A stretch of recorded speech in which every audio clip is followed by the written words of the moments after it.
Garden of Sorrow, Book 4 of the Psychic Visions. After a brutal year, trying to cope after the loss of her sister, Alexis Gordon knows she needs to get on with her life. Only, instead of the normal workday she'd anticipated, as the means to begin her journey back to the land of the living, reality as she knows it disappears. Kevin Sutherland is a detective and a psychic. Recognizing Alexis's gift and aware she has no idea what's happening to her, he calls his friend and frequent case consultant, Stefan Kronos, an artist with psychic gifts. Stefan leads a community of psychics, able to help Alexis understand and develop her unique skills. Alexis has unwittingly become involved in a case unlike anything Kevin has ever seen before. The killer seems to have a personal vendetta against Alexis herself. He intends to eliminate her, before she uses her psychic gift to discover not only his identity, but the location of his Garden of Sorrow, where he's buried his long-dead victims. Only Alexis can stop this madman who fully intends to survive, even after death. Prologue. If only he could turn back time, be there when he'd been needed. The night was bright and clear. The moon full, happy. The opposite of what he wanted, what he felt. There should be thunder and lightning destroying the world, just as his world had just been destroyed. He sat in the borrowed truck and studied the funeral home. Inside the stone building lay that beautiful little one, cold and alone. He couldn't stand it, that she was dead, that he'd never hold her again, never play with her or bring her gifts or watch the sunshine break free with her smile. It broke his heart, and damn near crippled his soul. To think of her inside that box, alone for all eternity, was too much to bear. For all its fancy brass and plush interior, that coffin would seal her up and would keep them apart forever. He couldn't lose her. He loved her too much. That said everything, and nothing. The term love was overused, misunderstood, and didn't begin to explain this ache, so strong it had turned the pit of his stomach to a cavern of emptiness. How could one adequately describe the light of your life? The reason you got up each day. She'd been his savior in this dark existence. His reason for being. She couldn't go into that grave. So dark. So far away. So alone. It couldn't happen. He wouldn't let it. Irrational blind rage boiled inside him. She was a child, but she'd been the only light in his world. That she'd died not in an accident was just another wrong he couldn't prevent. It happened when he hadn't been there to look after her. He'd been away. He hadn't wanted to go. But he'd had no choice. He couldn't fight everyone all the time. He and she had both had a shitty life, her and him. At least her suffering was over. Now his was just beginning. He had to go on. With his new purpose to make them pay. But he couldn't do it alone. He had to have her at his side. Somehow. Somewhere. Someone would help him make that happen. Chapter 1. Many years later. She should have stayed in bed. Unfreaking believable. Alexis Gordon stood, hands on her hips, at the edge of chaos. Cops, kids, dignitaries, and everything in between wandered through the green spaces of the park. She sniffed the aroma of hot buttered popcorn and hot dogs permeating the air. Smaller communities, like theirs, got fanatical about local events, like today's groundbreaking ceremony for the new gardens. A ceremony to celebrate the completion of the gardens made sense to her. Too bad the politicians in the small community of Bradford, Oregon, used events like this to garner votes. Not just at the beginning of the ceremony, but at the end too. Bradford was smaller than Portland, but independent like neighboring Gresham. And Bradford politics were a complicated issue. Alexis blew out a gust of breath and ran her fingers through her long superfine hair. Why hadn't she stayed home? She was a gardener, not a politician, and it was Sunday after all. At least she didn't have to wear her work boots today. But her presence, apparently, was mandatory, since she was employed by the city. Tucking her yellow cotton shirt into her faded jeans, she headed away from the crowd and behind the cordoned-off construction area. Her crew had set up a makeshift bridge to cross the huge culvert, where the city was installing new sewer pipes. That ditch clearly resembled a wading pool after last night's rain. Scott McIver, her immediate boss and best friend and father figure and big brother, approached from the other side. "Hey Alexis, be careful. Without work boots, that thing's a bitch." Alexis nodded at Scott's warning, refusing to let her lightweight sneakers keep her from crossing the bridge. She kept her eyes firmly glued to the slick surface in front of her. Once at the other end, she grinned in triumph, reached for his outstretched hand, and jumped the last foot. See. No probable. The soft dirt edge fell away from under her foot, as she landed on the left one, and her fingers slipped from his grasp. Shit. Jesus, Alex. Scott made a grab for her and missed. His voice rolled over her, as she tumbled in a mad downward scramble, clawing against the dirt wall for something solid to grab, but still in a slow, muddy slide. A fresh puddle of muck waited for her at the bottom. Oh hell! The oath slipped out, as she pulled herself up on her hands and knees, grimacing as slime oozed between her fingers. I don't need this today. The smell of wet earth and minerals assailed her senses. It might be a new ditch, but it already smelled like a sewer. Everything ached, but nothing appeared damaged. She was more pissed at herself than anything. Alexis glanced up to see Scott staring down at her, a worried frown deepening his heavily wrinkled face. I'm okay. Just give me a minute. Feeling more or less normal, if disgusting were normal, she attempted to stand. As she pushed against the ground to get up, something sharp dug into the palm of her hand. Her fingers automatically closed over it, only it squished out the top of her fist and back into the mud. Ouch! A thin stream of red oozed from her mud-covered fingers. Whatever that thing was, it had scratched her palm. She stared at the surrounding puddle. Where had it gone? There, beside her right foot. Alexis leaned over for a closer look. It couldn't be. Several voices called down to her. She ignored them and tugged the muddy piece free. Blowing away several strands of hair blocking her view, she swished the item around in the rainwater and cleaned off most of the dirt. Small, white, and with a distinctive shape, it resembled a bone.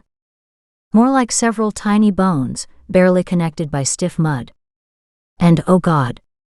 It looked like a finger. Ice settled into her spine. She held a finger. A tiny finger. A child's finger, still wearing a toy ring. Her fingers tightened around the fragile piece. Her insides warred to keep the precious item safe, while another part of her wanted to throw it far away from her. Then something changed. Dizziness and nausea fought for supremacy, as her vision blurred. Disoriented, she wavered, as the ditch before her suddenly lengthened and narrowed, morphing into an interior hallway. Alexis froze, her horrified gaze locked on the changing scene. Dear God, what was going on? Her mind raced to sort out the change. How had the dirt bank turned to gray paint? And the sewer smell now smothered by heavy cooking odors? Fried chicken? Where was she? Alexis stared down the hallway. A young child, caught inside this peculiar scenario, stumbled toward her, with both hands clasped over her ears. Tears streamed down her young face, and her t-shirt was inches above the dirty shorts. Bruises decorated her lower legs, and, well, dirt covered the rest of her. As if she'd recently been playing in a dirt pile. Alexis tried to run to her, to hug her tight to protect her, only to find she couldn't move. Her feet were paralyzed in place. Terror filled her heart. She opened her mouth to scream. No sound came out. Run! The scream seared through her mind. Dimly in the background, loud crashes and yelling could be heard, as if someone gave chase. Fear of retribution accented every step the distraught child took. The sound and tone distorted. Alexis shuddered. Tears clogged her throat and pain choked her heart. Alexis. Alex. Alex. Scott's alarmed voice pulled at her from outside the vision that held her transfixed. Caught between two realities, Alexis jerked toward Scott, the object dropping from her fingers. Instantly the hallway disappeared, as if a vacuum had sucked the dirt walls back into place, with a rush so powerful it forced Alexis to lean forward. Then, as if caught in a giant rubber band, the force suddenly released, throwing her into reverse. She flew backward and landed once again on her butt in the middle of the large puddle. Her gut screamed, and bile tried to escape her throat. She shuddered. What the hell had just happened? She swallowed convulsively, willing her breakfast to stay down. Tremors started at her toes and rattled up her spine. Alexis, damn it. Answer me. Scott demanded. I'm fine. Was that croaking her voice? The finger. Where was it? More than a little daunted by the prospect of touching it again, she remained seated and eyed the surrounding mud. There. It rested on the muddy surface, waiting for her. Eerie. She hated to touch it again, the last experience too horrific to repeat. She reached for it, but her fingers shook so badly that she stopped. Yet she couldn't force herself to leave it behind. Compromising, she pulled a tissue from her shirt pocket and gingerly picked up the finger. The size bothered her. The vague image of the running child from a few moments ago slammed back. Ruthlessly she pushed the vision from her mind. She couldn't even begin to analyze what had happened. It had been way too weird. Alexis focused on what was important right this moment. Where there is one finger. She studied the high expanse of dirt wall. She dimly remembered digging her fingers into the bank on her downward tumble. But how high up had she been? The ditch stood 8 to 10 feet deep. Here's the ladder, Alexis, Scott said, as Mike, another coworker, arrived with the ladder. Scott held the long metal structure several feet off to the side. No, she motioned. Please bring it over here. Where I fell in. Scott shrugged, and the two moved the ladder to the right spot. Alexis struggled to position it the best she could, near her original flight path. Once the ladder was secured, she moved upward, one rung at a time. At each new level she stopped and searched. The bone must have come from somewhere. Oh, for the love of God. Alexis, what are you doing? Scott peered over the ladder at her. Alexis didn't answer. What could she say? 3, maybe 4 feet from the top, a speck of white caught her eye. Reaching between the ladder rungs, she gently brushed some of the dirt away. Another bone, possibly another finger. Vomit lined her throat. She rested her forehead against the steel frame of the ladder for a long moment.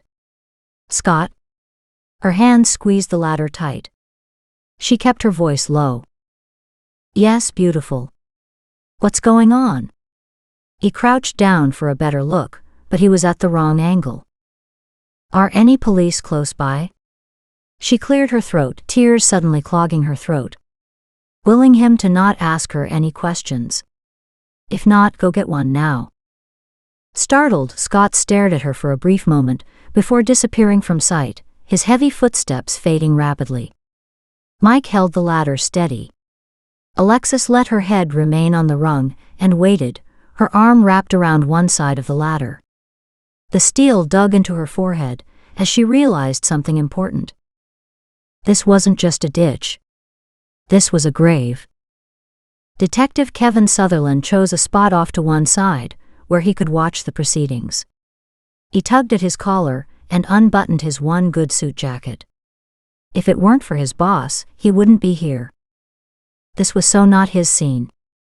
The warm sun already sent sweat down the small of his back, and he had more hours to go. Irritation pulled at him. He had no time or patience for this. Up half the night on a domestic violence call, he should be catching a few hours of much-needed rest. Instead, he'd been badgered into coming here to support his elected officials and to ensure everything went smoothly. He snorted. Support his ass. When would they support his request for extra manpower to keep the community safe? Kevin, it's good to see you. Mayor John Prescott approached, his hand out to shake. With a wary glance around, John asked in a low voice, "Everything okay?" Kevin narrowed his gaze on the mingling crowd. "Everything appears fine." He paused. Except for one thing. The hairs on the back of his neck stood on end, a sure sign that something was wrong somewhere. The mayor nodded. "Great. Let's keep it that way." He sharpened his gaze, locking it on Kevin's face. "Keep that other issue in mind today too." With a curt nod, Kevin said, "I'm on it."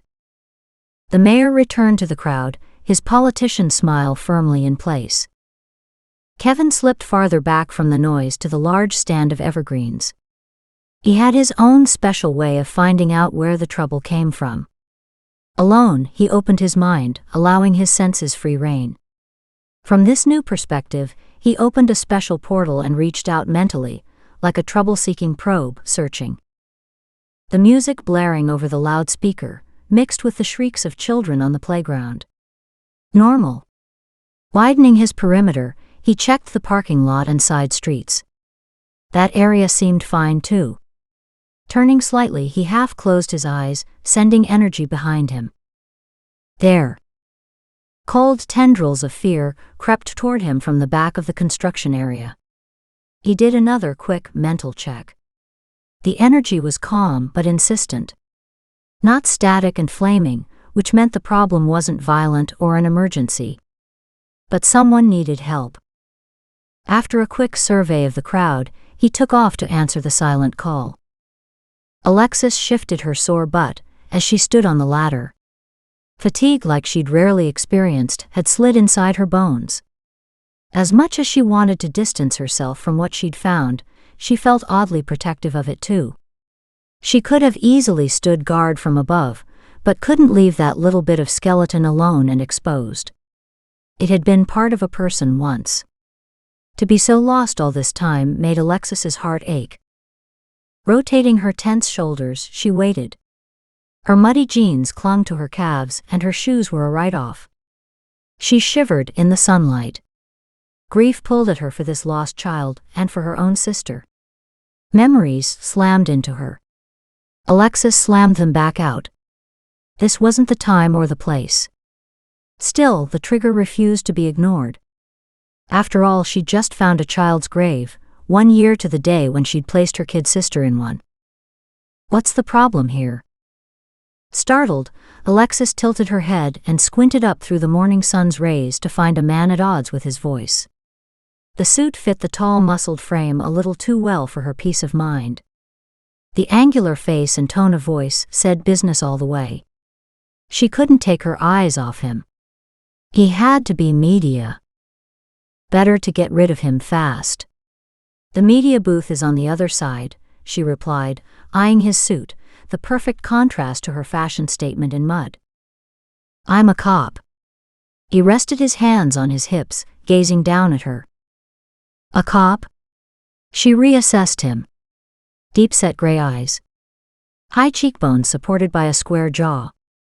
This man had little patience for fools, regardless of what he wore. Damn, was that a silk shirt? Alexis shook her head. No way he was a cop. "Look. I'm not an idiot. My morning wasn't going well before I got here. Now it's pissed itself right down the drain. How appropriate, considering where you're sitting." He reached into his inside jacket pocket and pulled out his badge. "I repeat. What's the problem?" Exasperation sharpened his voice. Alexis clambered up the last 2 rungs of the ladder. Seconds later, she stood before him, covered in drying slime. "Let me see that, please." He held his badge before her face. "Detective Kevin Sutherland." "Okay, maybe he was telling the truth. She held out her hand. With her free hand, she gently unfolded the tissue. His back stiffened, and his angular face sharpened as he studied the bone. "Where did you get this?" "When I fell in, I must have dislodged it from the wall. I think more is down there." Alexis pointed in the general direction of the ditch. "Show me." He was all business now. He stripped off his jacket and tie, discarding both on a spot of clean grass. Alexis stared as he started down the ladder. You had to appreciate a man who had his priorities right. She moved to the side of the ladder and pointed. "Search through the third and fourth rungs off to the left." A moment later, his heartfelt whisper floated up to her. "Shit." Chapter 2. Hours later, yellow police tape cordoned off the entire park area. Uniforms worked alongside the coroner. A forensic anthropologist had just arrived from Portland, and investigators were collecting trace evidence. In general, it seemed too many authorities were here, but everyone was doing something. The gathered crowd showed no signs of dispersing, the police guarding the area a draw instead of a deterrent. She had to love the curious mindset of today's society. Alexis grabbed her work coat from her red Toyota truck, but shivers still racked her body. A hot shower would be perfect right about now, but she couldn't leave. Somber silence greeted the appearance of the tiny outline in an oversized body bag. It isn't right. It just isn't. Scott's Irish accent thickened with sadness. Alexis tucked her arm through his, appreciating his support and happy to give some in return. She'd become a loner over the years, first from necessity, as the disease had slowly decimated her sister, then out of preference in the aftermath. But this barrel-chested Irishman hadn't let her hide in her darkness. He'd pushed, prodded, and propelled her back to life. She'd hated him for it then. Now he epitomized the father figure she'd never had, the older brother she'd always wanted, and the best friend she'd ever known. Life isn't fair. Better to learn that now and save yourself some heartache, she murmured. His disgusted snort washed over her. You don't believe that drivel. Better to feel and to know you're alive than to walk through life as if you've never lived. His muscled arm wrapped around her shoulders in a clumsy but caring hug. I know you're thinking of your sister. Be hard not to with all this going on. He swept his other arm wide to encompass the hub of police activity. Don't hold all that pain inside. Lissa is gone. Time to rejoice in her living. Don't focus so much on her passing. He squeezed gently before letting Alexis go. Caught on an inward spiral of pain, Alexis barely noticed his intense gaze. Horrified understanding overtook her confusion. Was he right? Had she focused so much on her sister's death that she'd forgotten to honor her life? Please let it not be true. One tear formed at the corner of her eye, hung for a brief moment, then slid down her face. Miss, sorry. I need to get some information from you. A fresh-faced policeman interrupted Alexis's painful musings. She made no attempt to wipe the tear from her cheek. I need to take your statement, he said. If we could start with your name and address, please. Scott gently prodded her. Alexis. A sidelong glance at Scott's concerned face prompted her to speak. Alex. Alexis Gordon. What's your full address and phone number? Startled, she stared at the cop. He looked like he should be selling raffle tickets for a Boy Scout trip. Why? You found the body. We need your statement. Shaken, she quickly supplied the required information, as Scott stood silent at her side. Just as they finished, her irritating district supervisor strode toward them. Do you do things like this on purpose? Show up late, sneak in through the back, and wreak havoc on everyone's plans? Rick the Dick, as the rest of them not so affectionately called him, glared at the mess of the opening day ceremony. He too sported a full three-piece suit, although his was more designer than business. Alexis scowled at the stinging unfairness of Rick's words. "What a disaster," her boss snapped. "That's one way of putting it, Rick." The detective, now with his jacket back on and looking very much the worse for wear, joined their little group. "Hey, Scott. Haven't seen you for a while. Sad day for a reunion." He glanced down at his mud-encrusted clothes, flicking off small clumps still clinging to the material. "These pants are history." She turned her back on Rick to speak to Scott, trying to ignore the unsettling knowledge that everyone knew each other but her. "Nothing for me to do here, so I'll go home and get cleaned up." She ignored Rick, and had done so since he'd refused her time off for her sister's palliative care. She'd gotten it eventually, after going through the higher-ups. At a price, her relationship with her boss. That Lissa had lasted much longer than the doctors had expected hadn't helped Rick's attitude toward the situation. For Alexis, every additional day had been a gift. Alexis watched as Scott snuck a sideways glance at their fuming boss. "I'll walk her to her car. Back in a minute." Scott ushered her toward the parking lot for their first chance to speak privately.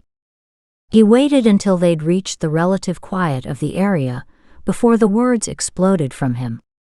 "Now that we're alone, what the hell happened to you?" Alexis stilled, almost convinced that the incident after her fall had gone unnoticed. "I don't know," she admitted. "Maybe I was just a little shaky from the fall." "Well, you scared the bejesus out of me." He clasped her face in his big mitts and studied the look in her eyes. "You've been in a fog all morning. If you hadn't let the paramedics check you out, you wouldn't be going home now either." His hands dropped away. "I'm fine," she retorted. Taking a deep breath, she tried to make light of his concern. "At least I'm normally awake." She grinned at the heavily wrinkled man, who loved to nap at every opportunity. His smile flashed and disappeared just as quickly. "You could have been badly hurt falling like that." He glanced behind her and frowned. Alexis pivoted. The coroner's vehicle had made its way through the parking lot to the exit, where it stopped before heading out onto the road. She shivered, tugging her work coat tighter around her. Should she mention the vision? No. If she couldn't explain it to herself, how could she explain it to him? "Go home and rest." Scott nudged her toward her truck. "I'll go back and sort things out with Rick."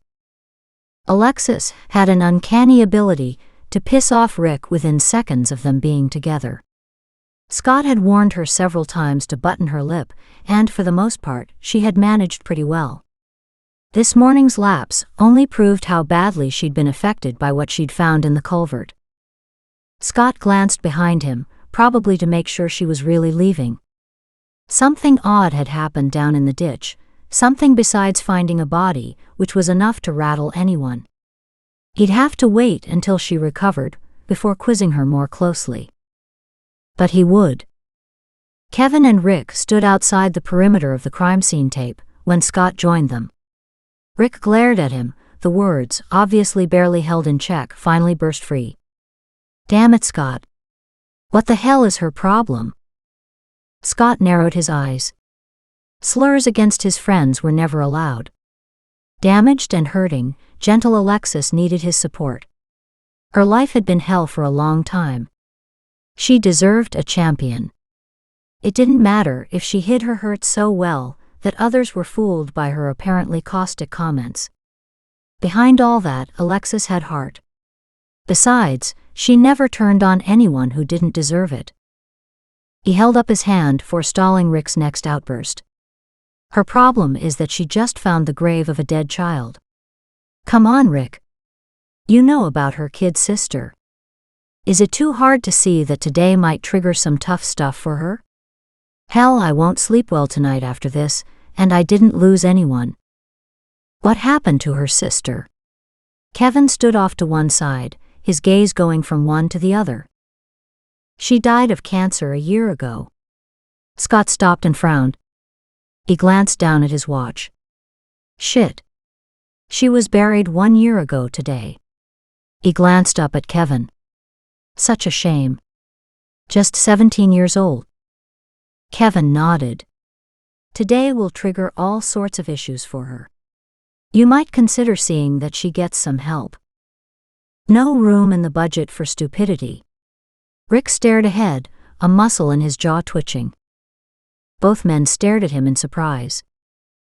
He glared at them both. What? She didn't have to walk on that damn bridge. She knows the safety rules as well as anyone. Rick shoved his hands in his pockets. Shit, I don't need this now. I'm heading home. See you both later. Scott watched Rick storm off. Is he really that cold to her plight? Or is she really a loose screw? Kevin asked Scott. How to answer that? Scott didn't know. Was Kevin asking as a cop, or as a buddy he'd shared a couple beers with every month? Was there a difference? Alexis and Rick have a feud going on. For myself, I side with Alexis, but Rick's my boss and I don't want to lose my job. I'm not sure Alexis cares about that aspect anymore. He shrugged and glanced at Kevin. I can tell you this. Their issue has nothing to do with the body part Alexis found. Scott waited, as Kevin studied his face before he nodded once. Good enough. If she's earned your loyalty, she must have something going for her. Someone called Kevin's name. Excuse me, Scott. I have to go. No problem. Let me know what you find out. Nothing was good about finding the remains of a child. But to find the child's family, now that would help. Alexis made her way to her vehicle. Rest, he says. After this morning? He's got to be joking. The crowd was breaking up and filtering through the parking lot, making it difficult to drive. Alexis watched a young mother hug her child tightly to her chest. A grim, heavy-set man passed them. She sensed these people had experienced a paradigm shift today, one that could set in motion a complete reevaluation of their lives. Alexis didn't need that shift. Her world had been jolted years ago when cancer had moved into her home. Before Lissa's death, Alexis had lived for every moment. She'd savored every remaining hour she'd had with her sister, and still the precious time had slipped away too fast. At 17, cancer had been a painful wasting away of someone so bright, so vibrant, and so full of life. It wasn't fair. Lissa would laugh, saying, "That's why it's okay for me to leave. I find joy in every second and beauty in all things. Life goes on for both of us. You'll see. I'll find a way to come back and see you." Alexis had always hoped that Lissa had been right, and Alexis had to admit that she'd been looking for a sign from her sister ever since. Alexis shook off the heavy memory, determined not to focus on any more death, as she rattled her red Toyota truck onto the main road. She just wanted to go home. Long moments later, she pulled into her parking spot at her apartment building. Serenity Haven. What a joke. The cement building looked more like a juvenile correction center. She hated living here, but she'd sold the family home after Lissa's funeral, unable to deal with the memories. That aside, this place had no soul. Maybe she'd rented it for just that reason, as a punishment. In what way, she didn't know or understand. Yet it felt like a punishment to drive home to this cold concrete box every day. Maybe it was time to leave. The idea had merit. Maybe she could find another little house, one with a huge garden, where she could start her hanging basket business again. She'd built it up with Lissa's help as an add-on to her full-time job. The long-term plan was to expand and to eventually make it full-time work. When her sister had gotten sick, Alexis had given it up. With fresh eyes, Alexis examined her surroundings. The walls leading to the entrance were chipped, peeling, the elevator decorated with graffiti. Even the gray hall leading to her dismal apartment was dingy and showed a lack of care. It was essentially clean, but a sense of desolation permeated the place. Alexis stopped as she reached her apartment door, casually glancing back down the way she'd come. And froze. Horrified recognition washed over her. Terror gripped her throat, before escaping in a gasp of shock. Uncontrollable trembling racked her lean frame. Her fingers lost their grip, and her keys tumbled to the threadbare carpet below. The hallway. Dear God, it looked to be the same as the one she'd experienced in the ditch. Chapter 3. It couldn't be. Alexis bent slowly to retrieve her keys, keeping a wary eye on the hallway. She desperately wanted inside the safety of her apartment, but didn't dare turn her back on the creepy space. Her fingers trembled so much that she couldn't get the damn key to work. Finally, the lock clicked. She flung open the door and raced inside, slammed and locked the door behind her. Alexis leaned against the door, shaking and sobbing. Her heart hammered in her chest. What the hell was happening to her? She rubbed away her tears. Her life had been normal up until today, sad in many ways but normal. It took several long minutes before her legs could function. It took several more before her breathing calmed. Still shaky but no longer panicked, Alexis slowly moved to the bathroom. God, I'm cold, she muttered, turning on the water for a hot shower. And so tired. Steam filled the room as she stripped off her clothes. Alexis scrambled under the hot water, where she tipped her head back and let the full force of the water pour down. The steam soothed her senses, the heat easing her aching muscles. Only when the water ran cold did she turn off the taps. Her legs trembled slightly as the rough towel whisked off the moisture. The images wouldn't leave her alone. That poor child lost and forgotten in the garden, discarded, like garbage. Alexis dressed quickly, pulling on a heavy sweater and tugging her wet hair free of the wool. Shivers rattled her teeth. Why can't I get warm? Grabbing a spare towel, she twisted her hair inside it and headed for the kitchen. She put the kettle on for a hot cup of tea. While waiting for the water to boil, she gazed out at a world that appeared so calm and normal on the surface. Was she the only one who dipped beneath the facade? Had the years of enforced calm, holding it together at all costs in a world so beyond her control, damaged her psyche? Alexis. The fragile voice broke into her musings. So clear, so sharp, yet so whispery. Prickles rose on the back of her neck, goosebumps across her skin. It couldn't be. Afraid to look, but more terrified not to, Alexis twisted with agonizing slowness. Lissa. A beloved and so familiar wispy vision of her sister sat at the table, as if waiting, like she had for so many years, for her cup of tea. Lissa, Alexis whispered, her voice aching with tenderness. Alexis was petrified that the sound of her own voice would break the spell, and the miracle of her sister's presence would disappear. She'd hoped for, prayed for, such a visit. Her heart swelled with joy and awe and fear. Lissa, is that you? The apparition flickered, then slowly began to fade. No, don't go, Lissa. Alexis cried out. Please, she begged. Please don't go. Her voice faded as the vision dissipated into the air. It was too much. Alexis crumpled at the table, her head in her arms, and sobbed out the last year of grief and loss. Pain held in too long burst free. Her shoulders shook uncontrollably as her body weathered the storm. Eventually the tempest expended itself, leaving a heavier exhaustion and an emotional devastation behind. Alexis laid her cheek against the cheap Formica tabletop, staring at the spot where she'd thought she'd seen her sister. The occasional hot tear still welled up to slide down her cheeks. What was happening to her? Was she having a breakdown? That would make sense. She'd endured a horrific amount of stress and loss in her world. But why now? On the anniversary date?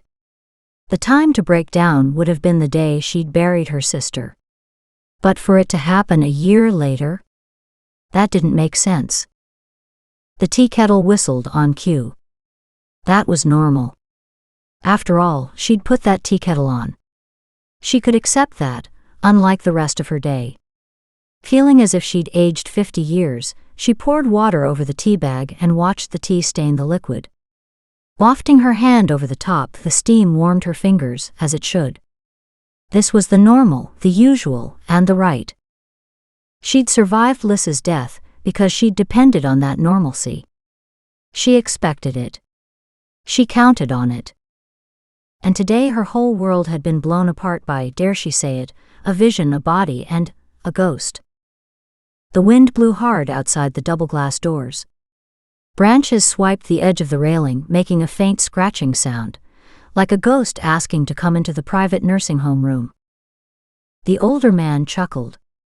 No such thing as a ghost. If there were, he'd have been haunted years ago. Still, the concept had given him pause over the years, for a moment or two. He shifted closer to the prone man on the bed. He studied the man's slack features as he twirled his balloon glass slowly. The rich aroma of his Glenfiddich whiskey swirled in an ever-rising circle, bursting forth to assail his senses. His brother's favorite. He closed his eyes and breathed deep. He kept a bottle here in the room for evenings like these. He sank his thin frame deeper into his armchair, facing the glass doors to the gardens beyond. Heavy rain bounced off the patio, flattening the delicate rose petals. Odd how that rain could be a blessing for grass, yet signal the end of the blooms on a rose. Such delicate plants. It was the same for people. What was a disaster to one was a gift to another. Some people were hardy and could withstand the harsh elements of life, and then the others, the delicate ones, needed protecting. He was good at that, the protecting part. Of course, people didn't always understand or appreciate his protective method, or didn't know what was good for them. Stretching out his arm, he grabbed the remote and turned on the television. Maybe his brother would like the distraction. Had to be something to break up the monotony of lying there, day after day. Personally, this was his favorite time of day. A little peace and quiet, a little time alone, where he didn't have to pretend to be something he wasn't, with his brother. The evening news came on, the announcer bubbling about some large contribution to a local charity. A moment later, he brought up today's headlines. The man straightened in shock. What the hell? The next morning started clear and warm, with one insistent message rattling around inside Alexis's head. She needed help, and soon. She didn't know who to ask, or even what kind of help she needed. Still, just admitting she had the problem could be thought of as a big step forward. Regardless, at the moment she needed to get to work. Her soul needed the comfort of the gardens. Only nothing was likely to be peaceful about them today. The damage from the excavation yesterday could be extensive. Arriving at work 20 minutes later, Alexis cast a wide glance across the park. From the looks of them, the gardens needed her too. They'd been trashed. She wanted to howl at the damage. Damn. One officer stood off to the side. She nodded at him but stayed away. Some of the police tape had been removed, though most still sagged in place. Several long strands of it cordoned off the grave and the surrounding area. A few forlorn pieces blew aimlessly across the park. Heavy vehicles had left muddy ruts in the grass. Litter decorated muddy footprints. The carelessly discarded disposable cups and cigarette butts really burned her. The park definitely had a morning after appearance. She exhaled hard, rolled up her sleeves and tucked her shirt into her jeans. She pulled several garbage bags from her truck. After putting on her work boots, she stomped her feet a couple of times to settle in, then locked her truck and stormed around the site on her cleanup mission. Every area of the park came under her scrutiny as she searched for offending human trash, every area but one. When she finally realized what she'd been unconsciously avoiding, Alexis forced herself to walk toward the tiny open grave. The police officer stood to one side, his narrowed eyes watching her.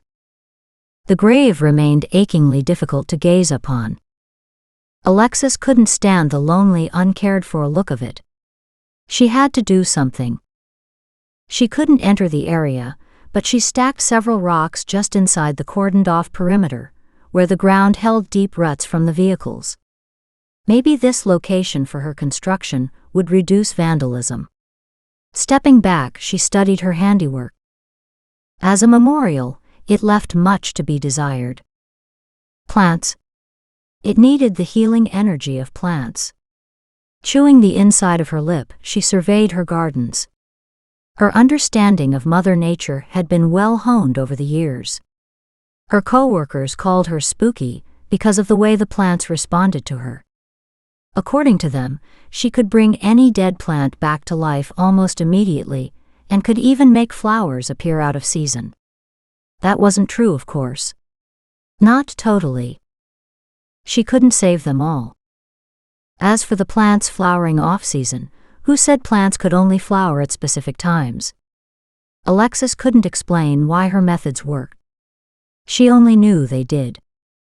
Alexis gave them the same loving attention she gave to animals and kids. Walking through the flowers, she called out softly to them. "How are you guys doing today? Yesterday was tough on all of us, wasn't it?" She stopped here and there, once to smooth a bent leaf, another time to stroke a particularly bright petal. "It's okay. It's all over. Everything is back to normal now." She continued to speak to her babies, murmuring soft words of comfort as she checked out each one. Her senses picked up on the energy levels of the plants around her. One small daisy plant with multiple white petals had a dark, dull color to it. Alexis walked closer. The leaves drooped miserably.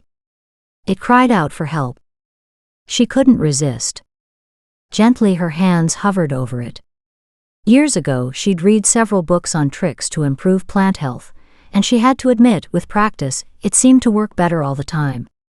The more caring and attention she devoted to her plants, the better they did. Nothing magical about that.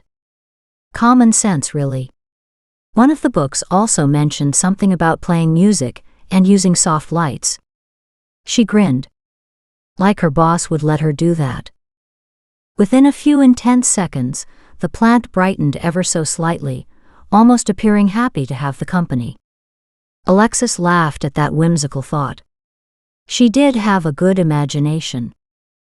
That thought wiped the smile off her face. Had Lys's ghost been a figment of her imagination? God, she hoped not. Using another technique from the book, she focused a loving green for health and healing, light around a different listless daisy plant. "What else can I do for you, little one?" She chuckled at her words, for in truth it was a decent size.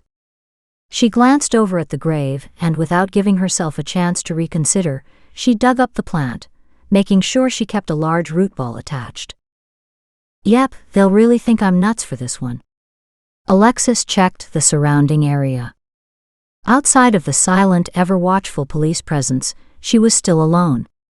"I can always move you again if you're not happy there," she murmured. It would be the public that showed its displeasure. A lone flowering plant wouldn't be considered an artistic improvement. Yet, as a memorial, it was a start. Using her hands, she carefully loaded up as much of the rich black dirt around the ball as she could, then carried it over to the rock pile.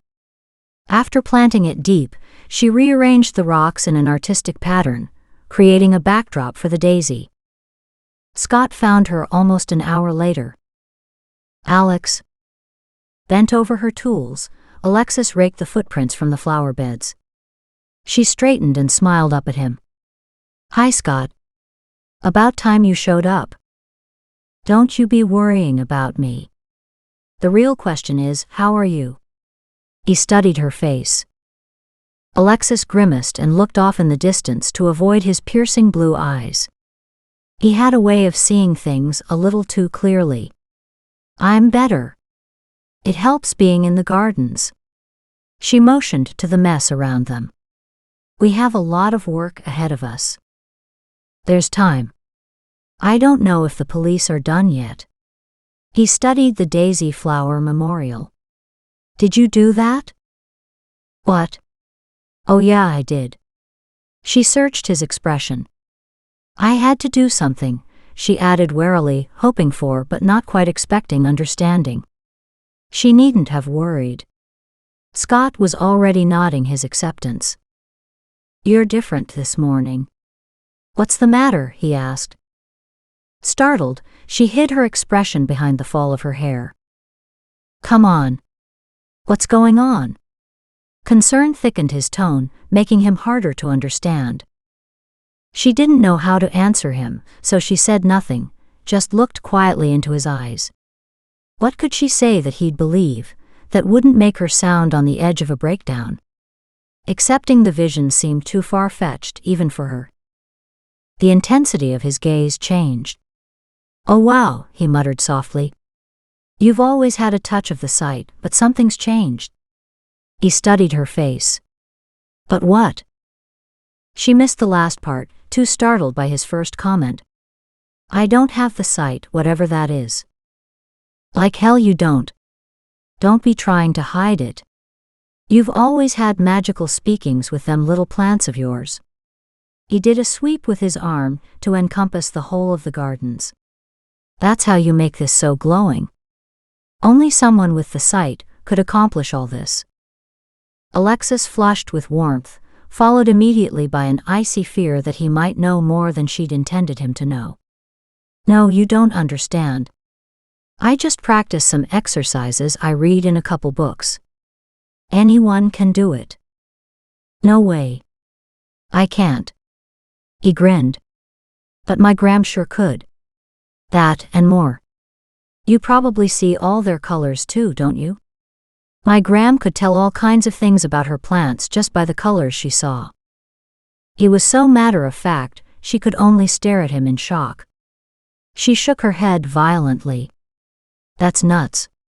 She plumped down on the ground, her hand on her forehead. His words had shaken her very foundation. A loud snort answered her. That's your modern thinking interfering. Me. I have a healthy respect for the sight. That she had the sight, or whatever he referred to, so didn't make sense. She was a gifted gardener. That she saw and accepted. More than that.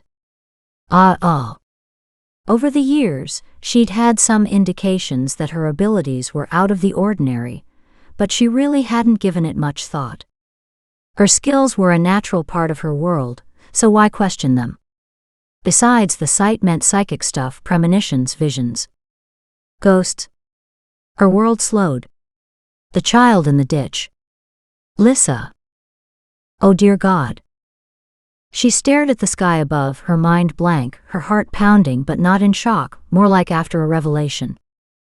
What would make these skills suddenly change, she asked, not really sure she wanted to hear the answer.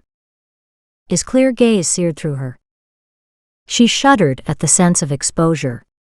As if he saw what she could not.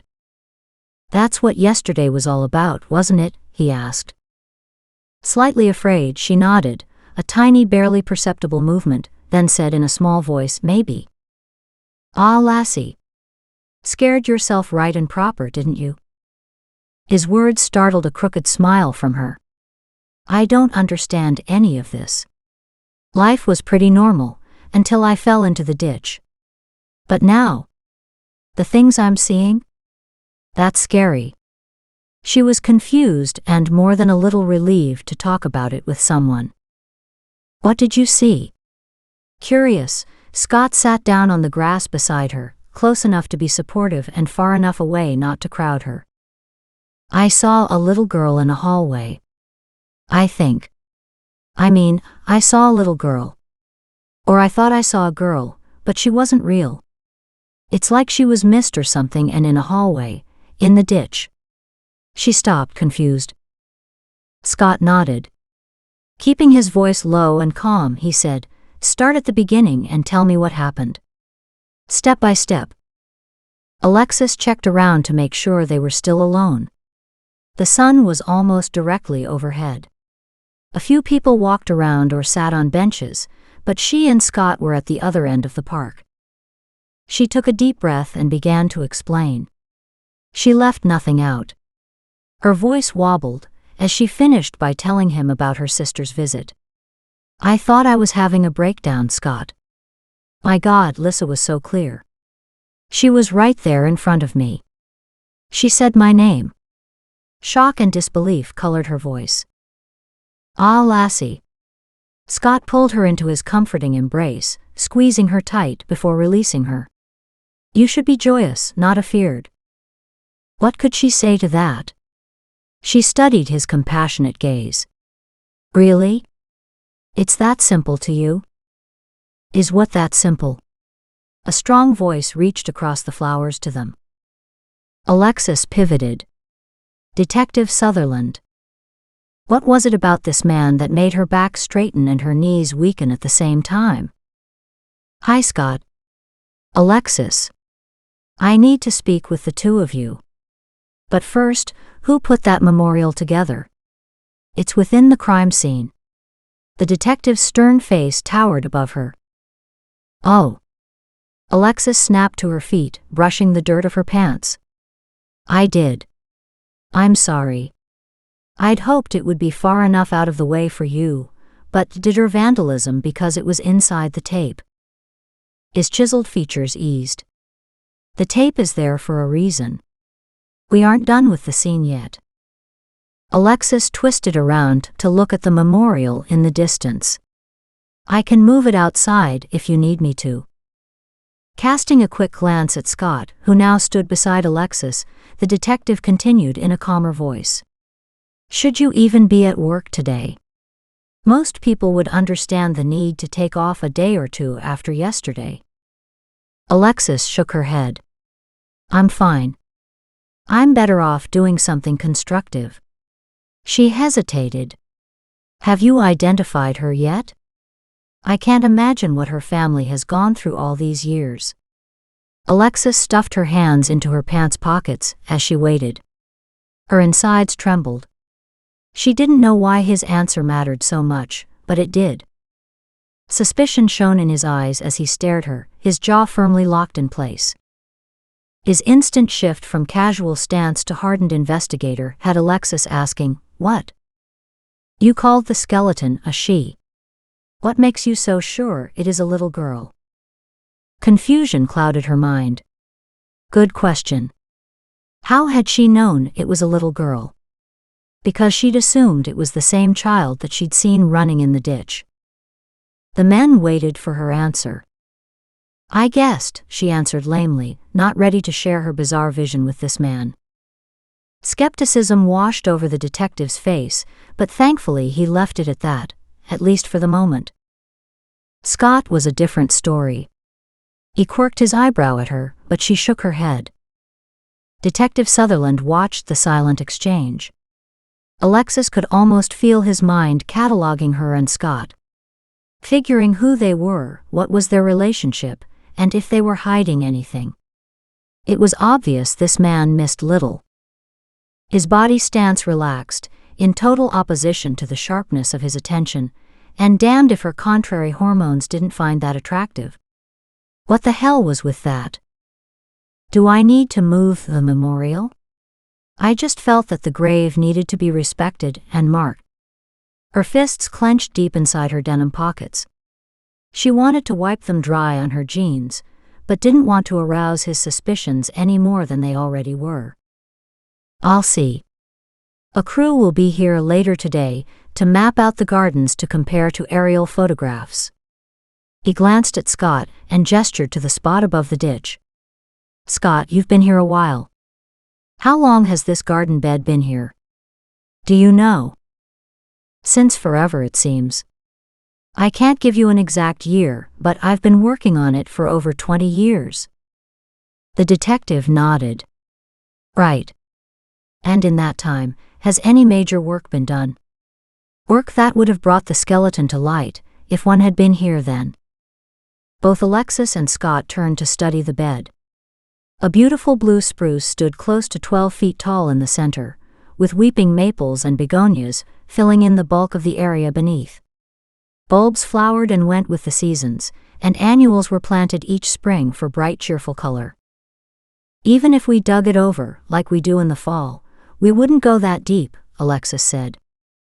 Aye, that's true enough, but this city park was upgraded with this spruce and new perennials around 12 to 15 years ago. I'll have to check the records. He paused, a frown twisting his face.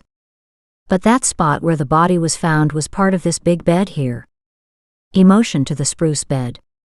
We moved all the smaller plants at this end of the bed last year, when we were notified about this job with the pipes. There weren't many big plants, so we didn't go very deep. It wasn't a big area, and was fairly easy to shorten up to make way for the construction. He walked around the garden bed, studying the plants flourishing in the rich mulch. He pointed to the end where the grave sat.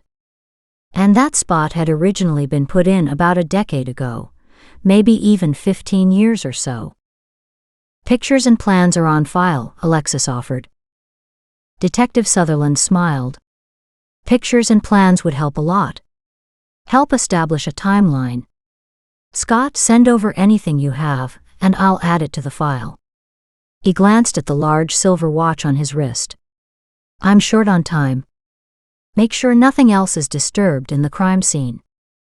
Don't be surprised if you come in one day to find your memorial has been moved. We need full access to the entire surface. He nodded to both of them and headed back over to the grave. Alexis watched as he stood in front of the memorial for a long moment. Don't touch the plant, she pleaded in her heart. Instead, he pulled on thin rubber gloves and moved over to the open grave, where he sifted through the lightly packed dirt close to the surface. He filled several small vials, and then repeated the process from lower, inside the ditch. Back on top again, he pulled out a notepad and started writing. Now what the hell is he doing? She muttered. It shouldn't matter, but everything to do with this case affected her. She needed him to do his job and to find out who this little girl was. It was important. Alexis just didn't know why she felt it so strongly. Finally he must have finished, because he tucked his notebook back into his pocket. With each sign that he'd soon be leaving, Alexis felt her tension drain away. It had been years since any mail had rattled her cage, like this one did. The detective walked toward the parking lot, but instead of going to his car, he strode down a path that looped through the trees. She relaxed. In the distance, dark clouds gathered. Rain threatened. What's going on now? Scott asked. I hardly know how to explain it. How could she? It's like the little girl is real. Trying to say something to me, through me. Only I don't know what she wants me to say. She cast a glance his way. Scott, what if I'm losing my mind? Why? Because the dead are speaking to you? They only do that when they have something important to say. They won't leave you alone until you give them a voice. He shrugged, helpless to offer more comfort.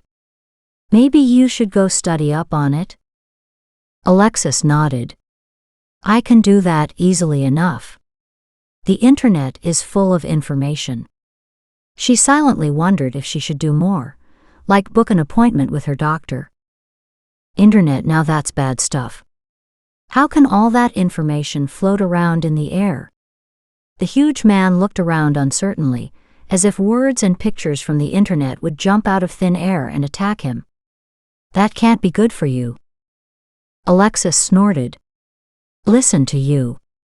It's okay for dead people to be speaking inside my head, but it's not okay to send data through cables or fiber optics. Yeah, that makes sense. Don't you go being disrespectful of the site. It'll get you if you do, he warned. Get me how? This new worry stopped her cold. She rubbed her arms, brushing the first summer raindrops off her bare skin. She always carried rain gear in her truck, but didn't bother to go after it. The horizon shone bright blue. This could just be a short squall. No way to know. Mostly it's demanding that you listen, or else. Scott studied her face. Like I need more to worry about. She changed the subject. What do you think about the detective? He looked sideways at her. In what way? At his teasing tone, her face warmed. Do you think he's a good cop? You obviously know him. So what's he like? She asked, exasperated. Oh, is that what you mean? He drawled. He nodded, as if he believed her, but his cheeky grin said otherwise.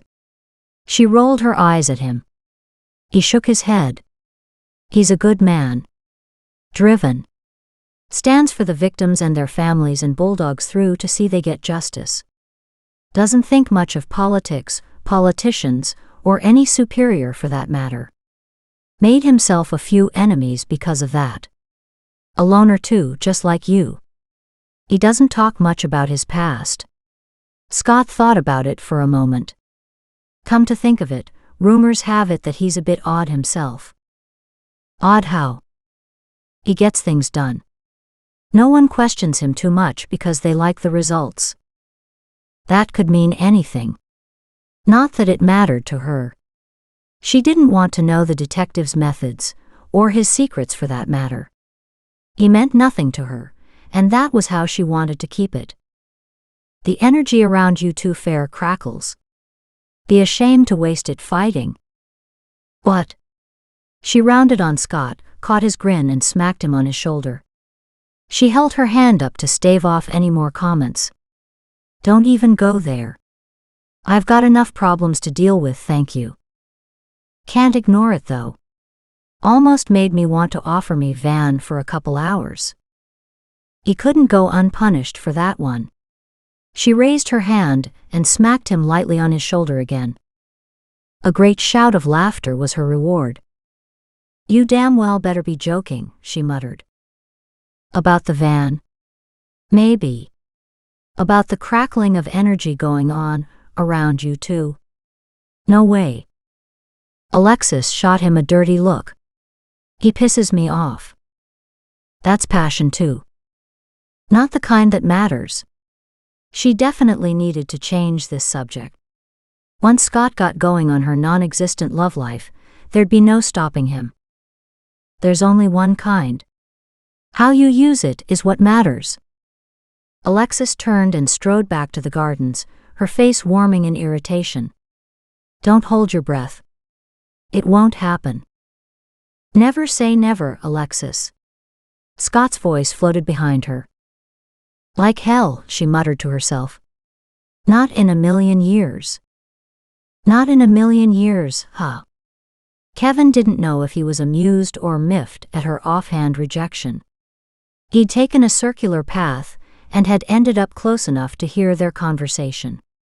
Standing under a huge spruce tree, he'd stopped to watch Scott and Alexis. They were an odd pair. Yet an obviously strong bond held the two together.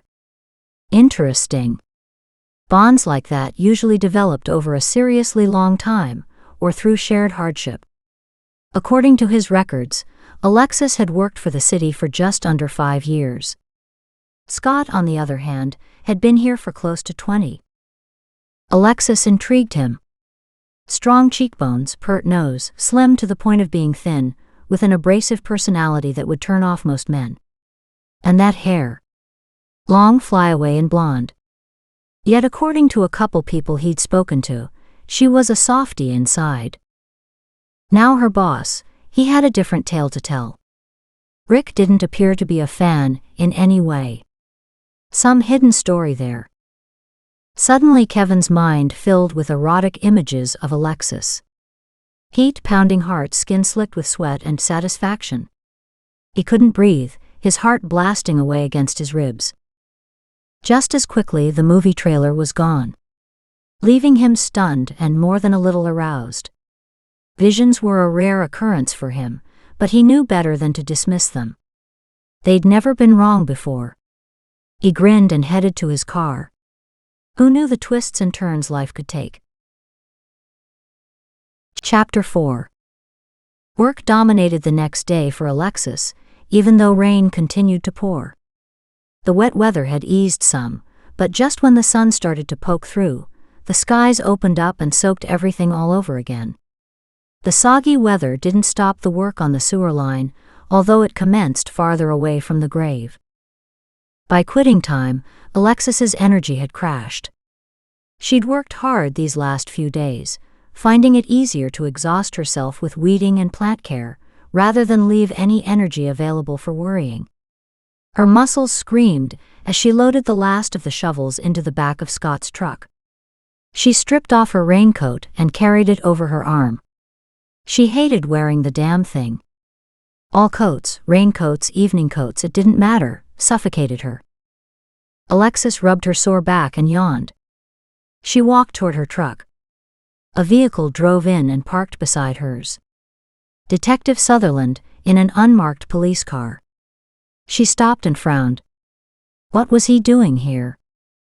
Where are you off to? Detective Sutherland slammed his car door closed, before striding around her truck. Home. Tired, she turned her back on him and unlocked her truck. She didn't want to care what he did. Not wanting to care didn't stop the curiosity, though. Resolutely, she tossed her raincoat into the back seat and tried to ignore him. Scott came up behind the two of them, carrying several large shovels. Hey, Kevin. How's it going? Back to the scene of the crime, eh? The two men greeted each other with such a friendly rapport that Alexis turned to watch. She shook her head. She'd forgotten to ask Scott how he knew Kevin. Just walking around some. Kevin motioned to the gardens. Get the lay of the land, as it were. Have fun. Right. I'm off. Alexis, I'll see you in the morning. Scott turned his bright blue eyes on her. You're okay, right? Alexis smiled. I'm fine. Looking forward to a hot shower, food, and a good night's rest. Her friend nodded. Sounds like a plan. His truck door creaked open. He hopped in, backed out, and took off, gravel spitting out behind him. Alexis turned to get into her truck, but Detective Sutherland stood at the front of the grill, motioning for her to join him. She frowned at him. He pointed to the right side of her truck. You have a flat tire. What? She slammed her door shut and walked around the front end. Shit. He was right. She didn't need this right now. A few large drops hit her head. Alexis looked up at the sky, ready to explode again. Lousy timing. Do you have a spare? He squatted down to take a look. It's not totally flat yet, but it's too low to drive on. Yes, but I have a can of inflating stuff, which should get me to the closest garage. She checked her toolbox in the pickup bed. She'd bought the stuff just a couple months ago. Aha, here it is. She pulled it out, a big grin on her face. The detective bent down and unscrewed the cap on the tire valve. Here. Pass it to me. Within minutes, the tire started to reinflate. Alexis laughed. Just like magic. I love that stuff. I've never used it before. Good idea for emergencies. They stood watching the tire return to normal. Once it was fully inflated, he popped off the can and replaced the valve. I'll head to the garage now while the tire's still holding air. Alexis accepted the empty can, hopped into the driver's seat, and shut the door. Thanks, Detective. Kevin. Pardon? He walked to the driver's side. Call me Kevin. Alexis nodded, tongue-tied. What the hell was she supposed to say now? You're Alexis, aren't you? Alexis flushed. Stupid. She couldn't even engage in a normal conversation with him. Yes. So, Alexis, what are you hiding about those bones? Her eyes widened. Alarm whipped through her. What? Nothing. This couldn't be good. She turned slightly away, so she didn't have to look him in the eye. He lowered his head to the open window. His gaze pierced her to the core. Slowly he said, I notice things. Sense things. He narrowed his eyes. And one of those things is that you're not telling me everything. Heat washed across her neck and face. Kevin's gaze deepened as if searching her thoughts. Unfortunately, I don't know what you could be holding back. Thank God for small miracles. Alexis planted her hands on the steering wheel, tossing back her long ponytail. With a confidence she didn't feel, she snapped, "How nice for you. Make a lot of friends that way, do you?" She looked through the windows at the deserted park. How did she get out of this conversation? Then it happened. Something brushed the back of her neck. A gentle caress, a stroke of smooth fingers. Alexis twisted her head. "What was that?" she asked. Her hand crept up to cover her nape. She hadn't imagined it. She couldn't have. The sensation still burned. Could a touch of her hair feel that way? She shook her ponytail, experimentally. No. Not even close. Twisting, she confirmed that the back of her truck was empty, so was the front of the cab. She searched through the windshield.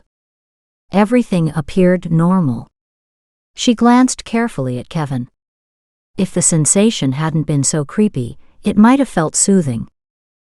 "What's wrong?" Kevin asked. He straightened, shooting her a curious look. "What happened?" "Something touched me. I swear it." "Did you see anything?" She looked over at Kevin, more than a little unnerved. He stared at her, an odd look on his face. Unconsciously, she rubbed the back of her neck. The weird feeling was gone, leaving uncertainty and more than a little fear behind. "What? I'm not crazy. I really did feel something." The defensive tone rang loudly in her own ears. "You're just tired. I'm sure it's nothing." Goosebumps rose on her arms in the warm evening air. Alexis rubbed the chill from her arms. "I need to get to the garage and get my tire fixed. And get the hell away from him." But she kept that thought to herself. "Thank you for your help. It's late and I've got to run," she babbled, feeling like a fool. She started the engine, then gently reversed out of the spot. Kevin called out, "You can run, but you can't hide." He looked so eerily sure of himself, her nerves couldn't take any more. She slammed her gearshift into drive and raced off. Long shadows fell on the empty parking lot as Alexis escaped. "Well, well, well," he whispered to the empty parking lot. That was a first. Occasionally a probe made someone feel odd, uncertain even, but that was after he'd had a good chance to check out their energy. Alexis was unique. He'd barely opened his senses, barely sent out a smidge of his consciousness before she'd noticed the shift in energy. As a physical touch. Then she'd panic. Kevin considered some of the things he'd heard about her. Scott had said she was well-liked, but a loner with a spitfire temper. That she wasn't afraid to call a spade, a great friend to have on your side. Whereas her boss said the exact opposite. Rick's comments had been caustic, and he basically said, "Alexis is walking trouble with an attitude." Mostly, she was an enigma. One he had no intention of walking away from, and for more than one reason. Psychic intuition had supplied the knowledge of an upcoming relationship, an intuition that had yet to fail him, and his imagination had filled in the rest. Images so vivid, they'd driven him half mad last night. Which, considering she wasn't even close to enjoying a night in his bed, had frustrated him beyond sleep. Thank God she couldn't hide her response to him. He'd take some solace in that. He grinned. He could expect one hell of a fight getting her into his bed. That was all right. It would make the victory all the sweeter. For both of them. Alexis shuddered in relief when she finally turned off the truck's engine at her apartment.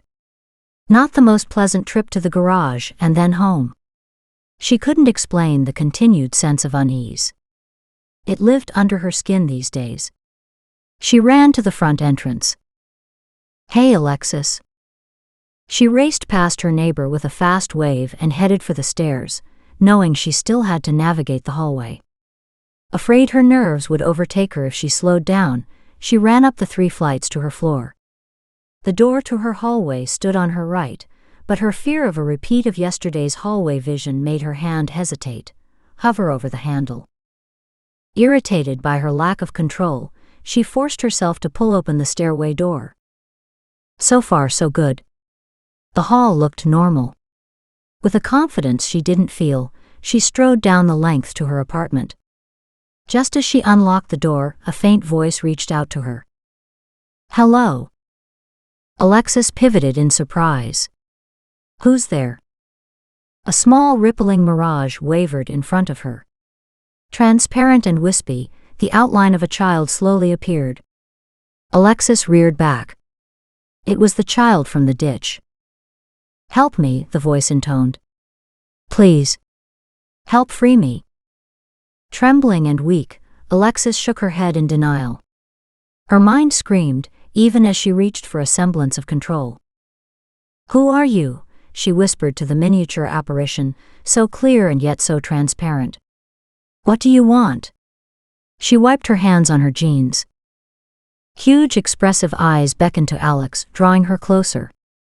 She noticed the odd brownish tint first, only to realize it was a dingy carpet showing through. The child's eyes were empty windows to an old soul. "Die, sigh. Help me." The voice trailed off as the image rippled, then faded into nothingness in front of her. "Oh God, oh God, oh God."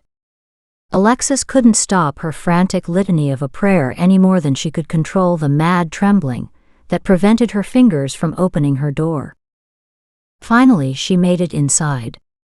Alexis leaned against the locked and chained door, taking in deep gulps of air. Talk about déjà vu. Adapting to ghosts was so not on her agenda. And helping them. She shuddered at the thought. When she finally peeled herself off the door, she couldn't stop pacing. Nervous energy sent her storming around the tiny apartment. Her nerves couldn't take much more. Chills iced their way down her spine, sending her in search of a heavy sweater. She pulled it tightly around her. A cup of tea would be wonderful right now, but she was too scared to go into the kitchen in case Lissa was there. Alexis didn't think she could stand to see her sister's ghost too. She'd loved her sister dearly, but seeing Lissa in ghostly form hadn't exactly been the warm bonding experience she'd so foolishly dreamed it would be. But it could be. Who said that? Alexis spun around as panic coursed through her. She was alone, wasn't she? "Help! Please, someone help me," Alexis called out. Tears coursed down her cheeks. She brushed them away. She had to talk to a doctor before she lost it altogether. The phone rang, startling her with its piercing demand. Alexis crossed the room to stare down at it warily. She picked it up. "Hello. What's wrong?" "Ha." Heavy traffic noises filled her ear. "Damn it, answer me, Alexis. What's wrong?" "Kevin." God, she was so rattled she'd actually called him by his first name. "Who the hell were you expecting?" he snapped. "You've been calling for help out on the ethers for the last 10 minutes. She was. On the ethers? Oh God. Alexis closed her eyes in disbelief. What was he talking about? "I'm less than 2 minutes away. Stay calm and I'll be right there." The phone went dead. How did he know where she lived? Duh. She'd given her statement to the police after the garden incident. Of course they had it on file now. His heavy pounding broke through her musings. She unlocked the door, but never had a chance to open it. Kevin barged in. "Why the hell did you unbolt the door when you didn't know who was on the other side?" he roared, storming past her. The raging maniac in her living room was a little hard to understand, but his meaning was clear. Her back bristled. "And to think I actually let you in," she snapped at him, only to back up at his hard look. "You couldn't have kept me out. Now what the hell is going on?"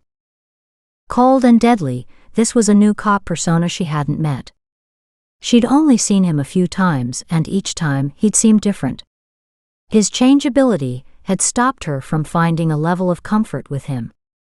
What makes you think something is going on? She moved around the living room, straightening up magazines that didn't need it.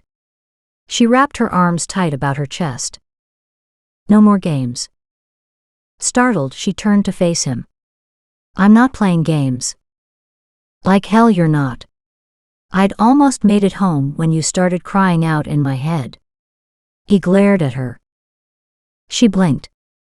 This conversation was beyond bizarre. Let me get this straight. You came here because you thought I might be in trouble, she said slowly, watching him. He straightened as if preparing for something. And it had damn well better be to provide an explanation. She had no clue what was going on. And she needed to understand. Sometimes I hear things. He shrugged. I've learned to listen. He studied her carefully. That means something was going on. He looked around at the tiny apartment. Although what, I can't imagine. His gaze swept her from head to toe and back up again. You appear to be fine physically, and no one. He swept his arm around the tiny space. No one appears to be attacking you, so. Again his irritated voice trailed off. He ran his fingers through his hair instead. I can't explain how I know, but you were afraid. I felt it. That he understood she'd been afraid was comforting in a way. It disturbed her to think that he could pick up her thoughts, and from miles away. The silence stretched between them as she considered his admission. I was upset. He sighed in disgust. She shrugged. Okay, so he already knew that. She chewed on her bottom lip as she considered what to tell him. Given what he just said, maybe he would understand. It was either that or book in with the doctor. And maybe both. I don't know what's happening to me. Explain. His voice was curt, clipped, and all cop. Alexis paced the small, dingy room. She couldn't bear to see the look of disapproval on his face, nor could she get out the words. Alexis changed direction and marched into the kitchen, not caring if he followed or not.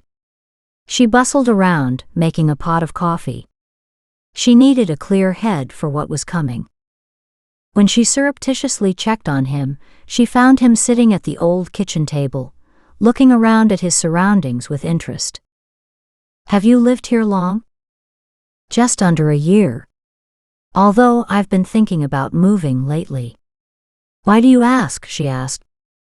He nodded noncommittally, still looking around. Where did you live before here? What was he noticing, and what was going on in his mind? She looked at her grimy walls. The walls were bare. She hadn't gotten around to putting up any personal mementos. The same dingy color covered the walls as when she'd moved in, which was probably the same color as the decade of tenants kept it before. Dull, boring, bland, and in truth downright ugly. I lived in a little house with a big heated greenhouse in the backyard. Her face softened. With your sister, he probed, searching her face and eyes for the truth. At her wide-eyed look, he added, Scott told me. She put 2 cups on the table and said, her voice now tinged with sadness, yes, with Lissa. She was a fighter. Lived much longer than anyone expected her to, but... I don't mean to intrude. He paused, a wry look on his face. And I realize it must seem like I'm doing just that. After a moment he added, try understanding my position. You're the strongest transmitter I've ever connected with. If I could understand the source of the pain you feel, then I might differentiate it from a different transmission. It would also help me if you'd apply a level of control.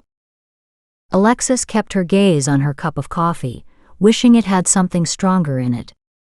She could use the boost right about now. This whole conversation was too crazy.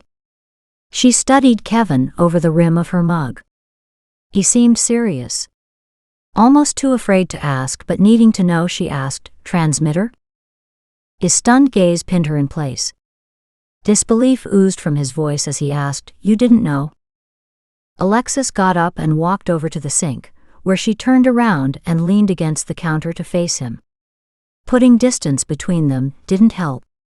Confused and a little apprehensive, she had to ask, "Didn't know what?" Bemused, Kevin could only gape at her. "You're one of the strongest psychics I've ever come across. And the only one to date who had no idea they were." At her look of total incomprehension, he added, "Look, I don't know why this is happening, but the what of it I can explain. When you feel strongly negative about something, you're actually sending out a distress signal to any receivers, psychics who can receive your signal, who are in range. That's why I called you a transmitter.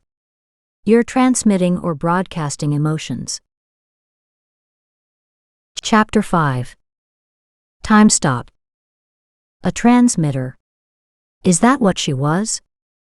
She rolled the idea around in her head, trying it on. Did it fit? Maybe, in some ways. But there was so much more to it than just that. Like seeing the vision of the little girl, seeing the hallway shift, and even hearing the voices. And if she were transmitting like Kevin said, how come no one else heard her but him? Another thought struck, what about her plants? She'd thought she just talked to them. Was she transmitting when she talked to them? Yes, that made more sense. But what about her understanding of their needs, their colors, and even their sounds? Didn't that make her a receiver too? Was there such a thing? Does everyone have this ability? She asked cautiously.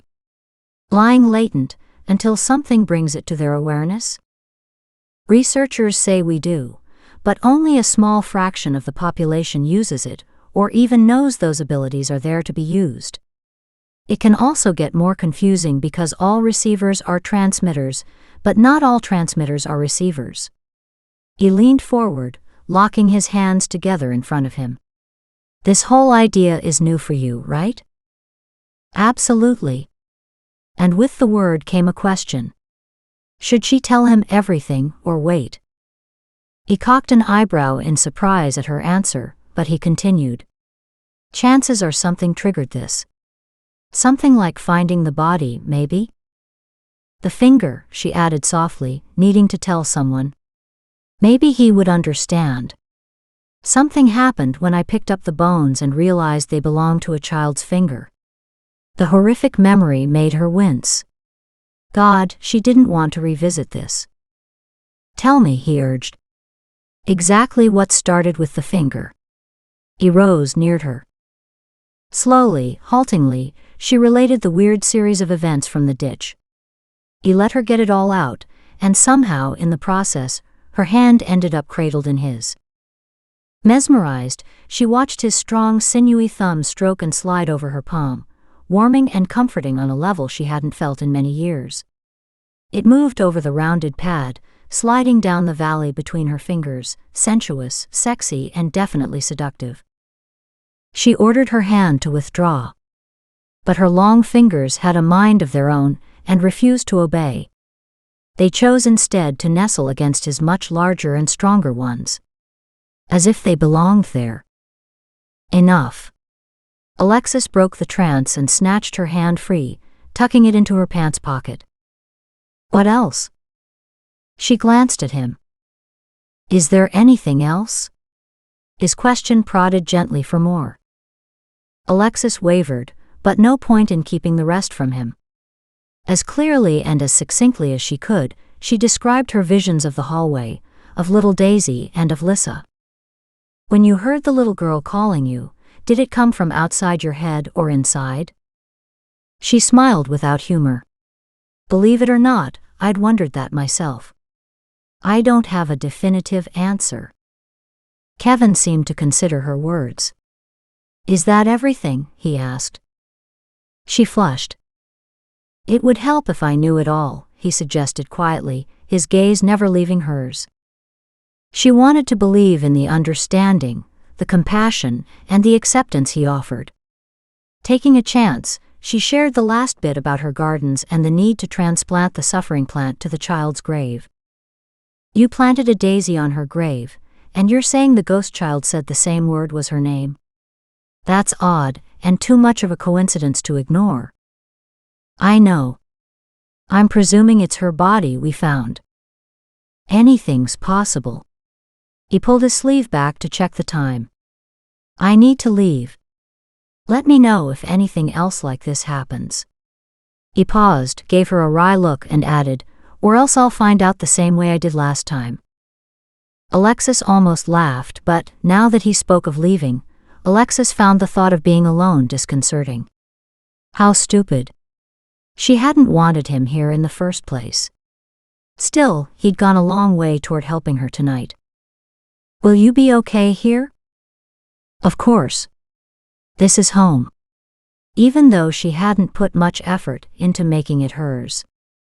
She cast an unhappy glance around the cold place. We need to talk some more about your abilities, and how you can learn to control them. I have a friend, Stefan, who might help. I'll talk to him. He walked to the doorway, jacket in hand. She'd trailed behind him, helpless to abate the sense of loss already threatening. Slowly she closed the door behind him, and turned to look around the empty room. An odd thought struck. Outside of Scott, Kevin was her first real visitor in a year. How pathetic. When her sister's cancer had first been diagnosed, priorities had to be set. Everything had been about Lissa. Afterward, Alexis had remained secluded, inside a wall of pain that refused to ease. When had that changed? When had the pain reduced her to the point that she'd just been hiding? Kevin walked out to his car. Given Alexis's skills and lack of control, he had one more thing to do tonight. He headed to Stefan's house. Stefan lived in a huge cedar post and beam home on a couple acres just out of town. Evergreens lined the long driveway and ringed the property. But that was nothing to the damn plants surrounding the house that looked like they lived on steroids.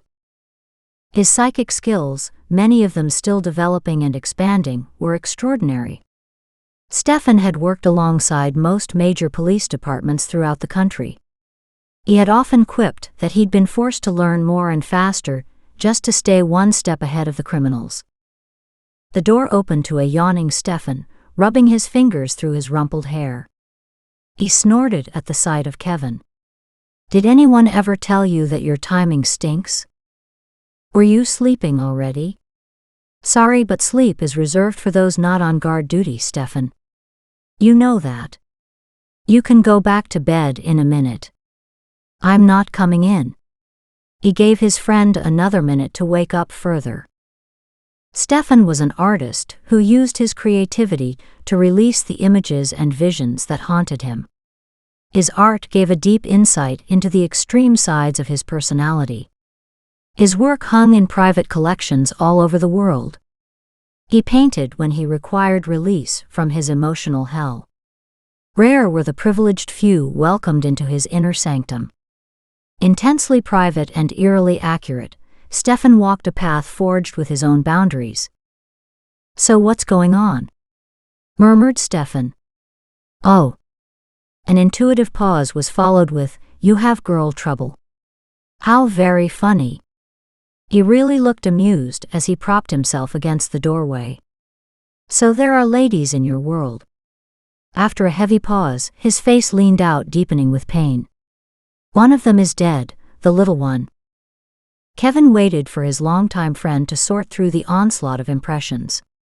That's what happened when you had an extreme psychic as part of your circle of friends. Nothing was private. Stefan rubbed his eyes. What do you need from me? Kevin knew Stefan had seen too much of this world and the next to be surprised by anything much these days.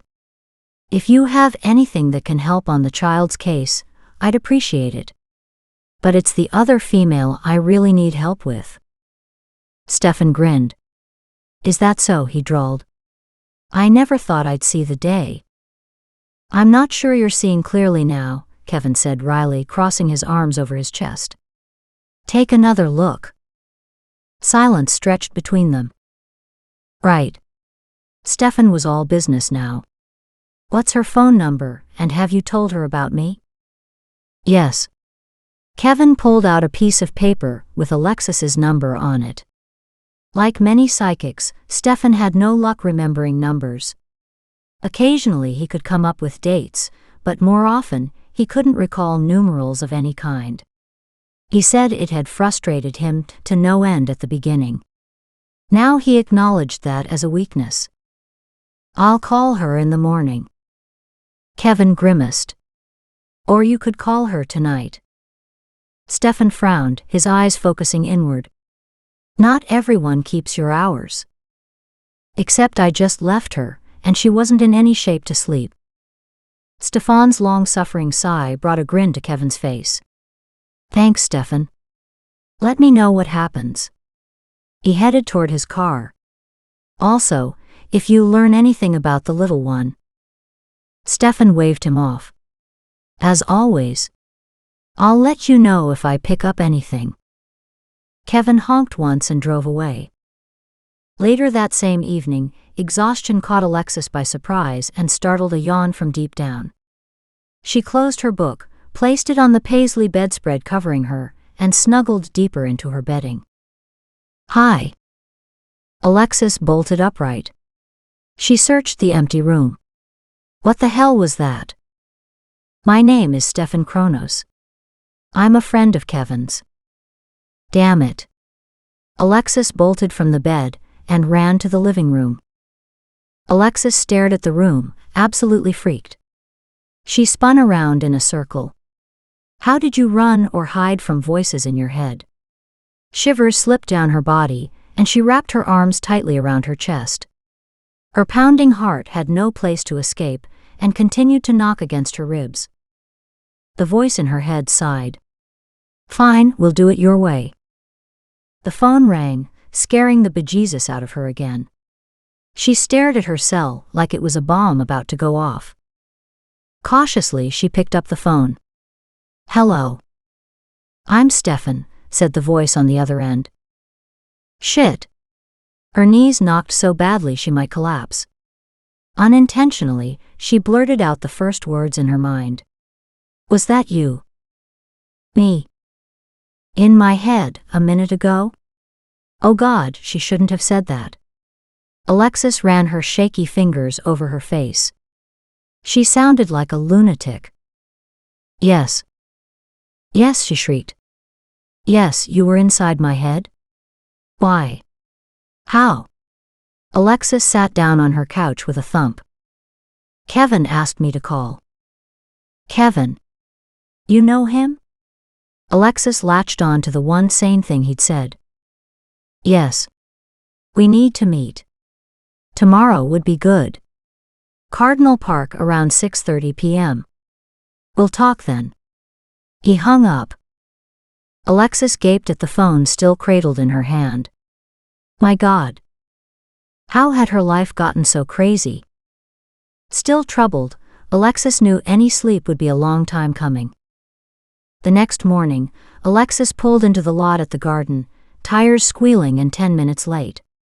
Striding over to Scott, she handed him one of the 2 coffees she'd picked up on the way in, hoping it would work as an excuse in case her boss, Rick, beat her to work. Scott accepted the cup and flashed her a grin, before he quickly sobered, nodding toward something behind her. Good morning, Rick. How are you doing? Rick. Alexis stiffened at Scott's address, but then forced herself to relax. Rick was irritating but harmless. The mayor is very unhappy over the regrettable end to the ceremonies. Rick's voice washed over Alexis like lighter fluid. Ever so slowly, she swiveled to face him. What did you say? She demanded. Rick took a defensive step back. Did you just say the mayor was upset at all this unpleasantness? She questioned caustically. How about the parents who, even now, are looking for their missing child? A child was murdered. Don't you people understand that? Alexis was warming up to rip into her boss again, when Scott placed a heavy hand on her shoulder, a gentle but indomitable warning. Take it easy, Alexis. Scott's intervention barely allowed her to regain an appropriate level of restraint, only it wasn't enough to still her piercing anger or the grief she felt welling up inside. She spun away from the men and walked off a short distance to be alone. She looked toward the makeshift memorial and gasped in surprise. The grave was heaped with flowers, candles, and balloons. Teddy bears smiled out at the world, among the glorious blooms and ribbons festively adorning the jumble. She couldn't resist walking over to stand in awe at the testimony to a much warmer humanity than she'd seen in a while. Tears formed in the corners of her eyes. Toys, cards, and notes spoke of a community mourning the sad resting place for the lost little girl. In a small way, Alexis was proud of her contribution to the beautiful gardens. If the child had been tossed away so casually, at least she'd had one of the prettiest resting places while she endured the long wait for discovery. Alexis could only hope it wouldn't be an equally long wait to find the girl's killer.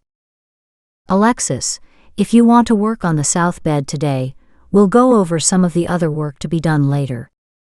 I've got to go downtown with Rick for a meeting. Scott had walked up behind her. Will you be okay?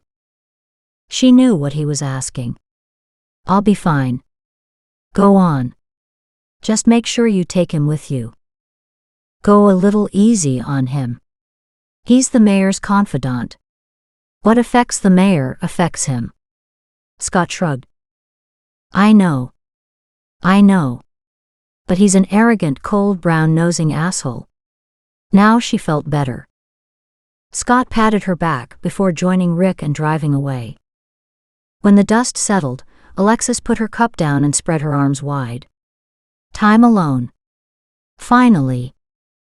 Her spirits lifted as she did something she'd always done naturally, but only now understood for the intricate communication process it truly was. She sent out a wide belt of joyous green energy to her plants. Their glorious energy bounced back. Her heart embraced the bright colors and cheerful sounds exploding in her mind. So that's what being a transmitter meant. She just hadn't known what it was called. Chapter 6. At the end of her workday, Alexis had stopped for a quick meal, and then hummed contentedly as she drove to Cardinal Park. She was early for her meeting with Stefan, and, not knowing what else to do, Alexis wandered around the garden admiring the plants. Their colors were slightly different than those she normally worked with, but they had a serenity she hadn't seen before. While enjoying one particular arrangement, the flower petals brightened, almost as if a light had come on from within. How curious! Alexis compared them to the petals on other flowers. Now they all appeared to be lit up. What the hell? That's the result of both our energies combined. Alexis froze. That voice spoke inside her head. Again. It's me. Turn around. Ever so slowly, Alexis turned to look behind her. That's right. I'm the one talking to you. Alexis's mouth dropped open. That brought a knowing smile to the man in front of her. Did she say a man? What an understatement. Man implied ordinary. This guy could pass for a GQ model. He was stunning. Thanks for the compliment. Alexis flushed. Not only was she hearing him in her mind, but he was also reading hers. Oh God. She closed her eyes in mortification. How embarrassing. Proving her assumption, he spoke telepathically once again. Don't be embarrassed, please. I wouldn't normally do this, but it seems like you're the type to need proof. I'll get out now. Instantly her mind felt empty, bereft even. She was mystified. How could she miss what she'd only just noticed? He smiled at her. It's the loss of a connection that you hadn't experienced until now, one that you'd always longed for, because, on some level, part of you knew you were incomplete. Her gaze widened at the hypnotic-sounding voice. As he obviously could read her every thought, it would be best to be totally honest. But wow. It's not fair. You're too gorgeous for any woman to ignore, she complained, startling a surprised laugh from him. "Could we start again?" she asked dryly. Quickly recovering her composure, she held out a hand. "Hi, I'm Alexis." When his chuckles calmed down, he shook her hand. "I'm Stefan. Kevin told me a little about you, but he didn't say that you would be a breath of fresh air to my jaded soul. If you can read my mind, I might as well speak it. I don't think I can communicate telepathically like you do." "Wrong. If you can understand me as easily as you do, you are certainly capable of speaking your thoughts in the same way. And I heard yours. Remember? You just have to learn how to focus them, then send them." He tucked her arm into the crook of his elbow. "Let's walk." They meandered through the twisting pathways. There was so much color that it distracted Alexis from her purpose. "You love the plant world, don't you?" She nodded at his question. "Why?" he asked. "I have no easy answer." She took a minute to gather her thoughts. "I feel better when I work with plants. They've helped me to heal, to grieve for my sister." She stopped to smile down at a particularly valiant pansy, trying to bloom between the flagstones. "I admire the wild ones like this little guy. In the face of all odds, he makes a tremendous effort to live his life the best that he can. Isn't that what you're doing?" Startled, she stared at him. He was very intuitive, regardless of any psychic abilities. "My struggle hasn't been all that difficult." He allowed that one to pass for the moment. "Where do you see yourself going from here?" She snorted. "It's all I can do to get through each day right now." Her fear and frustration bubbled over. She had to tell him. "All of a sudden, ghosts, voices, even weird visions have taken over my life without warning." She searched his face closely. She didn't know what she'd do if he laughed at her. Stefan only nodded. A weight in her chest eased. "I've talked to plants for years, but I hadn't seen that as odd. Many people have a green thumb. But after finding those bones, well, I don't know if a green thumb explains it anymore." Stefan motioned her in the direction of a large stone bench. "Now start where you found those bones." He remained silent as her words poured out. "Then you called me," she finished lamely, feeling a bit foolish at the end of her emotional spiel. Stefan looked at her with admiration. "Kevin is an old friend, from a difficult time in my life when I didn't want friends. In truth, I didn't want anything, especially life." Alexis turned to face him at his surprising confession. "You were suicidal?" Her shocked disbelief brought a wry smile to his face. "Yes, I was. The reason, however, is all you've just said, and so much more. I saw dead people all the time. I answered questions in people's heads, under the assumption that they'd spoken to me. I knew things would happen before they did. The worst part was..." He paused for a moment. "Nothing I did stopped events from happening. I couldn't do anything to keep the bad things from coming to pass. I was helpless. That made me a victim myself." He fell silent. Alexis watched his face darken with the shadows of memories. He turned inward, as if staring off into a horrendous past. "How did you get through it? My God, I've only been dealing with this for such a short time, and I didn't think I'd make it through that." Alexis cringed at what he must have endured. His childhood must have been one long, lonely nightmare. "I met someone, a parapsychologist, who recognized the mess I was in. After that, I studied, practiced, and learned to mentally control my abilities. At least to a certain extent. That helped me regain perspective." He smiled. "I was no longer a victim, and that made all the difference." "What makes these abilities start up? No prior warning, just all of a sudden, ghosts walk toward me? I don't get it." And she didn't.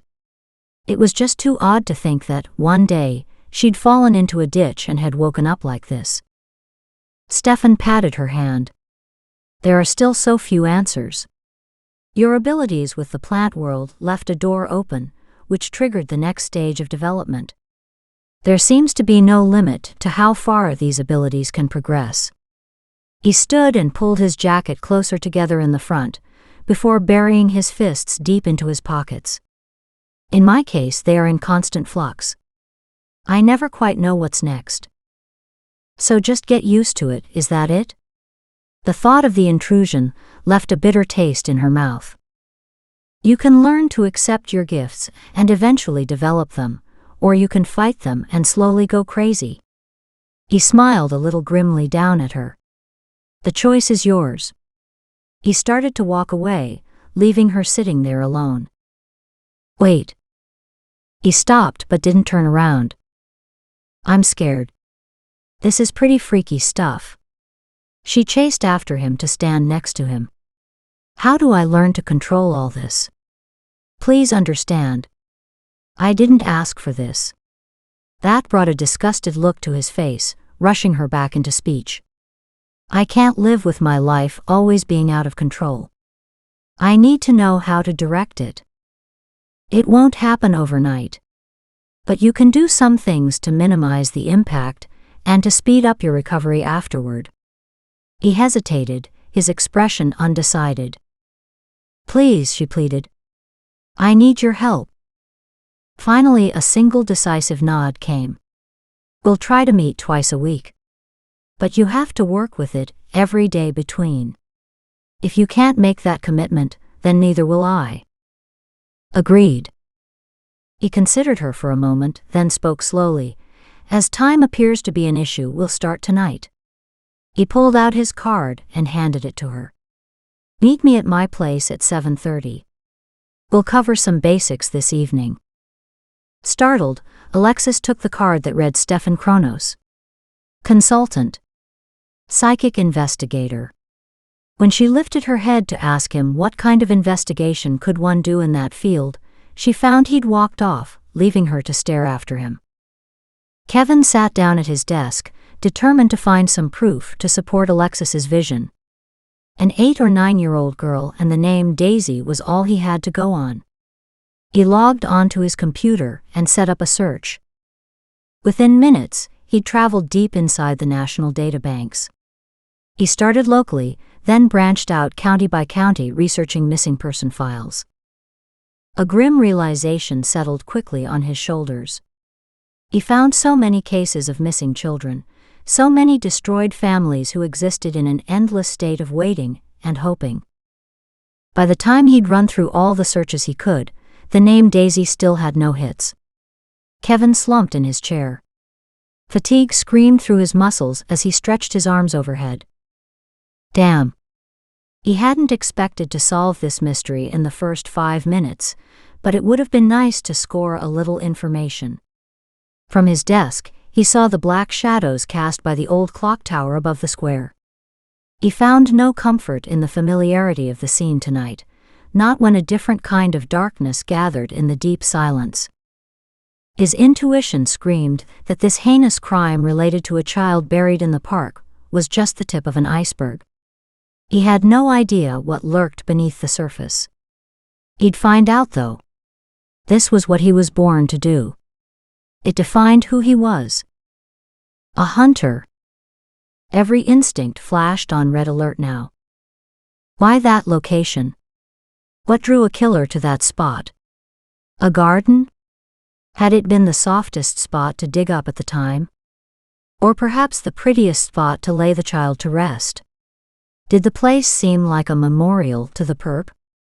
Surely burying a body, no matter how small, would have been noticed by the gardeners who worked there at the time. Or dogs in the ensuing years. Then again, if the gardeners used heavy chemical weed sprays or fertilizers, that could have kept the dogs unaware. Wouldn't Alexis, with her abilities, have sensed something was wrong there when she gardened close by? Although it's possible she might not have known or understood, on an energy level, what she'd received. She was a beginner in energy work. Kevin was well past frustration. He'd walked straight into disgust. What had made him consider, for even 1 minute, that Daisy was the name of the child they'd found? It sounded more like a nickname than a proper name. He shoved back his chair, stretching out his arms to rotate his shoulders. He needed a break. Glancing at his watch, he swore, stood, and raced from his office. He would be late for his meeting with the mayor, a very perturbed mayor who'd just received another threat this morning, according to the early phone call. The mayor's favorite cafe around the corner had become a steady lunchtime gathering place. 2 blocks away, it catered to a varied clientele. The food was good and always came hot.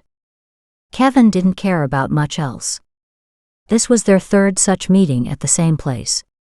So far, the mayor had proven to be a creature of habit.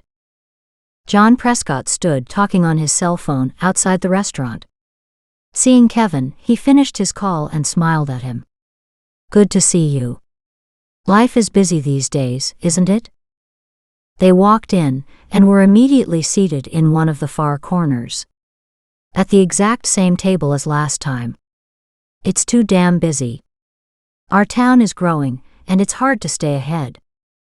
Kevin couldn't resist passing on a reminder that the town needed more law enforcement officers to keep everyone safe.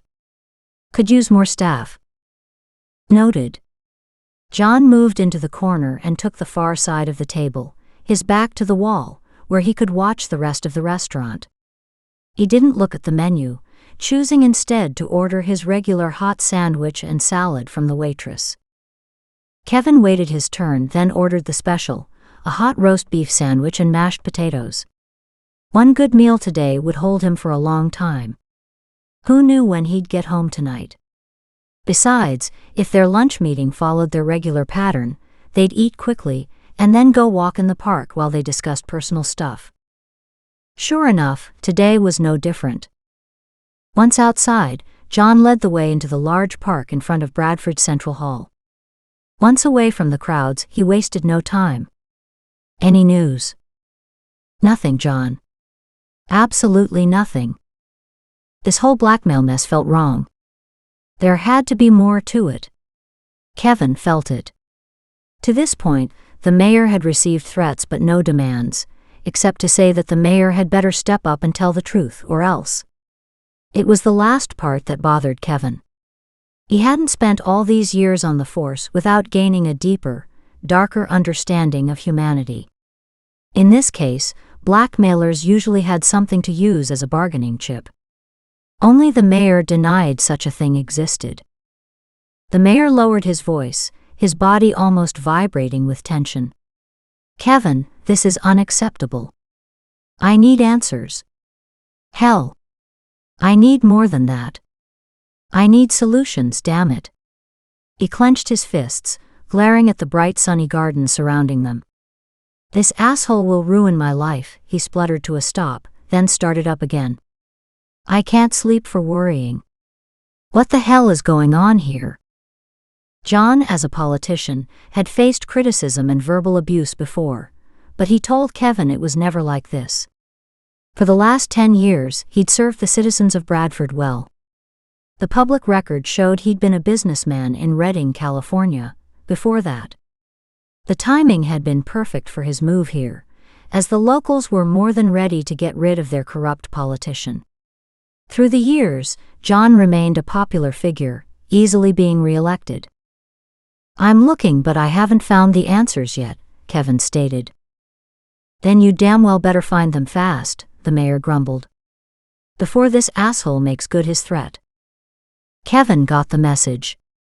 But he couldn't help wondering what the mayor might be hiding. He'd once probed gently to see if he could find out, but had hit a wall immediately. It happened that way sometimes. As he walked back to the office, Kevin's mind once again turned to Alexis. Had Stefan called her? Instinct said he had. A twinge of unease settled in his stomach. Stefan's looks often stopped women in their tracks. It wasn't Stefan's doing, and in no way did it affect their friendship, but Kevin found himself hoping that Alexis wouldn't react like all the rest. Stefan kept his love interests private, but generally the relationships were short and intense. Stefan had said once that his potential partner wouldn't show up for another few years, and that would happen only if she found him. When Kevin had asked for an explanation, the answer had been even more confusing. Energy, like colors or musical notes, have to combine to make the right kind of music, or I don't go there, no matter how willing or how gorgeous the woman is. Especially for a long-term relationship. Colors? What did that have to do with anything? It boggled Kevin's mind. As did the thought that he wanted Alexis for himself. He couldn't help but wonder if Alexis blended with his colors, creating the potential to make the right kind of music. And if they did, how long before they could start to sing their colorful song together? Alexis drove carefully to the address Stefan had given her on his business card. The driveway, lined by tall trees, appeared well-kept and normal. She wasn't sure what she expected, but considering what this man could apparently do, it wouldn't be an ordinary home. She followed the curve of the road and hit the brakes. What the hell? The gardener in her was stunned. Both the transmitter and the receiver in her were overwhelmed with joy. Gently she parked her truck to the side and got out. She took several steps forward, tears in her eyes. It was apparent in this setting that she was but a newbie student to a master when it came to gardening or plant health. All the bushes, flowers, even the trees looked like they were on steroids. The house itself twinkled through the greenery that both hid and guarded it from prying eyes. One side of Stefan's house was all glass that reflected the setting sun. The rest was crafted from logs. Some of them so huge she'd wished she'd seen the trees before they'd been felled. Evergreens bordered the property, and they glowed with some otherworldly shimmer. Everything was alive in a way she had never seen before. Birds twittered and sang in the garden as she stood in awe. Were you planning to come in or to just stand there? Stefan. She didn't bother to glance at him. Her gaze was desperately trying to delve deeper into the miracle in front of her. Earth to Alexis. I'm here. I'm just overwhelmed. She'd never seen roses with blooms so big. And the colors. Everything practically radiated joy. Wood carvings peeked out from parts of the garden, catching and holding her attention. Such craftsmanship. Don't be. You're very talented with plants as well. That caught her attention. No, she said. I'm skilled. She waved her arms around her and added, this is talent. I don't even recognize some of these plants. I'm a bit of a collector. Have plants from all over the world. He grinned. She stared for a moment, then grinned back. And you are too damn good looking as well. This time he chuckled. But only temporarily. Once you get to know me, I won't look that way at all. She frowned and walked closer. Why? Does the troll in you shine brighter the better I get to know you? He stepped inside and motioned her to enter, but she couldn't. She stalled at the open front door. Made of wood, it was as if she saw Tolkien's treants coming to life. Faces had been carved, making unique use of the wood grains. She shook her head and walked in. You didn't answer my question. She followed him through the house, loving the unique space, the bright lights, and oh my God, the stained glass windows. She spun around, trying to take everything in, and realized she couldn't. The walls were covered with paintings that drew her in and wouldn't let go. I don't need to. Had she insulted him? She hoped not. Damn her unruly tongue. She studied Stefan's features carefully. He didn't appear to be upset. He motioned her to a chair. We'll start right now. And we'll keep it short. I want to show you how to protect your space and how to run the energy you need for your system. I'll show you several techniques to help you meditate. From there, all kinds of skills can be worked on. Like, Alexis sat where he pointed. Talking safely with Ghost for starters. She flushed. Dare she ask about the safely part? But he was already giving her instructions to sit comfortably and to take several deep breaths. She tried to let the questions go and followed along, and hoped she could trust where he led. 40 minutes later, she was still hoping. Okay, we'll try to put all this into practice right now, then call it a night. Close your eyes. Focus on deep breathing. 1 breath in. Let it out slowly. And again. As each thought flits into your mind, acknowledge the thought exists, then let it slide away. Let it go. Let them all go. Let the thoughts drift in and then drift out.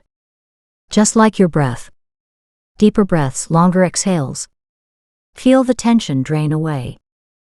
Now think of a favorite place where you'd like to be. A waterfall, a beautiful meadow. One of your favorite gardens, perhaps.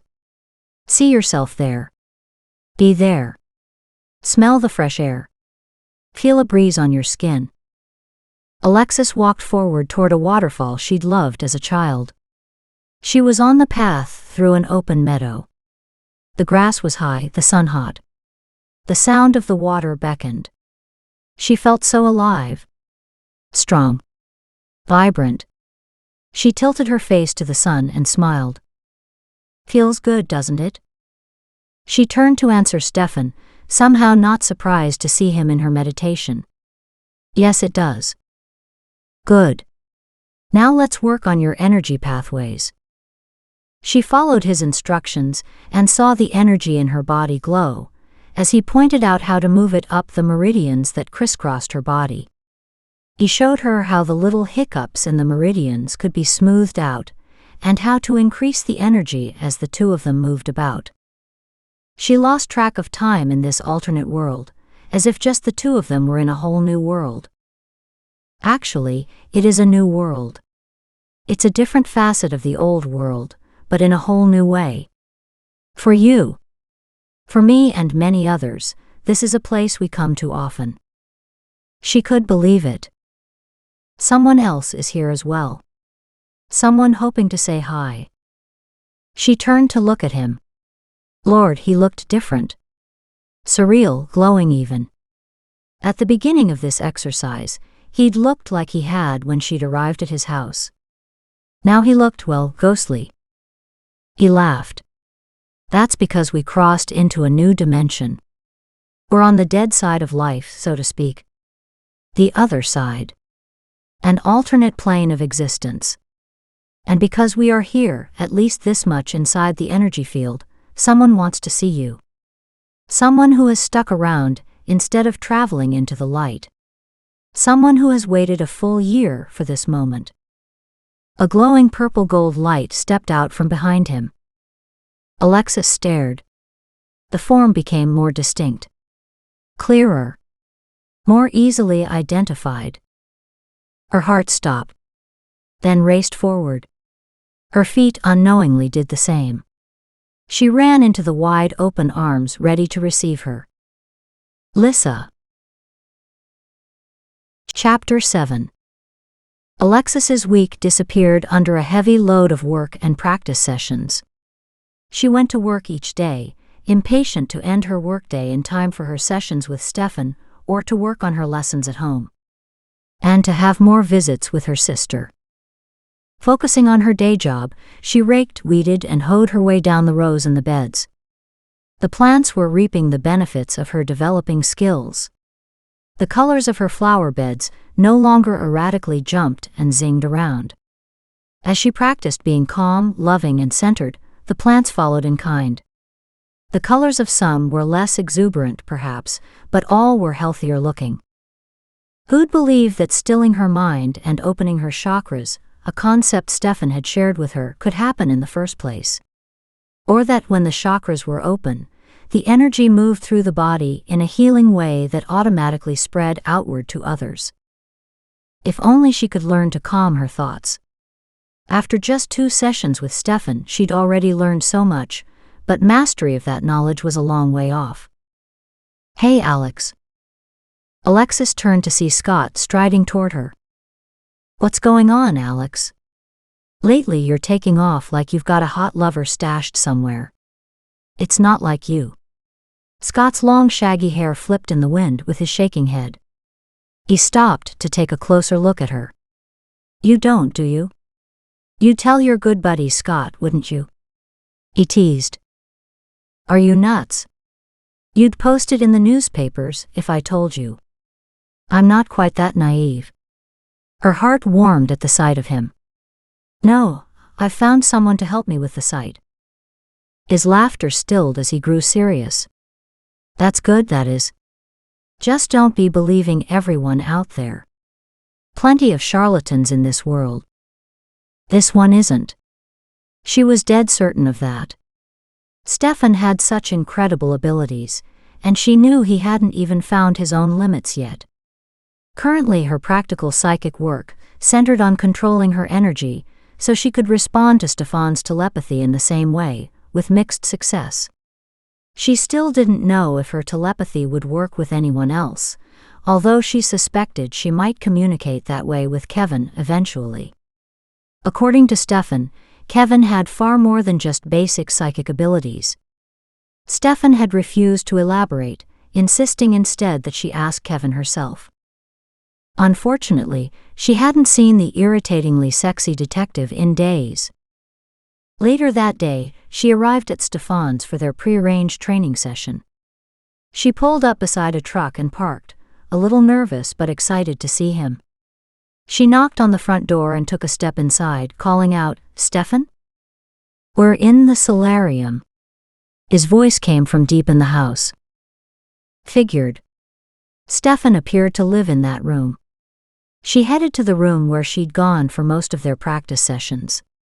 Hi. Stefan sat in his big corner chair and beamed at her. She glanced around for Kevin but found no sign of him. She raised an eyebrow. Is that Kevin's truck out front? Stefan nodded toward the large deck beyond the open doors. Her gaze searched, slipped past, then locked on the silent man leaning over the railing. She didn't need to be psychic to know that something was wrong in Kevin's world. Quietly she asked, Do you want me leave? We can do this another night. No, you might be good for him tonight. Startled, she stared at him. I doubt that. A secretive smile played around the corner of his lips. She eyed him suspiciously. Go say hi to him, he urged. Or better yet, sit here and try to read him telepathically. Figure out what is bothering him. Soberly, she took up her meditative position. She distanced herself from the outside world and let her mind open like she'd been taught. Thinking of a beautiful waterfall, she imagined herself floating gently in the warm pool of water beneath, and she relaxed. She let her mind empty of all thoughts, accepted when something popped in, then gently released it again. Hesitantly, her consciousness stretched outward, past the walls and beyond. She floated lightly in Kevin's direction. Keeping her concentration focused on Kevin, she said, Hi, Kevin. As if she'd opened a door, strong colors surged into her mind, stretching her ability to see them, as the maelstrom filled her. The same reds, blacks, and whites swirled around Kevin in an angry vortex. The force of the colors stunned her. She didn't need to open her emotional center to understand his feelings. They swamped her. Fear. Pain. Anger. Frustration. Something was wrong, and he didn't know what. Police, children, death, torture. The words poured through Alexis's mind in an endless, horrific stream of ghastly movie clips that she couldn't turn off. She slammed that door shut immediately. The withdrawal jolted her painfully back to Stefan's living room. Her hands trembled as she shifted her position. She tucked them under her thighs to calm down the tremors, and her heart raced even as she gasped for breath. Elated yet shaky, she evaluated her success. She'd done it, but what had it gotten her? A glimpse into Kevin's nightmares? That she didn't need. She had enough of her own to deal with. Satisfied? Startled, she looked over to see a disgruntled Kevin, leaning against the door jamb, staring at her. Worried, she asked in a small voice, Did I overstep some unspoken boundary? The darkness on his features lightened. He shook his head. No, I would have bumped you out if you had. What did you find out? Slowly, she concentrated on formulating an answer. That you don't know what's wrong yourself. You feel like something bad will happen, only you don't know what. Even if you did know, you couldn't change it, and that's what you really hate. Cool gray eyes surveyed her. Not bad at all. She shrugged dismissively. Those were the feelings that I could read. The words were much harder. What words? He demanded sharply. Death, children, pain, torment, blackness, torture. She recited the litany blindly, ignoring the look of utter astonishment on his face. She tried to stay detached, but the utter bleakness of the memory and of the words themselves got to her. She fell silent, as her throat clogged with emotions. She closed her eyes and shuddered, wanting to ease his nightmare but not knowing how. It took several minutes to regain her balance. When the heavy emotions finally receded, she opened her tear-rinsed eyes to find Kevin crouching before her. Not able to help herself, she reached for his hand and held it up against her chest. She wished she could take his soul inside her own and chase away his darkness. She stroked his fingers, his arm. Wishing she could help him. Ease his pain, alleviate his sorrow. You have to grow a tough shell in this business, or it will destroy you. He spoke simply but with conviction. So much pain and suffering is in the world, you must find a way to detach, or the knowledge of it will kill you. Have you found a way, she asked shakily, staring into eyes that were windows to a world she'd never known existed. And now that she knew what his job put him through, part of her wished she could return to ignorance.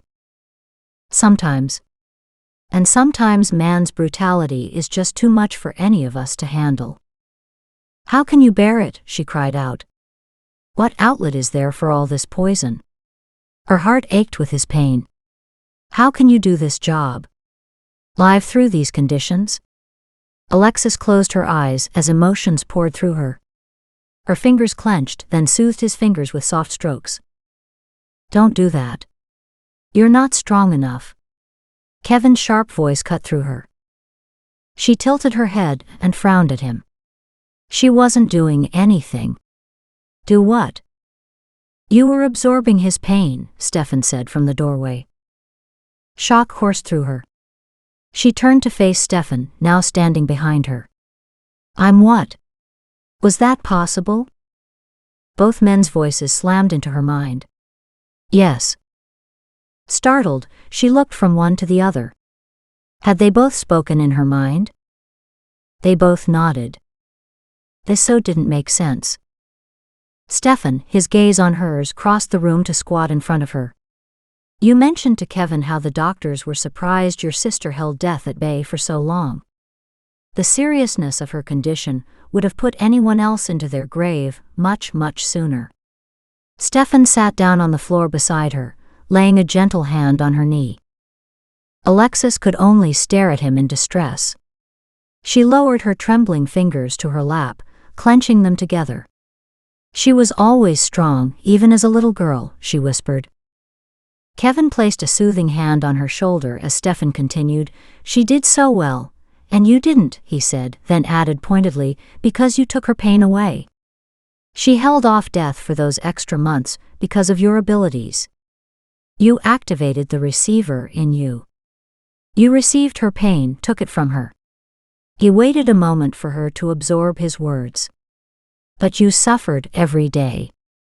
You didn't know how to dump her pain from your aura, or how to protect yourself. No, that's not possible. Shock hit her. She shook her head violently. No way. Except, along with the wonderment and the disbelief, was a faint touch of understanding coloring her voice. He had to be wrong. Still, a flame of hope that she might have helped her sister brightened inside. Lissa had suffered terribly. If Alexis had helped ease that for her, even a tiny bit, she was grateful. Not only possible but in this case, definitely. You've probably been developing your abilities for years, first with the plants, then with your sister. Kevin dropped his hand and stepped back. Only now are you aware that this is something not everyone can do to the extent you can. This is too much. The overwhelming concept besieged her.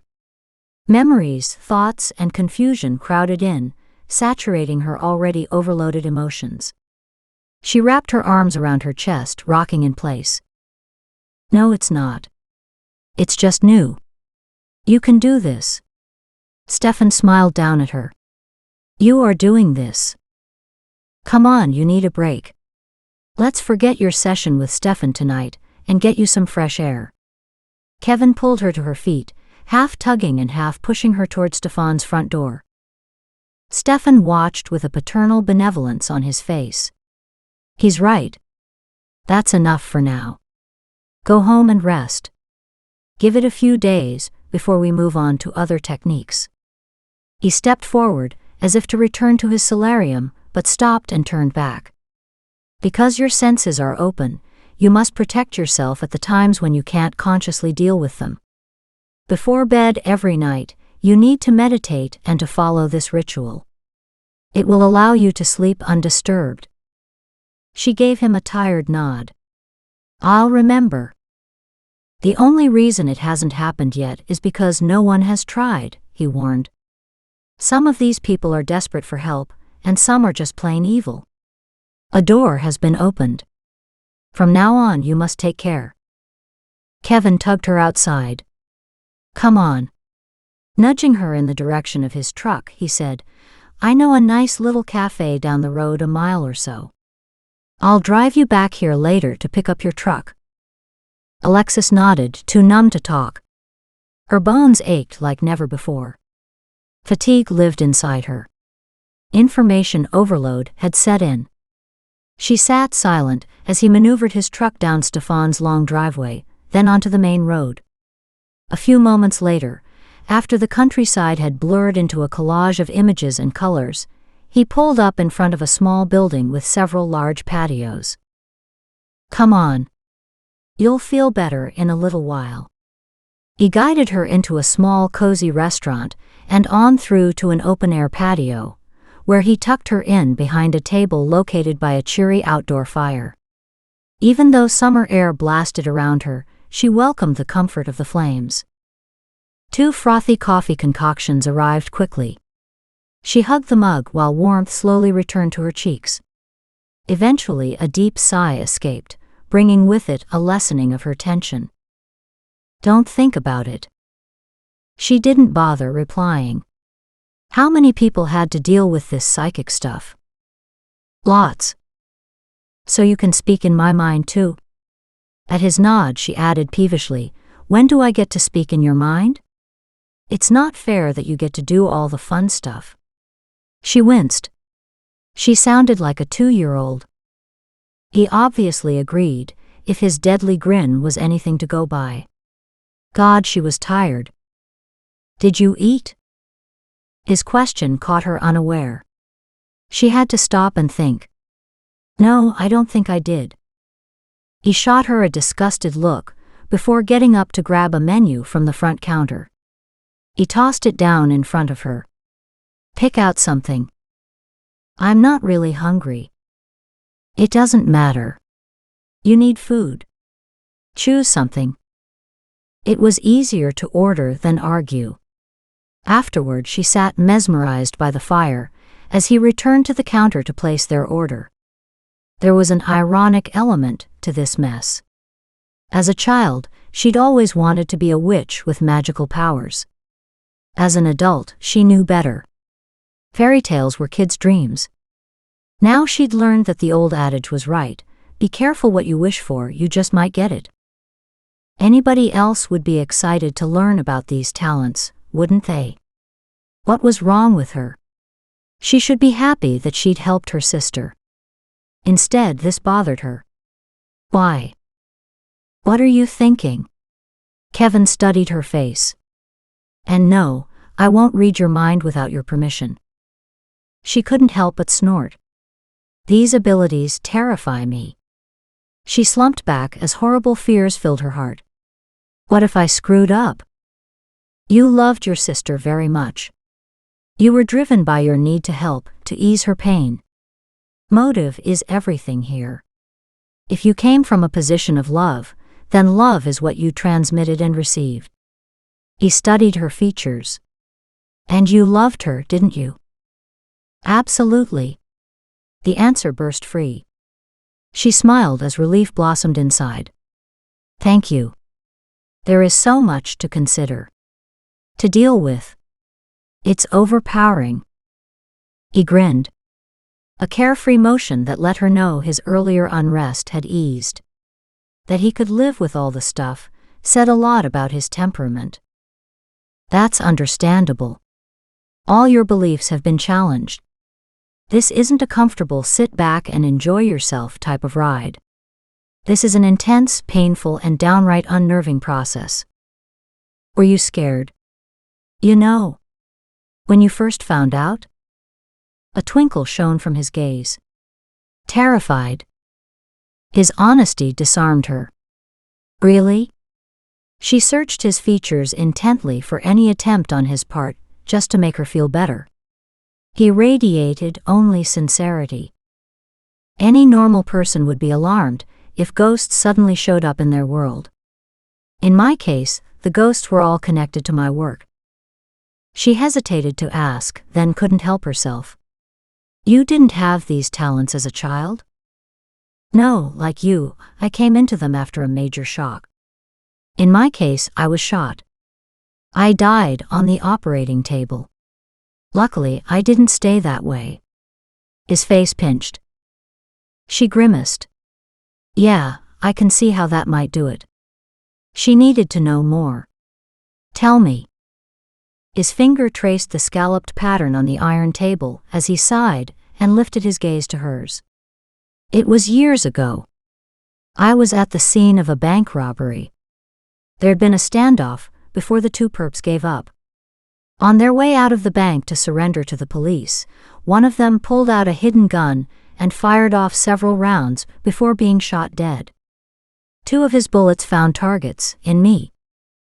Silence fell over them. Alexis stared down at the table.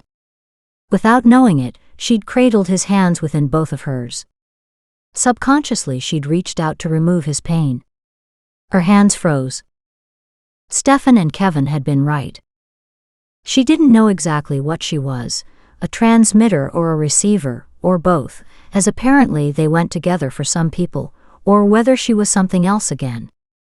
But she did know she'd mentally been siphoning off his troubled energy. Easing his aura. His soul. She sat back, disturbed by a reality she could no longer ignore. This was no quirky gift that she could play around with for fun. It was a part of her identity that she hadn't known, hadn't understood even existed. A part of who she was. During the lengthening somber silence, the waitress arrived with their food. Alexis stared at her meal. She needed her strength, her health. With that new understanding, she ate ravenously. He sat back and watched. She barely looked up. Change of heart. Maybe. He watched as she polished off her sandwich and salad. When she eyed his remaining food, he quickly finished it. Just joking. She grinned hugely. That grin widened cheekily as she watched his lips quirk with an answering grin. God, he was sexy. After years of celibacy, the awakening of her hormones was excruciatingly intense. Like everything else happening in her world right now. It was like nothing fit anymore. Or after a long winter, summer clothes felt odd, leaving her more exposed than she was used to. She suspected Stefan would explain that the awakening of her other senses had awakened these ones too. She turned to look around the room, afraid he'd read her thoughts. Stefan had tried to show her how to put up a wall to block her thoughts from being read, but she'd not yet succeeded. And Kevin wasn't relationship material, not with a job like his. She'd loved and lost too many times to ever contemplate going there again. At least that had been her position up to now. Besides, could she trust her emotions right when they were in chaos? With her desire escalating every time she was around Kevin, did she have a choice? "Alexis?" Kevin called out, his voice darkly sensual. Slowly she turned and gazed at him. His eyes, like charcoal magnets, pulled her deep into their depths. She was drowning in sexual awareness, and didn't even care in that moment. They might have been the only two people on the patio, for all the notice they took of their surroundings. Pure streaming energy flowed between them. "Alexis," he repeated, his voice velvety smooth and full of secrets. Secrets he invited her to share. Oh boy. Alexis closed her eyes briefly and drew herself back, shudders sliding over her skin in withdrawal from his unspoken promise. "Damn," his voice cracked in agonizing acceptance. His shoulders sagged. He turned to look out into the darkness. He swallowed convulsively, looking everywhere but at her. She whispered into the agonizing silence, "I'm not ready." He dropped his gaze, a pained grin showing. "I know, but I'd hoped." Her lips curled knowingly, spiking the energy once more. "Thanks. And I'm sorry." The evening ended soon afterward. She was careful not to physically touch him, in case she risked starting something she wasn't ready for. The trip back to Stefan's was fast and silent. After a quick goodbye, Alexis got in her truck and headed home, comfortable in her skin for the first time in days. If there would be ghosts in her life, then she wanted a say in when and where they appeared to her. Lissa. Her name floated painlessly on the air, for the first time in over a year. Feeling lighter, sweeter, and so full of love, Alexis swore she heard Lissa's laughter tinkling around her.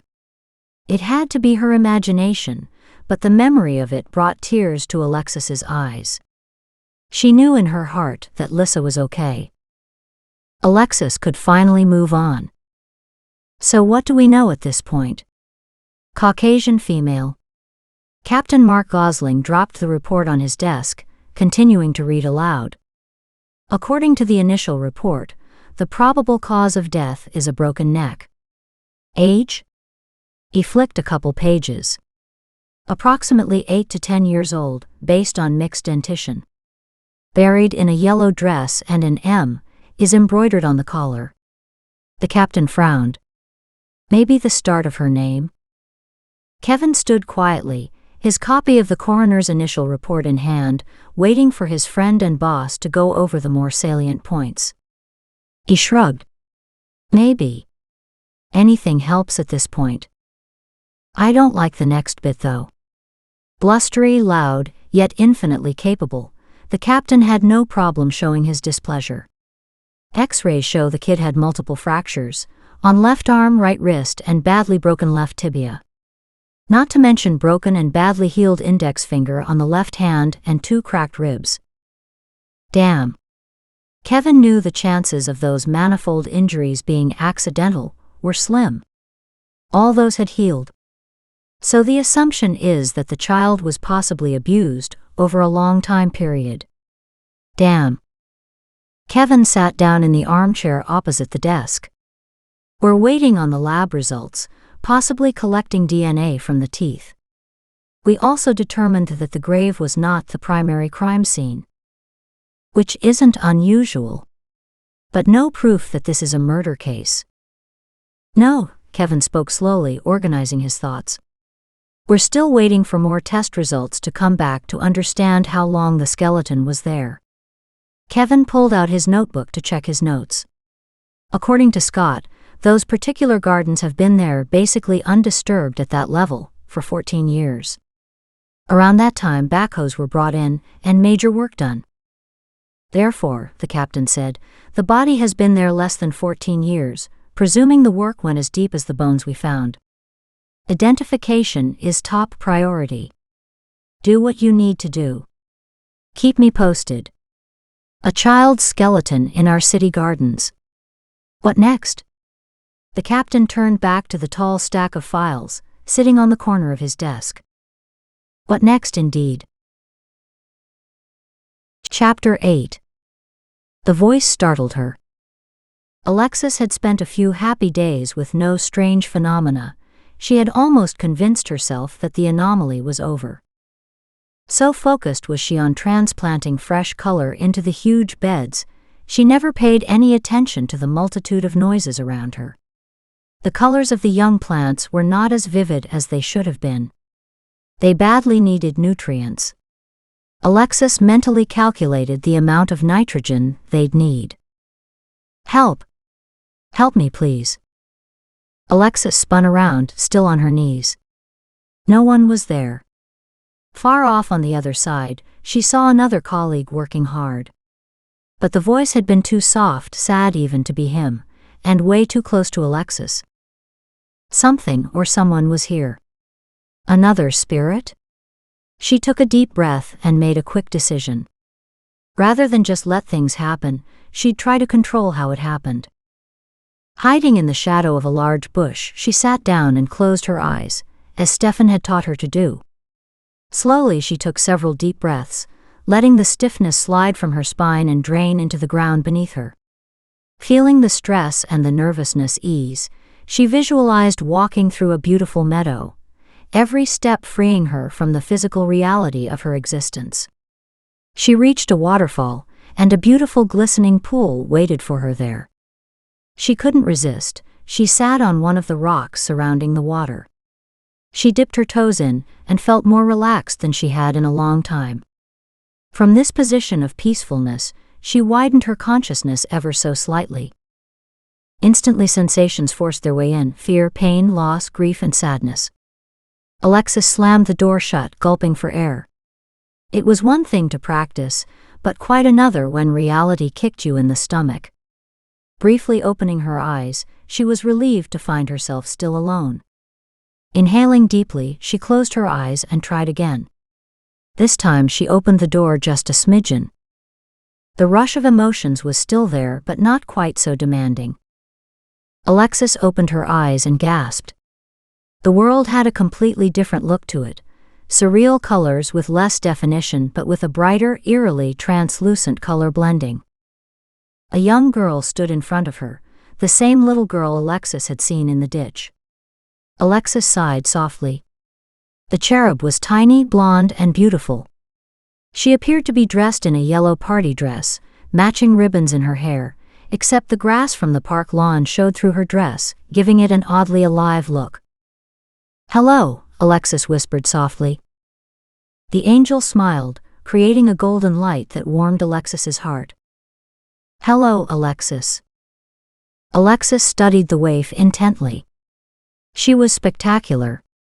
No way Alexis wouldn't have remembered her, if they had ever met. "You know my name? You're the garden lady who makes the plants laugh." Alexis leaned back in astonishment. "Do I?" She loved the sound of that. "Do you hear them?" "I listen sometimes and watch," the child said.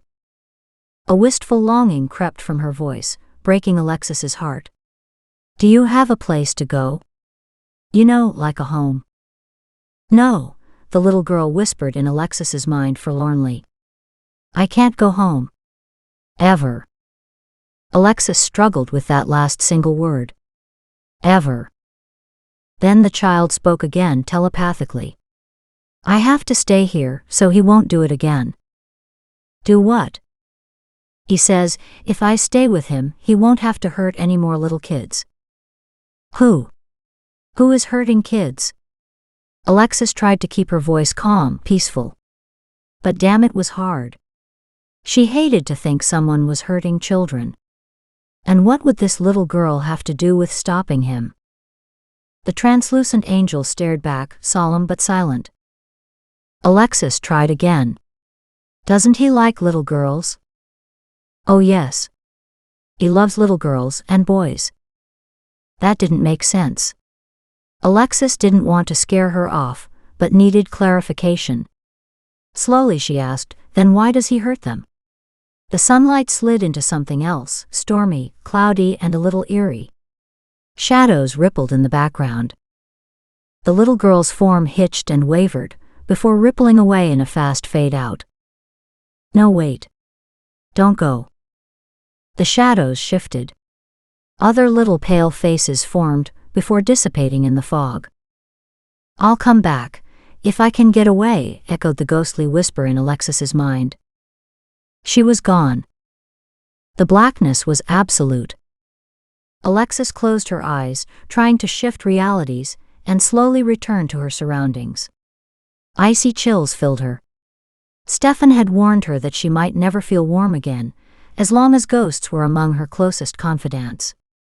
Each person experienced a different reaction. Hers seemed to be freezing and tiredness. Shivers raced down her spine. As much as she didn't want to, she also felt obligated to tell Kevin about her experience. Surely every bit of information counted. Not that she had much to offer. Still, the station was only 1 block away. From a coffee shop situated beside the police station, she stopped to pick up 2 of the largest coffees they had. Walking inside the police station, sipping her coffee, she moaned softly as the warm cream-laced brew slid all the way down, curling her chilled insides with delight. "May I help you?" She took 1 more sip before answering the police officer at the front desk. "Yes. Is Detective Sutherland in, please?" "Just a moment."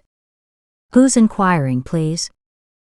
Alexis gave the female officer her name and sat down to wait. Maybe he'd be too busy to talk to her. "Alexis, nice to see you." Kevin stood smiling in front of her. "Are one of those for me?" She handed him the second cup.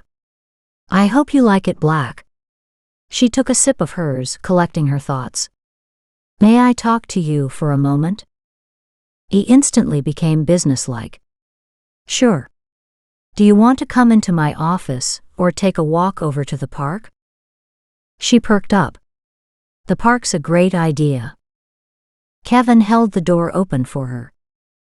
They walked companionably for a few moments. When they reached the park, almost at the same spot where she'd seen the little girl, Alexis's words blurted out, "I saw her again." "Who?" "The little girl, Daisy." He searched her face as if to read what she hadn't said. "What happened?" A sigh gusted out heavily. "I followed Stefan's instructions on opening the door consciously, but just a little bit at a time. That made it easier." She rubbed her arms. "Except after this time the cold's much worse. I'm not as tired maybe, but definitely colder. Hence the hot coffee." She nodded at his astuteness. Daisy said she couldn't leave. She couldn't leave until he stopped hurting little girls. Alexis paused, thinking, "No, that isn't quite right." She concentrated on the little girl's words. "She said she has to stay so he won't hurt any more little kids." She finished in a rush, relieved to have remembered. She paused a moment, staring morosely at the beaded drops on the surface of her takeout lid before continuing. "She also said that he doesn't hate little girls and boys. He loves them." Alexis sipped at her drink, as despair wafted through her already muddled emotions. She'd never get warm at this rate. The child's odd words had sent another chill directly to her very soul. Maybe it wasn't the vision giving her the chills, but more likely the concept of a child abuser. Like, how wrong was that? Could be a serial killer, or could be something else altogether. Not sure if that fits what little we know, if that's her body we found. "What did you find out?" Alexis gazed at him warily. The child had been embalmed. As far as we can figure, she was stolen from her grave right after burial, or from the funeral home before her burial, and then was buried here. "What? Why?" Alexis froze in shock. Why would anyone do such a horrible thing? She sat down on the closest bench. This new information rocked her to the core. She shook her head in disbelief.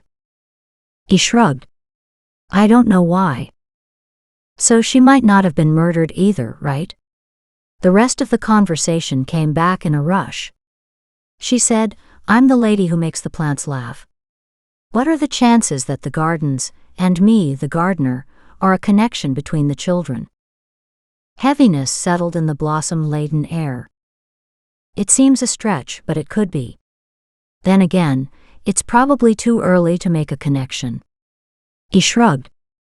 We've run a DNA sample through the database, in case her death was a criminal case. I'll check to see if any missing bodies are mentioned in the case files, or if this has happened somewhere else. Another possibility is facial reconstruction. If we can get a picture of her face, created from her skull, then we can send that to the media, hopefully to identify her that way. But that is expensive. Alexis hated to think the child had been there all these years, and yet no one knew.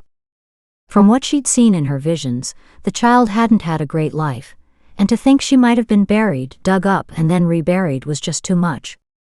This child had been through enough. They had to help free her. It was late when Alexis headed to bed that night. She dropped into dream sleep immediately. In her dream state, she walked through a beautiful wildflower meadow with sunshine and yellow finches. Lissa walked beside her. It felt wonderful. The two of them were full of bubbling girl talk. Alexis couldn't tell her dream from her memories. They seemed the same. She loved it. Alexis ignored the subtle changes going on around her. The joy at spending time with her sister overrode any other worries. Then Lissa froze, staring into the growing blackness moving over them. Where had that dark wall come from? The sun had been shining only seconds ago. Lissa. What's wrong? Alexis spun around, looking for answers. She found nothing. Literally nothing. Only a smoky black fog surrounding the two of them. Lissa never answered. Alexis swiveled, searching Lissa's starkly pale face.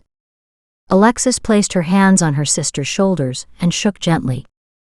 Talk to me. What's going on? Go. Get back. Lissa pushed away Alexis's hands and tried to turn Alexis around, shoving her forward. You have to go back. Go back where? What are you talking about? The sun went out, as if on a switch, leaving the two of them in total darkness. A terrible sense of foreboding washed through Alexis. Lissa, what's going on? He's here. Alexis, wake up. You're not safe. Wake up. Wake up. Alexis woke up. Her heart raced, trying to escape her ribcage. Her lungs gasped for air, while her mind pleaded to know what had just happened. Only her nightmare wasn't over. Someone was in her room. Fear and sweat poured off her skin. Huddled under her covers, she shivered. Excruciatingly quiet, terrified of moving and attracting attention, Alexis desperately tried to calm her ragged breathing. He hadn't moved. Why? What was he doing? Who was he? Fear shut down her ability to think. Macabre laughter filled the tiny room, or was that in her mind? You can't fool me. I know you're awake. I can smell your fear. That's very smart of you. Be afraid. But you're not so wise to talk with my Daisy. She's mine, and don't you dare forget it. The disembodied voice faded, taking with it the horrific sense of an intimate brush with evil. Alexis waited several long minutes. When she was sure he wasn't coming back, she tried to sit up and turn on her light. Only to find out she couldn't. She wrestled uselessly inside her body, trying to force it to shift. Alarms sounded, until she relaxed back, gasping at the nasty twist. She could breathe and blink, but she couldn't move her arms or legs. Panic ripped through her. Dear God.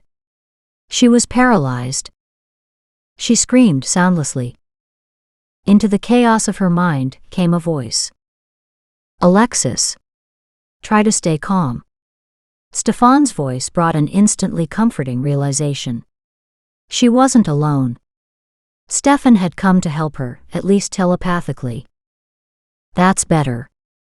Focus. Now. What's the matter? I'm paralyzed. In another part of her mind, she heard and felt the overwhelming emotions screaming to whoever heard. But it was disconnected from her, as if it were someone else. How odd. Then someone found her volume switch and turned it down. Whoever it was, adjusted it downward yet again. Explain.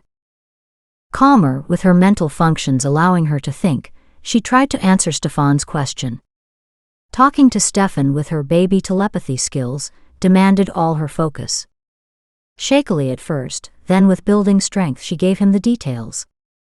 She was forced to relive the horrible memories that were now permanently etched in her mind. And to feel them again. You're not physically paralyzed. You're paralyzed by your fear. Feels the same, she muttered aloud. It took a minute for it to register. She'd spoken out loud.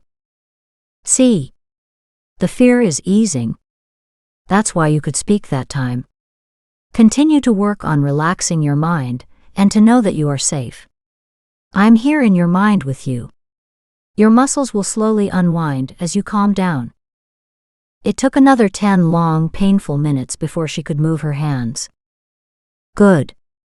It's improving.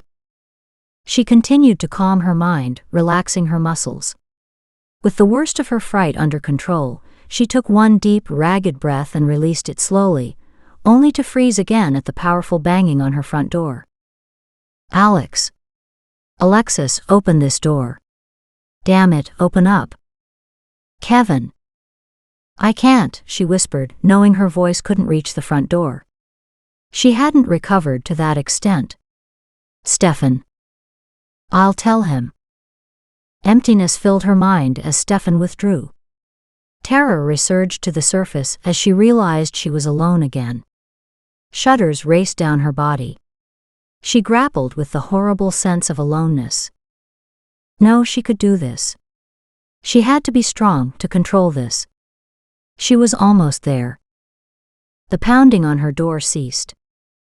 Alexis, I'm coming in. Kevin could do what he wanted. She couldn't stop him.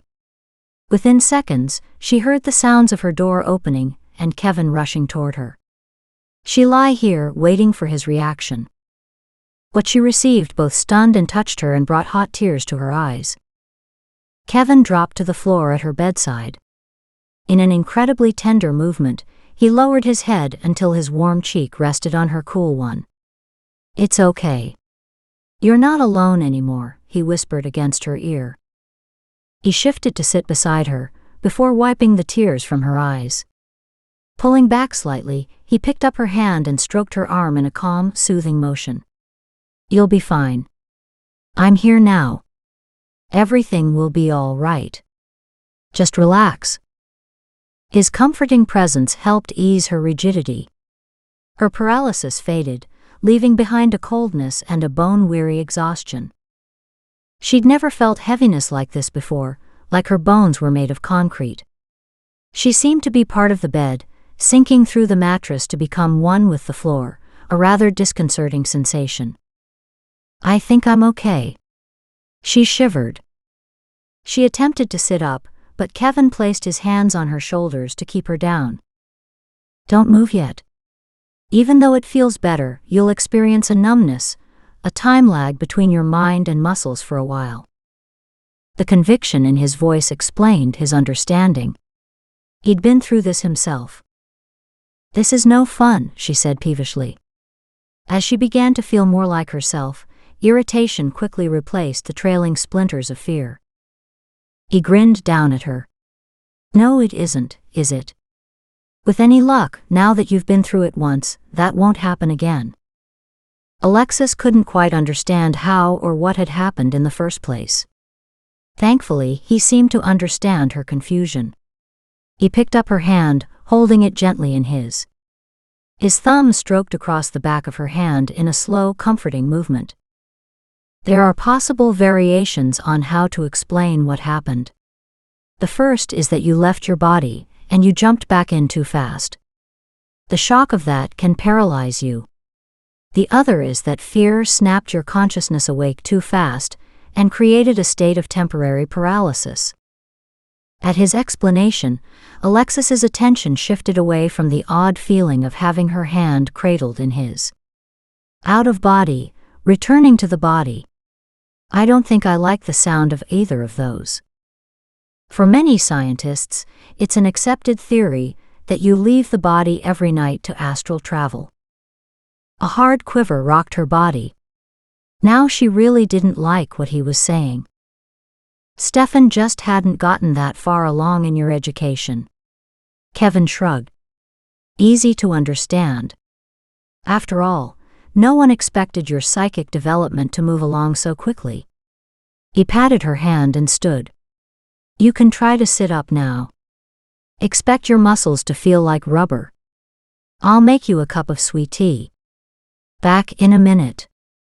She watched him walk out of her room. Damn, he looked good.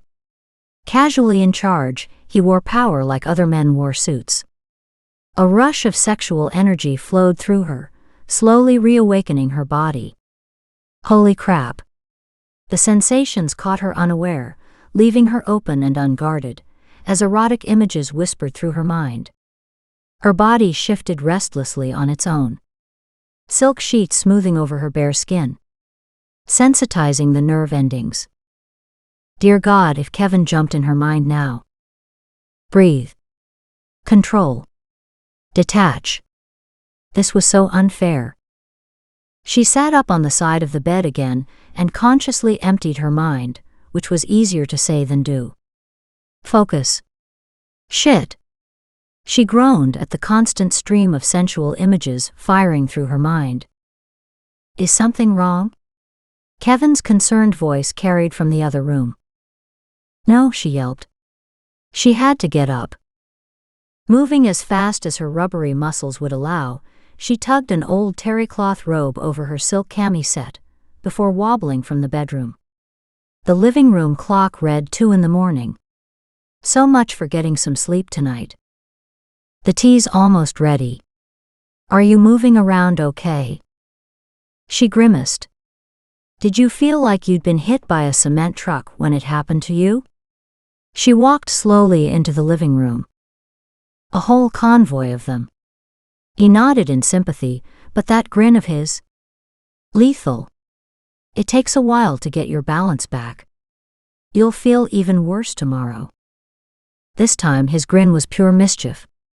She didn't know if she should believe him or not. The way she felt now, it couldn't get much worse.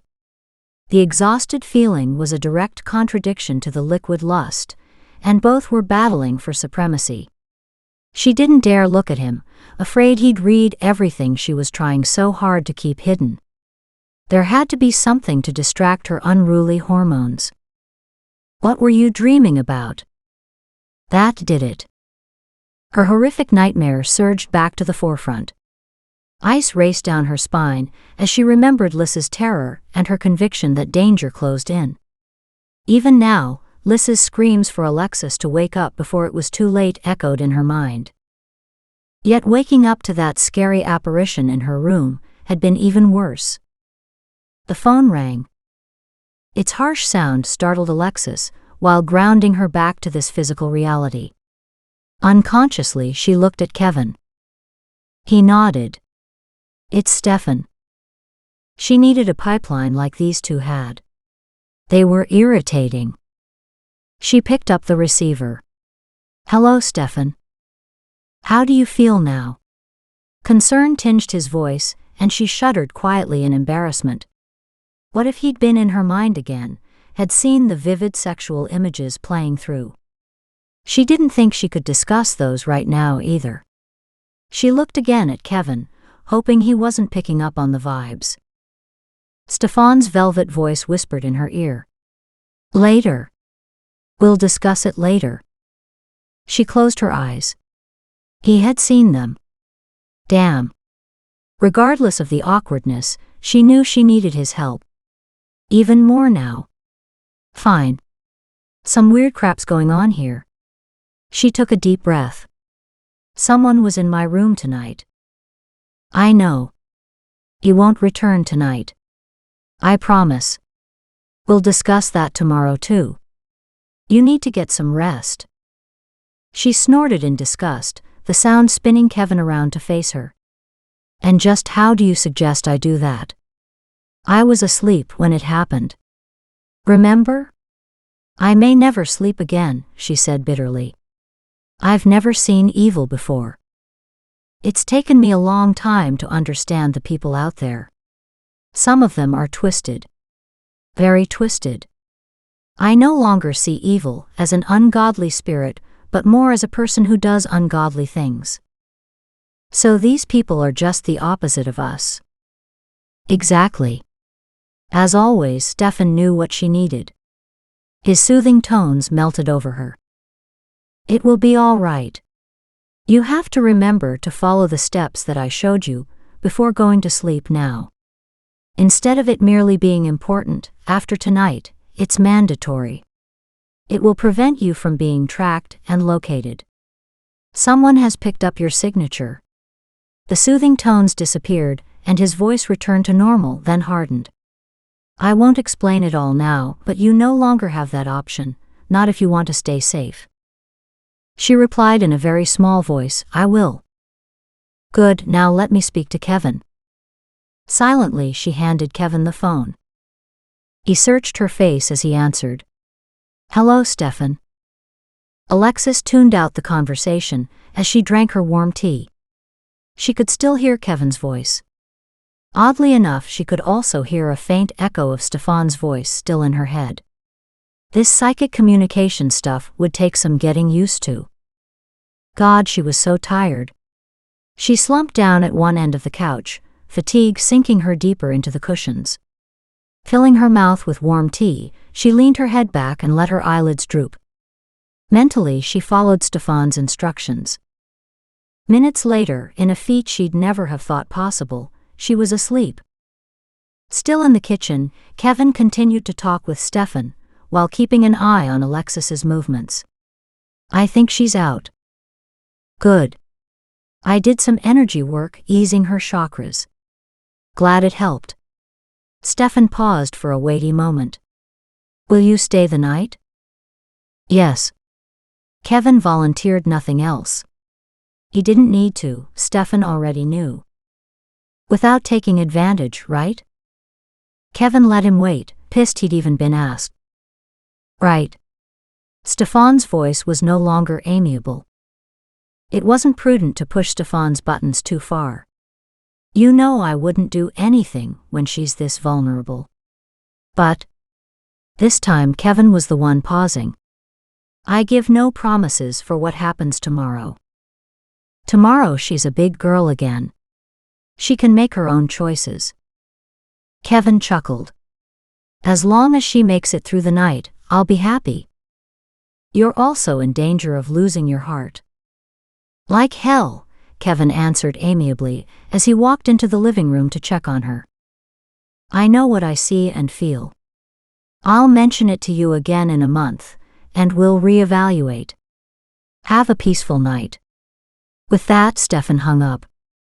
Kevin wanted to move Alexis to her bed, but satisfied himself with gently rearranging her into a more comfortable position on the couch. The apartment was cooling off. He walked quietly into her bedroom for a blanket. Her real personality showed here. The sheets were emerald silk, the duvet sporting a matching embossed pattern. At least a dozen pillows were probably initially on her bed, before her nightmares had tossed them wildly to the floor. Her closet was open, showing myriad colorful fabrics he'd never seen her wear. Wistfully, he wondered what it would be like to see her all dressed up for a night on the town. He nudged the closet door wider with his feet. His heart leapt with joy at the sight of bright red spike-heeled shoes. At heart, she was still that girl. Life had boxed her into the caregiver persona, quickly followed by the loner and the lonely existence. He could help her find this part of herself again. What he wouldn't do to see her in those shoes. With another quick glance around, he took in the dresser, an old-fashioned mirror covering the back, and tiny perfume bottles laid out like soldiers, untouched. Yet ready. They spoke volumes about who Alexis had been, and who she could be again. She just needed a gentle nudge, a reason to live again. Feeling a little like an intruder, he snagged the duvet and returned to Alexis and covered her. She hadn't moved. In the huge armchair across from the couch, he made himself as comfortable as possible and waited for her to wake up. Chapter 9. Alexis struggled into awareness. "Ouch," she murmured, shifting painfully on the couch. Rubbing the sleep from her eyes, she started and then bolted upright. Kevin sprawled out of her oversized chair, head tilted to the side, fast asleep. She winced at his position. His poor spine should be screaming right now. What a gentle giant. He was a sweetheart to have stayed and watched over her. Moving quietly, she slid off the couch and bundled up her duvet, returning it to her bed. Yawning again, she stepped into a hot shower. The heavy spray pounding over her tired body was painfully refreshing. 10 minutes later, she almost felt prepared to face the day. Coffee would help. She tiptoed back through the living room and into the kitchen. Kevin still hadn't moved. While the coffee dripped, she rummaged through her cupboards. Between one thing and another, she hadn't taken time to shop. Now she regretted it. She had a sleeping guardian angel in the living room, who was liable to wake with a ravaging appetite. Alexis grinned. Shivers rode up and down her spine as another appetite stirred to life. While a weekend fling would be amazing, she didn't think she'd dip her big toe in, test the waters, and then walk away. Their weird psychic connection had the huge potential for delight, or disaster. The latter might not be enough to stop her, though. Denial wasn't something she was good at. As a child, she'd had a bubbly enthusiasm and a glowing optimism that matched Lys's. The death of their parents had wiped it all away for the then 18-year-old Alexis. She'd worked hard to build a warm, protective cocoon to keep the two of them safe. That had worked fine until Lys's diagnosis. Alexis stared out the window when a deep, growly voice disturbed her reverie. Alexis turned to face him. "Good morning." Kevin stood hesitantly in the kitchen doorway. Bare-chested, top button of his jeans undone, and the material clinging lovingly to heavily muscled thighs, he ran his hand casually over the heavy morning shadow on his face. His utter maleness swamped her senses. Intense desire unfurled deep in her belly. Alexis swallowed thickly. He was devastating to her senses. "Good morning," she finally answered, speaking carefully. She was afraid the wrong words would rush out. "How are you feeling?" He smiled. "Isn't that my line?" Her lips twitched. "I'm fine. At least I got some sleep. I'm sorry I don't have an electric shaver to offer up. You're welcome to use a disposable one if you wish." She shrugged. "That's all I have." "Not to worry. I'll go home and clean up before going anywhere." He walked toward the coffee pot. "Besides, I find the lack of a man's razor encouraging. May I have a cup of coffee, please?" She flushed at the comment and her lack of manners. "Sorry. Sit down and I'll pour." She waved him toward the tiny table. She filled 2 mugs and retrieved the milk from the fridge. "The sugar is over there."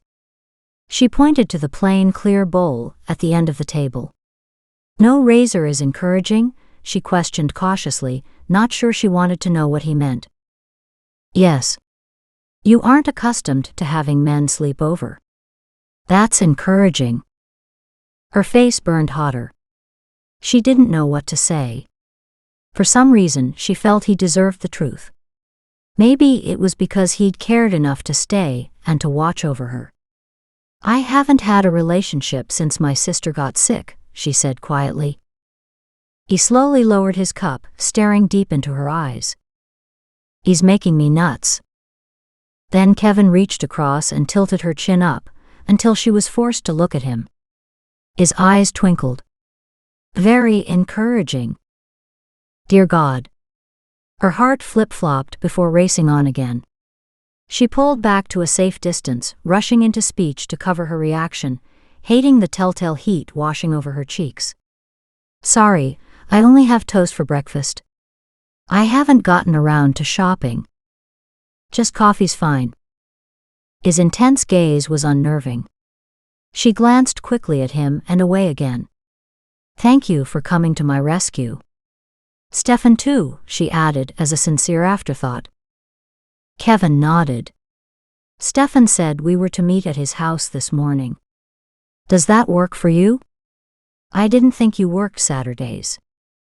Alexis nodded, slightly daunted at the prospect. That's fine. We can grab something to eat on the way. That works. Maybe I will borrow your razor before we leave after all. The late model truck was parked in the shade under the drooping willow tree, waiting. You're late. The young man slid into the cab. I came as soon as I could get away. He shifted nervously on the posh leather seat, his hand resting on the door handle, planning to make an early escape. The automatic locks snapped down. He jerked involuntarily. Damn it. A disgusted snort was his only answer. Look. I don't really know anything. I'm just a rookie. No one tells me nothing. The older man's cold gaze cut through the excuses. I have something to tell you. Make a bigger effort. You're only of use to me if you can supply valuable information. He paused a moment. What can you tell me about this body from the garden? That one's bizarre. Relaxing slightly, as if realizing he might have something to offer after all, the rookie answered, the whole office is buzzing about this case. As far as they can figure, the little girl had been embalmed, and may have even been buried, before being brought here and reburied. What? The figure behind the wheel pursed his lips in a soundless whistle. He stared out the truck's window for a long moment, then turned his black gaze on his hapless young victim. I need more, he snapped. Call me tonight. He turned the key and started his truck. The sharp click of the locks being released echoed through the air. Not having much in the way of options, the rookie officer nodded. He'd been in trouble before and had gotten out of it. But this time, he had to find an answer to this mess and fast, or he'd lose everything he'd worked so hard for, and he'd be back where he started, on the streets. Stefan settled into his easy chair in the solarium. He needed a few minutes to unwind before Kevin and Alexis arrived. She needs help. Bold, concise, and irrefutable.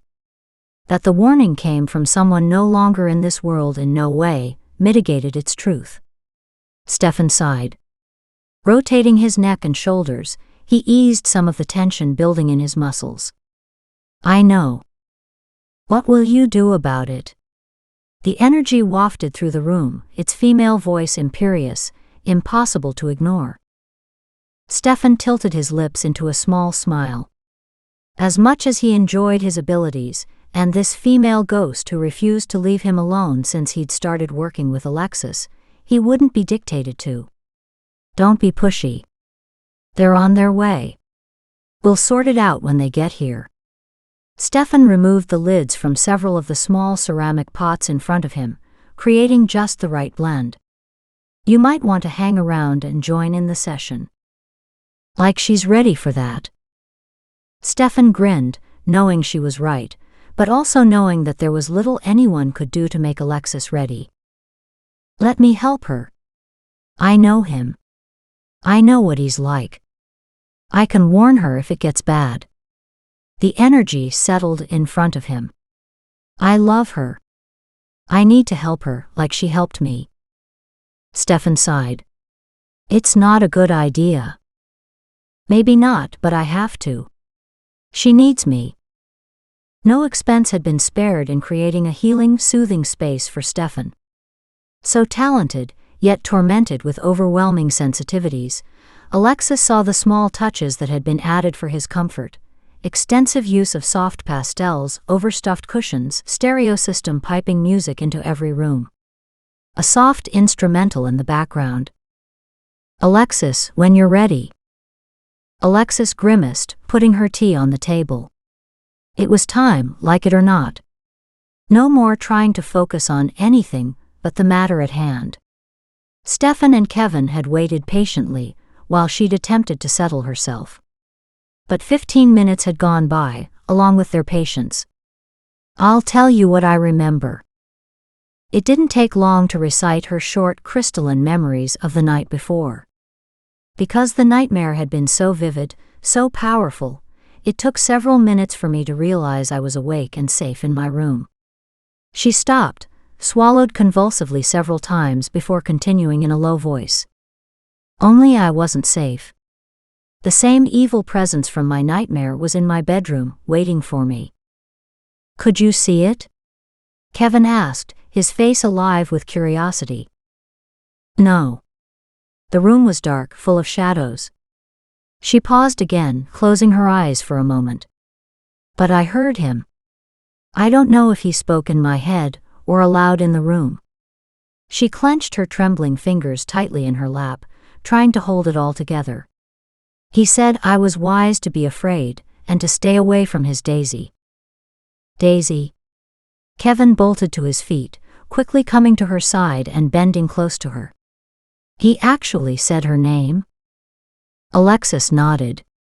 Yes, he did, and from her voice, Lissa must have known of him, of his presence on her side. She stared at Kevin and Stefan in growing horror, as she realized what that meant. Surely Lissa can't be in danger? She's dead. Her voice rose. Alexis couldn't do anything about it. Irrational fear for her sister chilled her skin to an iciness that quickly worked its way deep inside. Oh dear God, she whispered. Is her soul in danger? Kevin wrapped his forearm around her shoulders, tugging her close in a protective hug. Alexis leaned gratefully into his warmth, craving security. How long had it been since she'd allowed herself to be held and comforted? Shish.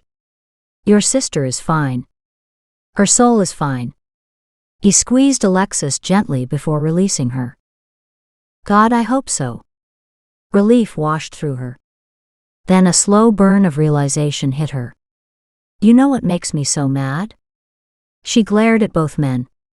I was almost comfortable with these weird events happening, and the psychic ability thing going on, you know? Almost okay with it all, and then this happened.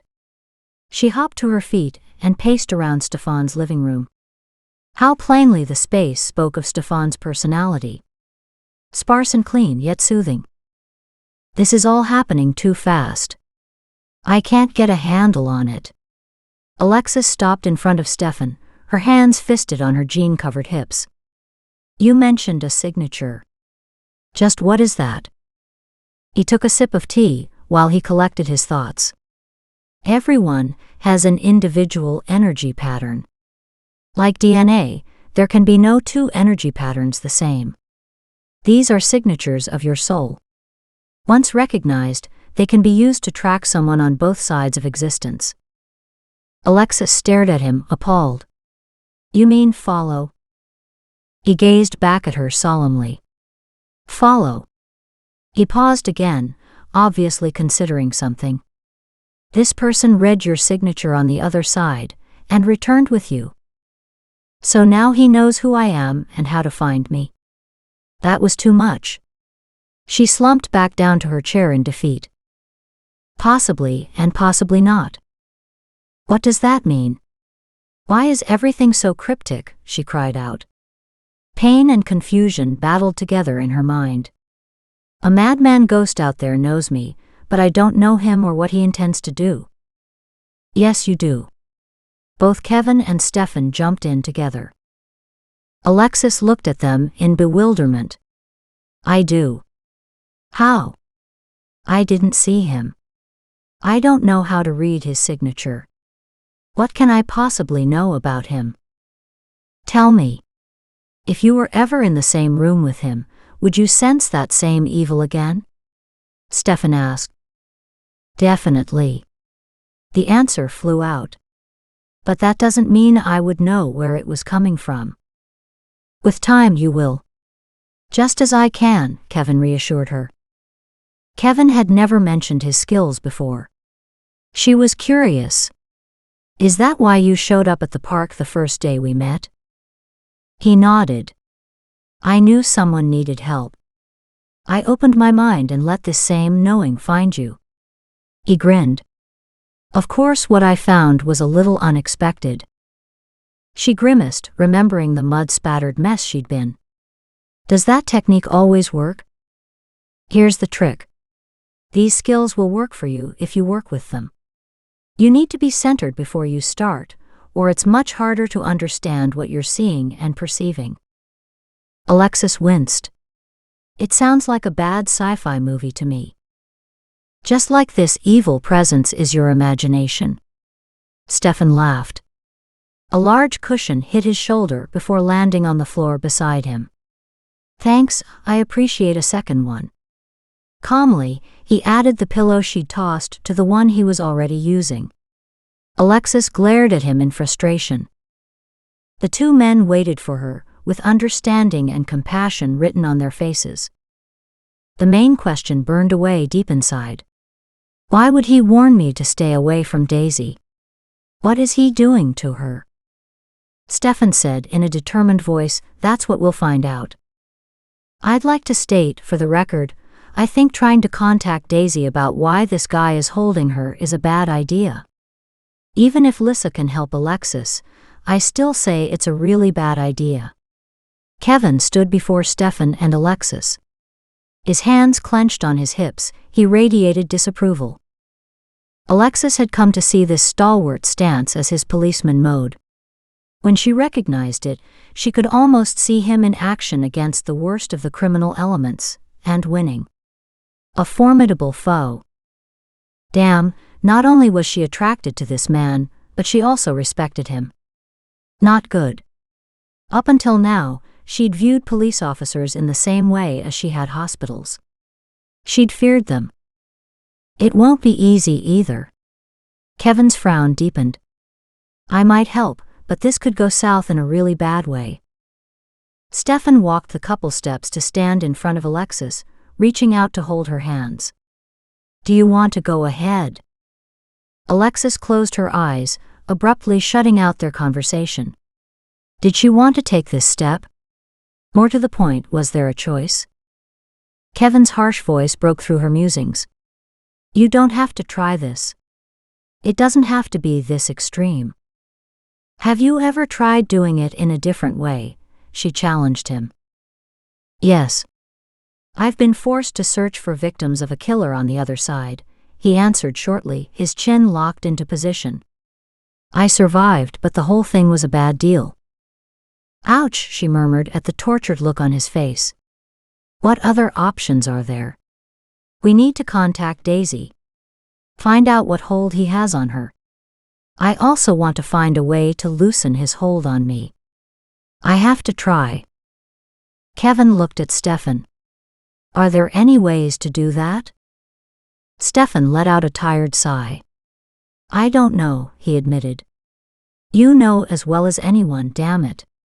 There are no certainties in this business. Kevin slammed his fist in the heavy cedar beam at the entrance to the living room.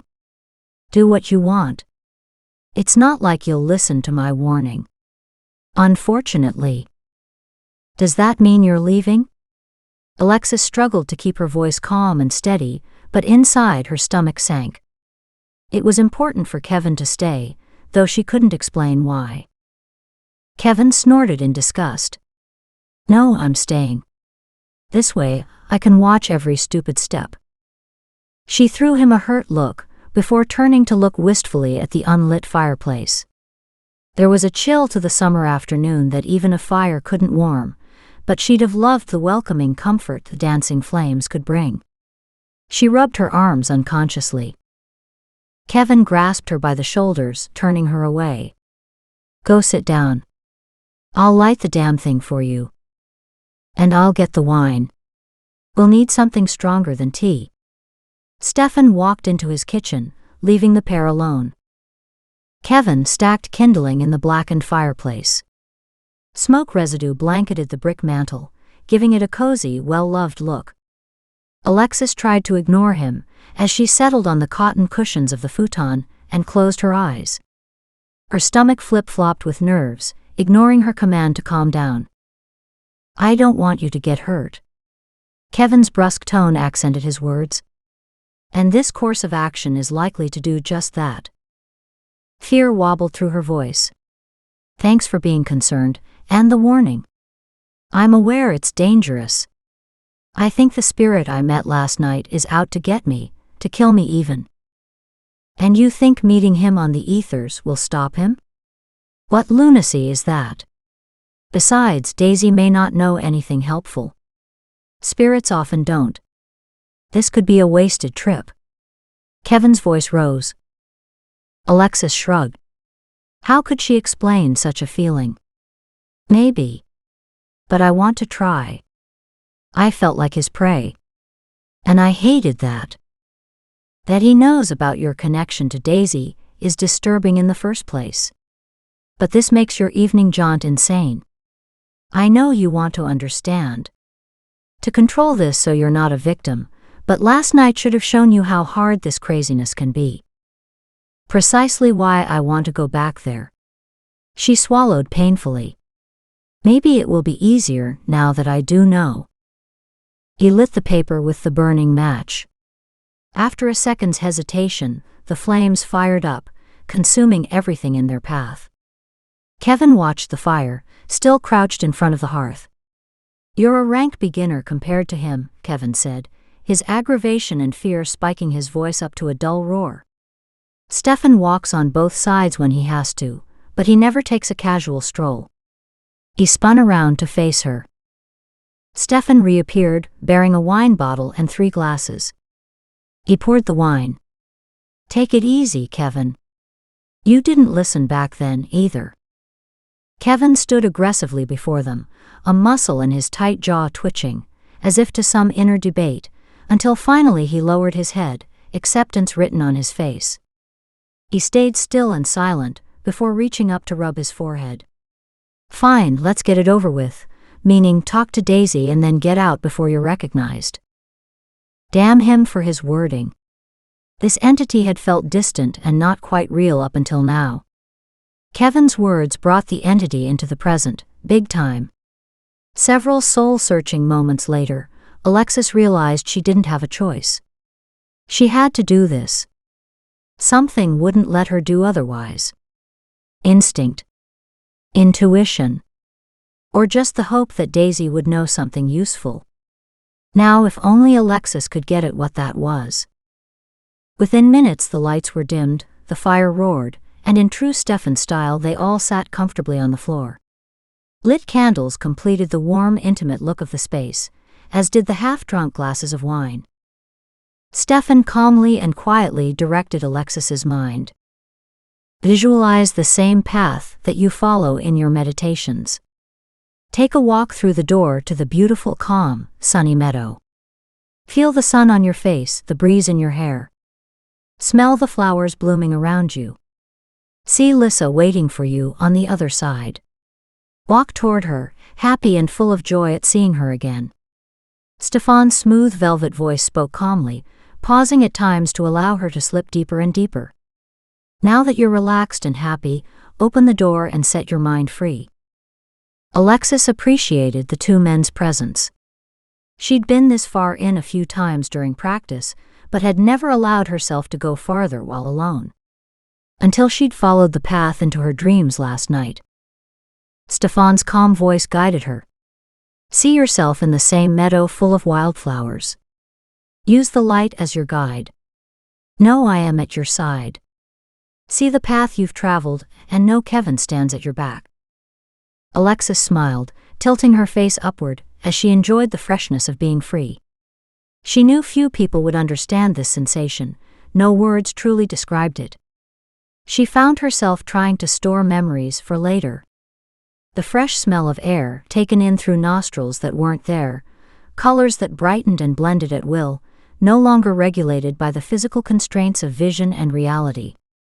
Heat or coolness, it all depended on where she allowed her thoughts to flow. It was unique and incredibly addictive. She realized her earlier meditations, where she'd thought she walked freely, had been simple explorations. Unlike this time. Focus. Trust Stefan to keep her on track. Almost instantly, she found herself in Lissa's meadow, as she'd come to think of it. Happily, she called for her sister.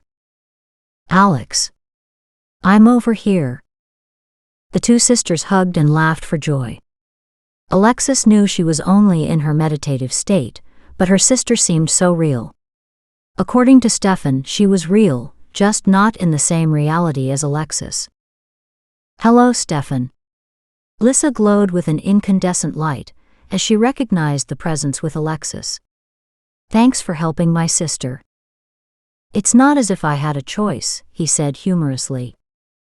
Lissa's laughter tinkled lightly. When you're on this side of the physical plane, it's a pleasure to find someone like Stefan to talk with. Is that all you were doing? Up to now, I thought you were nagging me to take care of Alexis. Stefan materialized as a luminous glow, his dry sense of humor unmistakable. Alexis found it difficult to accept the totality of the experience. A whole other world was out there. All she was missing was Kevin. Otherwise, this reality seemed perfect. Alexis started. Could Stefan and Lissa read her mind here? Lissa's laughter rang free. All your thoughts are totally open here. What you think, I hear. It's simple. Stefan's voice cut in. Not only your words but every thought is visualized and transmitted. As her mind hooked onto that new information, the images surrounding her wavered, the edges started to dissipate. Keep your focus. Stefan ordered. Alexis snapped to attention. Sorry. She immediately recognized her returning clarity was the result of her improved concentration. You're doing good, sis. Lissa's warm smile wrapped her in a translucent hug. Alexis couldn't help but shiver in pure delight. Visits with her sister were priceless. Her focus blurred. Focus, Stefan snapped. You can visit with her later. She damn near haunts my place. Lissa's laughter filled the air. Alexis grinned. Are you ready to get to work? Stefan once again cut in. Yes, but can't we stay and visit for a bit longer? Alexis felt she'd only been there a second or two. How long had it been? But suddenly she felt it. The air was changing, becoming thicker, cloying. On cue with the air's changes, the sun slid behind a large gray cloud that suddenly appeared. A shadowy darkness moved toward them. No time. Lissa turned from Alexis to Stefan. He knows you're here. Make sure she's protected, Stefan. Alexis. Stefan's voice sharpened. Stay in the light of love and stay focused. You can do this. Your abilities are strong, just untried. Keep your focus. The sunlight went out. Alexis spun around, searching the area. When she turned back, Lissa had disappeared. Where is she? Alexis spun around, anxiousness crawling over her skin. She's gone. Now, are you ready to contact Daisy? No sooner had her name floated out on the ethers than the child's tiny frame, dressed in the same party dress, solidified in front of them as if by magic. Fear contorted her face. He's coming. He doesn't like it when I visit with you. Stefan's calm voice controlled the conversation. Why? He wants me all to himself. Daisy. Alexis hesitated. The child turned those huge blue eyes her way. What?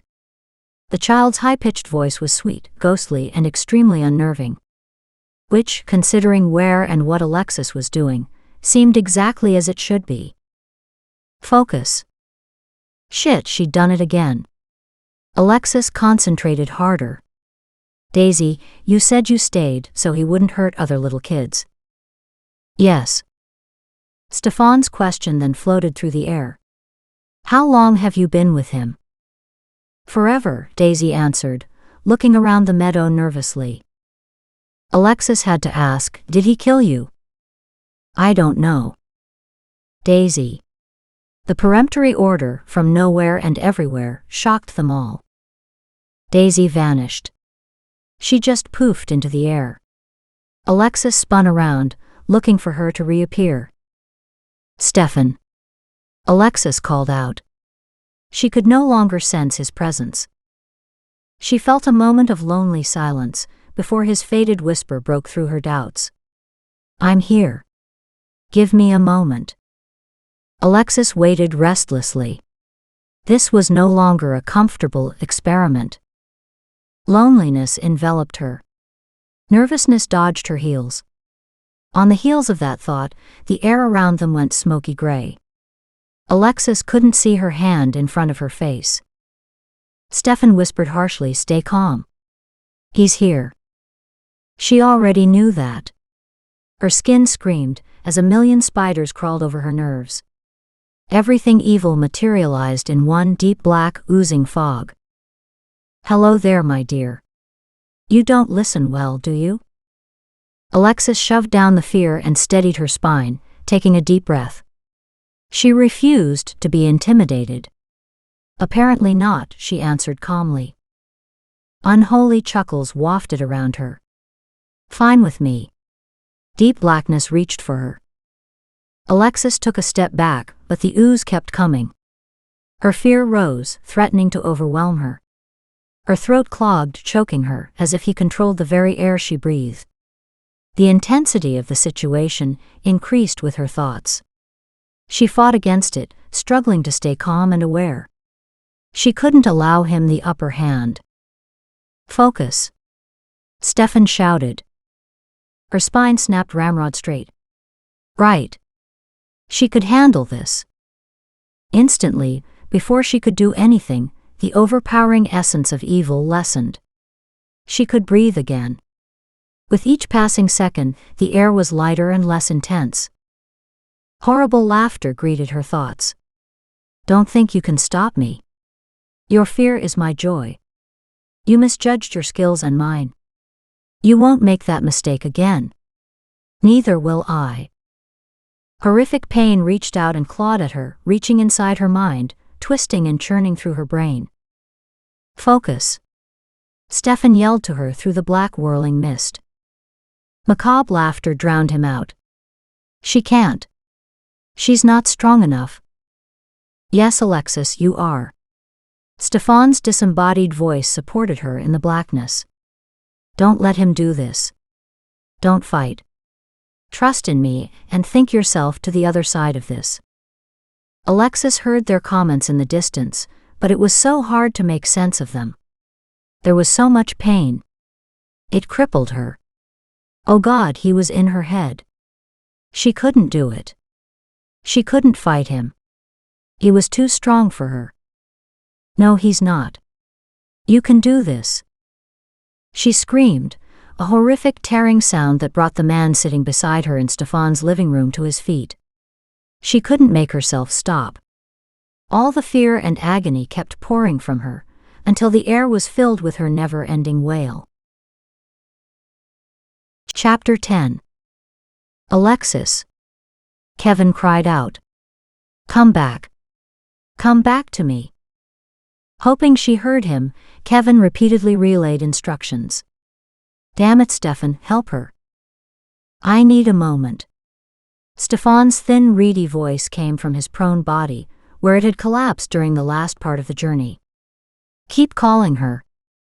She's not responding." Kevin's heart pounded away inside his chest. God, what could he do? He had to help her. Touching her physically was out of the question. He had only one option. He jumped into her mind and fell headlong into the long, stifling black night of her fear. "Alexis." "Kevin," she whispered in agony. "My God, this hurts. You didn't tell me it would be this bad." "He's blocking you. It only hurts if you let him." "Damn it, Alexis. Don't give in. Surround yourself with white light. Boot him out." Off in the cold, smothering blackness, Kevin could sense the other shifting presence. The asshole. Alexis, sense my anger. Feel how pissed off I am. Kevin waited a moment to sense her probe. When it wasn't forthcoming, he snapped out, do it now. He waited anxiously for the first magical touch that would show him that she was there and listening. Faint and trembling, a whisper of her energy moved toward him. He waited until it touched him. Now feel our connection. Really feel it. I'm trying, she whispered. Damn it, don't try, do it. And I mean now, he ordered. Got it. You don't have to shout, she snapped weakly. Damn straight I do, he answered, slightly mollified. Now use that anger to clear a path through the blackness. I'm pushing at it. Again he cut in. Don't bother. Use the anger to understand what he's doing. Your fear is crippling you. Once you understand what he's doing to manipulate you, your fear will ease, and he'll have no power over you. Almost instantly, the black fog started to dissipate. Alexis's disbelieving laughter broke through. Oh wow. Now I see. The strength of her conviction matched the pace of the disappearing fog. Do you see what he was doing? He was using your own fear to build that fog. She sent him a warm hug. Her thanks hung gently in the air all around the two of them. Home now. Kevin watched Alexis slowly return to the present. She would be damn sore tomorrow. He reached out to stroke her arm. Are you okay? She tried to reassure him, them. I'm fine. Really I am. I'm very tired though, and almost feel a disconnect with my body. And you're right. I had to experience that, to believe it. Alexis looked at Stefan curiously. Just what did happen to you? Disgusted, he answered, my own fault really. I split off, used one part of my consciousness to help you and another to track him. Unfortunately he's good, ancient with years of experience good. While he was using your inexperience to his advantage, he went after me and kicked me out. Something he could only do because I was functioning in 2 levels at once, and therefore each piece of me was only half as strong. Alexis stared at him. You can do that? Kevin couldn't believe it. Stefan had some mad skills, but this seemed too far out to be real. I've been working on it. Stefan reached for the wine bottle to top up their glasses. He waited several moments before adding, and not very successfully apparently. It was a little disconcerting to be kicked out of the ethers so easily. He shook his head, muttering under his breath. I'll have to work on strengthening the energy to each piece. At least in this instance, trying this technique was the right thing to do. A dual snort escaped both Kevin and Alexis. They looked at each other in surprise. Kevin winked at her before turning to stare at Stefan. How do you figure that? Asked Alexis. Because of what I learned. He waited, a bright-eyed look on his face. He tapped away at the armrest. Waiting. Lifting the wine glass for a sip, Kevin eyed him over the rim. Okay, I'll bite. What did you find out? He's earthbound. Kevin leaned forward, roaring, what? His voice dropped to a shocked whisper. That's not possible. Alexis glanced from one man to the other. I don't understand. Many souls are earthbound, aren't they? Stefan stated simply. He's not dead, Alexis. This asshole is as alive as you and me. The 3 exhausted people quietly sipped their wine. Fatigue hung heavily in the air. I don't get it. What does this mean? Alexis's befuddled mind couldn't understand what Stefan's findings meant. What difference does it make if he's alive or dead? Kevin, in full detective mode, answered, it's possible he murdered little Daisy and has kept her spirit captive. She can't escape him even in death. He winced, frowning into the blood-red liquid swirling in his glass. She cried out, "Oh my God! Is it even possible to keep a spirit captive?" Alexis's voice rose in horror. That poor child. How could things like this happen? Alexis felt another of those solid foundational beliefs of life and death that she'd always counted on, now rocked unsteadily. Abruptly she said, "We have to help free her." Both men looked at her, their faces stern but unsurprised. Stefan spoke first. "I wondered how long it would take you." "We have to." "We will. Don't worry, Alexis." "We'll help her," Kevin said, his voice soothing and calm. "But we need to do it properly. This isn't something we can just jump into." "Maybe, but it feels like we need to move quickly." Tension gripped her. A sense of pressure built. From where? From the asshole? Or was she still experiencing that weird sense of disconnect from her body, from reality? Everything had shifted. Changed. The rules she'd lived by had been wiped out in a single slash. This was a whole new game, again. The more you develop in this area, the more you'll see and experience what you'd believed was the impossible. Stefan looked over at Kevin. That might explain Daisy's body. Kevin studied him. Meaning? What if he did murder her, then following the burial proceedings, he stole her again for his own purposes? Perhaps he needs that physical connection or proximity to lock her down here with him. And no, I have no idea how. It shouldn't be possible, but... Stefan held up his hand to forestall their exclamations. "I know it sounds out there. But this case is beyond weird." Twisting his head to the side, Kevin studied his friend. He nodded slowly. "I don't know how he's keeping Daisy under his control, but if he needed her body to do so, then what you suggest might be possible. It's also possible he just thought he needed her body. We have to consider there might be other victims. Or that, as we now have her body, he might go after new victims." A heavy silence filled the room. So he had to murder her to do this? Or could she have died accidentally? Alexis hated the idea of the child suffering. Stefan pondered the concept. Could be either.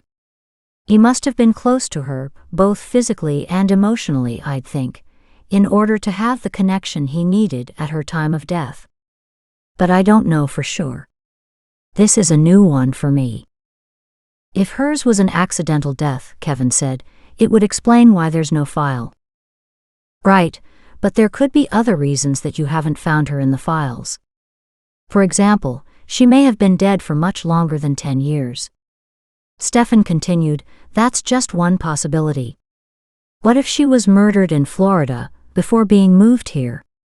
You'd have to contact every county in every state across the country. But that's not likely though, is it? Why, or how for that matter, would anyone move a dead body across the country?" Alexis stared first at one man, and then at the other.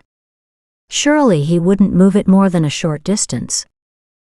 You forget that she's been embalmed, meaning she could travel for a longer time without the same level of decomposition that a newly deceased body would have. He could have frozen her for a time, even long enough to complete the move. After all this time, it would be hard to prove that action either way. The last vestiges of warmth left Alexis's face, leaving her chilled deep inside. Alexis's stomach heaved. How could someone be so evil? At least with death, a person's suffering was thought to be over. Should be over. She closed her eyes. "Alexis." Kevin placed a comforting hand on her knee. "I'm fine," she whispered after a moment. Opening her eyes, she found both men studying her, concern creasing their faces. "I can't let him do this." The words exploded from her unintentionally, but she meant them. She would not leave Daisy in the clutches of this maniac. "Stopping him won't be easy," Kevin snapped. "You have no idea what we could be facing, how difficult this can be." "Did you?" challenged Alexis. Back when you first got into this stuff, did you really know what the hell you were in for? More than you do. I'd already spent years in hell on the force. This only showed another dimension of the horror I'd seen many times before, he shot back. You're an innocent. You don't have to let monsters into your world. Get out while you can. Can Daisy? Kevin glared at her. Alexis knew she'd brought up the one point that Kevin couldn't argue. If they didn't help this child, who would? Quite possibly no one else out there could even understand. Damn it. Kevin's quiet acceptance whispered through the room. A heavy sigh slipped from Stefan's chest. He straightened.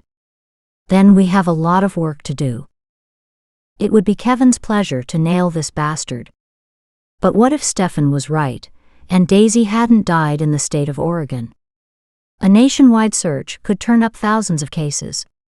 Kevin flung his pen down in frustration. Problems? John Prescott, the mayor, stood in front of him, looking for all the world like a casual visitor, except for his white-knuckled grip on his briefcase. John. How are you? Kevin half stood, reaching to shake his hand. Then he motioned to the empty chair in front of him. What can I do for you? John fell into a defeated slump on the chair. I'm glad you're here. Damn it, Kevin, I received another note today. What? At John's worried nod, Kevin held out his hand. Where is it? The briefcase clicked open to reveal a Ziploc bag with the offending paper secured inside. It was small, printed on loose leaf paper written in block caps, very simple. Confess, Kevin read the single word aloud in confusion. That's it. He looked over at John in disgust. Whoever he is, he's not very imaginative. I couldn't care less about his creative writing ability. I just want him stopped. John's fear and outrage was palpable. Kevin felt the waves reaching across the desk, engulfing him. He found himself, not for the first time, studying John's face for signs of guilt or at the very least, hidden knowledge. He saw nothing. Stumped, he stretched back and propped his feet on the desk. What the hell was going on here? I need you to put an end to this. Sandra doesn't know about these notes, and I don't want her to find out. You know she doesn't handle life well at the best of times. Damn it, we just straightened out her medications again. John's frustration dwindled down to fatigue. Hell! As he ran his hand over his face, it was evident the months of never-ending worry had worn him down. And his fragile wife was another big concern. John sat quietly, staring out the window for a few long minutes. Kevin waited patiently, quietly observing the changing emotions on his friend's face. My son Charles turns 30 this weekend. The last thing we need is to have something go wrong at the huge gala event Sandra has spent months planning. It sounds like the whole damn town has been invited. It's been too much for her, but she insisted on doing this. I wonder if Charles even appreciates it. John got up and paced around the small office. His short steps clipped along in military style. I was on my way to visit my brother, Glenn, when I found this damn thing. Now I don't dare drive until I calm down. I'd probably get road rage and snap at some innocent, he said with a half laugh. Kevin watched calmly, though his senses piqued with curiosity.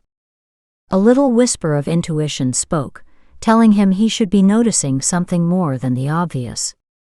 But what? A disgruntled father issue? A victim of blackmail issue? Or just a frustrated man with too much on his plate issue? Kevin looked up, ever watchful. How is Glenn doing? Glenn? John shrugged. He never changes. How can he, hooked to life support as he is? I should sign the damn papers to let him go, but I just can't, even if it's been almost 20 years. If there's any chance he's in there still, I have to give him that chance. He's my brother, and I love him. God, that was a tough time in my life. Kevin couldn't imagine how devastating that car accident must have been for the whole family. John's brother Glenn, had been a vegetable ever since. John continued to visit faithfully, finding a measure of comfort in the contact. Who could blame him for keeping that relationship with his brother alive, if he found comfort in it? At least you have him in a great home, where he receives round-the-clock care. True enough. He'd lived in Bradford for years. He never liked California. When we lucked out and found him this bed, there was no question it was what he'd want. There was a moment of silence, then John faced Kevin, this time with a real smile. Come to the party. You'll enjoy it. Besides, I'd feel better having you keep an eye on the proceedings just in case. He strode to the door. Saturday afternoon. We'll see you then. Kevin stared at the empty doorway. Something was wrong with this picture. But what? Hell. The answer continued to elude him. With the note still in its plastic protector, he headed to the lab. Alexis slumped against the large rock garden, too tired to get up. Content, she surveyed the last flower bed. She'd been practicing her plant-growing skills every day, and saw the difference now. The flowers hummed with joy. Several people had stopped by recently to comment on the glorious colors of the blooms. Scott walked up to her. Glad to see the plants are reaping the benefits, lass. He turned his electric blue eyes on her and grinned. Let me know when you're going to move into the healing arts. Your work is a fine recommendation. Pure mischief gleamed down at her. What type of healing do you need, you big oaf? Why, to heal my broken heart, of course, lassie. It's fair hurting with unrequited love. She chuckled. I doubt it. More like the legion of broken-hearted women you've left behind needs healing, she teased. Her colleague's attractiveness to women was legendary. What can a man do? So many women in want of a good loving. I'm helpless before their needs. His grin deepened, as if caught in the memories of too many hot loving nights. Amazed, Alexis savored the rare glimpse into the devastating attractiveness of her longtime friend. She shook her head to clear her mind, with a new understanding as to why so many women willingly and easily took the walk into the night with Scott. It took away her breath. Phew. Scott, I feel like I barely escaped unscathed. And don't you be forgettin' it. He nodded sagely, his grin never dimming. Go on with you. Your ego needs no more stroking. True. I came to see if you were wanting to go for a pint. He looked slyly at her from the corner of his eye, watching for her reaction. Alexis looked up. He positively glowed with leprechaun anticipation. Right. She punched him lightly. What's the matter? Are you between women right now? Has someone not succumbed to your legendary charm? You need me to keep you company? I know. You've met someone. Scott's face turned beet red.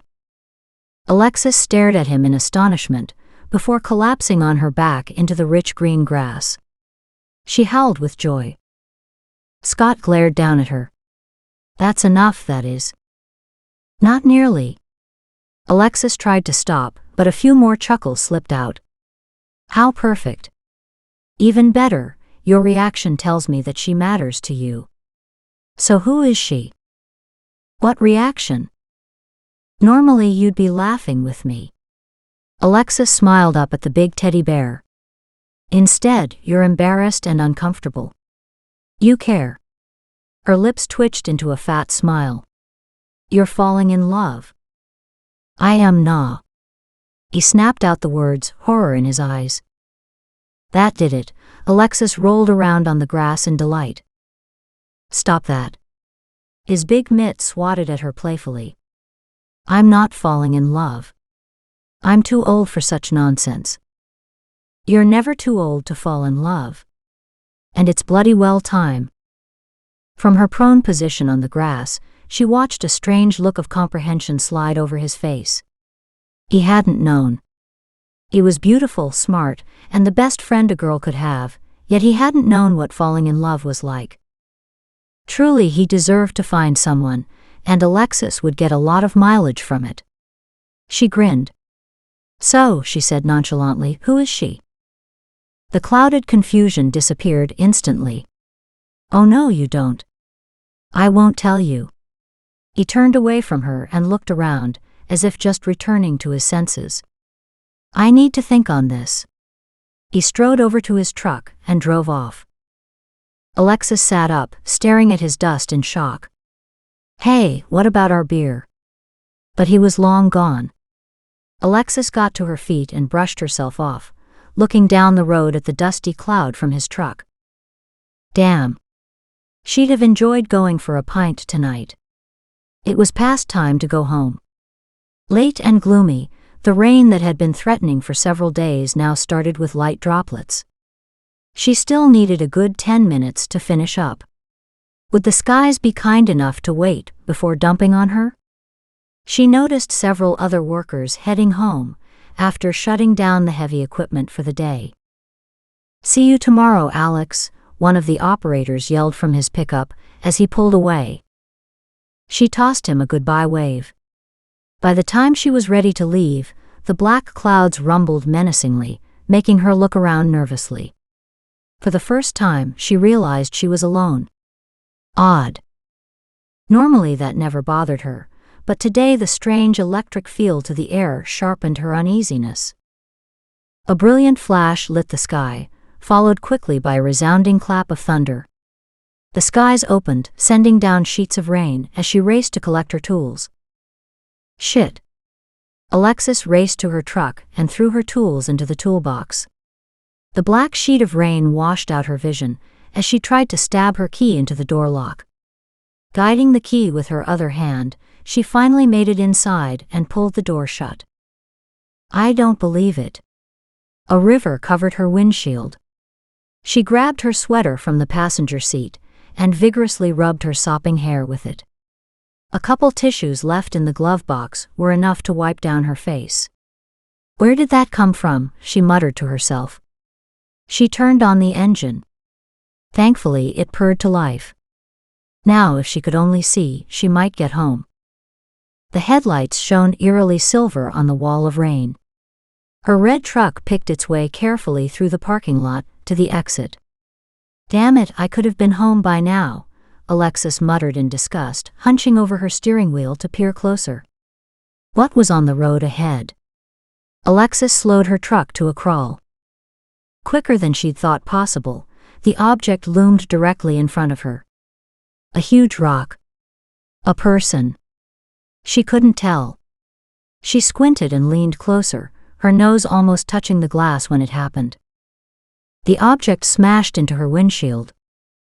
Alexis cried out, slammed on the brakes, throwing her arms up protectively against the impending collision.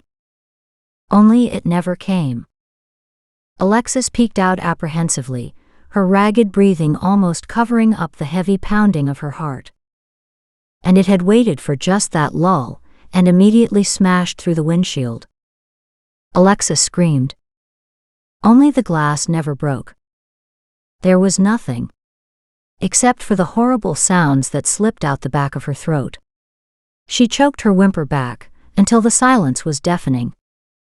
Alexis opened one tightly squeezed eye. Whatever it was, had sealed itself against the glass. Shocked, Alexis reared back as a doorway appeared in her windshield. She swallowed several times, as her mind tried to wrap itself around this new development. Shivers rippled through her. Alexis's breath caught, as the strange doorway morphed into an old black and white movie in front of her. She didn't think she wanted to see what was to come, but she couldn't close her eyes, paralyzed to do anything but watch the movie roll on. Her windshield opened into a hallway with another dingy carpet and gray walls, but the paint chips and cracks on these walls were bigger. The sound started up suddenly, startling Alexis, as she was assaulted with yells and cries of fear. She clapped her hands over her ears, but she couldn't look away. Her training with Stefan allowed her, in a small way, to detach. Not enough, though. A horrible inner knowing told her something ugly was about to occur. Focus, damn it. Remember your breathing. If there ever was a time to practice her lesson in detachment, this was it. The cries of fear turned to a child's screams of pain, and the yells became angry bellows. Someone was beating a child. Could this be Daisy? Or a vision of another child? Uncertainty helped her distance herself even more. She pulled back mentally and changed to a widescreen view.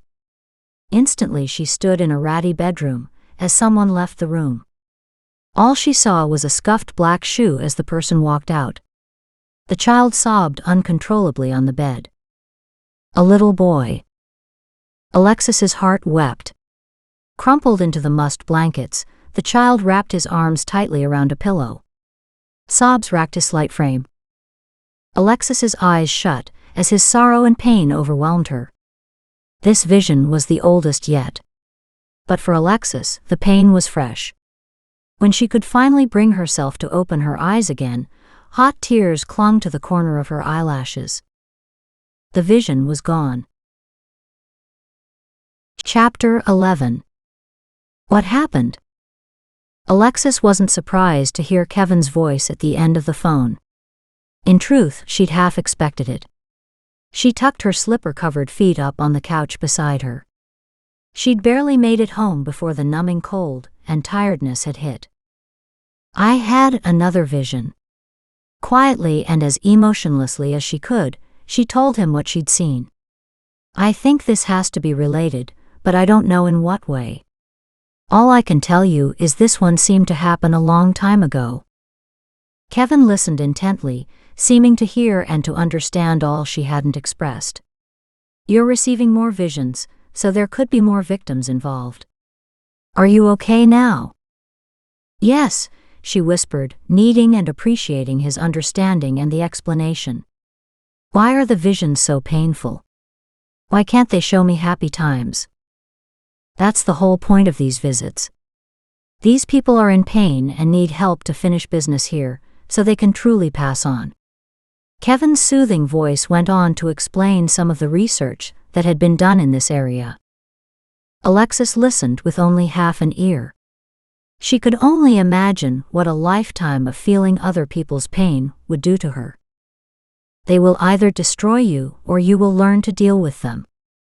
It took her a minute to realize she hadn't voiced the question, but he'd answered it anyway. She closed her eyes. That might become irritating one day, she said. By then you'll set boundaries, telling me what I can or can't do. Not to worry. For the moment, this transparency is a good thing. By the way, when I had the vision, did you know? I knew you were experiencing something emotionally painful. My sense told me it was happening.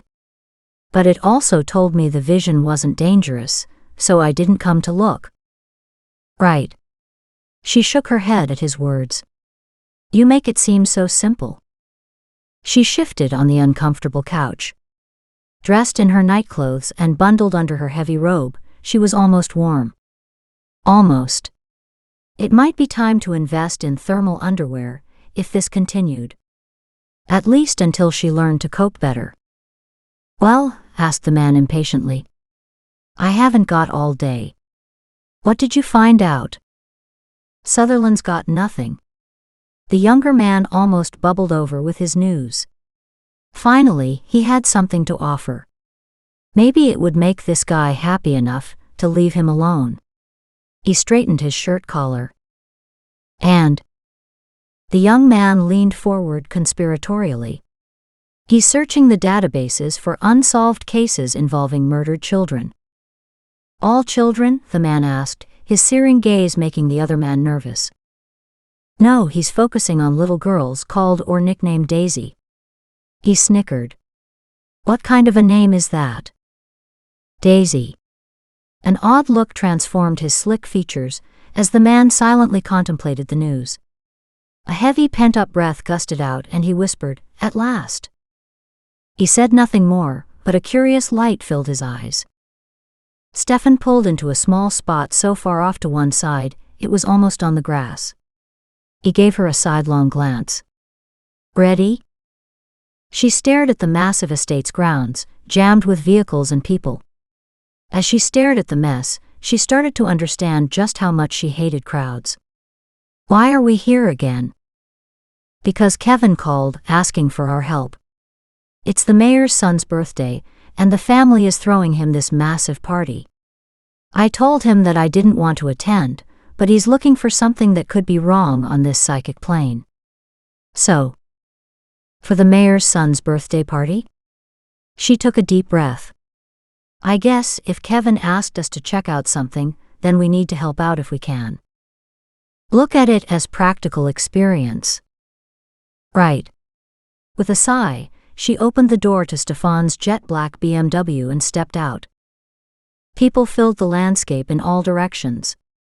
She wouldn't have minded joining the group of young boys, playing basketball in the monster-sized parking lot. Stefan's lethal male grin perked up her spirits. She couldn't help but smile back. Much better. It doesn't do my ego any good to have an unhappy woman on my arm. She tossed him a disbelieving look. You're too damn gorgeous for that. True, he answered smugly, startling a laugh out of her. He placed his hand on the small of her back and guided her through the crowd. At least this conversation distracted you enough to get you in here. Alexis looked around in disbelief. She was already in the middle of the damn crowd. This man was dangerous. Stefan moved slightly in front of her, magically clearing a path for them. She couldn't see what he was doing, but the warmth of energy flowing outward from his body said he'd done something. Damn. She so needed to learn that trick. Alex, boomed a thick Irish voice from across the room. I didn't think you'd be here. Her barrel-chested friend rolled toward her, parting the crowd, before planting himself directly in front of her, arms open wide. Alexis laughed and walked in for her hug. Hello, Scott. How are you? Bloody fine, lass. How are you? I couldn't believe my eyes when I saw you. Scott studied the man at her side. What's this? Did you bring a date? He drawled, his eyes wide as he assessed Stefan. Well now. I wouldn't have thought you were into models. Alexis snorted. Not likely. Scott, this is my friend and mentor, Stefan. Stefan, this is my boss and friend, Scott. At the word mentor, Scott narrowed his eyes and reassessed her companion. Slowly, the huge shaggy head nodded, as he recognized what he was looking for. Good. It's nice to meet you. For helping out my Alex, Scott held out his hand to shake Stefan's. I thank you. The two men seemed to come to a silent but instant understanding. Alexis could only shake her head at that whole male protectiveness thing. Come on. The food is over here. Let's get you some lunch. Scott's burr rumbled through her ears, his words blending and merging with the crowd around her. God, she hated social scenes like this. Kevin watched Alexis and Stefan meander through the crowds, an apparent twosome. He frowned. Damn it. They looked entirely too comfortable together. Jealousy didn't sit well with him. He didn't have much experience with heavy emotions. All his relationships to date had been light and easy. Like the one he'd had years ago with Mandy. He glanced over at the petite redhead, who had turned to speak with someone else. No spark existed between them anymore, but it was nice to see her again. He often ran into her and her son Kyle around town, but he hadn't spent any real time with them in years. He'd intended to stop by more often, but... Sandra, the hostess, stepped forward.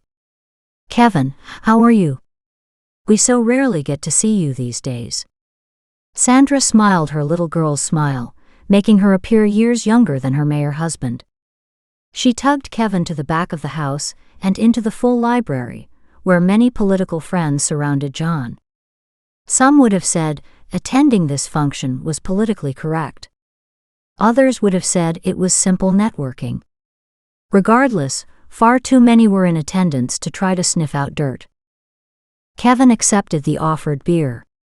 So John, where's the birthday boy? Several other heads nodded at the question, looking around for Charles. Though at 30, one couldn't really call him a boy any longer. He's here, probably surrounded by women. You know how it is when you're young and single. John smiled with fatherly pride. The men grinned. At that point, someone tossed out the topic of single-child syndrome, starting up a whole new discussion. They are usually more assertive, taking what they want in the world. You mean more spoiled, expecting everything from the world to be handed to them. Hear, hear. And on a silver spoon, no less. The good-natured wrangling went on around him. Kevin tuned most of it out. His senses, both natural and supernatural, searched the group trying to find signs of unease. When his gaze landed on John again, he felt the wave of pain, even before it reflected itself on his friend's face. John looked distinctly uncomfortable with the conversation and was hedging away. Who could blame him? It was obviously too close to home. "John, it's too bad about your daughter," said one older man. "It does my heart good to see you and your family getting on in the world so well. The wife and I are awaiting our first grandchild." The speaker beamed, as his news caused a flurry of well wishes and other personal stories. John winced at the mention of his daughter, a ghost of a reaction that slipped past fast. Kevin kept his eye on John, while filing away the news that John had had a daughter. Because John had told him that his son was an only child. John's expression was quickly masked after one baleful look at the beaming man, who basked in those compliments. Surviving another 10 minutes with the discussion, Kevin then escaped to the other side of the house, to the buffet luncheon and the coffee service. He bet Alexis was more than ready for a cup. "Did you get yourself something to eat, Kevin?" Sandra popped up at his side again, ever the good hostess, making sure that everyone was taken care of. At his smile and nod she murmured, "Good," and moved on. Some older ladies were gossiping on the far side of the buffet, and Kevin watched as Sandra headed for them. He heard snippets of their conversation. "Daughter would be an adult now, wouldn't she?" "Yes, I think so." "Wasn't there something suspicious about her death?" "Ruled accidental, if I remember correctly," chimed in another of the main society leaders. Eager murmurs of condolences contradicted themselves, as everyone waited with bated breath for more gossip. "Shush. She's coming." The frantic whisper silenced them all. Amazed, Kevin noted how the whole group simultaneously donned cheerful smiles before facing their hostess. Sandra appeared to not have heard, although how that was possible he didn't know. Maybe she just didn't want to hear. The ladies on the other side surrounded Sandra, bubbling away with compliments over the social gathering. Right, as if they cared. While Kevin didn't have much use for gossips, he knew enough to pay attention. You never knew where the next lead would come from. He struggled with the bits that he'd learned. He himself had only been in town for 7 years. He wouldn't have heard about the child's death if it had happened decades ago. It must have been incredibly painful. Not to mention Glenn's accident happening in there somewhere. A lot of hurt for one family. Still, something bugged him about both issues. He made a mental note to take a closer look. Thank heavens beautiful gardens were here. Alexis desperately needed out of the packed house and into the world she understood and loved. Any events with crowds were stifling, but this one more than most. An air of covetousness by many of the guests made her want to gag. It wasn't about the structure of the estate, but more about the living energy of the place. Stefan could explain the feeling much better, but for her, the place had the smell of hidden secrets. Not her style at all. When Charles introduced himself to her, she'd felt like a fool. She hadn't even known who the birthday boy was. And from the snippets she'd heard, she had thought Charles to be a child, not a tall, slim, fully grown man a couple years older than her. With the mad crush of people inside the house, she'd jumped at Charles's offer to show her the grounds. Yet the farther they moved from the house, the more she realized she'd made a mistake. Charles was too smarmy, too intimate, and way too pushy. Every time she put distance between them, he quickly regained his lost ground. It was ludicrous. He was so opposite from her taste, and his persistence almost made her cringe. And if he didn't get his frickin' fingers off her, she would cause some serious damage. She'd never been one to tolerate being mauled. Several times she looked around the garden for someone she knew, but the two of them were slowly drifting away from everyone. Great. If this jerk tried to kiss her, she was liable to belt him one, birthday boy or not. "Let's head back," she said nicely but firmly. "I never did get my coffee, and a piece of your delicious birthday cake." She swiveled back the way they'd come, only to find he'd slipped around to stand in front of her, and he was much too close. The hot sun poured down on them.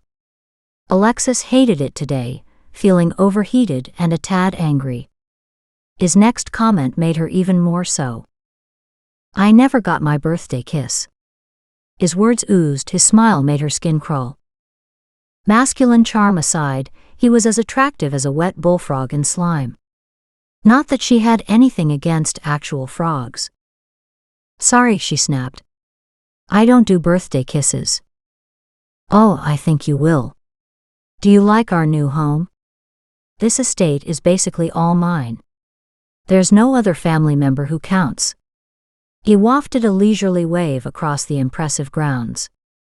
"Most women would be delighted to spend an afternoon with me." That did it. "But I'm not most women. This." She wafted her own arm sarcastically around. "This doesn't impress me. I wouldn't spend an afternoon with you ever. If you don't move out of my way, I'm liable to puke all over you. You make me sick." She shoved past him. Arrogant asshole. Who the hell did he think he was? She quickly returned to the back garden.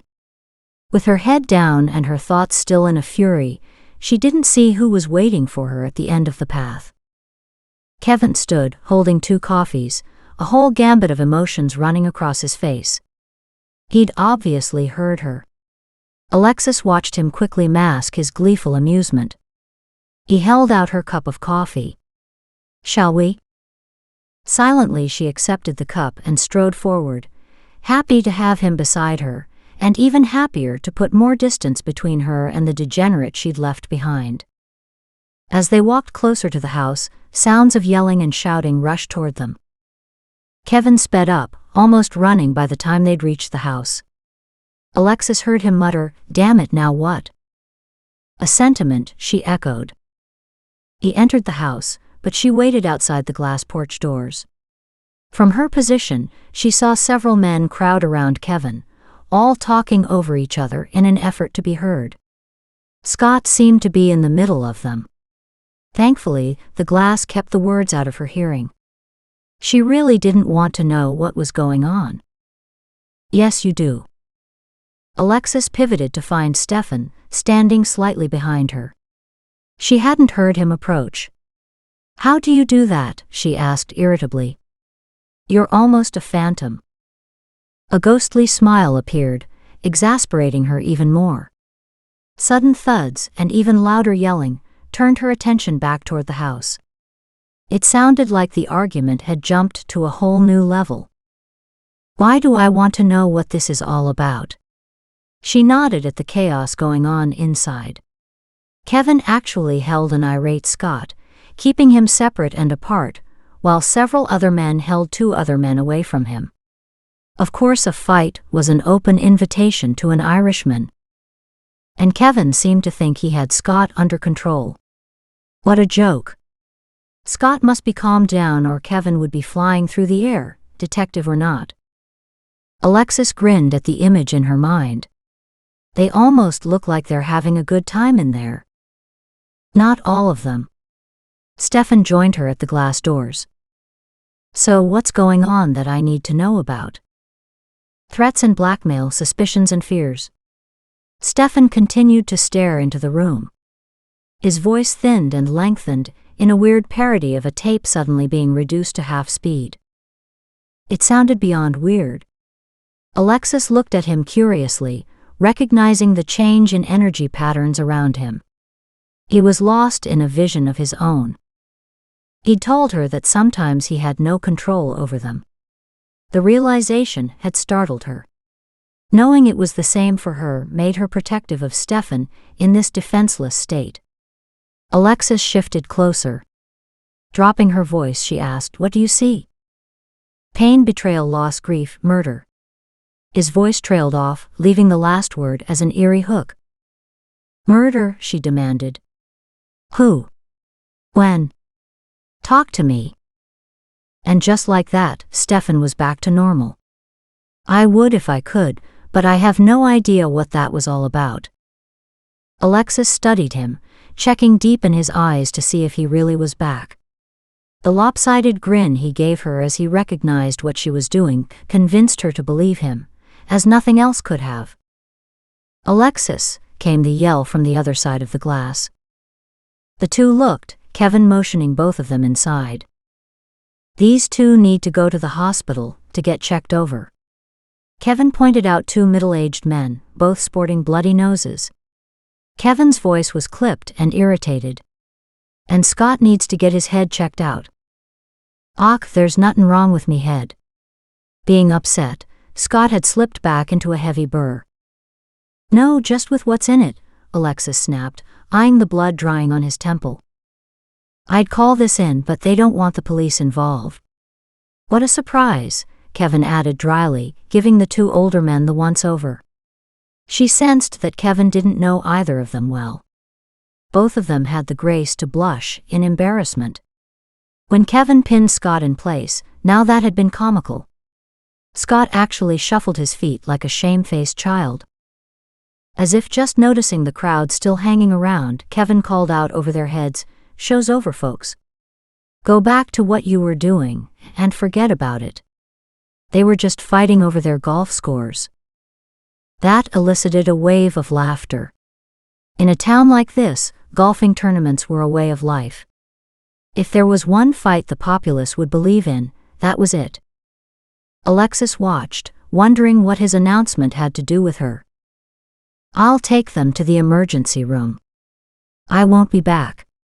He pulled Alexis off to one side. "Why don't you come along?" "To the hospital?" At his nod, she pulled away. "I don't think so. I don't like those places." "I didn't mean for it to be for fun. I meant to help me with these two and Scott. He might be more manageable with you along. He's still pretty riled." "Not bloody likely," she retorted, amazed at his assumption. Scott in fighting mode was a scary sight indeed. Still, a few minutes later, she somehow found herself in the middle of the back seat of Kevin's truck between the two older men. Scott sat in the front seat, half turned to face her. "If he hadn't CUSED me, then I wouldn't have thrown the punch." Scott's accent had thickened again, making him next to impossible to understand. "But I didn't do it." "Do what?" Alexis looked to the two men beside her for an explanation. With none forthcoming, she pinned Scott again. "Scott?" "He CUSED me of writing a word on the mum's writing board." "A word?" she asked cautiously. All of this over a word. She caught Kevin looking at her in amusement through the rearview mirror. She rolled her eyes in disgust. "What kind of word?" The kindly gentleman on her right, sporting a bleeding cut to his nose and what would eventually become a beauty of a black eye, answered, "We saw him by the board and mistakenly thought he'd been the one to write 'confess' on it." Confess. Bewildered, she could only look around the vehicle full of men. Who'd fight over that? There have been some weird notes left for the mayor. The main message in all of them has been for John to confess something. When we saw Scott here at the board, we thought we'd found the bastard who'd been sending all these notes. "I told you. I didna see the word. I dunno who wrote it, ye daft mon. And I accept your word now." One of the older men gingerly reached up a hand, and explored the mess of his face. Alexis couldn't believe it. What? He pounds your face into the ground, so now you'll listen to him? They all looked at her in surprise. Of course, was their collective answer. They were all nuts. The emergency room was quiet for once. A welcomed relief, as that meant there'd be no wait. The two older gentlemen were examined first. Both had minor injuries and, after being cleaned up a bit, were released. Alexis sat beside Scott in the waiting room, thinking on the strange afternoon. So much for practice sessions at the party. With the fight, that had brought everything to a halt before she'd even had a chance to ask Stefan about his plans. She certainly hadn't picked up anything odd, other than the arrogant sob birthday boy. A tall woman in scrubs approached. She stood in front of Scott, her hands on her hips, as if she were about to deliver a lecture. Well, she demanded. Alexis was surprised at her attitude. Not the usual bedside manner of nurses. The attractive woman openly studied Scott. It was obvious he recognized her. His face changed from a man to that of a boy in the midst of a scolding. Amused at the revelation, Alexis kept watching. Now Scott was actually blushing, even mumbling incoherently. It took her a minute to catch on, but when she did, Alexis couldn't stop giggling. Scott sent her a disgusted look, silently telling her to be done with it. I'm sorry for laughing. I'm Alexis. She hopped off her waiting room chair and held out her hand to the nurse. The nurse smiled a classy, enduring smile. Alexis was impressed. Scott had found himself a lady this time. I'm Moira, she said with a lilting Celtic accent. Ah. That explained it. She was from his home country. Moira turned to the grumbling Irishman with a heavy sigh. Let's go, ya big lug. We needs ta take a look at your head. Now, Moira. Isn't anything wrong with me head? I just took a wee blow and look. He tilted his head to show her. Almost no blood. Moira wasn't having any of that. She ignored his pleas and steadfastly tugged him into a small cubicle. Alexis, watching the two of them wrangle and spar as they moved off, was surprised and overjoyed for her friend. If anybody deserved a good woman, it was Scott. For the last couple years he'd been stalwart in his role as Alexis's friend, protector, and, if need be, ass-kicker. He'd been heartbroken over the news of Lys's disease, visiting often during her illness, bringing laughter and light to a family who had too little at the time. At the funeral he'd cried, because Alexis couldn't. Now it looked like he'd found the mate to his heart. Anticipating their happiness made Alexis feel alone, in a way she hadn't felt for a long time. Stupid, really. Scott was a friend, not her own life partner. By rights, she could gain another good friend in Moira. But this development was another change in her life, and she had enough of that to deal with already. Funny how she'd used the term life partner. That had been Lys's phrase. One day you'll find your life partner and realize that you will never be alone again. Did she believe it? Patiently, Alexis sat in the long hallway, where sounds of the hospital moved quietly around her. Yes, she did believe it.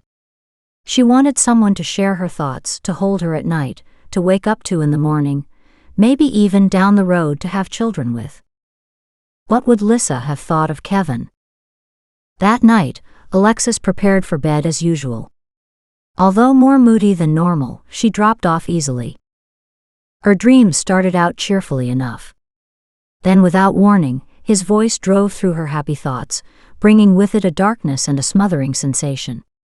She twisted on her bed, agonizing in her struggle for breath. The smell of death, rotten with desolation and fear, permeated her mind. Her fight continued, as if she fought for her very life. Somewhere in the middle of the fog and the horror, words mixed and interspersed with her pain and fear. A child's disembodied wail followed her journey through the black of night. He's hunting again. As Alexis raced back to the safety of her room in her dream, his cold, hollow voice drove through her senses and left her soul quaking with his words. "It's not your turn yet, but soon, oh very soon." Chapter 12. Stefan sat in his solarium, enjoying a few minutes of peace. A necessary interlude after all he'd been through. He picked up his cup of chai tea from the small Japanese table. "Boo! Jesus," he roared as hot tea streamed over his leg. He sprang to his feet, dancing and shaking his legs free of the hot liquid. Glaring at Lissa, he said, "Did you have to do that?" She grinned. "Yes." "I thought you weren't into haunting people," he muttered in disgust as he pulled the still warm cloth away from his skin. "This definitely falls into that category." He settled back down and wished, not for the first time, that he wasn't an open communication system for those on the other side. "She's having nightmares every night." "Many people have nightmares. Alexis will need to deal with this, as she has all the other issues." He glared at Lissa, wishing for a return to the peace and quiet he'd enjoyed a few moments ago. It won't happen. Stefan knew better, but he didn't need to boot this spirit out of his space. She was hurting. The same as Alexis was hurting. And he couldn't seem to help himself from helping. It's him. Until he does something more than torment her, our options are limited. He sighed heavily, running his long fingers through his blonde hair. In the meantime, she's getting stronger every day, and that makes each additional day a gift. His words hung there before slowly fading on the summer evening air. Her voice dropped to just above a whisper. "I know. I just wish there was another way." In a gentle voice he said quietly, "So do I. So do I." It had been days since Stefan had told them that he was certain that this asshole was earthbound, yet since then they'd learned nothing new. Alexis had searched the ethereal plane with what little skill she had, and had left the detective work to Kevin. They still hadn't identified the skeleton she'd found. But she was hoping to change that. She wanted to check schools, birth and medical records, whatever it took, to see how many children who'd resided in the community of Bradford over the last 30 years, or in Portland for that matter, had the name of Daisy. It was such an unusual name, she couldn't imagine there being many, if any at all. Kevin had his police database, but she wanted to double-check that against vital records. Yet she had to do it manually. No complete online record had been created to date. The county officials had online records on the more recent births, deaths, marriages, etc. It took time to input all that. At the end of the day, Alexis headed to the public library. She'd gone in early to work in the gardens, given the high temperature forecast for the day. She also appreciated the early end to the day's work. It was barely 1 p.m. She thought the peaceful atmosphere of the library would be a good place for her to do her research. At least that was her hope. Instead, she kept looking behind her as she roamed the stacks, searching for information. She had the horrible sensation that something was stirring on another plane, in the world that both fascinated and terrified her. It was bad enough she always had to worry about two-legged predators, but now she knew ones could walk around outside their bodies. And if that thought didn't get her nominated for the Freak Award, nothing would. That she could communicate with her sister on any level was a joy and unnerving. She loved the closeness, that whole reconnection, particularly when it was something she'd believed could never be. But the rest of what she'd learned was pretty horrific. And it was happening now again. Shudders and cold sweat trickled down her chest. Tension built, her palms sweaty. She turned to search behind her. Something was getting ready to blow, only she didn't know what. Or when. But it would be nasty. Like someone would die. Die. Since when had the vague impression crystallized into a single word? This bastard continued to torment her, stalk her even, as if he were ready to pounce. The anticipation created a sick kind of darkness that had taken over her days. She couldn't explain it very well. But it was as if he were taunting her, telling her that he could do what he wanted, and she'd be helpless to stop him. It was hard to concentrate. To think. This energy, this person had taken over her life. She glanced around. What if that had been his plan from the beginning? Making it impossible for her to think this through. Could he be doing something to her? Like putting blocks in her mind to stop her from going down a certain pathway? And how terrifying would that be? And why would he? To keep her from discovering something? From seeing something? From understanding something? And again she looped back. What could it be that he didn't want her to discover? What could this person really want? A rich businessman always went after more money. A real estate mogul always went after more properties. A serial killer always went after more victims. And the cry the other night had said the person was hunting. Hunting what? The obvious answer was more victims. Was that what this was all about? While Alexis was distracted, he was choosing his next target. So that she couldn't see the victim? Communicate with his victim? She didn't know how or why she knew that, but suddenly she did. And she couldn't get that thought out of her mind. The same vague uneasiness filtered through her again. Somehow she was inviting trouble if she didn't back off. Again, nothing specific, just gray impressions of dire consequences. His haunting words, "Your turn will come," still tormented her sleep. Several hours later, in the public archives section of the library, she slammed down her pen on the notepad, letting her head drop to her forearms in defeat. She was getting nowhere. She closed her tired eyes for just a minute. Evil swept past her. Fear slid up her spine, rooting her in place. Oh dear God. He is here. With her heart pounding, Alexis sprang to her feet, attracting curious looks from several other people. She gave them only a cursory look, enough to know they weren't who she searched for. At least she didn't think so. Instinctively leaving her computer and books in place, she circled the main floor of the large library, searching to find the energy she hoped she'd recognize. It was the busiest time of day. With nothing more than intuition and a driving urgency, she moved from right to left, feeling the evil ahead of her rapidly moving farther away. She headed down the hallway toward the washrooms and a series of other doors. Alexis stood indecisively in front of the multiple choices. Just then the door to the men's room opened, and two men deep in conversation exited. Her breath exhaled in a gush. She sucked in another one. Deeper, harsher, louder. She cast a quick look around. She was alone. Flushing sounds echoed deep within the same room, indicating more occupants. As she stood there uncertainly, she sensed lightness, a lessening of the heavy energy. The energy was dissipating. He'd gone. She rubbed the goosebumps on her arms. How could he just disappear like that? A choked laugh escaped. Who knew what this asshole could do? Quickly she retraced her steps, trying to understand. Had he felt her following him? Did he know who she was? Or was his presence here a coincidence? And coincidence wasn't something she was real strong on. She returned to her spot at the table and collected her laptop and papers before escaping to her truck. Once in the driver's seat, she leaned back and tried to relax.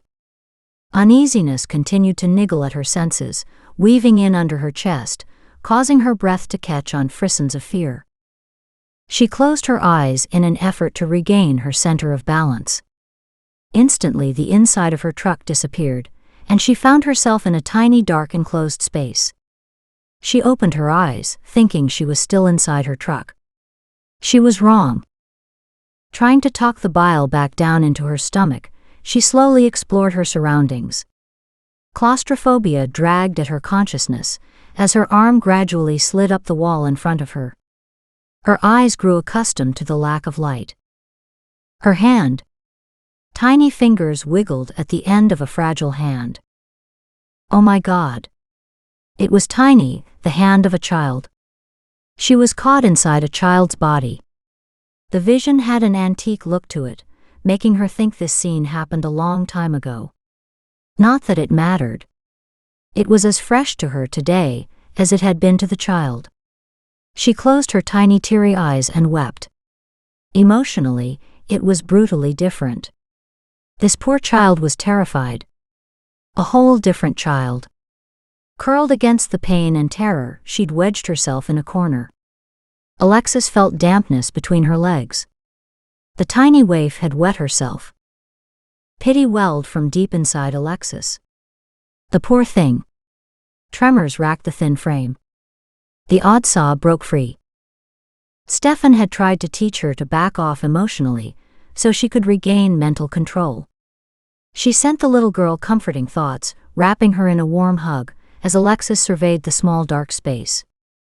Above her head, the shadows slowly formed into the underside of multiple hangers full of clothes. She was in a closet. The door stood to her right. In truth, the child's body was wedged against the hinges. She knew without looking that the door would be locked. But what was on the other side? On the heels of that thought, Alexis found herself on the other side of the door. Free from the little girl's body, Alexis felt her mind wanting to stretch and to shake off the human confines. She felt neither human nor dead, just caught somewhere in between. An incredible experience, one that, given different circumstances, she'd love to explore. Glancing around, the room appeared to be a bedroom, the walls a dull purple. The bed was too painfully neat. Tucked under the top cover slept a raggedy teddy bear, waiting for its owner's return.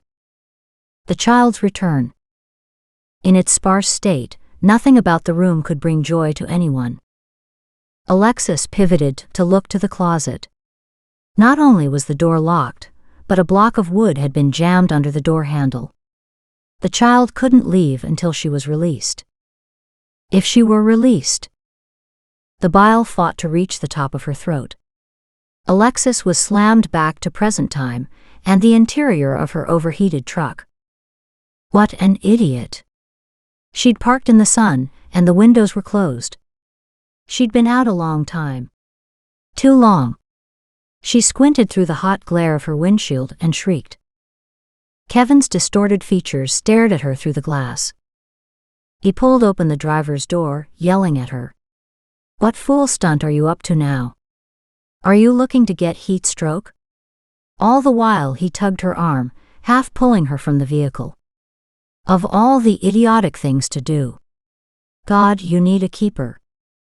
Leaning against the side door with the cooler air washing over her, Alexis realized just how hot and oxygen-starved she'd become. Everything blurred, even his words, as they ran over her in rapid abrasive tones. And he wasn't about to give her time to rest or adjust either. He dragged her none too gently down the street to a sidewalk cafe and shoved her roughly into a white wrought iron chair. Stay here. I'll find something cool for you to drink. He stalked into the dark interior of the building, reappearing quickly with several bottles of juice. Here. Drink this. A cold bottle of orange juice smacked into her still numb hands. I said drink, he growled, still pissed. She stared at him, then at the bottle. He was right, she needed this. The icy zest hit her numb taste buds, snapping them back to awareness as the cold juice flowed down her throat. Alexis shuddered. Much better. Kevin watched, eagle-eyed, as she finished the bottle. Isn't it? He barked. At her nod, he relaxed into his chair. Thanks. She took another long drink and had to admit it did feel better. Curiously, she asked, How did you happen to see me? He shot her a disgusted look. You were transmitting again. He gave her all of another minute to rest and recuperate before continuing. Now, just what the hell were you doing? She studied his grim face. She could count on him saving the day, whether she liked his methods or not. Her problem lay in what to tell him. "Don't even think about it." Startled, she widened her gaze. "What?" "Don't even think about lying to me." She glowered. "I wouldn't." He snorted. "Like hell you weren't. I can see your brain checking out its options right now." Kevin leaned forward, his ire snapping to the forefront. "Spill. What the hell were you doing?" "Research," she snapped. "I was doing research at the library when I thought I felt him close by." Alexis wrapped her arms around her middle as the remembered sensation rushed back through her. "Him?" He leaned forward, his eyes narrowing. "Where?" "Here." Intent and cold, his voice sliced through her silence as his eyes skimmed the parking area. She waved down the street in the direction they'd come. "In the library," she whispered, suddenly so tired she couldn't think. Hating the fatigue and the shock threading her voice, she straightened and infused a confidence and a strength that she didn't feel into her voice. "He was in the library. I was focused on my research when this horrible sensation wafted past. It took me a moment, then." She winced against what she knew was to come. "I went after him." "What?" he roared. Several other customers looked over in concern. He looked around, quickly lowering his voice. "What do you mean, you went after him?" he asked in an ominous voice. "Are you nuts?" "We've already established your opinion of my mental health, thank you." She reached for the second bottle of juice and took a long drink, the sharp citrus firing straight into her brain. "Okay, so it wasn't the most sensible thing I've ever done. But I don't know who this guy is, and it's only recently come home to me that this asshole," she paused, "is alive and well here in Bradford." He glared at her. She tried again. "I believe he's on the hunt for his next victim. At least that's what I'm feeling." She took a deep breath against his next reaction. "Then he'll come after me." She didn't get the bellowing she expected. Instead, his face paled to a stark white, throwing the planes and angles of his face into harsh relief. Kevin slumped into his chair. "He's coming after you?" "When did he say that? Since when have you been communicating with him?" He studied her weary face, then added quietly, "Start at the beginning and leave nothing out." She did, slowly and carefully, gradually bringing him up to date on the latest odd developments in her life. "That's when I came back to the present, hearing you pounding on the truck window," she concluded. "Are you sure about him hunting another victim?" Alexis shuddered. "Maybe because I'm speaking with Daisy, he feels he's losing her. Maybe he's hunting for a replacement. I don't know." She took another long sip of the cold liquid. There was an aged quality to the vision, like it happened a long time ago. "I don't have any evidence of that, just a feeling. I think this killer has been operating for a very long time." Shifting in his seat, Kevin studied the crowd walking by. After a long silence, he finally said, "We don't know if there were other victims." Rubbing her temples, she snorted in disgust. "Like hell we don't. Daisy is one, and I think I've seen 3 other children." "At least 3 others," she amended, thinking of all the shadowy faces in her visions. "But that's all supposition," he said. "And I need something concrete to go on. Like a body." "You have one child's body," she cried out. "Why can't you find out about her? Hasn't she paid enough? Haven't they all?" "Easy." Kevin reached over and captured her hands gently, compassion and caring written on his concerned face. "We're working on it. It takes time." Alexis clenched her fingers, unintentionally squeezing Kevin's hands. "I can't stand that she has no home." "I know that, honey." "Honey." Rough skin rasped across her soft palms. Tingling, arousing, yet comforting at the same time. Alexis stared, mesmerized as his strong fingers evoked sensations she hadn't felt before. Who was this man who moved her so? Why had he come into her life now? Let's go. I'll take you to one of my favorite places for a couple hours. You need to get out of town for a bit. He held up his hand to forestall her arguments. I'm not asking you to come. I'm telling you. He stood, holding out his hand. Alexis glanced up at him, more than a little surprised at this sudden development. I just want to go home and rest. I know. But this is a special place, and just what the doctor ordered. He smiled smugly. Now you practice medicine, I suppose? Her sarcasm had no effect on him. He pulled her to her feet and tugged her in the direction of his truck. Part of the job description. Let's go. Scant minutes later, they were in his truck, heading out of town. The miles of suburbia gave way to miles of green forest. Alexis couldn't remember the last time she'd gone in this direction. Maybe never. Listlessly, she watched the rapidly disappearing miles. They'd turned onto a well-traveled dirt road, heading into a deeply wooded area, with second-growth trees and long meadows. She'd heard a chain of small lakes were in the area, but hadn't taken the time to check them out. The truck bounced over a rise, and the whole vista changed. Alexis gasped, as sparkling blue water opened up in front of her. This is gorgeous. Kevin smiled at her. You haven't seen anything yet. And he was right. A large stream flowed down the mountain behind them, through a series of small glistening pools. It resembled a blue sunlit necklace, winding down to feed the incandescent jewel in the valley. Oh my God! Alexis exited the truck and raced to the water's edge. The musical laugh of the moving water refreshed her soul. Fresh air refueled her senses as nothing else could have. What is this place? It's private property. Kevin came to stand beside her. I'm building a house back here in a grove of trees. It took a moment for his words to sink in. You mean you own this piece of heaven? At his complacent grin, she shook her head in disbelief. I didn't even know that something like this existed. Alexis turned slowly, trying to take it all in.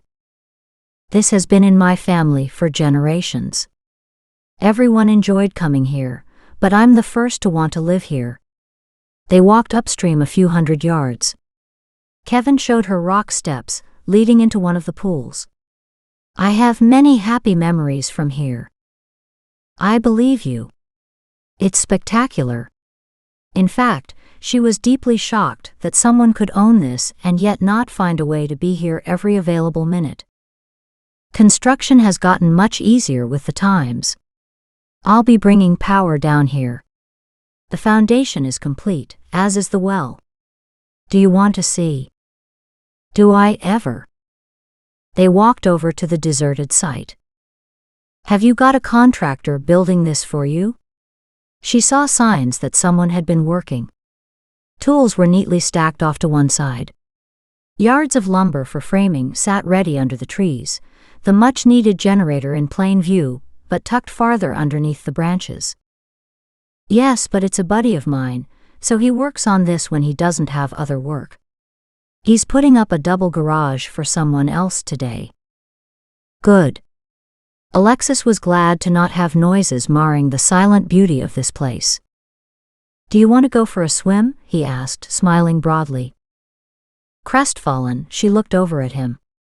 I didn't bring a suit. Despite the words, the water drew her back to its side. She wanted to immerse herself in the cool, crisp ripples. Did she dare? I'm going in. You make up your own mind. Startled by his words, she turned to face him, only to stop in shock at the sight of his beautifully muscled behind. Dear God, Mother Nature at her best. A moan of delighted surprise escaped. The sound brought his head around sharply. He grinned. Like what you see, do you? Raw heat washed over her face, but she refused to look away. Keeping her eyes on him, she admitted softly, Oh yes. Enjoy, he tossed back cheerfully, taking care as he stepped on the stone stairs and descended into the rippling water. But wouldn't you prefer to come in yourself? I'm thinking about it. In this setting, with just the two of them, alone in nature, it seemed natural to be nude. As it was, she felt overdressed, hot, and decidedly uncomfortable. Without allowing herself to think of the consequences, she stripped off her clothing. The cool air instantly soothed her overheated skin. She sighed in relief. She glanced over at Kevin, but he rested against a large flat rock, his eyes closed. Inexplicably, she was miffed. To hell with it. She strode with a confidence she didn't feel to the water's edge, gasping in shock at the temperature of the water as she slipped in. Cool waves lapped at her skin as she sank down to settle against a smooth rock, grateful to close her eyes and to relax. Chapter 13. He was no angel, for heaven's sake, and she'd test the strength of a saint. Although he'd hoped she'd follow his lead and loosen up enough to join him in the water, Kevin hadn't dared to believe it would happen. For all her wholesome, natural look, she held herself in tight control, as if fearful of letting go. He couldn't resist sneaking a quick glance. God, she was beautiful. Long and lean from many hours of physical work, tan marks highlighted the secret areas of her body she kept hidden from public view. Gentle waves reached up to caress her heated skin as she slowly sank, inch by inch, into the water. But her nipples, oh God! His eyes slammed shut, and he focused on controlling his breathing. No force on earth could stop him from opening his eyes for a quick second look. Damn him for looking in the first place, and damn him for not looking sooner. The water already lapped at her breasts, lifting their delicate weight to float on the gentle waves. Kevin shuddered, grateful for the swift current that would at least distort her view of his arousal. His eyes slid closed once again, taking with him the incredible erotic memory of her expression, when she'd first felt the cool water enveloping, caressing, and cooling her skin. That look would feed his fantasies for a long time. He'd love to have Alexis be more at ease with him. She needed to relax more, to smooth away the constant pinched look she always carried, a look he presumed had been there since her sister's death, if not before. She'd isolated herself inside a tower of pain, refusing to rejoin the world.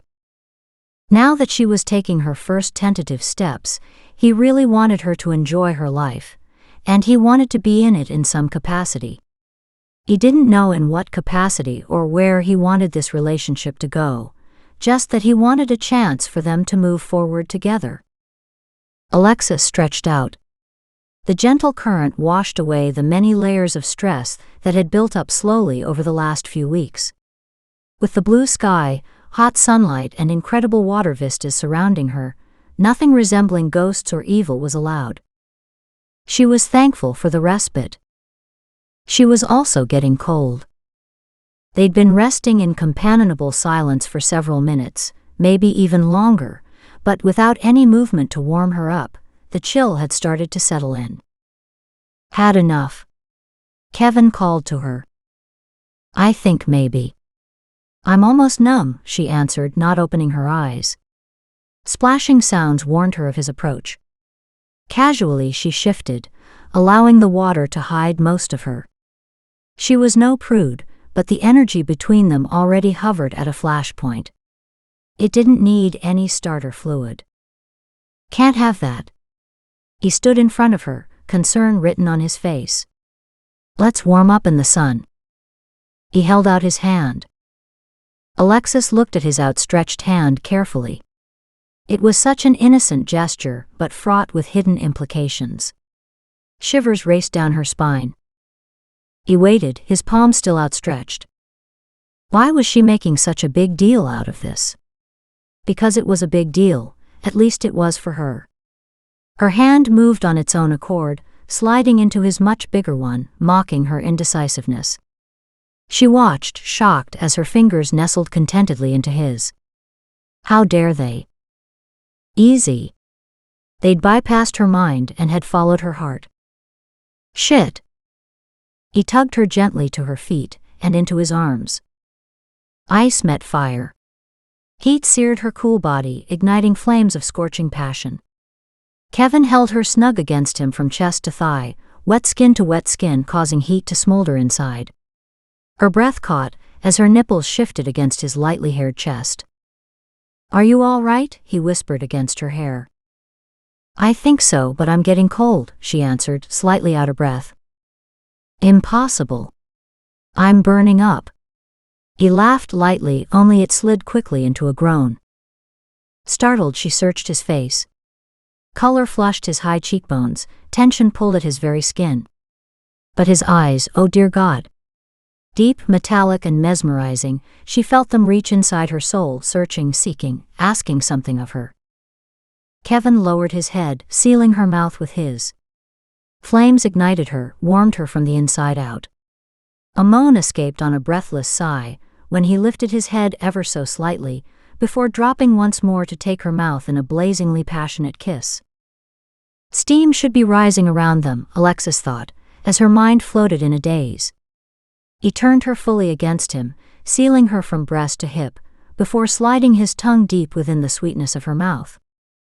She ceased to think at all. His erection prodded insistently against her belly, unfurling a deep throbbing in hot rolling waves. She moaned again. Dear God, his hands. They slid from shoulder to hip, then back again, pressing her closer, each wet slide bringing more shudders. "We shouldn't be doing this," she protested faintly, when she finally could. "Like hell, we've been heading here since you climbed out of that ditch." "No," she protested weakly as his hand slid around her shoulders to her chest, sliding downward to rest on the rounded top curve of her breast. Her eyelids closed as continuous tremors turned her spine to jelly. "No," he questioned in disbelief. "That's not what I meant." "Hell, I don't know what I meant." He resumed his assault on her senses, trailing tiny kisses across her cheeks and up over her eyelids. His touch was tender and comforting. "Shush, you think too much."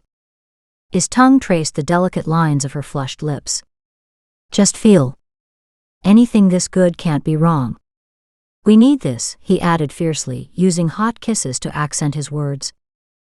She leaned against him, unable to formulate a coherent sentence when her thoughts could only center on one thing: his hand was too high. Rising on tiptoe, she shifted so his fingers lovingly cupped her aching breast.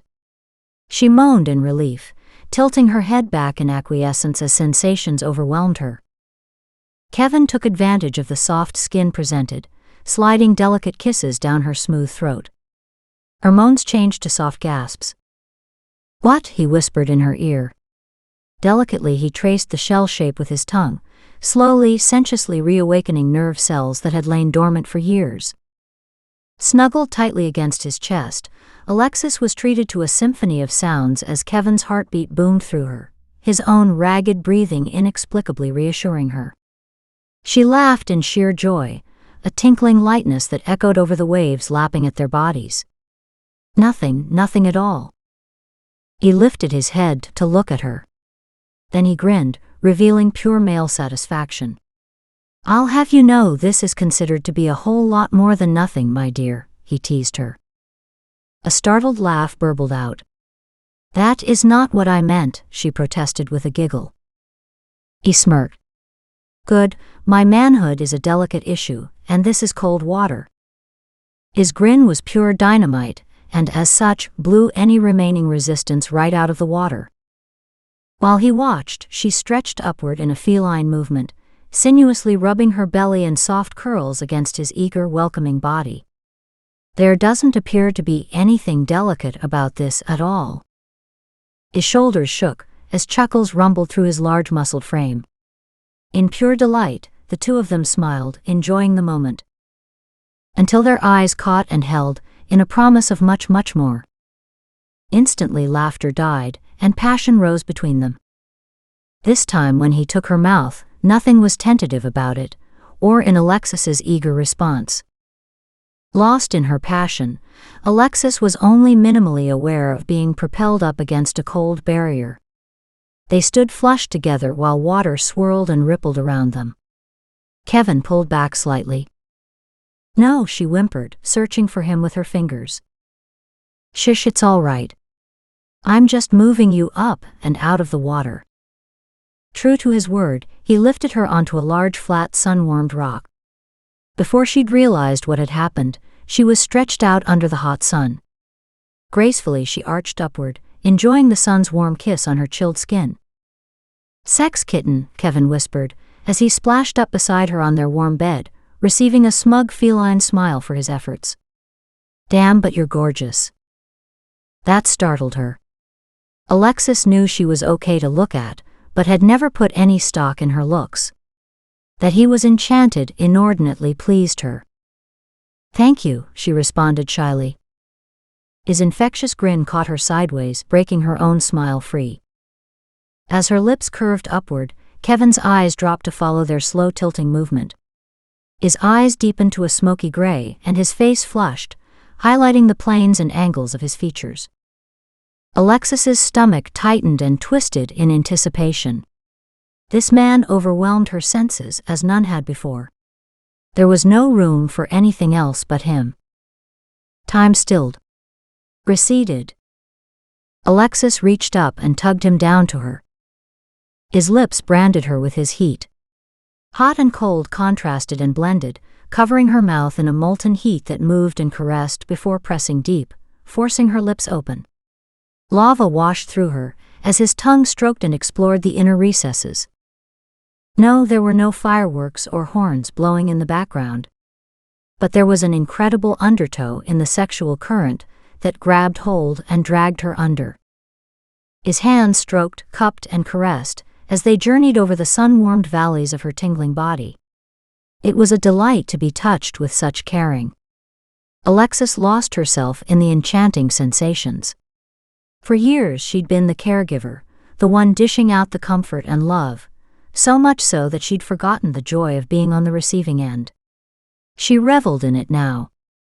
Arching and twisting, she moved under his ministrations, turning up the heat between them with her unbridled pleasure. "You love this, don't you?" he murmured against her cheek as he nuzzled her. "You're more sex goddess than you realize." His hands continued to stroke and to pet her, moving from one sensitive spot to the next. "It feels wonderful," she admitted softly, an unaccountable shyness washing over her, as if she'd let him in on a great secret. But as tensions twisted tighter and higher inside her, coherent thought was no longer possible. She explored his body with the same abandon. Soon his gasps blended with hers, as the two forgot about words and communicated with the more intimate language of lovers. This was no short, intense coupling, but a joyous taking of time to get to know and to learn each other's secrets. A time of caresses given and accepted, as the two lost themselves in the joy of soul-touching intimacy. Time had no meaning, and indeed, with the sun beaming down on their overheated bodies, it seemed to stand still. But eventually they could hold off no longer, and Kevin took control. Holding her soft, warm gaze with his own, he shifted until he was between her spread legs propped on his elbows. He waited, silent. As if he waited for permission, but at this late stage that seemed unnecessary. Puzzlement and confusion had her drawing back from the passionate edge, where she'd precariously balanced. His large hands cupped the sides of her head, holding her so he could gaze into her passion-soaked eyes. "I want you with me," he whispered. That brought a hiccup of a laugh, followed by a groan, as her sensitized nipples nestled deeper into his curly chest hair. "I couldn't possibly be any more with you than I am now." "Not true," he whispered. Confused, she looked him. What did he mean? "Open your mind and let me in." Understanding lit tiny flames in the dark depths of her eyes. "You mean you're actually asking this time?" she teased. He pressed his hips teasingly against her pelvis, and the feel of him made her eyelids droop. She tilted her own hips helplessly upward. "Open up and let me in." That suggestion of a duality was her undoing. Needing the physical completion that his body could bring, and curious to know what new experiences the blending of their minds could add, she visualized a door in her mind and consciously opened it. Sensations tossed her high into a sexual reality that overwhelmed, while at the same time it drove her right back to passion's edge. She read his thoughts, knew it was his sexual passion that she felt, all of it mixing and blending with hers to push both of them even higher. Colors and heat exploded around them. Their bodies blended into one, and so did their distinctive colors, both becoming something else again, something better, brighter, and far more powerful. Alexis, poised on the cliff's edge, cried out as her mind overloaded. Her body twisted frantically beneath his. Don't think. Just feel. Kevin's comforting voice was a lifeline through the turbulence of her inner world. Trusting in him, she clung to his energy as she let herself fall from the cliff. Dimly she heard his cry as he dove after her. For a long moment she sensed nothing but his voice, his energy, and, dear God, his body. Possessed in all ways, she wouldn't and couldn't have asked for anything different. Now you're mine, he whispered, his voice full of masculine satisfaction. How could she argue? He was right. She was his.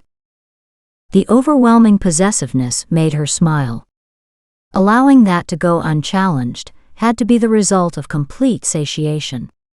She couldn't see any other circumstance in which she'd have allowed it. Right now she was too happy to care. Her eyes drifted slowly shut and she slept. Her spirit smiled when he slid over to lie protectively beside her on the hard rock surface in the sun.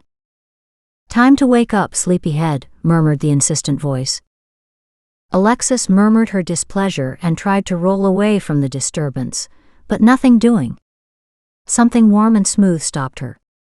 The bright sunshine made opening her eyes difficult. But as a shadow moved over, she opened her eyes to find Kevin smiling down at her. How long was I out? Alexis wished she could think, but it was difficult when she felt so lethargic. Just under an hour. I wanted to let you sleep longer, but I don't want you getting sunburned. Some very tender parts are exposed right now. That reminder had her sitting up in embarrassed surprise. She flushed as she realized what she must have looked like. Totally replete, she'd brazenly slept like a child of nature. Surreptitiously she glanced at Kevin, unnerved to find him watching her intently. None of that, he said firmly. He stood and held out a hand. Let's go for a quick swim, then head back into town. I think you've had enough sun for today. And other things, his voice implied. But she really didn't want to think about that. Tonight, when she was alone, she could revisit all the uncertainty whirling through her head. She eyed his outstretched hand. This was a little too reminiscent of his earlier invitation. To have concerns now would definitely be a case of too little, too late.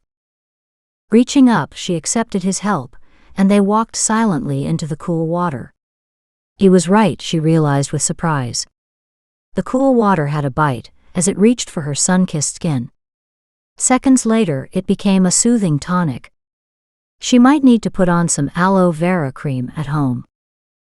As she floated, she realized that other parts of her were in dire need of some attention too. Her back was scraped from lying on the rock, and her tender inner muscles were aching from the unusual activity. She'd be sore in the morning. Are you all right? Kevin's concerned voice broke through her reverie. She smiled self-consciously. I'm just realizing what parts of me will be uncomfortable tomorrow. A startled laugh erupted from him. Not too sore, I hope. Next time we'll find something other than hard ground to lie on. He dunked his head, breaking through to flip water droplets everywhere. She felt inordinately pleased by his words. So there would be a next time, would there? That was good. Wasn't it? Half an hour later, they were dried off and dressed. Kevin had found an old towel tossed to dry over the bushes. Alexis didn't really want to think about who might have used it before her, but neither could she put jeans on over wet skin. She hated the drive back to town. They drove back in silence. Every mile felt like 10. Like the return to reality from their fantasy world, it left her feeling insecure. This was all new for her. She didn't know how to act. She didn't know what to say, so she said nothing. Alexis felt Kevin's gaze on her several times, but avoided looking at him. They pulled up beside her truck, still parked outside the library. Kevin keyed off the engine and turned to face her. "Take it easy for the rest of the day. You've been through a lot lately. Today was special for both of us." He stroked her hand gently. "I'll call you tomorrow, okay?" Alexis nodded mutely. Where the hell was her cool, casual attitude when she needed it? Then where was her understanding of this relationship when she needed it either? But in the heat of the afternoon, no reassurances had been handed out. No discussion of a future mentioned. And she didn't think she could do short-term with him. Not successfully. Not without getting badly hurt. And she was afraid she'd just opened herself for that anyway. Chapter 14. Kevin watched Alexis flee. There was no other word for it. She was swiftly putting as much distance between them as she could. He wondered if she realized it. Instincts had taken over and she'd bolted. On the drive home, she'd started out sitting in the middle of the bench seat, but by the end of the trip, she'd almost wedged herself up against the door. He didn't think she was aware she'd done so. He'd restrained himself from going into her mind, although the temptation to delve for the answers had been hard to resist. With a heavy sigh, he watched her truck race from the library lot and disappear into the traffic. Damn it. His fist pounded the steering wheel in frustration. He shouldn't have let her sleep. He should have woken her up like he'd wanted to, and made love to her again. But he knew she'd be sore from their earlier lovemaking. Instead, he woke her because he didn't want her to be sunburned. Damn him for that decision. When she'd woken up, everything had been different. She'd immediately started rebuilding her walls, and then he hadn't known how to get back to their earlier closeness. He shouldn't have let her leave like that either. Decision made. He slammed the truck into reverse and backed up. Just then his phone went off. "What's up?" he growled. A 6-year-old girl didn't make it home from school. Shit. 2 hours later, he switched to much stronger words. A full-scale search had been organized, an Amber Alert had been sent out, and so far they'd found nothing. Several times he'd tried to contact Stefan, but he wasn't answering his phone. Telepathically, he wasn't home either. That usually meant that Stefan had holed up with his paintbrush. When he finished a session like that, he usually contacted Kevin on his own. Usually. A sick feeling told Kevin this was a kidnapping, or worse. That before the night was out, it could be a murder. He'd driven around town, opening his senses to search on all levels but with no luck. His cell phone rang. "Stefan," he said, as soon as he heard the tired voice on the other end of the phone. "I need help." At dinner time, Alexis puttered around in her apartment. She wasn't scheduled for a practice session with Stefan that evening, and it was a good thing. She didn't know what was wrong. Her energy had fallen below low. She felt like she'd left it behind, or had had it siphoned off. She collapsed on the couch and closed her eyes. As soon as she did, faces and noises swamped her in a mad, chaotic vision. The sheer volume deluged her, drowning out any hope of making sense of the images. She couldn't sort out the voices either. Pissed and tired, her beleaguered mind finally had enough. She yelled to the empty apartment, "Stop!" Dead silence overcame the room, now thick with tension. Just what the hell was going on? A frantic child's cry cut through the air. He broke his promise. "You have to help her." Alex spun to the left. Daisy stood a few feet away, her form thin and wavering. Bright sparks surrounded her, making her look more nightmarish than ever. Several other small shadows collected at her side. Pale faces, almost recognizable but not quite. One was the boy she thought she'd seen in an earlier vision. "Daisy, help who?" Alexis cut to the point. The little girl. He has her. Daisy zapped out of the room. Her companions disappeared with her, leaving a very scared and confused Alexis. Instinctively, she picked up the phone and called Kevin. It was busy. After several failed attempts, she called the police station but couldn't get through there either. What was going on? She turned on the television to catch the evening news and heard that a child had gone missing. Terror swept through her. The madman had a new victim. Alexis huddled in the corner of the couch, her knees tucked to her chin, and tried to bury her head. So much evil was in the world. She didn't think she could stand it. Like you've got a choice. Damn it, Alexis, get yourself under control. You're transmitting in Technicolor, and we're trying to work. Stefan's voice slashed through her pity party. Alexis's tears vanished. She wasn't alone in this, even if it took an occasional boot from Stefan to remind her. She leaned forward, realizing what they must be doing. She snatched her phone and dialed Stefan. When he picked up, she didn't even give him a chance to speak. The question rushed out of her mouth. Stefan, can I help? Tell me what to do.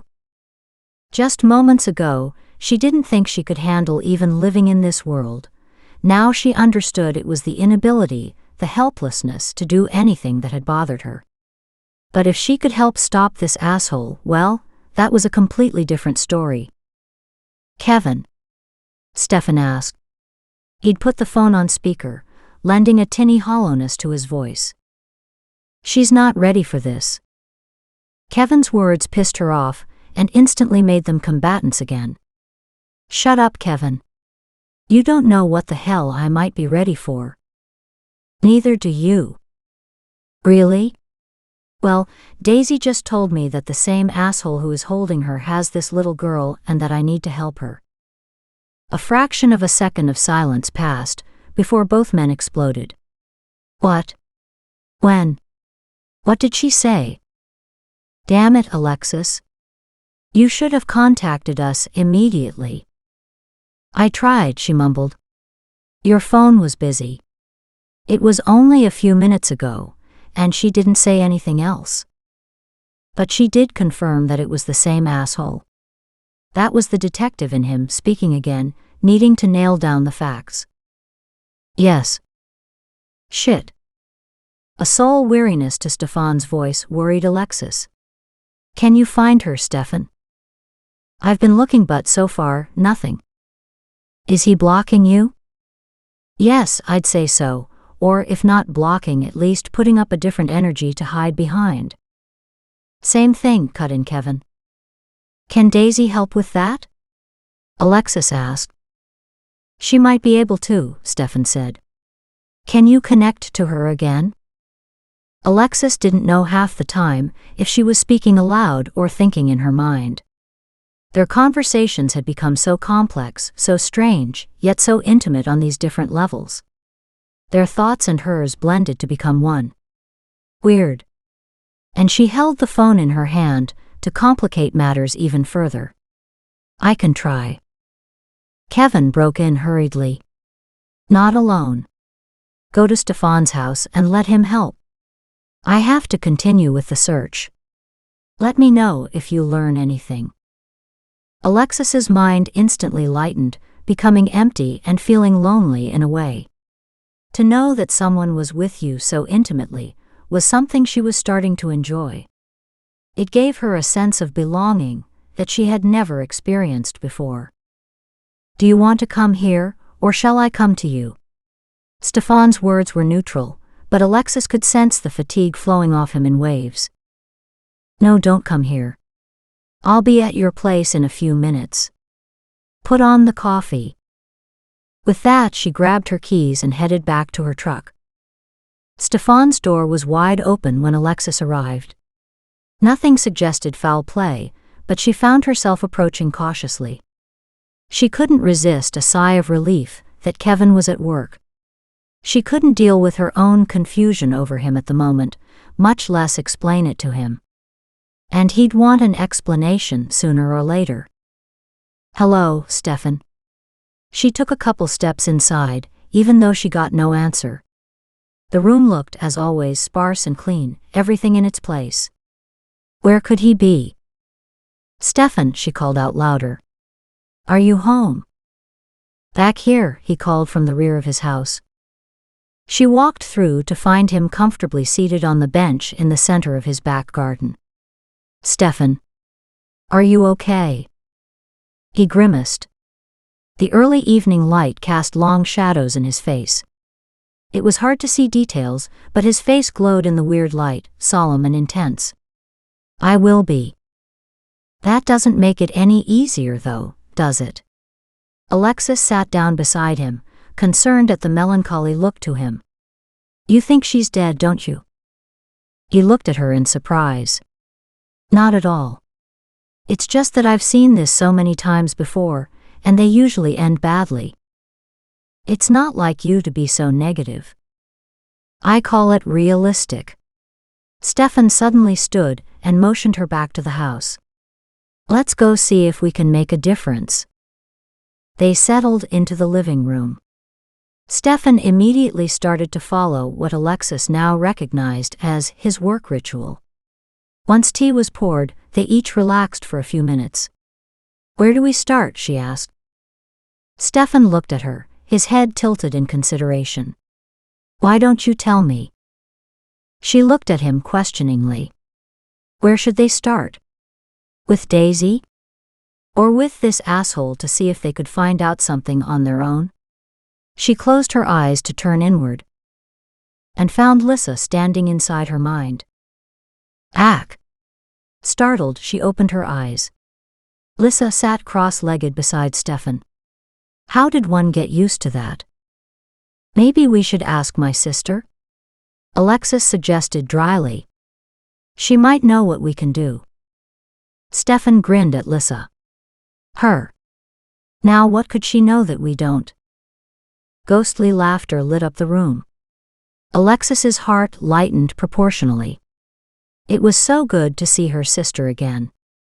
Lissa looked over at her knowingly. Alexis grinned. She couldn't help being delighted at these meetings. Lissa had stayed for her. It couldn't last forever, but for now, their time together was a joy.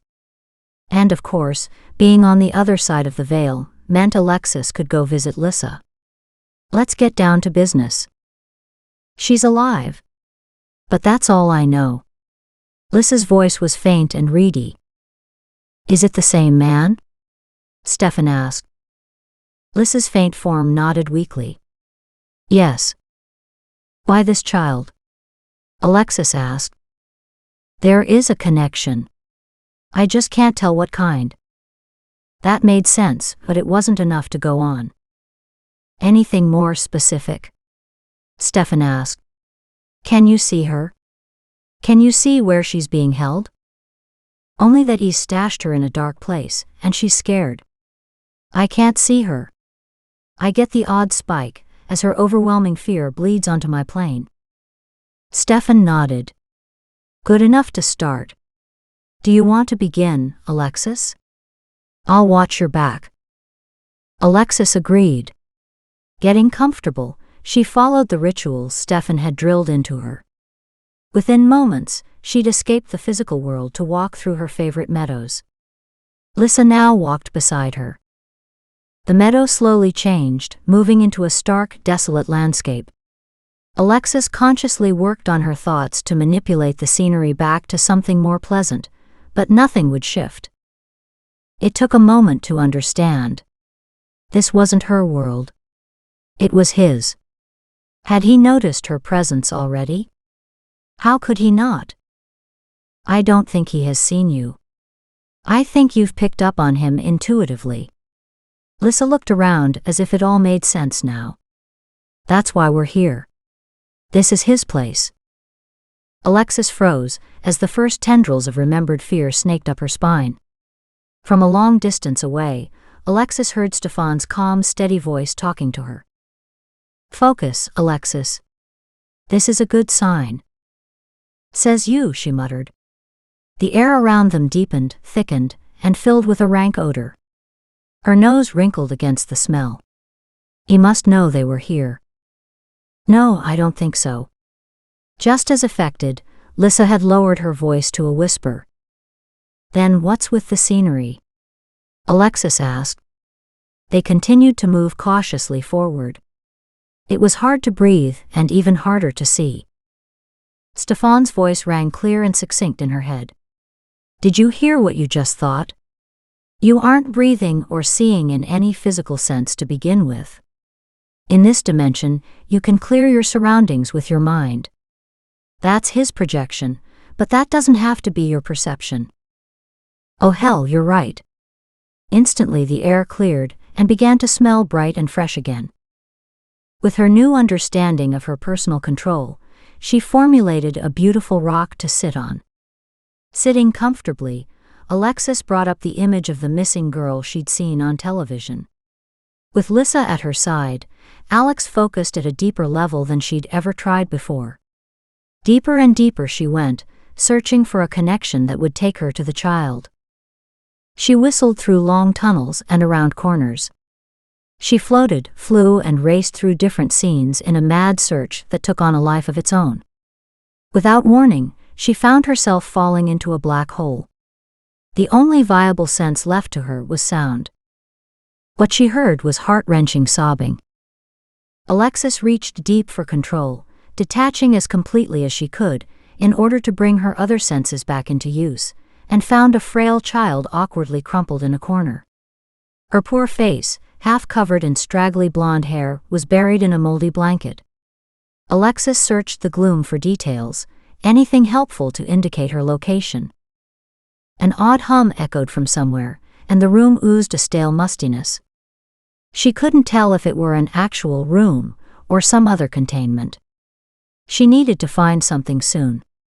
No telling when he'd show up. Alexis gently brushed the child's forehead. She didn't want to scare her, but the child needed comforting. Outside of a simple flinch, the girl didn't recognize the motion for what it was.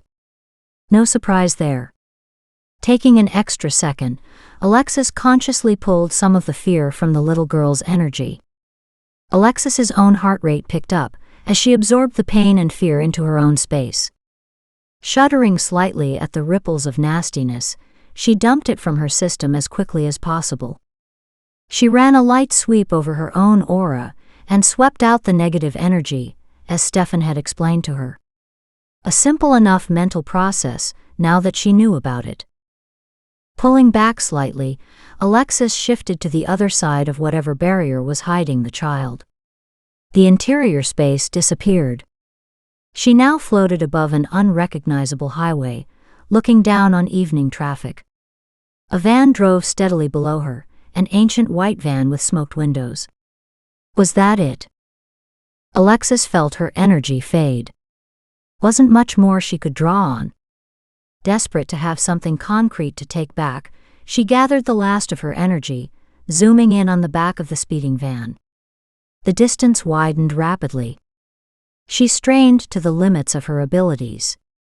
It took every bit of effort, but with one final burst of speed, Alexis surged down, barely catching several letters in the license plate. Got it. She hit the end of her spiritual rope. A huge vacuum sucked her backward through an endless tunnel. This time her journey was much faster, spinning her helplessly in a rotating tunnel, accompanied by endless blinding noise for too long of a time. Until she was slammed back once again into Stefan's living room. Alexis. Stefan's soft, caring voice called to her over and over. Take a moment to bring yourself back. Slowly return to this plane. It took several long minutes for her to recognize he was stroking her shoulder gently. I'm back. Her voice cracked, grating against the serenity of the room. Nausea rose, then calmed in a big ocean wave. Her vocal cords seemed awkward and rusty. That was a rough trip. Is there any other kind?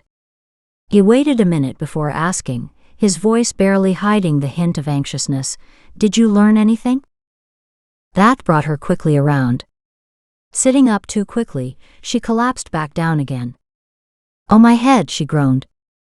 I said, "Take it easy for a bit. It's always worse after a bad trip. You need to contact Kevin." She took a deep breath against the pain battering away inside her head, and then quickly related what had happened. Even as she winced, she recognized Stefan's inner shift. He'd already opened communication with Kevin. Almost immediately, Kevin was in her head, confirming the parts of the license number that she saw, and the type of van being driven. "You're sure you didn't get a description of the driver?" Kevin's impatient voice demanded. "No," she whispered painfully. Her head was killing her, the tempo beating between the lobes of her brain. Kevin's questions weren't helping. God, she wished he'd disappear, at least until she felt better. Stefan pivoted sharply to look at her. "What?" she asked, confused by the strange look on his face. "Did you do that on purpose?" At her look of incomprehension, he added, "You just shoved Kevin out of your mind and slammed the door." He grinned, winking at her. "You should hear him now." Her head did feel better. How odd. She smiled wanly, hoping Kevin wouldn't hold it against her. "Maybe I did, but I didn't know that's what I was doing. My head's been killing me since I came back from that astro trip." His telepathy was making it worse. She shrugged in bewilderment, adding, "I couldn't stand it." She hadn't meant to shove him out, though.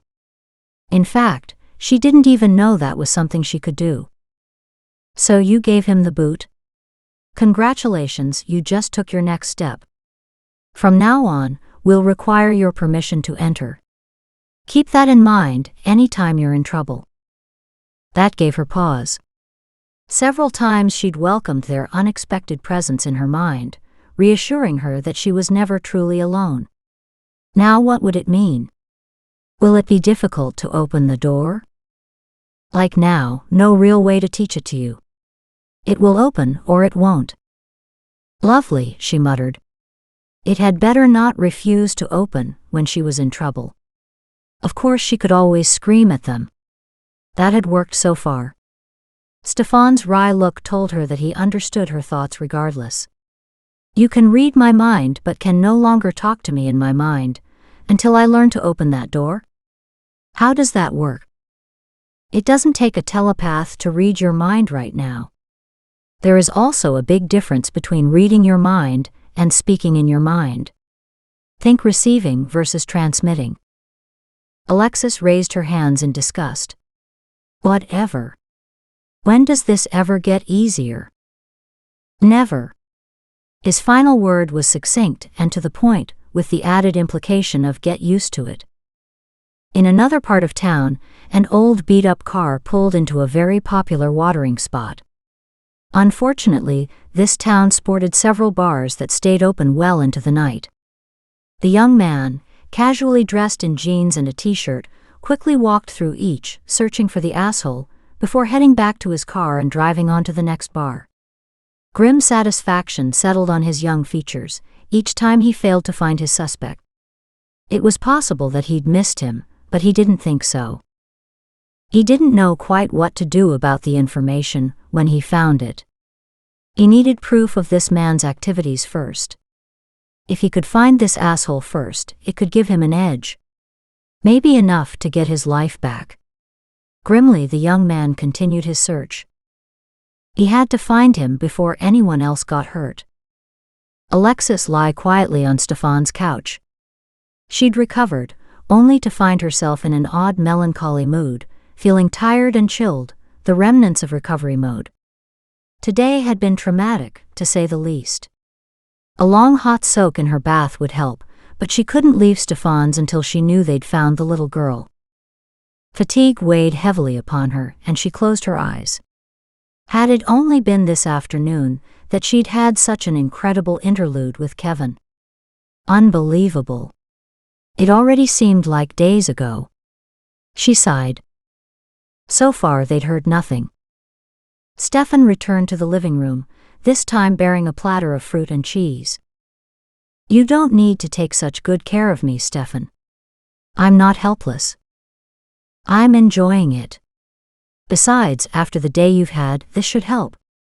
He carefully placed the full platter down on his low table, missing the odd look that came across her face. My day. What kind of day have I had? She asked in confusion. He snorted at her forgetfulness. Don't forget that hiding something from a psychic is difficult at the best of times, and impossible when you're an open book anyway. Her face burned. He grinned at her. I didn't want to think about it at all, she mumbled sheepishly, too embarrassed to look him in the eye. So don't. Deal with it instead. Not to worry. I won't probe for details. That's private. He spoke so nonchalantly that it gave her pause. She hurriedly reached for a bunch of grapes, uneasily aware of just how much information he could have accessed if he'd so chosen. Thank you for that. Anytime. I might tease Kevin about your wild afternoon, but not you, never you. She rolled her eyes at him. Heat still warmed her cheeks. She couldn't imagine how Kevin would react to Stefan's teasing. But then he'd been dealing with Stefan for much longer. But he hasn't had very many relationships during this time either. I thought you had to have permission to read my mind now, she asked, irritated. No, just to enter it. A small difference. Alexis shook her head at the hair-splitting. She popped a grape into her mouth and tried to sort through the difference Stefan talked about. The van has been spotted at the mall, just on the outskirts of town. What is that place, Cottonwood Mall or some such thing? Stefan's distant voice interrupted her musings. He looked off in the distance, as if receiving more information. As she watched him, Alexis could almost see the silent communication going on. Cottonwood Mall. Alexis chewed on her bottom lip, anxiously watching Stefan's face. Kevin's en route and will call later. Stefan blinked several times and returned calmly to the food in front of him. Eat up. You need to rebuild your strength. They enjoyed their simple meal and chatted quietly. Stefan, what type of side effects do you have after your psychic trips? He didn't answer. She looked up at him. Stefan. Stefan stood frozen, his hand hanging in midair, a chunk of cheese halfway to his mouth, a glassy look in his eyes giving him a vacant, not-at-home look. Jesus, he looked scary. Alexis swallowed hard several times, all the while watching him. Stefan, she whispered cautiously. What is it? What do you see? Unexpectedly, he answered her. They found the van. And the child. Oh, thank God. Alexis was elated. It was a far better outcome than she'd feared might come of this night. Is she okay? Stefan continued slowly, almost hypnotically. The child was drugged but appears to be unhurt. An ambulance is on the scene. What about the kidnapper? Did they catch him? She urged him to provide more. Stefan went deeper inward. No, he whispered dejectedly. They didn't get him. He wasn't in the van. He paused for a moment, his eyes rolling upward. A moment later, they rolled back down. He slowly continued, I'm searching for him. Alexis held her breath against the pain knifing through her. The bastard was still loose. He's nowhere. Stefan slowly opened his eyes. For just a moment, I caught a whiff of his energy. Incredible anger, madness even. Then he was gone. But if he's losing control, wouldn't it have been easier to find him? Theoretically, yes. But in this case, he isn't losing control. He's coldly, terrifyingly, and dangerously in control. More treacherous than ever, you mean? Stefan stilled, staring at her somberly. There'll be a horrific backlash from this night. Alexis stared at him, as painful understanding came crashing in. The asshole would find a way to retaliate. Chapter 15. Kevin climbed wearily from his truck and trudged toward Stefan's front door. He could have called, but this way he saw Alexis at the same time. And he needed that contact tonight. She might prefer space, but he was scared to give her too much. So here he was, incapable of walking away. "Good evening, Kevin." Kevin startled at the sound of his name. "Sorry, Stefan. I must be half asleep." "Half something, yes. But I'm not sure it's asleep." Kevin flushed, shooting his friend a dirty look. He got a cheeky grin in return. Kevin pushed past him, calling back, "Where is she?" "Who?" asked Stefan, a little too innocently as he followed casually behind. "Alexis," Kevin called out. "Shish, she might be asleep," Stefan cautioned. "Now you tell me," Kevin said in a much softer voice, as he walked quickly through the hallway and into the living room, where he suddenly stopped. Alexis slept, curled up like a kitten on the couch, with a soft mohair blanket tossed casually over her legs. He winced at the deep shadows under her closed eyes. Hopefully finding the child unharmed tonight would go a long way to helping her recover. How was she earlier? "Pretty wiped out," Stefan answered, nodding toward the kitchen so Kevin would follow him. Once there, he put on water for a cup of tea.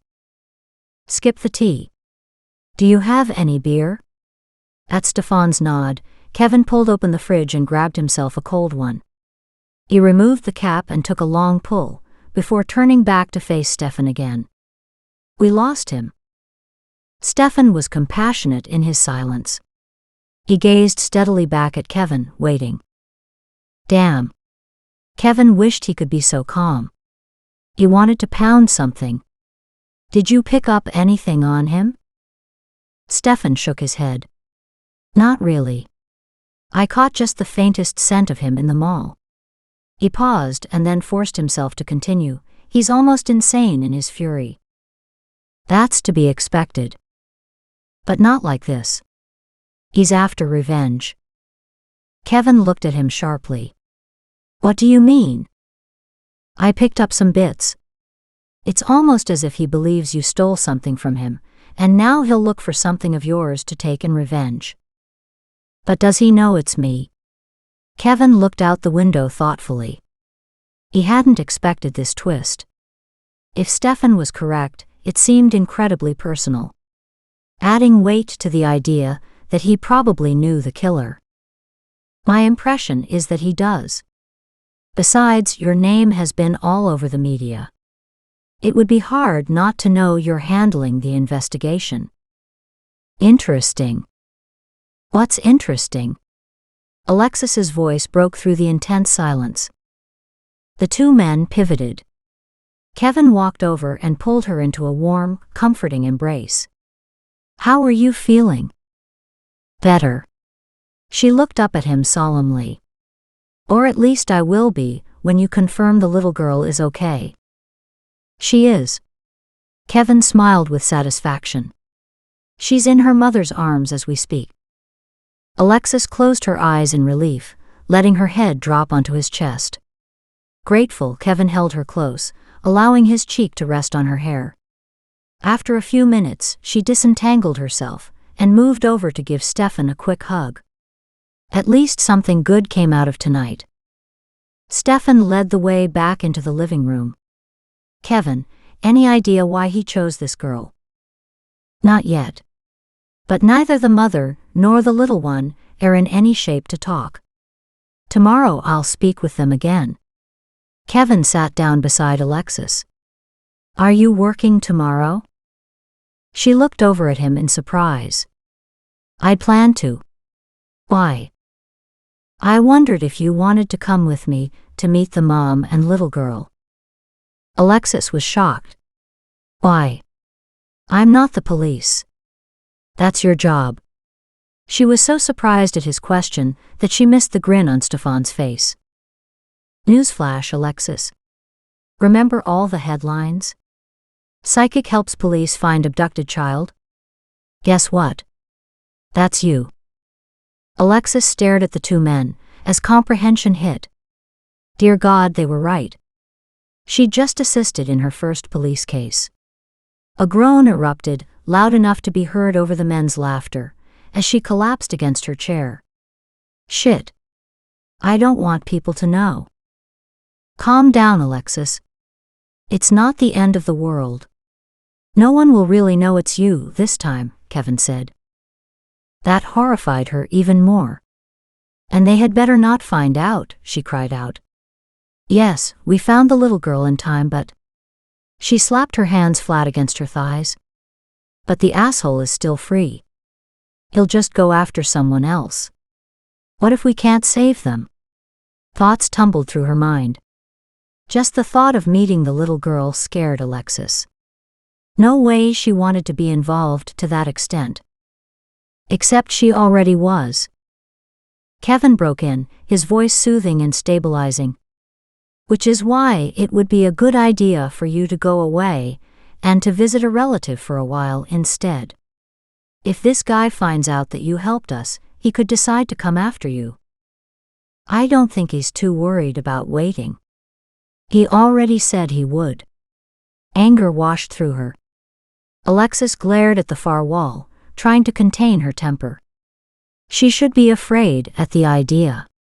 Instead, it just pissed her off. How dare he make her a victim?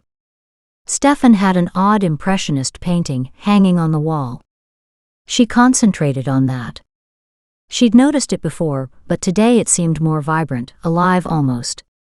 In trying to block out Kevin's words, the picture drew her in. How odd.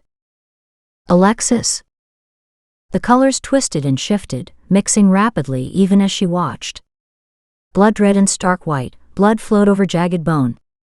The image struck home. Someone would die. Pain, intense white lightning struck her in the abdomen, the agony of it doubling her over. What is it, Alexis? Both men rushed to her side. Kevin crouched anxiously in front of her. Alexis, what's the matter? The picture, she gasped. On the wall. They both looked at the painting in question. Stefan got up and walked over to it. Everything appeared normal now. What about the picture?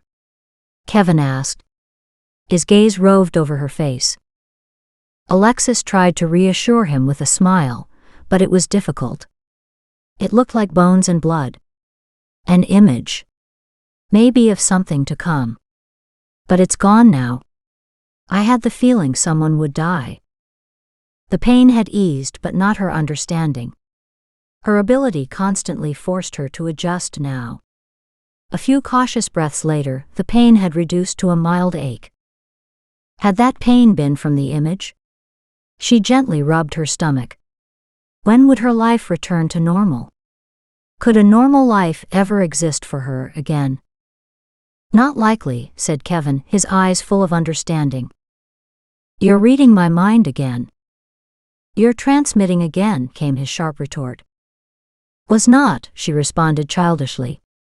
It certainly felt like he'd been in her mind. Still was.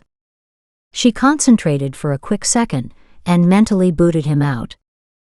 Thanks, at least now I know the last time was no accident, he said bitterly, pulling away from her, hurt etched on his face. He snagged his beer and walked back into the kitchen.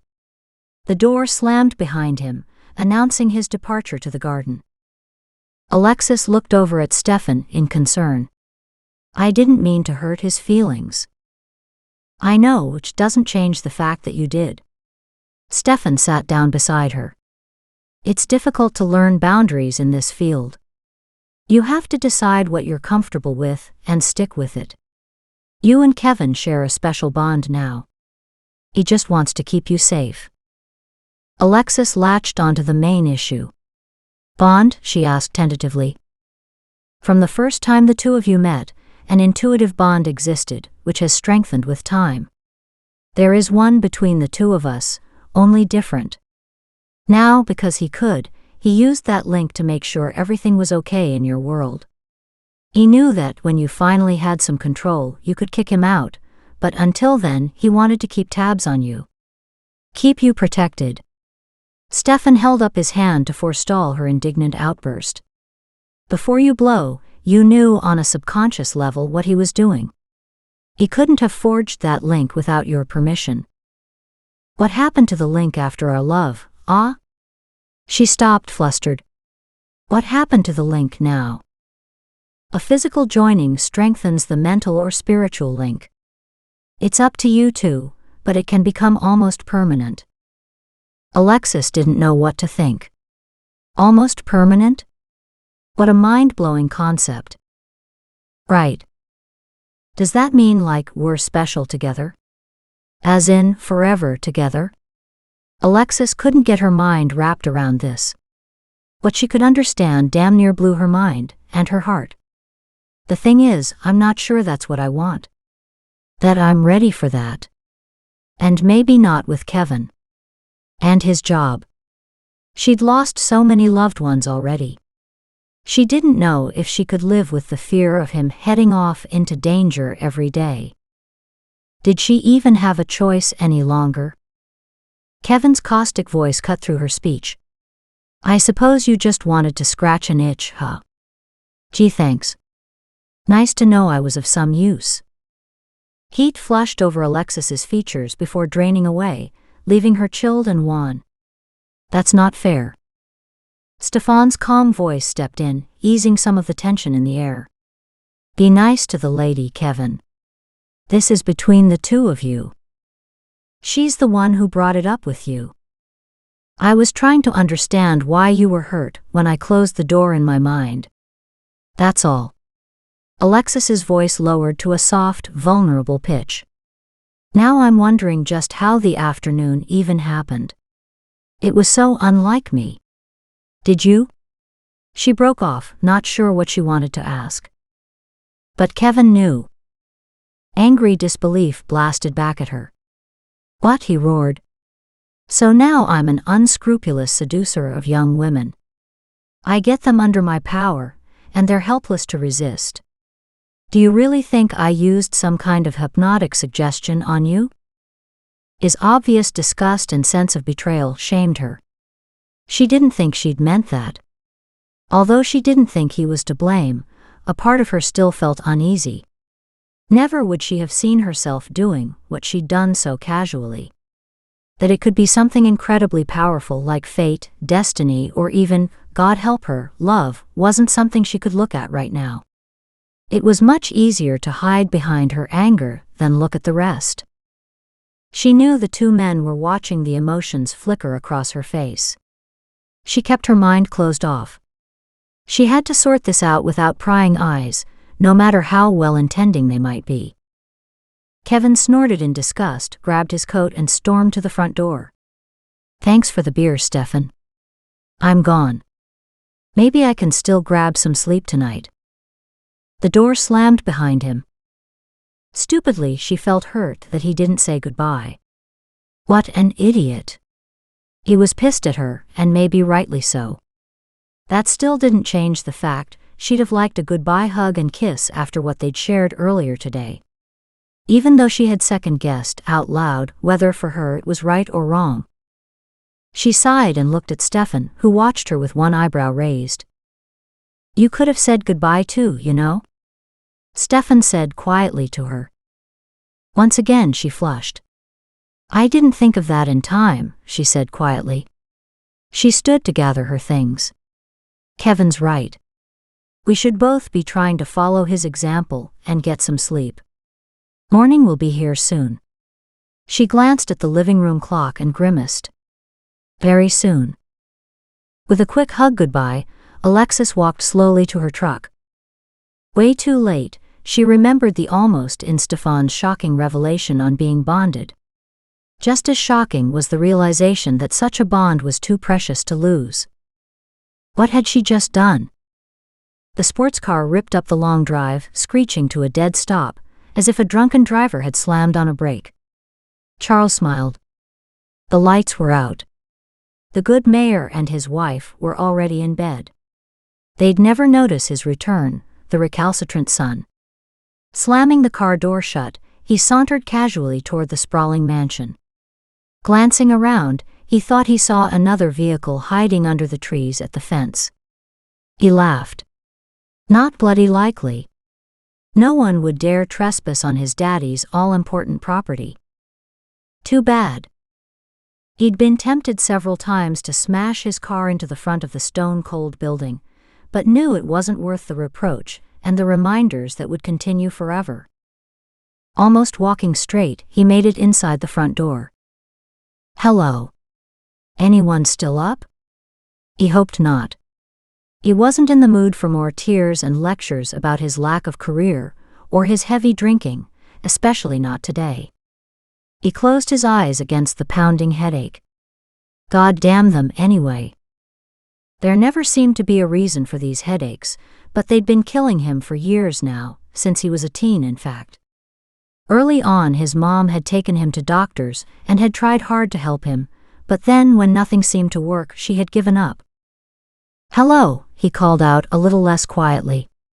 Still no answer. Good. Keep it down, Charles, his dad called from the library, his voice boozy. Your mother is asleep. Will you join me for a nightcap? His father stood in the doorway to his study, drink in hand. Asshole. Jesus, his old man was a royal bastard. One of these days, the mayor wouldn't be so cocky. Still, Charles had to maintain the status quo. He accepted the proffered scotch before sitting down beside the fire. Any news from around town? He asked, smiling. John stilled. About what? Charles shrugged, tugging his tie loose to dangle down his shirt. I heard something earlier on the news. Something about a missing child. Oh, that. The child's been found safe and sound. John lifted his glass of scotch in salute and took a healthy pull. Don't know what we'd do without Detective Kevin Sutherland. He found the vehicle where the child was being held. Unfortunately, the kidnapper is still at large. He shook his head sadly. Terrible story. But the little girl will be okay, won't she? Yes, John reassured him. They found her in time. He looked over at his son curiously. By the way, where were you earlier? What?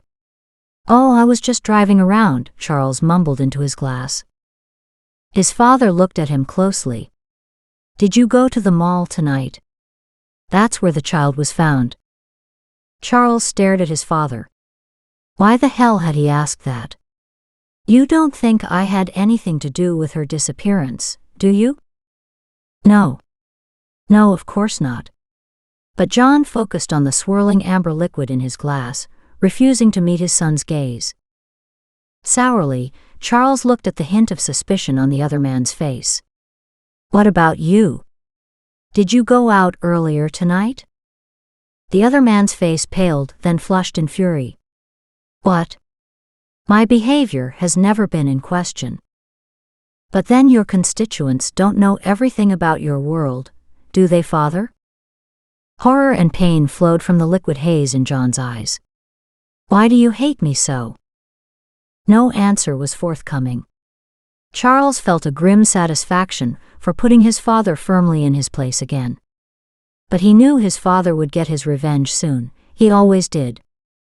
He was big on that. Chapter 16. Screams of terror woke Alexis in the middle of the night. They were hers. In bed, sweat soaked her silk camisole, and her heart pounded inside her chest. Oh God! What the hell was that? She was in her room but not. She was awake but not. She was caught somewhere in between. The difficult day had roller coastered her heart and mind into one endless tumultuous ride. Exhaustion had finally married the two into an uneasy truce for the night. Trembling in a crossover between psychic journey and sleepy wakefulness, Alexis didn't know where she was or why. Bitch. Recognition and terror shuddered through her small frame. He was here, in her room.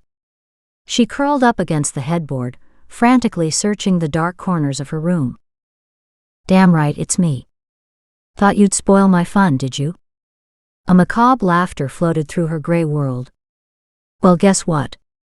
I found something to entertain me anyway. More haunting laughter echoed in the darkness. Or should I say, someone? Alexis woke fully chilled to her soul.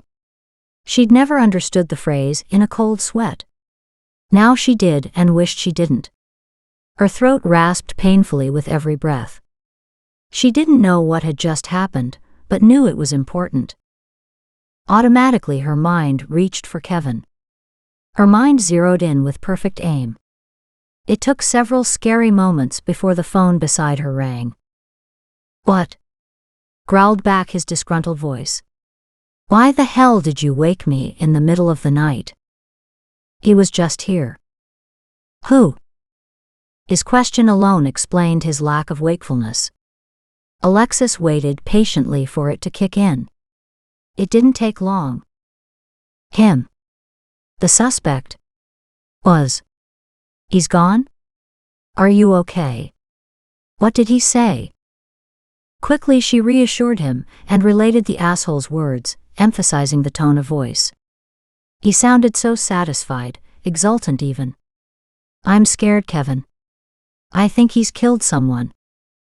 The long silence on the other end revealed Kevin was digesting her words. "That's not a total surprise. We saved the girl." It made him angry. But if he's killing for revenge, then his behavior is escalating. Alexis's hand tightened around the phone. She took a deep breath and expressed what really bothered her. "Maybe. I think he's picked someone you or I know, trying to make it personal." Sudden silence filled the room. "I hope not, but no way to know until the call comes in. Get some rest." "You'll need it." Rest. Not likely. No way she would close her eyes again. That asshole could be waiting for her. Kevin found it impossible to go back to sleep. The initial heat at the sound of Alexis's voice had dissipated into anger. It was easier than dealing with the hurt inflicted last night. He still wanted to kiss her mindless, or at least until she had no doubts about the two of them. He'd never been much of a talker, and knew he was reaping the reward of letting her run away yesterday. He'd seen her barriers go up, had sensed her insecurity, and didn't know how to return to the closeness they'd shared earlier. He'd let her run. If the call about the child hadn't come in then, well, at least she was talking to him this morning. Immediately, his mind returned to her message. His mind flitted through everyone this killer could target. There were too many of them. After an hour of going in circles, he finally got up and made coffee. It was just after 4 in the morning. Too early to start the day, but too late to grab more sleep. While sitting with his first coffee, his neck started itching. He opened his consciousness slightly. Awareness slammed into his senses with incredible intensity, letting him know the problem had been there a while, but he'd just tuned in. Quietly he closed his eyes and opened his mind wider. He wasn't as good as Stefan yet, but he could usually search the scope of his county to pinpoint the area of trouble. Next he went high and broad, looking for the black cloud, only to zoom back down into a corner of town he knew only too well. The question was, how did the killer know it too? He hovered about the familiar 2-story brick house. His breath whooshed out of him. His heart squeezed painfully before clamping down tight. He couldn't catch another breath. Mandy, the beautiful young lady friend, his former lover and Kyle's mother, lived there. One of the best people Kevin knew. Now death had moved in. Kevin returned to his living room, exhausted. He buried his face in his hands. Tears hot and painful welled up. Pain sat on the edge of his soul. God, he didn't want to go forward with this day. "Are you okay?" Stefan's sleepy voice wove through Kevin's fatigue. "No," he answered sadly. Too tired to use telepathy, and knowing the coming day would ask more from him than any day in his life, he'd spoken out loud and let Stefan do the work. "What's the matter?" The sleepy voice was compassionate but not worried. Already he understood the emotion flowing through Kevin's mind, even if he didn't know the circumstances.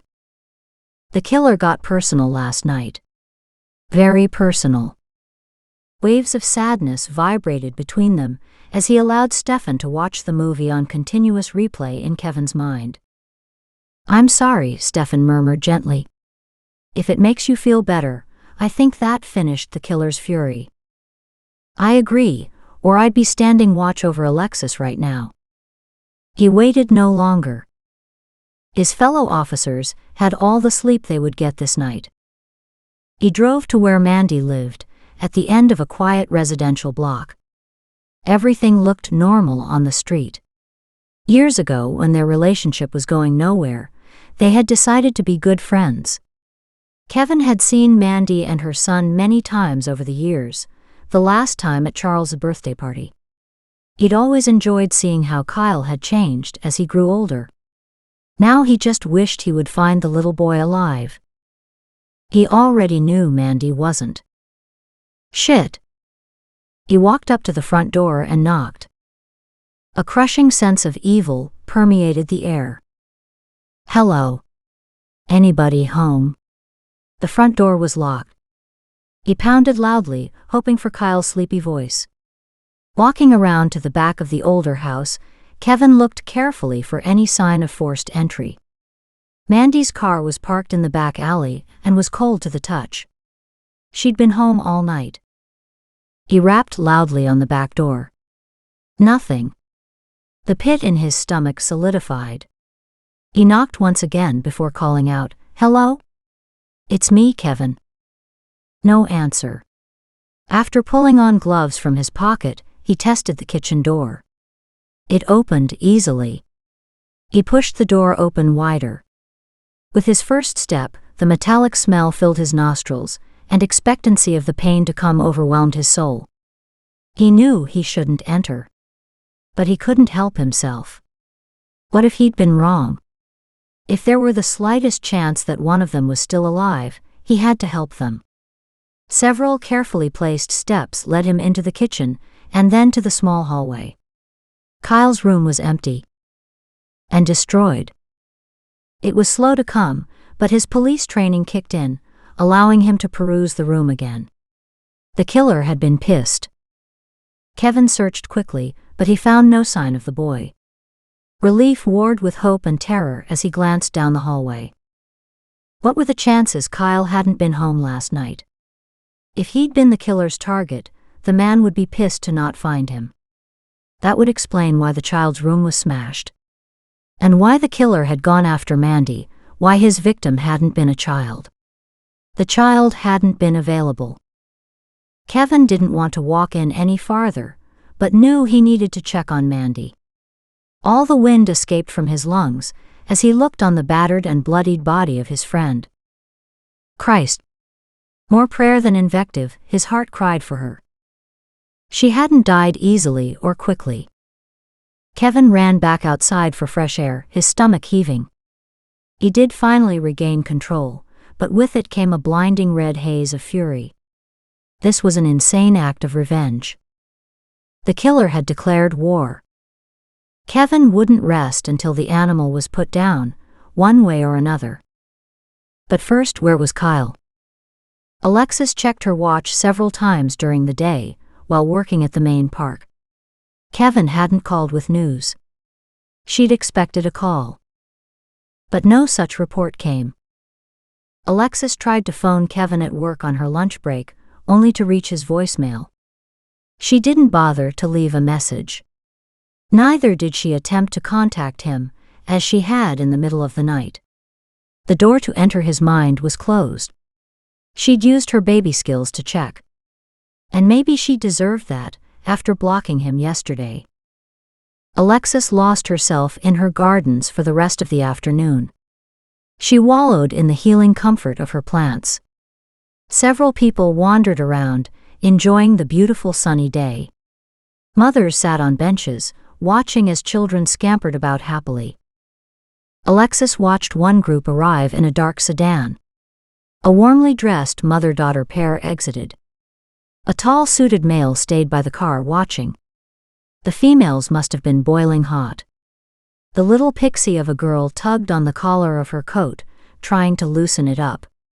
But her mother held such a tight grip to her hand, Alexis saw there'd be no loosening in any direction. "We only have a few minutes to visit, honey, before we have to leave. This is just a quick goodbye stop." "I know, Mommy. I wanted to see the pretty flowers once more before we leave." The mother smiled lovingly down on the pretty girl. "Say goodbye then, so we can go." She turned, in a nervous manner, to peruse the open spaces surrounding the park, and took a step closer to her daughter. Alexis watched, trying to understand.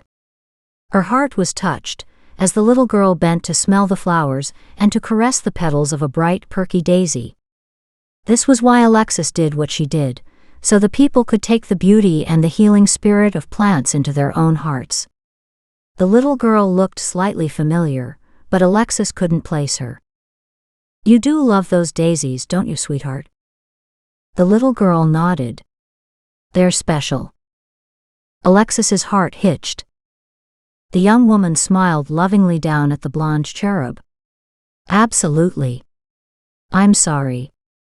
It's time to go." The child beamed up at her mother. "That's okay."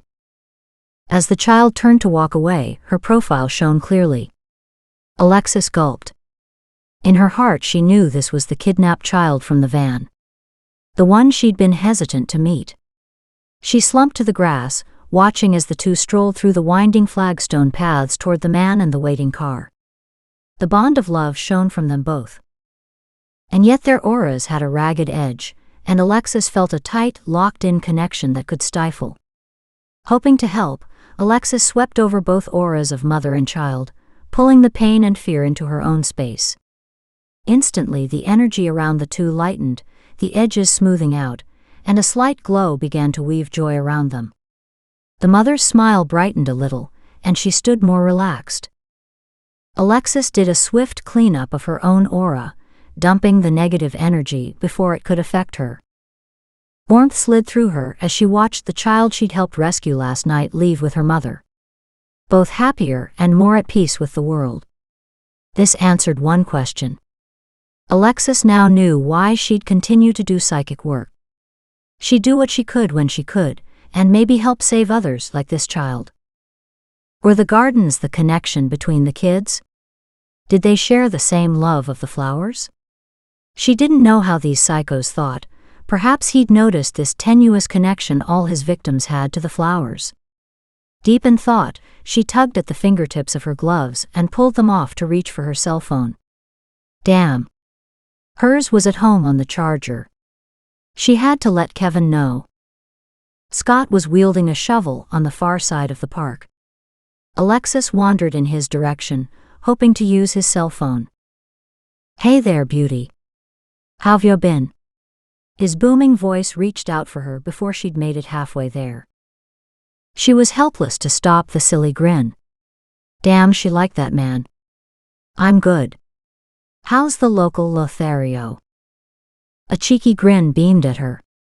"Oh no, I'm not answering that question." "What's the matter? Did she break up with you?" "I'm not talking."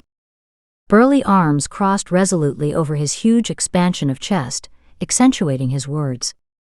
But his chin jutting defiantly in the air caused her to break out laughing. "I'm just teasing you, sweetie. Keep your lovely lady to yourself for a while.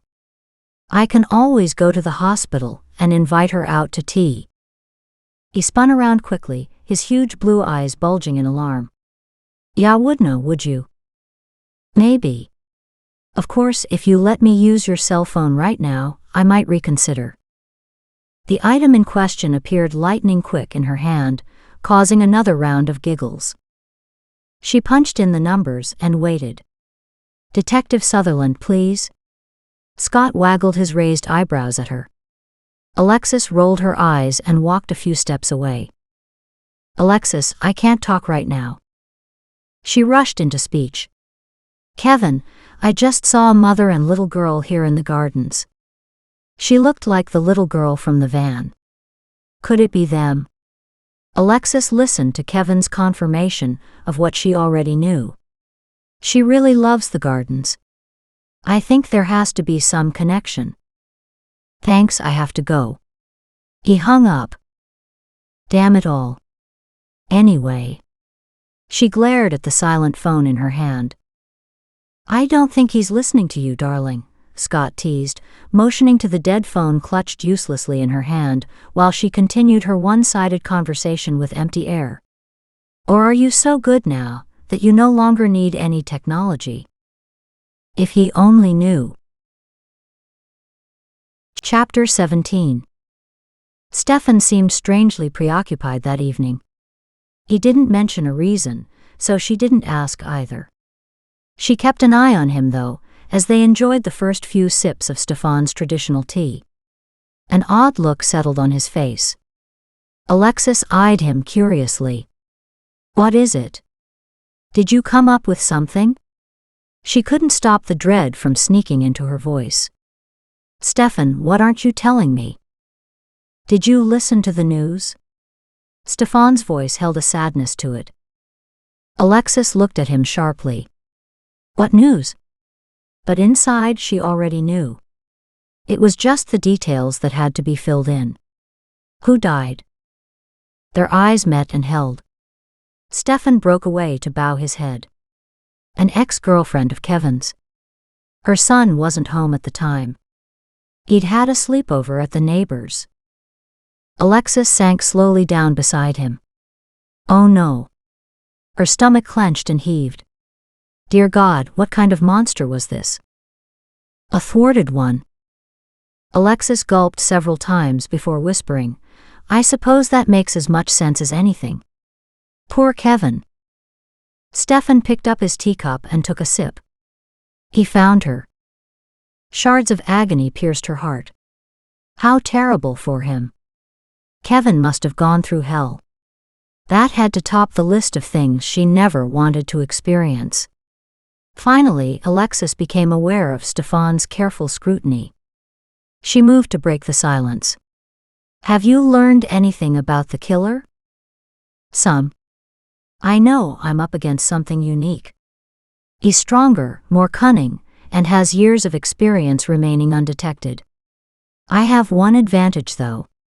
He's not used to being hunted on the other side. Good.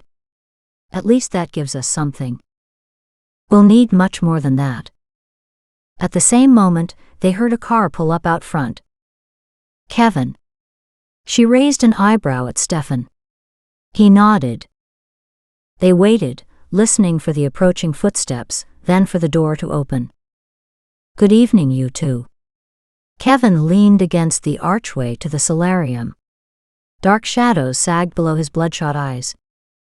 Alexis wanted to run over to hug him. Something held her back, but she couldn't explain what. I'm sorry. She eyed him carefully.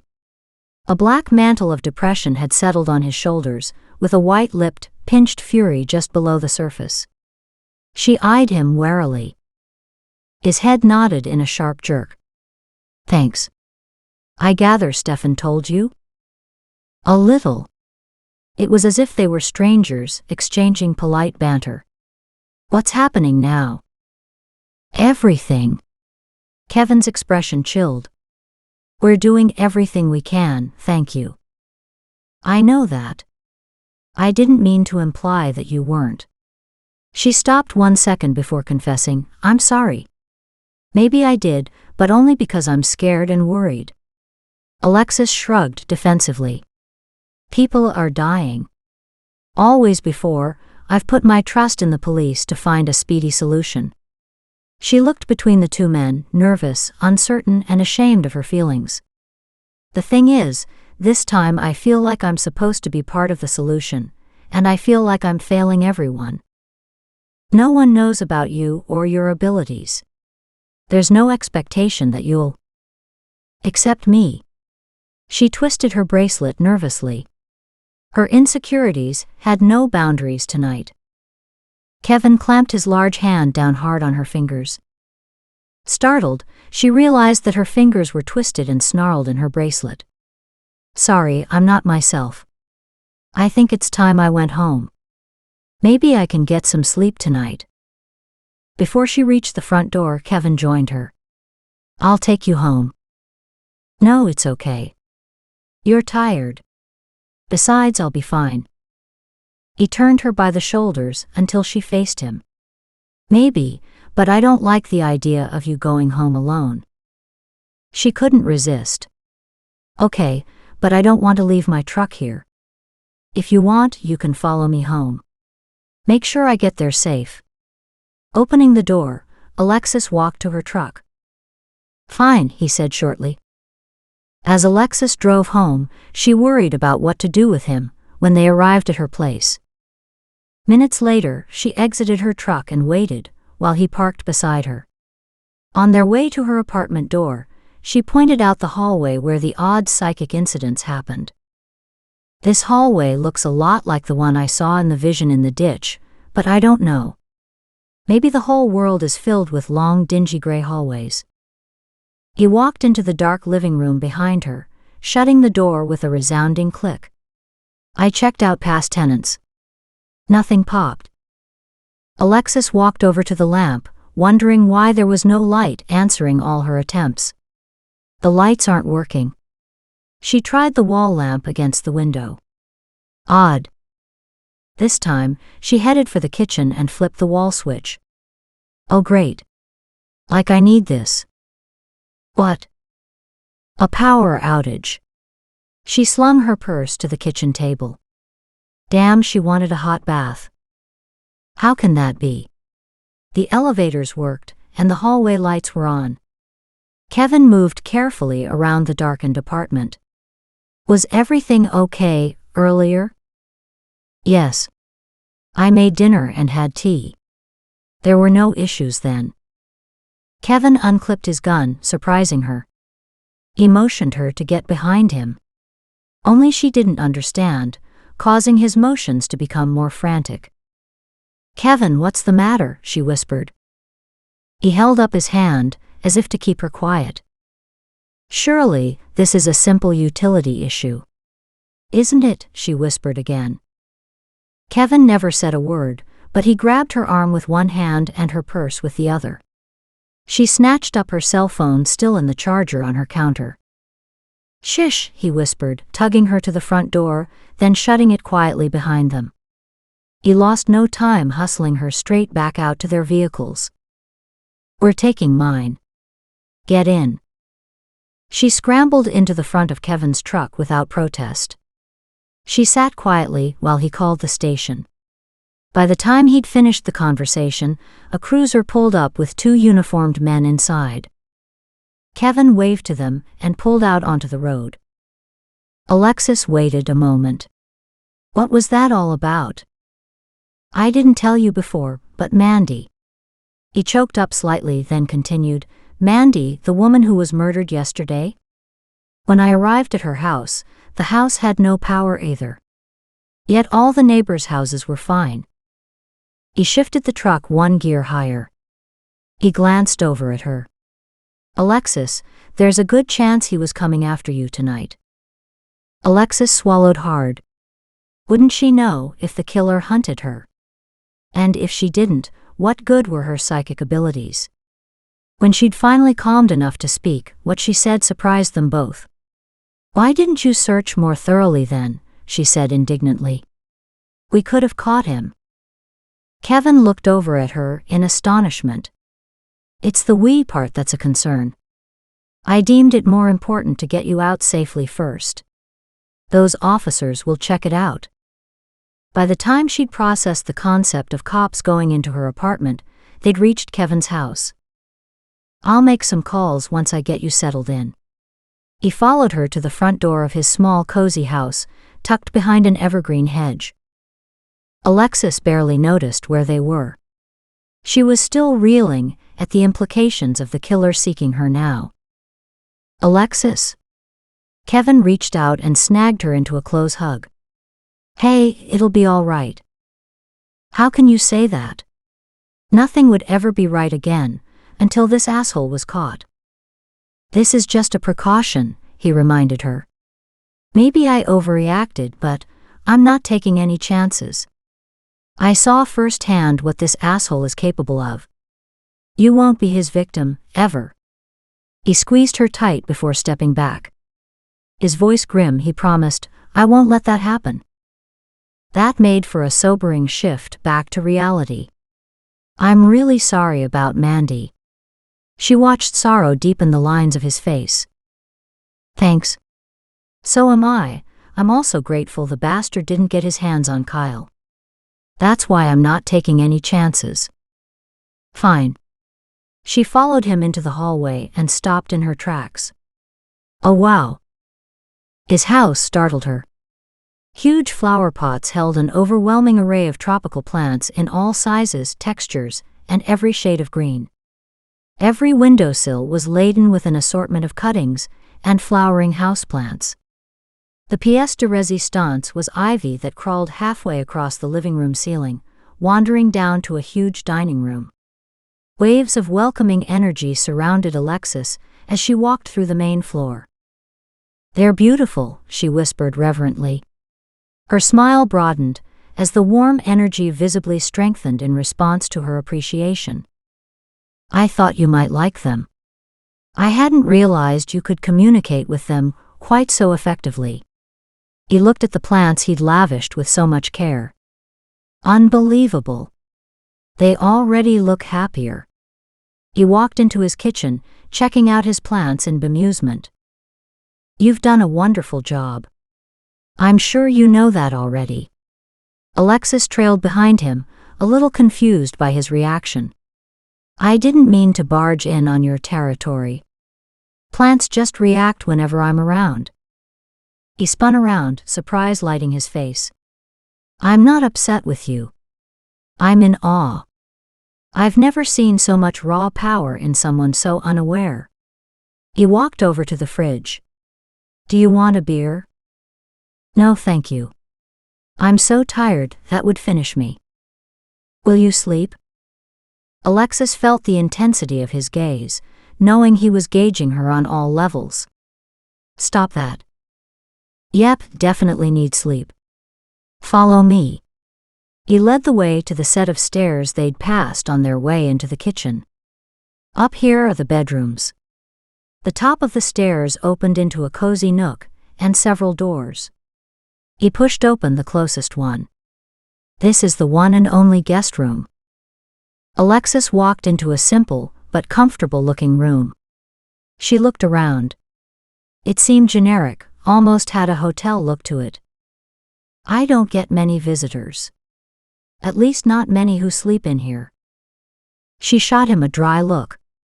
How was she to take that comment? But he'd already moved toward a second door. Your own bathroom is in there. Do you need anything else? You. No, she didn't dare. She would not be the one who opened that discussion. I'll be fine, thank you.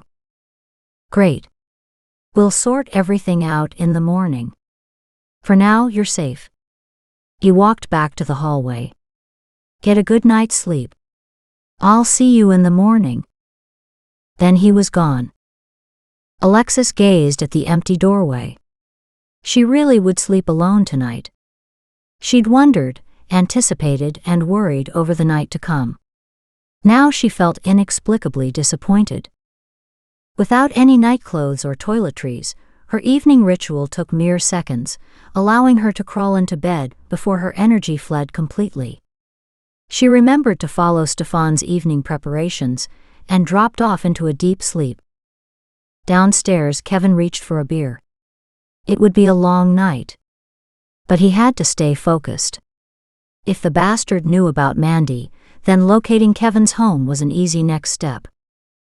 Alexis hadn't seemed interested in spending the night in his arms, and he'd been looking for any sign of encouragement.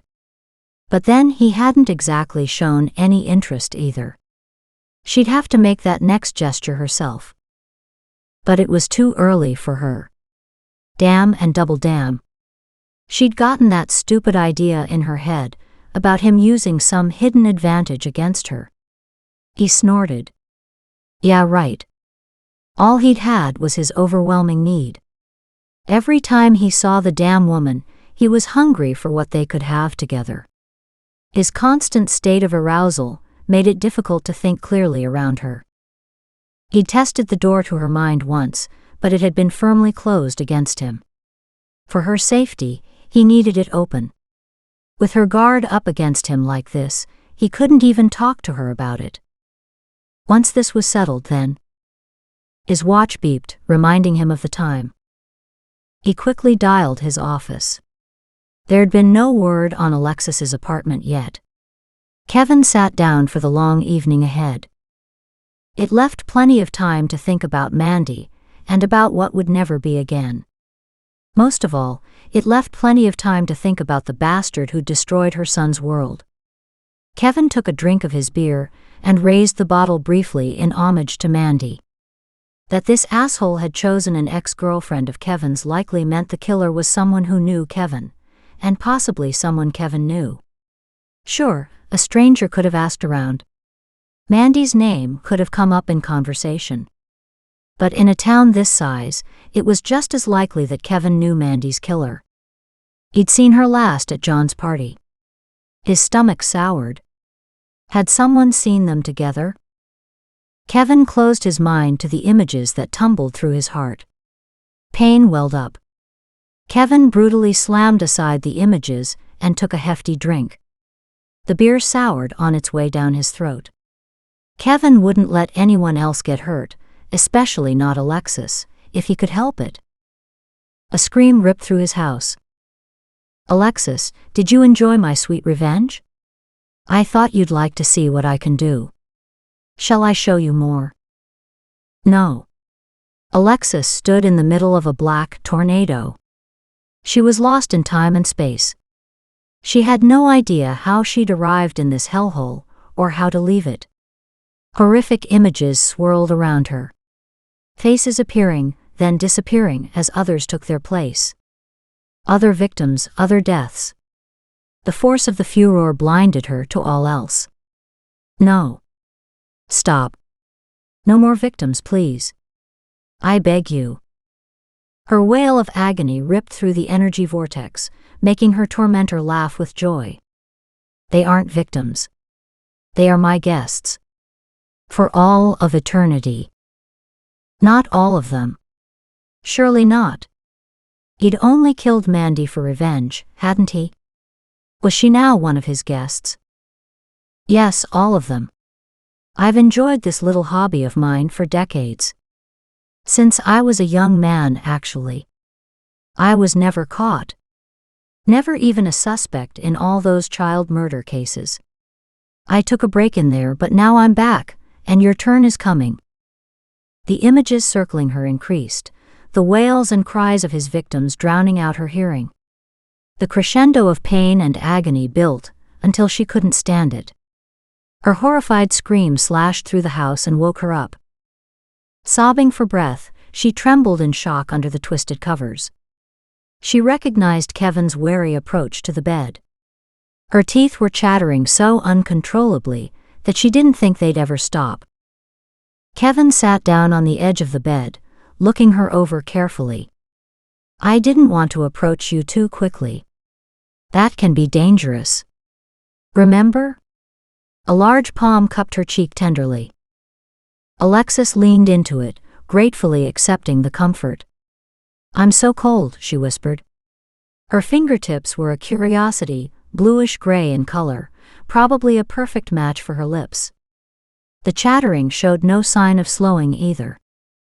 Move over, he whispered huskily. I'm coming in. He pulled back the warm blankets and slid under to lie beside her.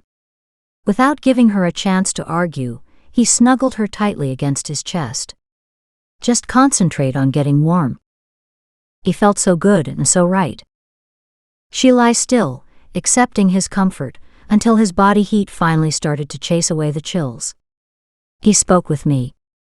He said my turn was coming, she whispered against his chest. Kevin's arm tightened around her. All his victims were screaming and crying out for mercy.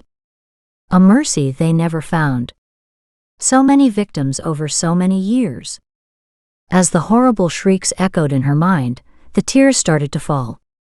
Knowing she had to get it all out now, she quickly repeated the conversation. Her voice dropped to a whisper before choking into sobs. Kevin let her cry, but she couldn't seem to stop them. Shish. Stop now. That's enough. You'll make yourself sick. His hands stroked her back and shoulders, over the t-shirt she'd worn to bed. Shish, it's okay, honey. Please stop. When his words had no effect, he shifted her and dropped comforting kisses on her cheeks and eyelids. Please, Alexis, stop. She opened her eyes and solemnly gazed up at him. Somehow she'd ended up stretched out beneath him. The intimacy of the situation struck her. He was right where she wanted him. Something in her eyes must have shown her thoughts, for his gaze warmed in response. Are you feeling better? She didn't trust her voice, choosing to nod instead. He dropped yet another kiss on the corner of her lips. Are you sure? I could kiss you better here. He dropped a kiss on the other side of her mouth. Or here. Another kiss landed on her nose. Or even here. This time a kiss closed her eyes with his sweet touch. Anything to make you feel better. You're missing the one place which needs it the most. He hesitated, then dropped to angle a soft kiss on her nose. Are you sure? I don't want any doubts later. She smiled warmly. No doubts in the morning. She'd have to explain her feelings, her confusion, tomorrow. Tonight they needed this. They needed each other. Good. Holding her gaze, he lowered his head and laid a burning, explosive kiss on her lips. Oh God, she'd missed him. Only as her heart melted under his loving touch did she recognize this as a homecoming, something to think about later. Right now her brain was turning to mush. Is this better? His lips continued to travel, distracting her from his words, as she followed his pathways with intensive interest. Nerve endings were once again alive, igniting sensations, warming her with their heat. Almost. Am I getting closer? His lips whispered down to the nape of her neck. Definitely. How about here? He descended farther, catching the loose neck of her t-shirt with his teeth, and pulling it down to get better access. She murmured in anticipation, her body twisting and turning with a will of its own. Almost, she whispered achingly. You're almost there. Kevin shifted onto his knees, letting the bedding fall down his back. Large warm hands slid under her shirt, moving the offending material up to her chin. As he exposed her full breasts, he ducked his head and took one plump nipple deep into his mouth. She arched off the bed in response. That's the spot. He murmured, satisfied, and proceeded to feast on the bounty spread before him. Alexis slid quickly under his magical spell, forgetting all else. Only one thing existed for her, him. She didn't know when her t-shirt joined the scrambled bedding on the floor, or when his clothing flew haphazardly to join the rest. She only knew that, for those few seconds, she was lost without him. Shush, I'm here. It's okay, baby. His warm hands took her back under in a sexual haze that had no beginning and no end. It had only him. In the dark of night, they burned with a light of their own, which sustained them throughout the long hours until morning. Chapter 18. I'm awake, she murmured, her eyes still closed against the coming morning. The day is upon us, whether you're ready to face it or not. Not is my choice. But her luscious lips smiled. She snuggled closer, loath to answer her body's call for the bathroom. I'm trying to ignore my bladder already. I know the feeling. Somehow I don't think that works for long. He hugged her, then loosened his arms and slowly stood, stretching the kinks out of his spine. She peeked up at him, only to have her eyes pop open wide. Are you sure you don't want to come back to bed? It'd be a shame to waste that. After last night, not even those words popping from her mouth of their own volition could embarrass her. Kevin was strikingly beautiful to her, at any time. In his early morning aroused state, he was dynamite. I wish. You do realize it is almost 9. Are you supposed to work today? At her nod, he sighed. Unfortunately, so do I. With those words, he walked into the bathroom and a cold shower. Watching his rear walk away did nothing to slow down her heartbeat. But he was right. Today was not a holiday or a weekend, and she was now officially very late. Searching for her cell phone in the chaos of her room, she called Scott. About time you called. Rick's been asking where you were. I told him that you'd gone to see the doctor, being still upset over the murders and such. He didn't like that much. Thanks, Scott. She tried to cover her huge yawn, but he heard it. Did you have another bad night then? Alexis smiled at the concern in his voice. How to excuse her night without letting everything slip? I had a few bad moments. I'll explain when I get there in half an hour or so.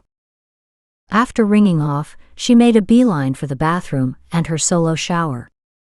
When she finally raced down to the kitchen dressed in yesterday's clothes and ready for work, she was grateful to accept a travel mug full of rich coffee. Oh, thank God.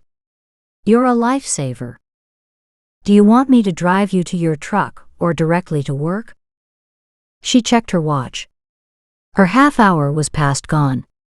Straight to work, thanks. Maybe she'd be lucky and could slip in unnoticed. If there were guardian angels, she hoped one was watching out for her and would keep Kevin's presence undetected.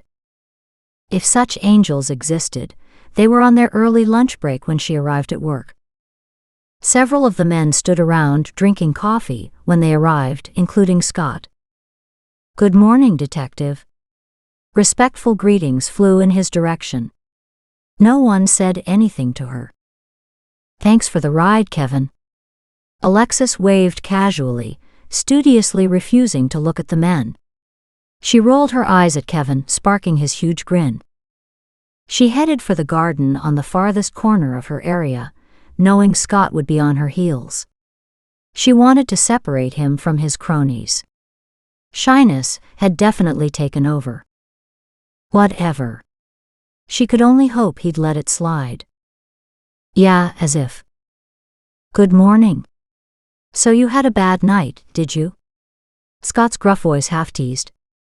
Yes, you could say that. She looked over at him casually, catching the curious look on his face. She smiled. And yes, she drawled slowly, Kevin made the night much better. Well now. Scott rubbed his hands together gleefully. It's about time. Alexis couldn't help it. She broke out laughing. He'd been pushing her in this direction for a long time. He should be happy. And you're right. It was time. His booming laugh reached across the gardens. Good for you. His face closed down with a sudden worry. Alexis watched in amusement. You won't jump into this too quickly, will you? You're a little off balance, vulnerable even right now. I wouldn't want anyone to be taking advantage. Scott latched onto this new concern and wouldn't let go. Alexis walked closer to reassure her gentle giant of a friend. I am taking it easy. I know things haven't exactly been normal. As far as the sight goes, well, the detective has several abilities of his own. Actually, she added with a resigned look, he's far more skilled than I am. That might be good. He could help you. Scott spoke cautiously, as if wording his thoughts carefully. He wouldn't be having any special power over you, now would he? He narrowed his eyes in concern. No, she answered slowly. Though, when you can go into each other's minds, an element of helplessness or vulnerability is involved. She shrugged. What do I know about relationships, and what men will do to get into a woman's bed? She looked at Scott teasingly.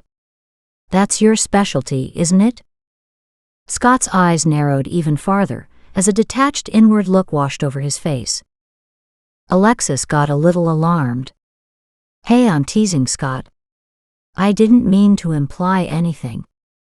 She stretched out to rub his shoulder reassuringly.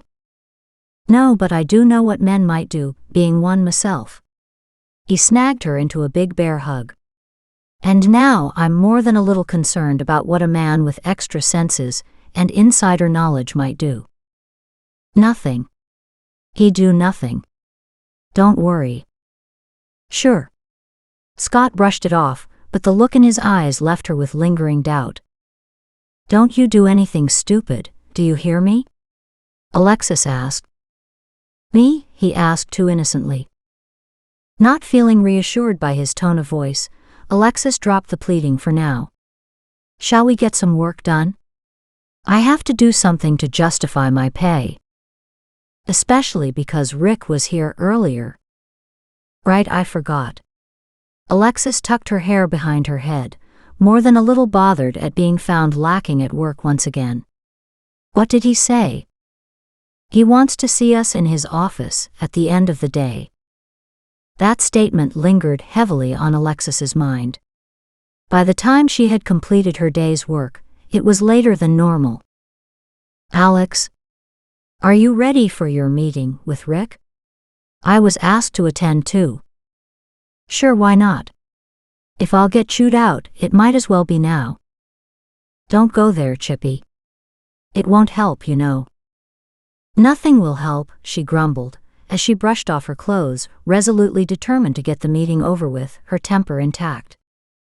When they arrived at the office, they found something entirely different than expected. The mayor and Kevin, in full detective mode, were already in Rick's office. Their raised voices were too loud to be ignored. Sounds like fun, Alexis grimaced. She didn't need a full-blown confrontation. As they approached, snippets of conversation were easily heard. Rick's voice was the clearest. She's the one who might pose a problem, damn it. She won't. We'll see to that, Kevin said easily. We need your cooperation. What difference will that make? A loud snort echoed down the hallway, followed by Rick's disgusted voice. She's the one who won't cooperate. Alexis looked over at Scott in concern. She had no doubt the female they'd mentioned was her. Scott raised his eyebrows, motioning her to the door first. Shall we? With a comical look in his direction, she rapped loudly, interrupting the ongoing discourse on the other side. Who is it? Rick's imperious boss voice made Alexis's hackles rise. It is she. A moment of dead silence ensued, while Scott rolled his eyes at her inappropriate humor. The door opened abruptly. Kevin stood there. A job promotion? Detective to usher, perhaps, she murmured for his ears alone. Maybe you should take a lesson in subservience. It would be good for you. He motioned her inside. That'd be a waste of time, Scott quickly interjected, pushing Alexis none too gently farther into the room and past Kevin. He turned to face his boss and said, Hey Rick. Are we disturbing you? I didn't know the mayor was in here with you too. We can come back tomorrow, if that's a better time. Rick glared at Alexis. What's the point? She'd disturb me just as much tomorrow. Nice to know I leave such a lasting impression. Alexis couldn't stop the snappiness in her voice. Rick always brought out the worst in her. Kevin said, Enough. This is official business. Then it doesn't involve us. I thought Rick wanted to see me. She quickly stood again, anxious to leave the men alone. We can do this another time. Sit down. Kevin's voice brooked no argument. Startled, Alexis obeyed, turning to face him. But it was Rick who spoke. Alexis, Detective Sutherland wants you to leave town. Alexis froze. She narrowed her green eyes at Kevin, who stood there with his arms folded across his chest.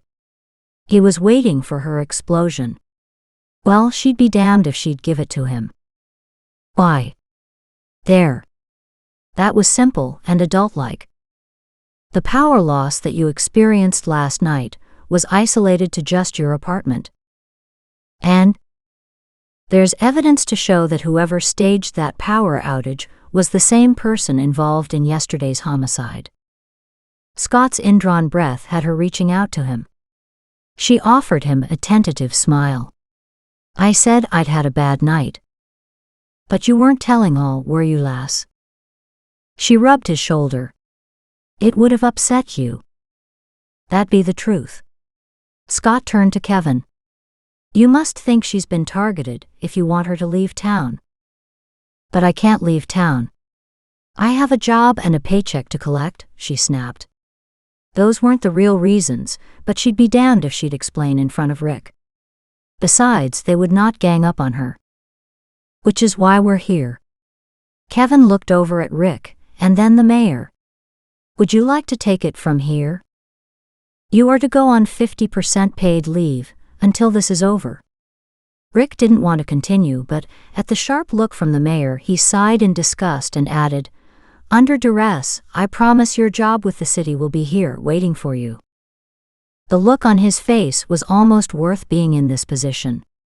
He'd been forced to play this hand, and he didn't like it one bit. He'd like her gone for good. "Thanks for the generous offer, but I'm afraid I'll have to refuse." A tiny minute of shocked silence ensued, before everyone jumped on her.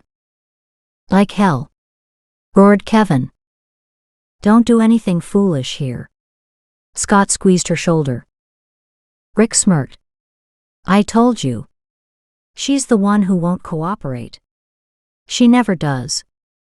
Alexis knew she had to stay. She hadn't had time to sort out how or why. And maybe she didn't want to look that deep. In ways she didn't know or understand, she had to be here. She had no other option. "This would only be for a few days," the mayor said, speaking up for the first time. Alexis hadn't even seen him, standing slightly behind Kevin. "I have every confidence in our police force. Detective Sutherland has always come through for us before. No reason to doubt that he won't this time either." Was he for real? Alexis couldn't believe the politically correct drivel that sprouted from his mouth. It's not that she didn't believe Kevin would do his best. But this murderer was something else. Kevin spoke again. "Thanks for the vote of confidence, John." He smiled winningly at her. "Alexis, you must see how imperative it is that you remain safe, and that we can focus on the investigation without the distraction of watching you every moment." Her look of innocence fooled no one. "I have the utmost confidence in your abilities. I'm sure you can find a way to make that happen without sending me out of town." She nodded at the mayor. "I agree wholeheartedly that our city is safe under the watchful eye of Bradford's police force, especially Detective Sutherland." "Shit." Kevin looked at her, disgust on his face. "You won't cooperate, will you?" Alexis took an inventory of the men's faces. Only one gloated happily. Rick had been right about how she'd take the news, and he loved being right. "Nope. I need to be here." Both Kevin and Scott narrowed their eyes at her. It wasn't the time or place to ask questions. To that end, Scott half lifted her from her chair. "I'll take her to the pub and talk some sense into her." Before Alexis realized it, she'd been ushered back out to Scott's truck. He never said a word, until they were seated in their usual corner of the smoky room and held big frothy mugs. Now what the hell is going on? Taking her time, Alexis explained the series of odd events that had precipitated staying at Kevin's last night. "Not good news. Something's gone bad in this town, Alexis. I wish you'd listen to them and leave." Heavy wrinkles lined the burly Irishman's face. Scott cared sincerely about the people in his world. Alexis was one of those. "Please get out of town, Alexis." "Scott, it isn't that bad yet." Alexis didn't quite get the reaction she'd been hoping for. He leaned closer, until he was almost in her face. "Were you planning on waiting until it got right bad then?" Sarcasm glinted in his eyes. His voice rose in a crescendo, until he was almost shouting. "And how were you gonna know when that is?" When you're dead, perhaps? All right. Shiz. You're attracting attention. Calm down, Scott. Gently, she stroked his shoulder. It took a few moments before the giant settled back down again. The thing is, Alexis paused to collect her thoughts into a coherent pattern. I don't know what to tell you, except I have to stay. She studied his face. Something's been bad here for a while, and it's just now rising to the surface. When it goes to hell, I'm supposed to be here. This be the site again? Scott shook his head, stumped. You can't be alone anymore. I can stay with you during working hours, but what about the rest of the day and night? I could ask Kevin. Alexis looked into her beer, wrinkling her nose. But I don't want to depend on him to that extent. And I'm thinking it's too late to worry about that now, Scott teased. You've already made a choice. All that's left is to see how it works out for you. Alexis frowned. What a great way to put it. And what would Kevin think of her decision? Back at the office, Kevin spoke with two younger officers. I need you two to dig up everything we have on a serial killer who may have operated in this area close to 30 years ago. We suspect he targeted children who spent a lot of time in the city's gardens. The cases were never solved, the murders stopped after a decade, and the killer never resurfaced. I want names of the victims, a list of suspects at the time, pictures, especially pictures of the victims if we can gather those. They would be in the cold case files. He shifted. A few people are still left on the force who might remember added details. Pick their brains. I need everything and everything now. Before you go, what did you two find on Mandy and Kyle leading up to the murder? The senior of the two started. We've compiled the information from the interviews of the neighbors yesterday. Apparently nothing noticeable happened during the day, but neither had been seen after dinner. Kyle attended school, then went to his friend's house afterward. He stayed for dinner, and then called his mom around 7 p.m., and convinced her to let him stay for a sleepover. The victim had put in a full day's work, and apparently went home and stayed there. Her co-workers had nothing useful to add. As he finished, he looked over at his partner. The younger man, Alan, picked up the story. We did pick up several full and partial prints. We might get lucky. Kevin grimaced. Not likely, but they could hope. The coroner's report isn't in yet, and so far, there's no news on the forensic material. We found several hair samples that might lead to something useful, but those will take time and will still require something to match them to. Alan shrugged as if to say, what can you do? The three men discussed their next steps before going their separate ways. Alone again, Kevin watched the late afternoon sun wash his town in orange. His neck itched. That scared the hell out of him. Several minutes of searching the ethers still gave no explanation as to the source of the itch, but he was sure the vibe came from the same killer they were trying to track down. Kevin recognized the energy pattern. Closing his eyes again, he freed his mind to search. This time he sensed nothing. He returned to the stack of paperwork on his desk. Nothing else to do but wait. Chapter 19. Alexis spent a weird evening with Kevin last night as her guard. Not as her lover. She sighed deeply as she took a short break the next morning, wishing she had coffee to go with it. Instead, she sat down under a maple tree and worked on Stefan's lessons. First off was to see if she could reach out and touch Stefan. With little effort, she saw him in her mind. She grinned. Then stopped, and her smile fell away. She focused harder. His energy was pale, almost translucent. She didn't like it. Stefan. She got no answer. More worrisome was the absolute lack of movement in his form. She pulled out her phone and located the number she needed. Hi, Kevin. Alexis couldn't believe the relief she felt at hearing his voice. She glanced around the park. Scott stood a short distance away, speaking with another gardener. She lowered her voice. Something's wrong with Stefan. I can't reach him, and I can barely feel him. His energy is weird. Off somehow. She quickly explained, adding, I'm heading out there now. I'll meet you there. By the time she'd explained the situation to Scott and had made the drive to Stefan's house, Kevin already stood on the front step, knocking. Why don't you break in or something? She waved her arms toward the windows. He shot her a disgusted look.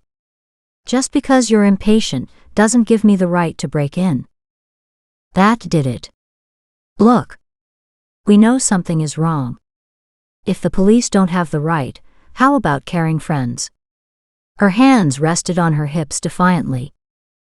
Calm down. I just got here. Stefan hasn't even had a chance to answer the bell. He watched as she headed around to the back of the house. Hey, where are you going? He followed quickly behind her.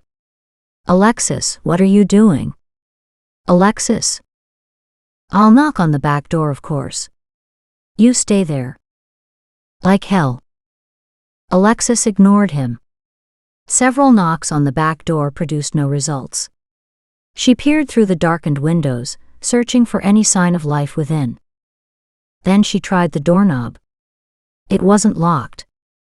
Knowing she didn't have the right, she pushed it open anyway. Stefan. She stepped into the silent house. Stefan, it's Alexis. Are you home? Kevin came up behind her. Shit. Alexis spun around in fright. You scared the crap out of me. Calm down. You're terrorizing yourself. Stand back. He stepped in front of her and entered the kitchen. Alexis studied his movements as he stopped and surveyed the area. He sniffed the air cautiously before moving on. She followed slowly. In the living room, Stefan laid on his hardwood floor, wrapped in his favorite wool blanket. He looked to be sleeping, except for his utter stillness. Was he even breathing? She reached toward him. Don't. Remember? We can't touch him. She looked at him, puzzled. He needs help. How can we help if we can't touch him? She watched, even more puzzled, as Kevin approached slowly, wafting his hands in an odd manner, almost stroking the space around Stefan. What are you doing? She whispered. Checking out his energy. Stefan is off in the ethers. But he's okay, isn't he? Alexis approached from the side, yet stayed behind Kevin. She sank slowly to her knees beside Stefan. His energy seemed odd. He's surrounded by pure white light, she whispered in reverence. He's incredibly powerful. Kevin looked back at her. He's been practicing that new technique of his, but didn't give me many details. Now I wish he had. What can we do? Watch over him. Kevin got up and took a step back. At least that's all for now. Alexis didn't like the sound of that. She preferred action to inaction any day. Besides, this didn't feel right. Using her inner eye, as she'd been taught, she looked over Stefan's prone body. His energy, although white, was faint and pale. It did not brim with a vital life force. Something's wrong. His energy is very low. His silver cord is pale and thin, almost non-existent. You can see that. Astonished, Kevin crouched down to take another look. Yes. He's not loose in the ethers. He's lost, period. Alexis followed the wispy trail as far as she saw it, but it dissipated a few feet away from Stefan's body. She laid on the floor beside Stefan. Apart, but close enough to touch him if she needed to. How and why, I have no clue. What are you doing? Asked Kevin warily. I'm going after him, Alexis said simply and closed her eyes. Do you know what you're doing? I think so. Her comment received only a snort and a caution. Be careful. That made her smile. Always. This time, she had a trail to follow. Blocking out everything else, she zeroed in on Stefan's faint signature. It went on forever, traveling through a permanent light fog. She continued moving faster and faster, until she could no longer tell how far she'd gone. Had she become as lost as Stefan? Finally, the thread thickened ever so slightly. With that concrete improvement, she increased her speed. The miles whipped past. There had to be another way to do this. This passage seemed endless. On the heels of that thought, she reached a huge solid wall. Solid. Here. How could anything be solid, yet cold to the touch? Alexis carefully explored the obstacle. She still had much to learn. But this just didn't make sense. Could it be a blind to confuse her? It vanished. Just as quickly another took its place. Stefan had to be on the other side, but was he the one putting up the barriers to keep her out? Or could there be someone else trying to keep Stefan in there? Either way, it wouldn't work. What could she do? Stefan's energy. She needed to focus on him. Wrapping Stefan's lifeline in love, she warmed his energy with her own. Using the same methods she'd perfected over the years with her plants, Alexis surrounded his cord with bright green energy. She could sense the difference immediately. Again, she was surprised by the ease of that accomplishment. Nothing in this area worked the way she thought it would. As the surrounding energy continued to warm, so too did the air. The fog lightened and slowly lifted, allowing Alexis to see where she was. Stefan stood in front of her. Pale, tired, and too insubstantial to be considered healthy, but he was smiling. Alexis grinned back in relief. "Can we go home now?" she asked. "Almost." "Almost?" she asked, astonished. "Yes, I came here for a reason, and I'm not quite done." "You have to go home." He looked behind her. "Now." At that, a heavy shove snapped a surprised Alexis backward and pushed her right out of the psychic field. And into her physical body. Alexis sat up in Stefan's living room, moaning, as the room spun around her. This could take some getting used to. "Alexis?" Kevin squatted beside her. "Are you okay?" She was dazed but looked up at him, nodding slowly. "I think so. I just need a minute." "Take your time." Alexis heard the relief in his voice. Poor Kevin. She hadn't exactly considered him when she'd plunged in after Stefan. Kevin's large hand cupped her elbow to support her as she attempted to rise. "Easy, easy." He led her over to the couch. "I'm okay." She collapsed onto the forest green leather. "I found Stefan."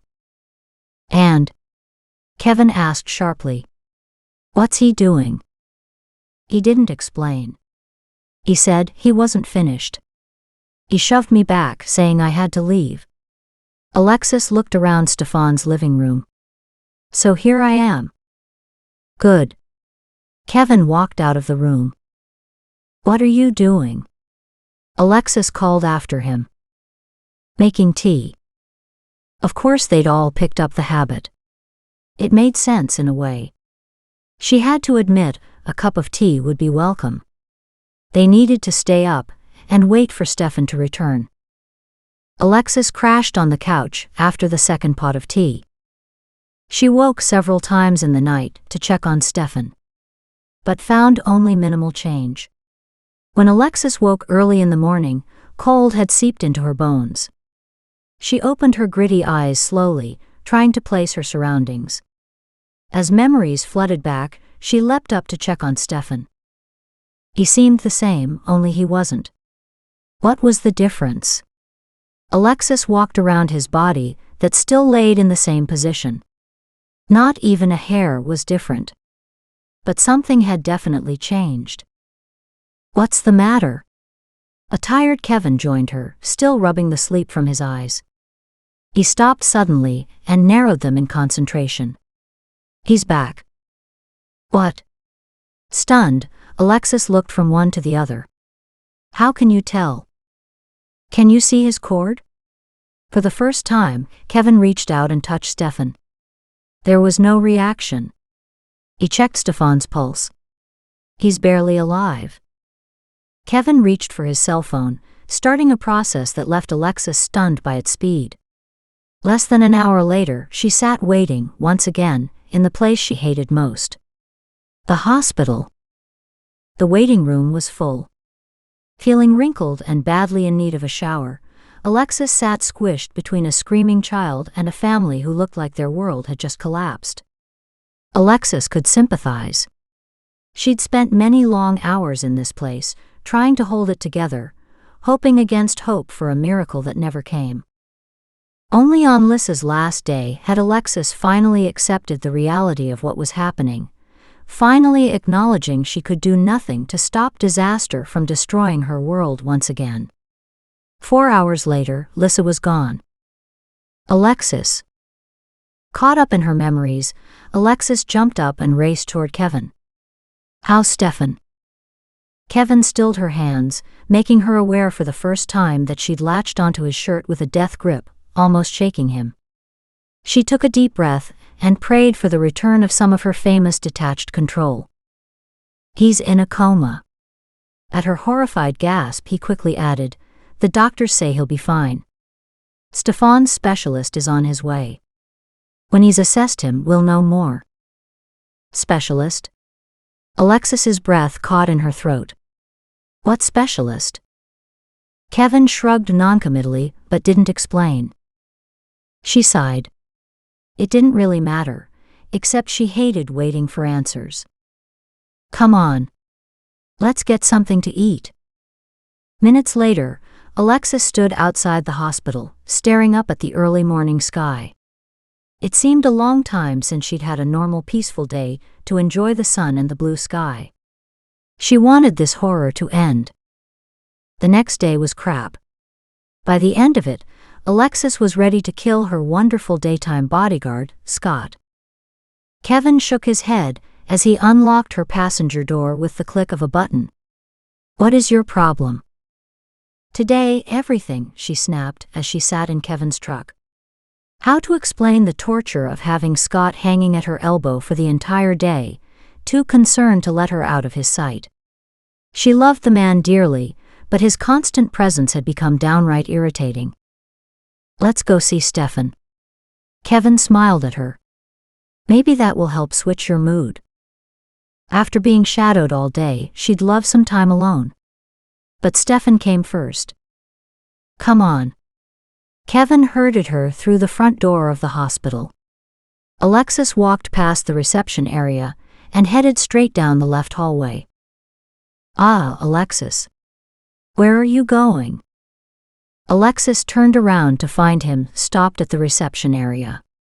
She stood confused. I thought we would see Stefan. What's the matter? Alexis. He pointed to the opposite hallway. Stefan is down here. Alexis flushed, unwelcome heat warming her cheeks as she realized that from habit she'd headed toward Lissa's old room, even after a whole year. Damn it, she muttered as she approached him. Sorry. Don't be. Habits die hard. You spent a lot of time at Lissa's bedside, didn't you? She smiled sadly at him. That seems a long time ago. The two approached Stefan's private room. As she did, she realized Stefan had become a close friend, though when she thought about it, she realized she really hadn't seen much of Stefan's world outside of his kitchen, living room, and solarium. She'd never been invited to view his studio or his finished works, other than the one piece. Someday she hoped to be welcomed into his inner world. When he's ready, he'll show you. She shot Kevin a dirty look. Quit reading my mind. I didn't have to, he replied smugly. Lately your face is an open book. Then quit reading my face. The two approached Stefan's bedside cautiously. He looked the same, except for the various machines surrounding him and the IV in his arm. Her heart sank. Her hand automatically moved to her throat. Look beneath the surface. With a startled glance at Kevin, Alexis complied. A blue haze surrounded Stefan's prone body. A shifting, almost shimmering energy that moved around him, over him. Her gaze widened. And through him. How is that possible? She whispered. A very powerful healer is working on him. Her name is Maddie. She runs a special program not all that far from here. He smiled. I'll assume now that he's in her hands, Stefan will be just fine. Alexis reached out, hesitated for a moment, and then covered Stefan's hand. He's cold, she said quietly. He's fine. The voice from the door surprised them both. A doctor walked in, holding out his hand to Kevin. Detective Sutherland, nice to see you again. Hello, Dr. Radner. What can you tell us about Stefan? I'm happy to say his condition is essentially a deep exhaustion. Whatever he was doing wore down his life force completely. He'll be okay though, won't he? Alexis hadn't realized anyone could get as ill as Stefan, from simple exhaustion. Oh, he's in a coma, Dr. Radner said. It's his body's defense mechanism, which allows him to recover and to heal. The doctor walked closer. He's just taking a very long and a very deep nap. I suspect he'll stay like this for another day or two, then slowly come out of it. The doctor took a closer look at the two of them. You two look almost as bad. Go home and take care of yourselves. I don't want you to end up in here with him. Kevin smiled his thanks, and after confirming they'd head to Alexis's place to pick up a few things, he ushered her out ahead of him.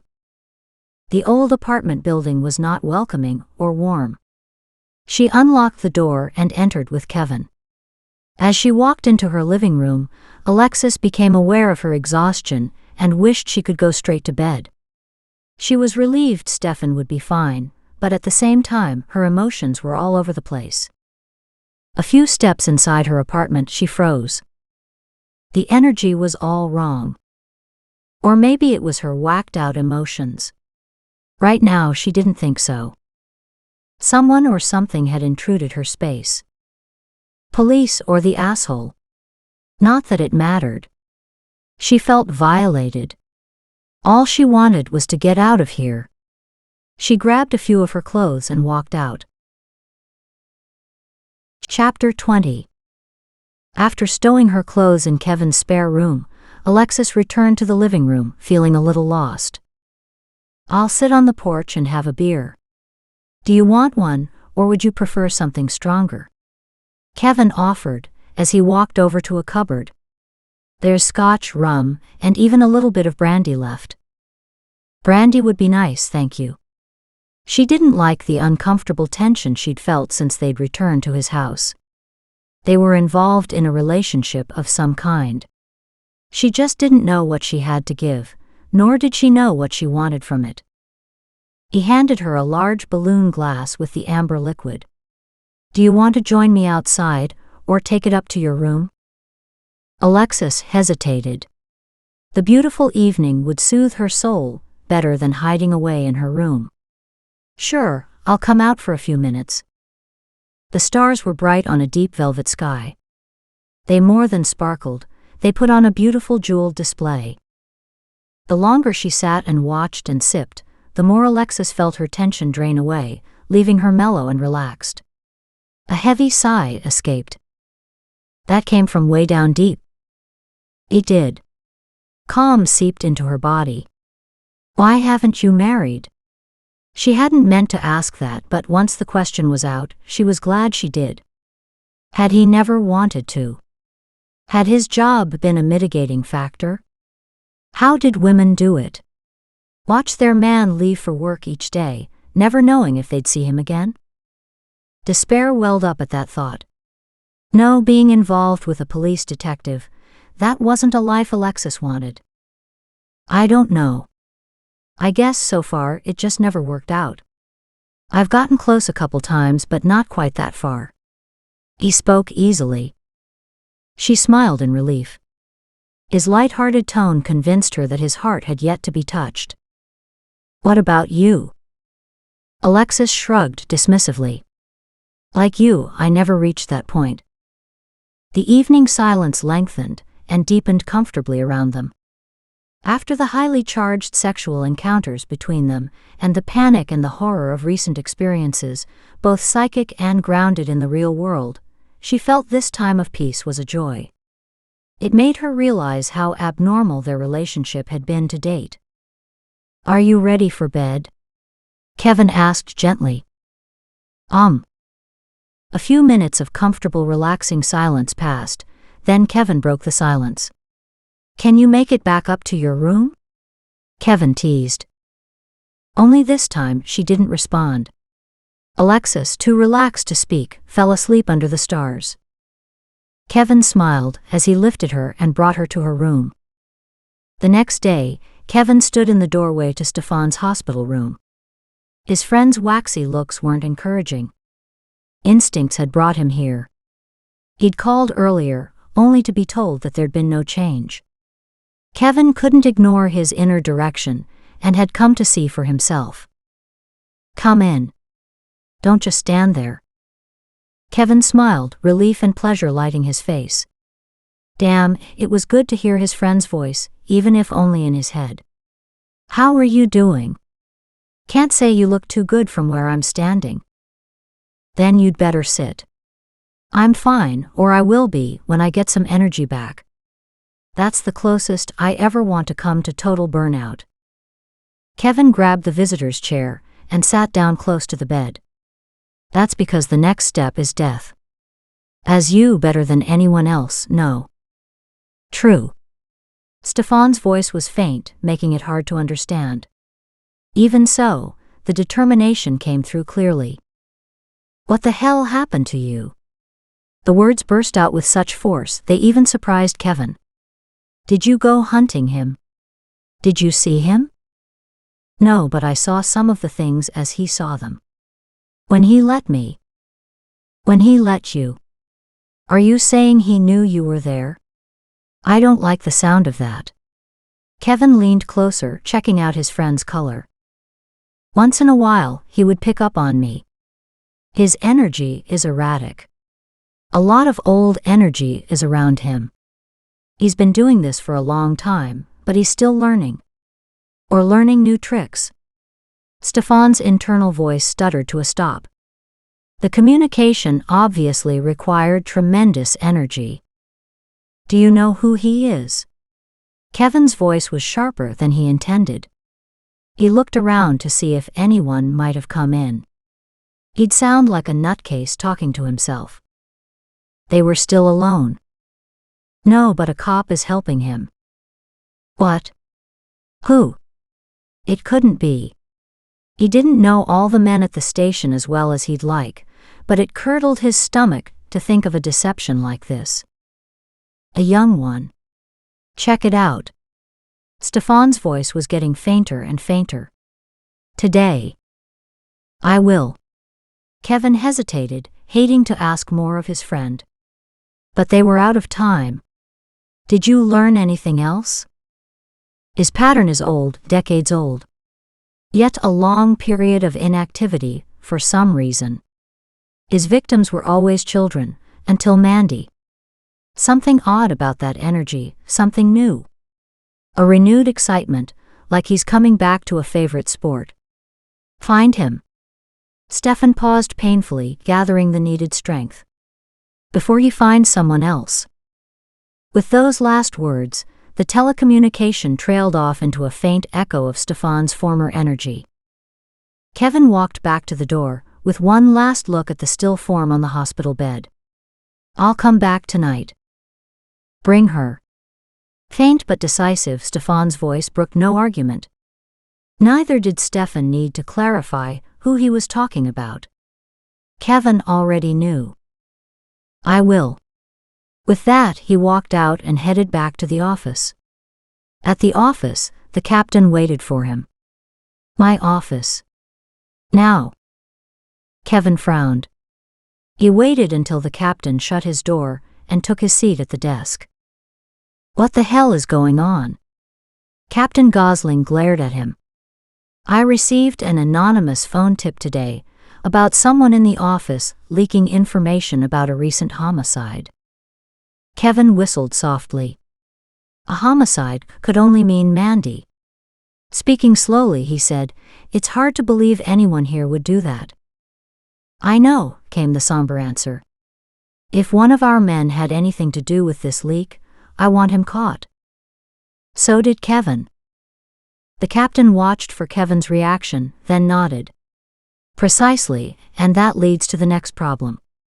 I don't know why the tip was offered, how accurate it is, or whether it's just an attempt to discredit the office, but we need this checked out and fast before Internal Affairs hears about it." No argument there. In the privacy of his office, and armed with Stefan's tip, Kevin made a list of all the rookie officers on staff, including the two who were no longer attached to their division. The experienced officers didn't come under the heading of young, as far as Kevin was concerned, so he bypassed those. That left 8 names in all. The 2 who no longer worked in his office, he tentatively crossed out. One worked out of New York now, and the other had transferred home to Alaska. He'd focus on the other 6.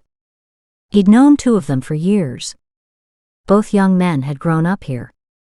They both came from working families. Neither had excelled at school, but both had done a reasonable job. One was particularly athletic, and the other enjoyed sports at the community level. Overall, nothing about them raised warning flags. There were 4 more. The first was a particularly enterprising young man, who could go far with the right connections. The second, with a so-so average personality, could go either way. The other 2 he didn't feel he knew at all.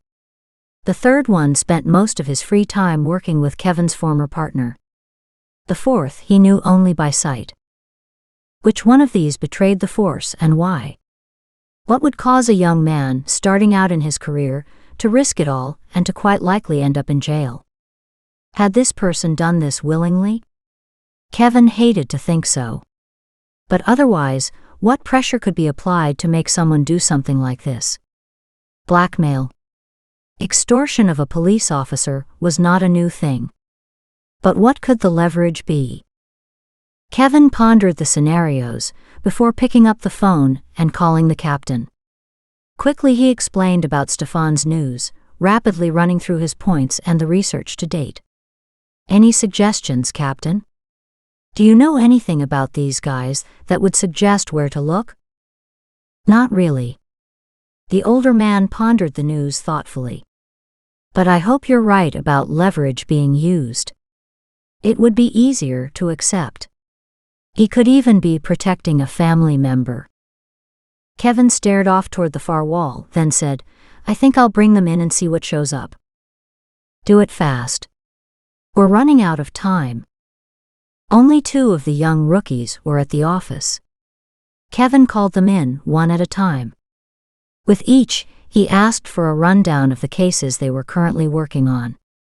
As it was no secret that Kevin had a hand in suggesting promotions and shifting personnel within departments, both men quickly complied. Kevin listened attentively while he probed their energy fields, looking for anything that made them appear culpable. They both were innocents, as far as he could tell. Their minds and energy were wide open. He didn't think they were capable of deceit at this level, but he'd been wrong before. He thanked them both, and let them go with words of appreciation for the jobs they were doing.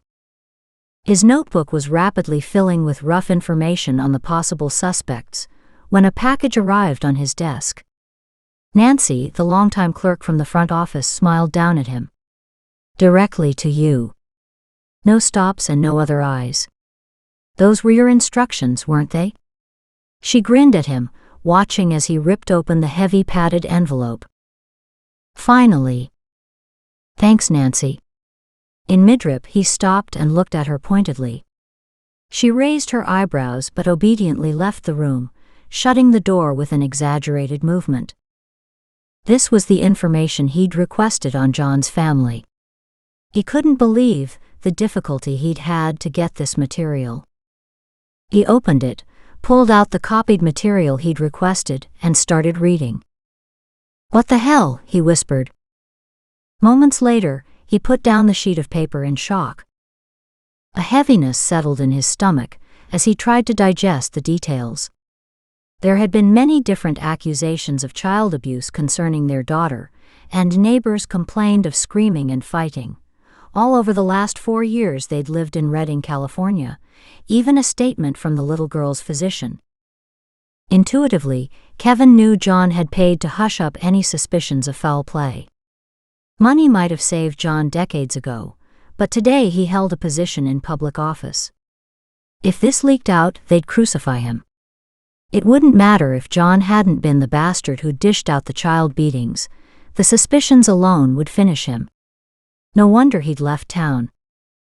Was this what the blackmailer wanted John to confess to? Or was it for something worse? A paragraph caught his eye. According to the case file, the child had fallen from a tree in the front yard, suffered a broken neck, and died several days later. Everyone in the family had been questioned, but the death had been declared accidental, and the case closed. The little girl had been 8 years old. He shuffled through the documents, looking for the start of the problems. There it was. 4 years before her death. That was the first time where suspicion of abuse was noted in the file. She died 13 years ago. That fit the timeline too. This then is where the whole mess started, years ago. Alexis felt the mounting pressure. Nothing specific, but the heavy atmosphere and the constant tension drained her. It was the same for the townspeople. Everywhere she went, people looked suspiciously at each other, seldom maintaining eye contact or stopping to talk. After finishing lunch with Scott, they returned to the gardens. Alexis heaved a sigh when she saw Rick waiting for her. What could he want now? "As you refuse to leave town, I have the perfect job for you.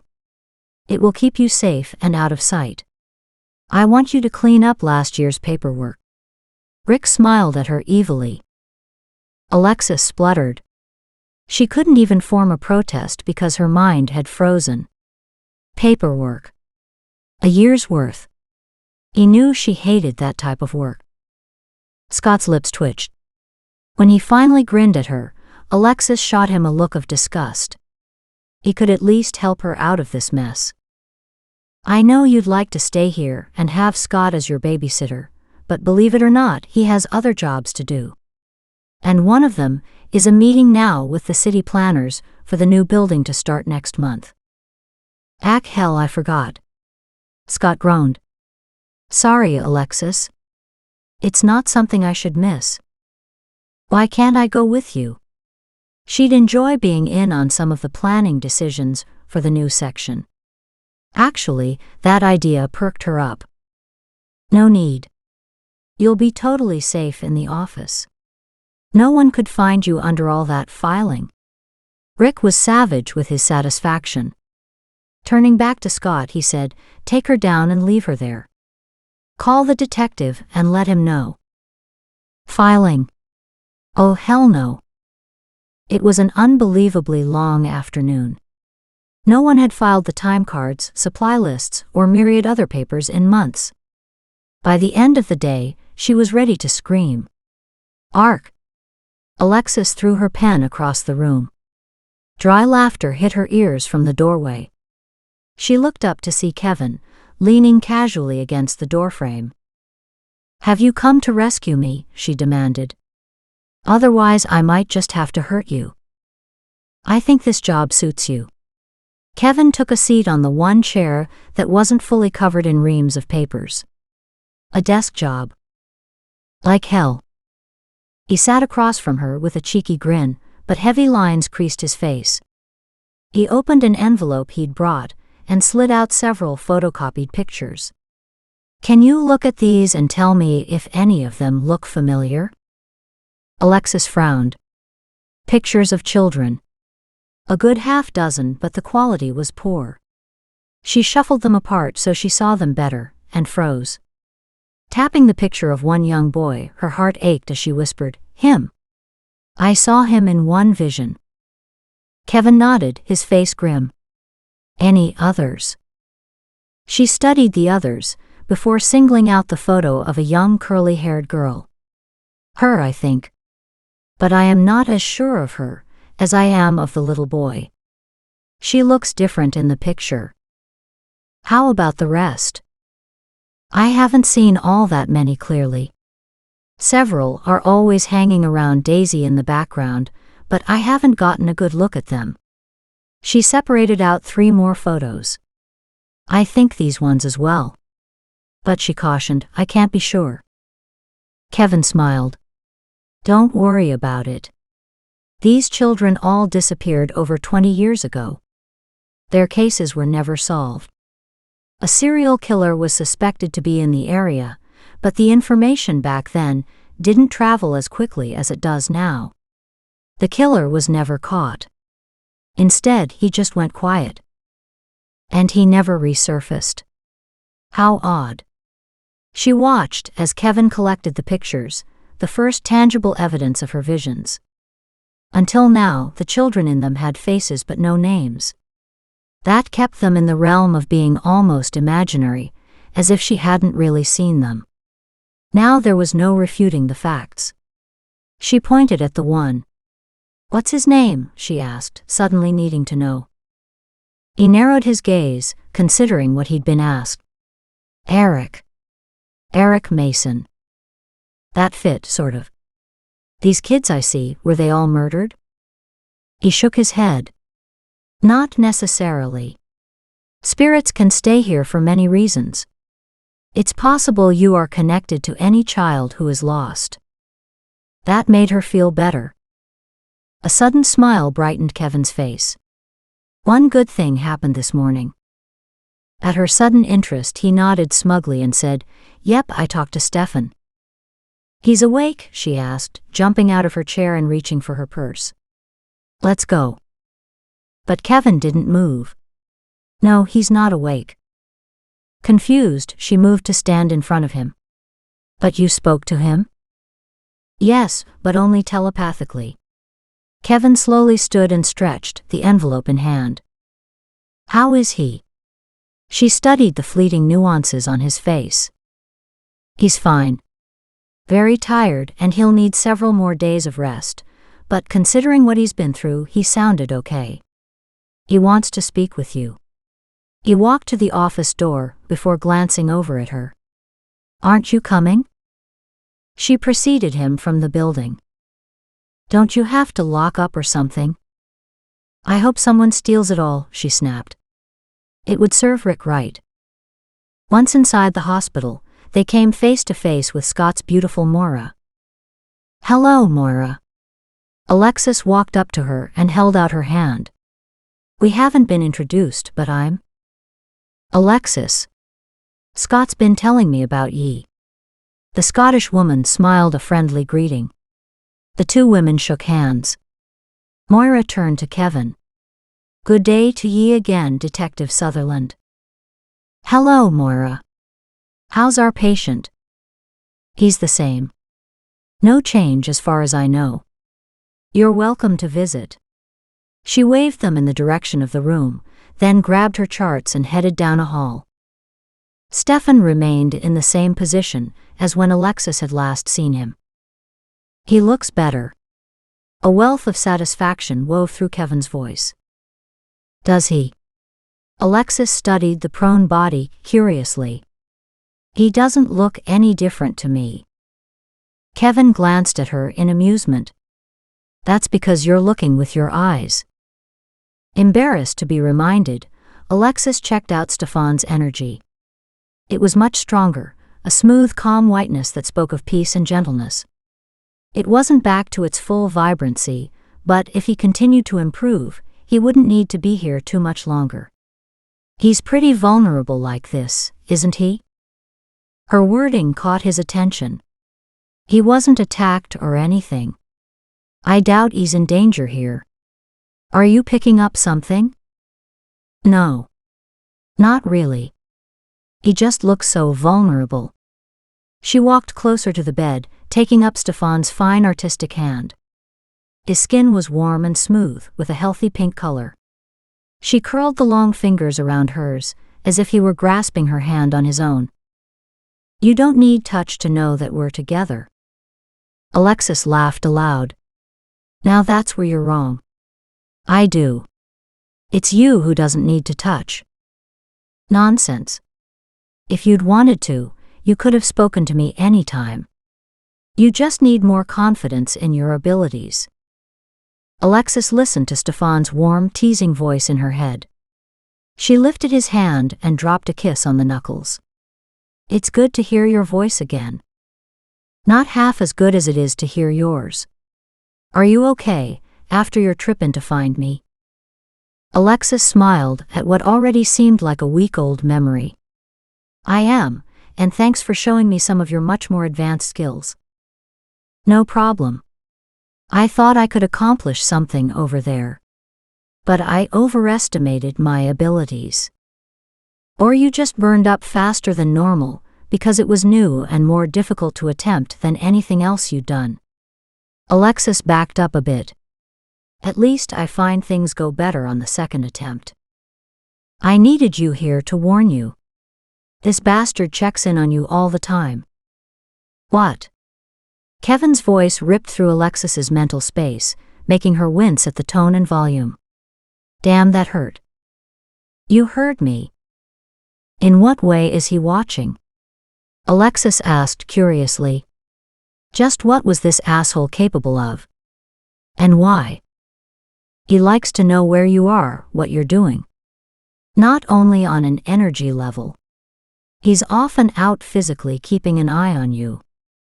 That sent shivers down her spine. A stalker. That added a whole new dimension of creepy to this mess. But why? Why me? He's scared of you, of what you can do to hurt him. Alexis was stunned. "I can hardly do anything compared to you. Even Kevin's abilities exceed mine." "I'm not so sure about that," Kevin said quietly. "You don't realize how far you've come, and just how many areas you've just barely touched on, so far." It had never occurred to her that her abilities might worry a predator. It wasn't something she even wanted to think about. Stefan overrode her worries with a completely different observation. "It's your ability to communicate with his victims that disturbs him. He's afraid of what they could tell you." Stefan's voice became even fainter. "Information that will give him away." "Why? It's not like they've told me anything useful. Why would he start worrying now?" "Actually, you've helped quite a lot," Kevin said. "You're the one who pinpointed the license plate that allowed us to rescue the child. And it was you who recognized that Stefan was in trouble. He knows he was careless in the beginning, before he learned to hide his tracks. He's scared you might find something from back then that could give him away." Alexis didn't know what to think. "For whatever reason, those who passed at his hand are contacting you." Stefan's voice weakened, became thin and reedy. His ability to converse was almost gone. Kevin stepped in to take control of the conversation. "Stefan, is this why you asked to see Alexis, or is there something else?" She needs to meet the rookies." With that, Stefan's voice faded into the distance, leaving a blank emptiness in the room. Chapter 21. Rookies. Alexis was puzzled. She looked to Kevin for understanding. What did he mean? "Come on. Let's go. I'll explain on the way." He gently untangled Stefan's hand from hers, tugging her toward the hallway. Outside, they headed for the parking lot, almost running. Kevin slid into the driver's side and started up the engine while Alexis settled in the passenger seat. Without saying anything, he pulled out of the lot and drove through the main part of town. The sun shone heavy in the late afternoon sky, giving everything a wavy, surreal look as glimpses of it flashed by. Suspicious, Alexis studied Kevin's sassy grin. He was up to something. While she contemplated just what that could be, Kevin pulled up to a Chinese restaurant. Alexis started to get out, but he stopped her. "I'll go in and pick it up." Surprised at that, she watched him exit the truck, then came back a few minutes later with the food. Takeout worked. They needed to talk, and he'd said it was easier to do that at home. This probably meant his home, given the circumstances. But he continued to surprise her as he drove through town and headed on out again. With rising delight, Alexis realized where they were headed. Relief, greater than she could have imagined, settled inside her as Kevin turned onto the well-worn dirt road leading to his lakefront property. She needed this, had craved it even. The natural surroundings filled her with peace, and not only because of the memories of their passionate interlude. Simply said, the beauty of the place suited her soul. Once there, they parked and got out. The layers of tension dropped off as they made their way to the water's edge. Alexis sighed happily as she dropped down onto a flat rock and divested herself of shoes and socks. Brr. The water chilled her hot, sore feet. She couldn't ignore the impulse to roll up her jeans and to let her toes dangle in the water. Dropping her jacket on the rock behind her, she proceeded to use it as a pillow. "Oh, this feels so good," Alexis moaned in delight. She even went so far as to pull her tank top up to her ribs and loosen the button on her jeans. "Don't let me stop you from stripping down to the skin. Have a swim if you want." "Nope, don't want to, but neither do I feel like moving again for a while. Do you mind bringing dinner over here?" Alexis never even opened her eyes as she spoke, but seconds later she heard him approach with the rustle of the paper bags. The rich aroma of Chinese food caused her stomach to growl, loudly announcing its neglected state to a very amused Kevin. "Dinner is served, milady." She murmured sleepily, refusing to move. "Eat first, nap later." Kevin opened the various tubs and boxes. She rolled over and reached for the plate he held out. It was the perfect picnic. Working through her dinner, she realized that Stefan's continued improvement had given her peace of mind. She couldn't imagine moving forward with this psychic stuff without him. Besides, he'd claimed a spot in her heart too. How quickly she'd adjusted to this new reality. She munched on her dinner thoughtfully. She hadn't given much thought to her future since Lys's passing. At the time, she felt her continuous existence was a punishment, not a gift. For the first time in a year, she understood just how many gifts she'd been given. It was sobering to realize how long she'd walked around in a fog of grief. Lys's death may have been the reason, but it was no excuse to continue. "Heavy thoughts again, huh? You're the darndest one for those." She eyed him wryly. "It's that time of life for me." "You're too young to have a midlife crisis."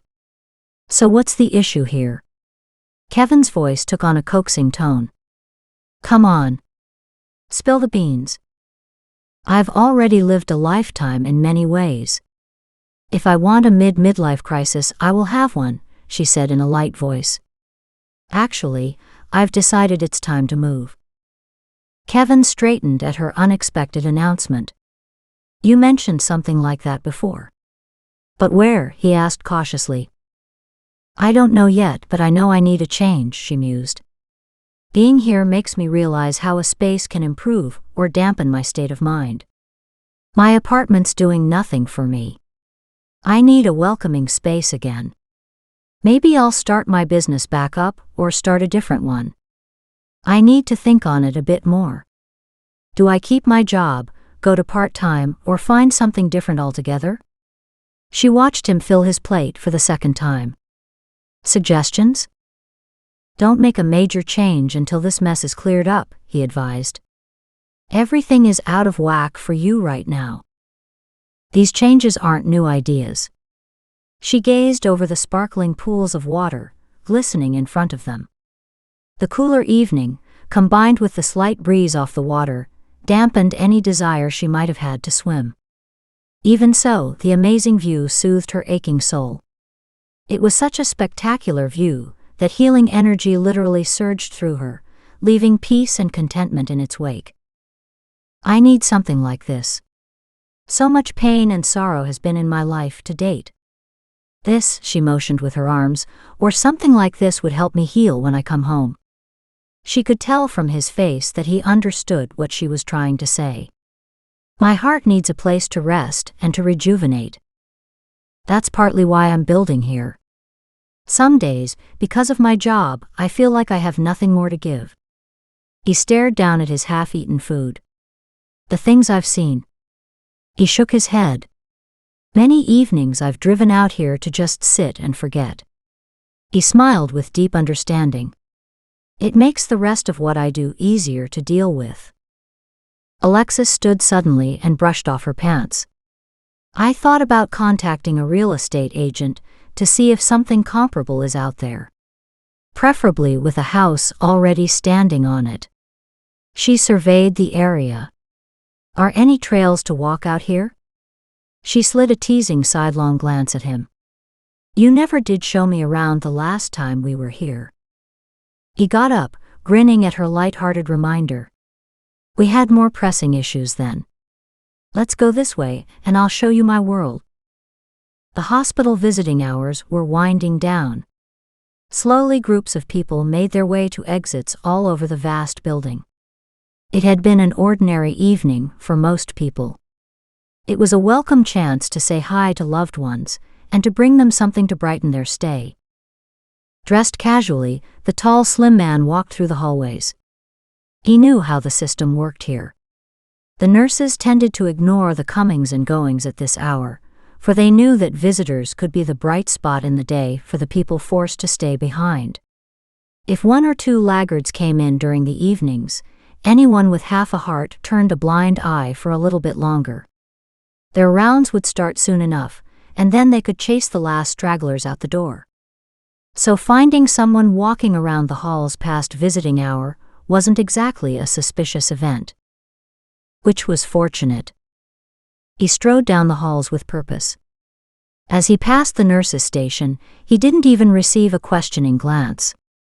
Perfect. A large set of metal shelves were at the far end of the hall. Both clean laundry and dirty laundry sat heaped in their respective places. As he approached, he saw a white lab coat tossed over the edge of the dirty bin. Without a thought, he snagged it and quickly put it on. Look at that. It wasn't even a bad fit. If not knowing who'd worn it or where made his skin crawl, he ignored that. It was necessary, and he'd be damned if he'd turned down the unexpected gift. When he reached the correct door, he glanced about surreptitiously and saw the hallway was empty. He pushed open the door and stepped inside. The room was empty but for the single occupant. It appeared to be the right man. Tonight's visit was all about removing what could be a potential problem. It didn't matter so much if he killed the wrong man, but if he left the right man alive because of uncertainty, that would be a serious error in judgment. But from where he stood, he recognized the man's energy. It seemed frail, almost non-existent. Maybe he'd die anyway. No, that wasn't likely. This asshole was too tenacious to die. On his own. He shoved his hand into his pocket. Now, should it be the needle or the pillow? Alexis loved the scent of pine trees. The rich aroma wafted up with every step. We used to come here every day in the summertime, Kevin reminisced. My cousins and I ran around out here for hours. He turned toward her, his face lighting up as if to say something, when suddenly the color drained from his face, and he fell to his knees, gasping in shock. Kevin! Alexis reached for him, dropping to her knees to support his weight. What's the matter? Kevin! Talk to me, damn it! She'd never seen him like this, and she didn't like it. He'd always seemed so strong. Stefan, he whispered, digging his fingers into her arms. She leaned closer to hear. What about Stefan? Is he okay? Kevin, talk to me. She helped him to the ground, as the shadows deepened around them. Is Stefan in trouble? Kevin nodded, now gasping for breath. I have to help him. His eyes rolled up in his head and he was gone. Kevin. There was no answer. Oh God. Now what the hell do I do? Call the hospital. Alexis barely deciphered Kevin's faint telepathic message. She was galvanized into action. Her fingers grappled for a cell phone. She punched in the numbers still permanently emblazed in her mind. She couldn't believe her luck. Hello, Maura, is that you? This is an emergency. Please run and check on Stefan. If there's... Maura. Maura, are you there? Alexis looked down at the cell phone. There'd been a clunk, followed by faint hospital sounds, leaving her to assume that Maura had literally dropped the receiver and run. Odd, you'd think she'd have questioned Alexis. But then, as Alexis's mind worked through the oddity, she realized Scott had probably told Maura about Alexis's odd abilities. Abilities? Could she use them now? She closed her eyes and thought of Stefan. She tried to reach out, but all she saw was a maelstrom of energy contained in such a way that she didn't know how to penetrate it. He'd said she could reach out to him anytime. She just needed more self-confidence. She tried again to reach Stefan. Nothing. She saw movement. Action of some kind, but she wasn't a part of it. She had to trust in Kevin. And Stefan. With the shadows deepening and darkening by the minute, Alexis didn't know what else to do. Hang up the phone and call back or wait? There was no decision to make regarding Kevin. She couldn't possibly move him on her own. She disconnected the hospital call. She eyed the phone in her hand and then dismissed it. Kevin wouldn't thank her for letting others know. As he'd watched over her, she could stand guard for him. She sat down on the cooling ground to wait. Damn, she hated that corpse-like look on his face. After a few minutes, she redialed. Hello, is Maura there? No. Do you know where she's gone? Okay. I just phoned in an emergency in room 207, but was cut off. Could you please check on them? She tried hard to keep her voice cool and controlled. Inside, panic ruled. What could have happened to Maura? Fine. Yes, I'll ring back in a minute. Now she had to wait again.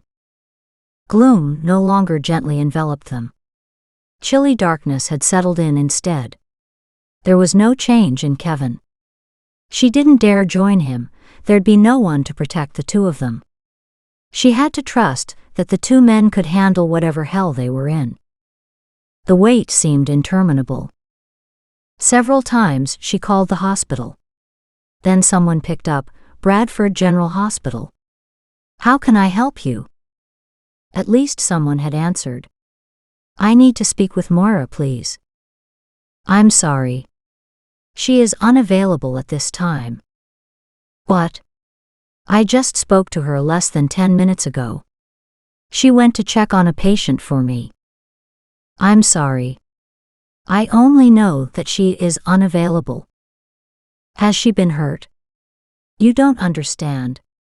I sent her to check on a patient who might have been in danger. I'm sorry, ma'am. Maybe you need to contact the police. Alexis snorted. The police are already on it, you idiot, she snarled into the night as she ended the call. She glared at the man still prone beside her. Well, Kevin, isn't it time to come back? Silence. She tried to look into his mind and came up against his walls. No entrance for her there. Damn. Now what? She spoke aloud, finding comfort in the sound of her own voice. The answer came in a flash. Scott. Hey, it's me, Alexis. Quickly she explained what had transpired. They just said she's unavailable. Scott, I'm scared something's happened to both of them. I'm already in the truck and heading down the road. I'll be at the hospital in a couple minutes. Call me. She gave him the number. Again she waited. The underbrush rustled off to her left. The night creatures were foraging for food. She shivered in the cooling air. By now, the two of them were in total darkness. Why couldn't Kevin have collapsed by his truck? She had no idea how far up the trail they'd traveled. Long minutes later, Kevin's cell phone beeped, scaring the bejesus out of her. "Alexis, it's Scott. What did you find?" Moira apparently fell and hit her head. "She's still unconscious." "What?" Alexis was stunned. That didn't feel right. Intuitively, she knew something had happened, but falling and hitting her head didn't fit. "Where did it happen?" "In the hallway outside of your friend's room." "Damn." She hesitated to ask but knew she had to. "Scott, has anyone checked on Stefan?" That's why Moira went there in the first place. "He's the same. There's been no change." A huge sigh of relief escaped. "Thank God. I'm thinking Moira might have interrupted an attack on Stefan. And she was assaulted instead?" Scott roared, his burr thickening with his anger. "That's not good, that isna. I'm hoping he's gone." A horrible thought occurred to her. Or else he's waiting for a second chance at Stefan. Shocked silence came through clearly. "That's it. I'll be staying right here for the night." Alexis nodded. "That's probably a good idea. If you can, would you mind checking in on Stefan as well?" She looked down at the still male beside her. "We'll get to the hospital as soon as we can." If and when Kevin woke up. Is this how he'd felt when she tried to track Stefan into the ethers? She hated this being left behind stuff. It was damn scary. The waning moon flitted through the treetops, adding a surreal, eerie tone to the evening. She sensed Kevin out there, working in the ethers. She saw his energy busy doing something. And how weird and wonderful was that? How quickly she'd become used to him there. That connectedness. She hadn't expected him to take up residence in her heart, but so far, he showed no sign of making a quick exit. She still couldn't believe the speed in which everything had happened. Her heart might be comfortable with it, but her mind was troubled. Males were such foreign animals in her world. Damn, what could Kevin be doing? "I'm here." The masculine growl lifted her heart. Relieved, she bent over his beloved face and dropped a kiss on his nose. "Hey, how are you doing?" She smiled tenderly. Even in the dim glow of moonlight, she saw his weary grin. "I'm okay. Just tired." He struggled into a sitting position, rested a moment, then lunged upright. "Hey." Startled, Alexis fell back in surprise. "Aren't you the one who always says to take it slow and easy when you come back?" "Yeah, but that's when it's you." He reached down to help her up. "And what the hell happened to you just now? It freaked me out when you collapsed." Stefan called for help. Kevin held onto her hand and strode off toward his truck, pulling her with him. "We have to go." Alexis practically ran to keep up. Her heart pounded, while her mind still grappled with the rapid shift in events. His behavior scared her. Why? What's the matter? Is something wrong with Stefan? His long legs ate up the miles. He didn't waste any of his precious energy on speech. "We're heading there now. He should be fine, but I'll put a guard on him overnight." "Oh good." Every once in a while, the moon popped up between the treetops to give them a glimpse of the world around them. It was enough. During the trip back to Kevin's truck, Alexis listened as he made several calls. None of them eased Alexis's anxiety. By the time they'd reached his truck, they were almost running. Once at the truck, he hopped in and barely waited for her to buckle up before he hit the gas. Gravel spit out behind them as he spun the truck around and gunned it. Once on the main road, it actually felt like the problems were rushing toward them, pulling them faster and faster into the crisis awaiting them. A police cruiser was parked directly across from the emergency entrance. Not an alarming sight in itself, but with a multitude of officers milling about, her alarm bells rang a notch louder. Once they parked, several of the police officers walked over to Kevin. "Sir, we've been waiting for you." "No sign of an intruder. Mr. Kronos appears to be stable." Kevin nodded, never slowing his stride as he covered the length of the hallway in record time. Alexis ran to keep up. At Stefan's door, yet another officer stood guard. "Kevin, the doctors just went in." "I don't think you're supposed to." Kevin cut him off with a look and walked in. Alexis followed. Two doctors were deep in discussion. An officer stood at the wall behind them. "Hi, glad you finally got here," the officer said with a smile. Both doctors looked on as Kevin nodded curtly and walked straight to the bed to stare down at his friend. "Kevin, he's fine. Whoever tried to do this didn't succeed." Alexis looked over at the one doctor who'd spoken. "What do you mean? What did they try?" Dr. Magil, according to his name tag, held up an evidence bag containing an almost full syringe. He handed it over to the officer behind him. "This was found on the floor." "What is it?" Kevin eyed the amount left in the syringe with a practiced eye. "Is there any chance he received some of it?" "We've taken blood samples, but the results won't be back for a bit. With no change in his vital signs at this point, we assume not." Dr. Magil looked at their patient. "He's being closely monitored. He's a very lucky man." The doctor studied Kevin, adding, "He had a very capable friend." At Kevin's sharp look, he nodded, as if confirming something. "Now it's up to the police. Maybe you can sort this out." "Don't worry. I'll get to the bottom of this." No one in the room doubted that for a minute. Alexis stepped closer to Stefan and gently stroked his hand. Kevin wrapped an arm around her. "His skin has a waxy, undead appearance," she whispered. "He's fine. Come on. Let's check on Moira." They didn't have to go far. Scott had heard the commotion of their arrival. "How is he?" The big Irishman stood protectively in Moira's doorway. Concern and worry blended with the flames of his ire. Alexis understood. Someone he cared about had been attacked. Alexis silently dared that bastard to return. Alexis walked up and hugged him. "They think he'll be fine." The consensus is that the intruder was interrupted before he could carry out what he came to do.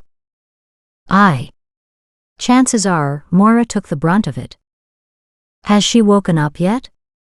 Alexis was sorry for sending the poor nurse into what had obviously been a dangerous situation. Her concern had been for Stefan. "Don't you be worrying none. You did the right thing." Scott's rough pats on her back had her smiling, the bloody big ox. "Still, I didn't want her hurt." "Yet it could have been so much worse," Kevin reminded her bleakly. "They've both been lucky." Scott still barred the doorway with his bulk. Kevin raised an eyebrow and nodded to the interior. "May we come in?" he asked sardonically. Scott flushed. Kevin was still a law officer. The bigger man moved aside and led the way to her bedside. Moira was sitting up, waiting for them. "Good evening, Detective. Is my patient okay?" "He appears to be," Kevin quickly reassured her. "Thanks for checking on him." "No problem." Moira shifted in bed, wincing in pain. "I don't think I did much good, though." She waved Scott away as he moved to help her. "I'm fine. It's just a wee bit of a headache." "Do you remember what happened?" Alexis asked, steering the conversation to the main issue. She walked to the other side of the bed and sat down on the visitor's chair. "Not really. I remember what you said, then racing down the hallway, wondering who was visiting Mr. Kronos." Alexis interrupted. He had visitors? Well, I thought I heard a noise, so I figured he must have had someone in there. I walked in, but I must have slipped and hit my head when I went down. I don't remember more than entering the doorway. I never even saw who was in the room. Scott's voice sounded black as hell. I think someone hit your head for you. Moira looked startled. From watching her face, Alexis saw that the more she considered it, the more reasonable that possibility appeared to her. It's possible, I suppose. I've never slipped at work before. I thought a spill of some kind made it happen. Kevin shook his head. No evidence of anything like that. He stepped closer, checking out her color. Has the doctor checked your head? Yes, I'm fine, and I want to go home. She glared at Scott. Scott won't let me. Yes, I will, but not alone. The stalwart Irishman wouldn't budge, and with two such stubborn characters, they were at an impasse. Alexis hid her smile. These two were good together, or would be if they ever got a chance. To that end, Alexis suggested, Moira, it's probably a good idea to let Scott stay on your couch overnight. The extra protection wouldn't hurt, and you shouldn't be alone after a head injury. Alexis saw Scott nodding his head, emphatically agreeing with her. But Moira's next comment wiped his smile right off. Except he wouldn't stay on the couch. I would, he protested in hurt tones. I won't be going where I'm not invited. Moira shot him a look of disgust. He looked so innocent, but even Alexis saw the leprechaun peeping out, fooling none of them. He'll stay there, Alexis stated emphatically, looking over at the Irishman, now standing defensively with his burly arms across his chest. Scott's an honorable man. Alexis's tone left no doubt about what she'd do if it didn't turn out that way. Kevin burst out laughing, garnering looks from them all. Welcome to having your days numbered, my friend. Scott blushed and mumbled under his breath, danged women. What? Asked both Alexis and Moira. Nothin', the Irishman snapped back and glared at the three of them. She's going home. You two can leave any time. Actually, you two men can leave. Alexis, would you mind giving me a hand to get dressed? I'm not sure I can bend to put on me shoes. Sure. Alexis glared at both males. Out. The two men left, both grinning like mad monkeys. You do that well, murmured Moira, as she sat on the side of the bed, catching her breath.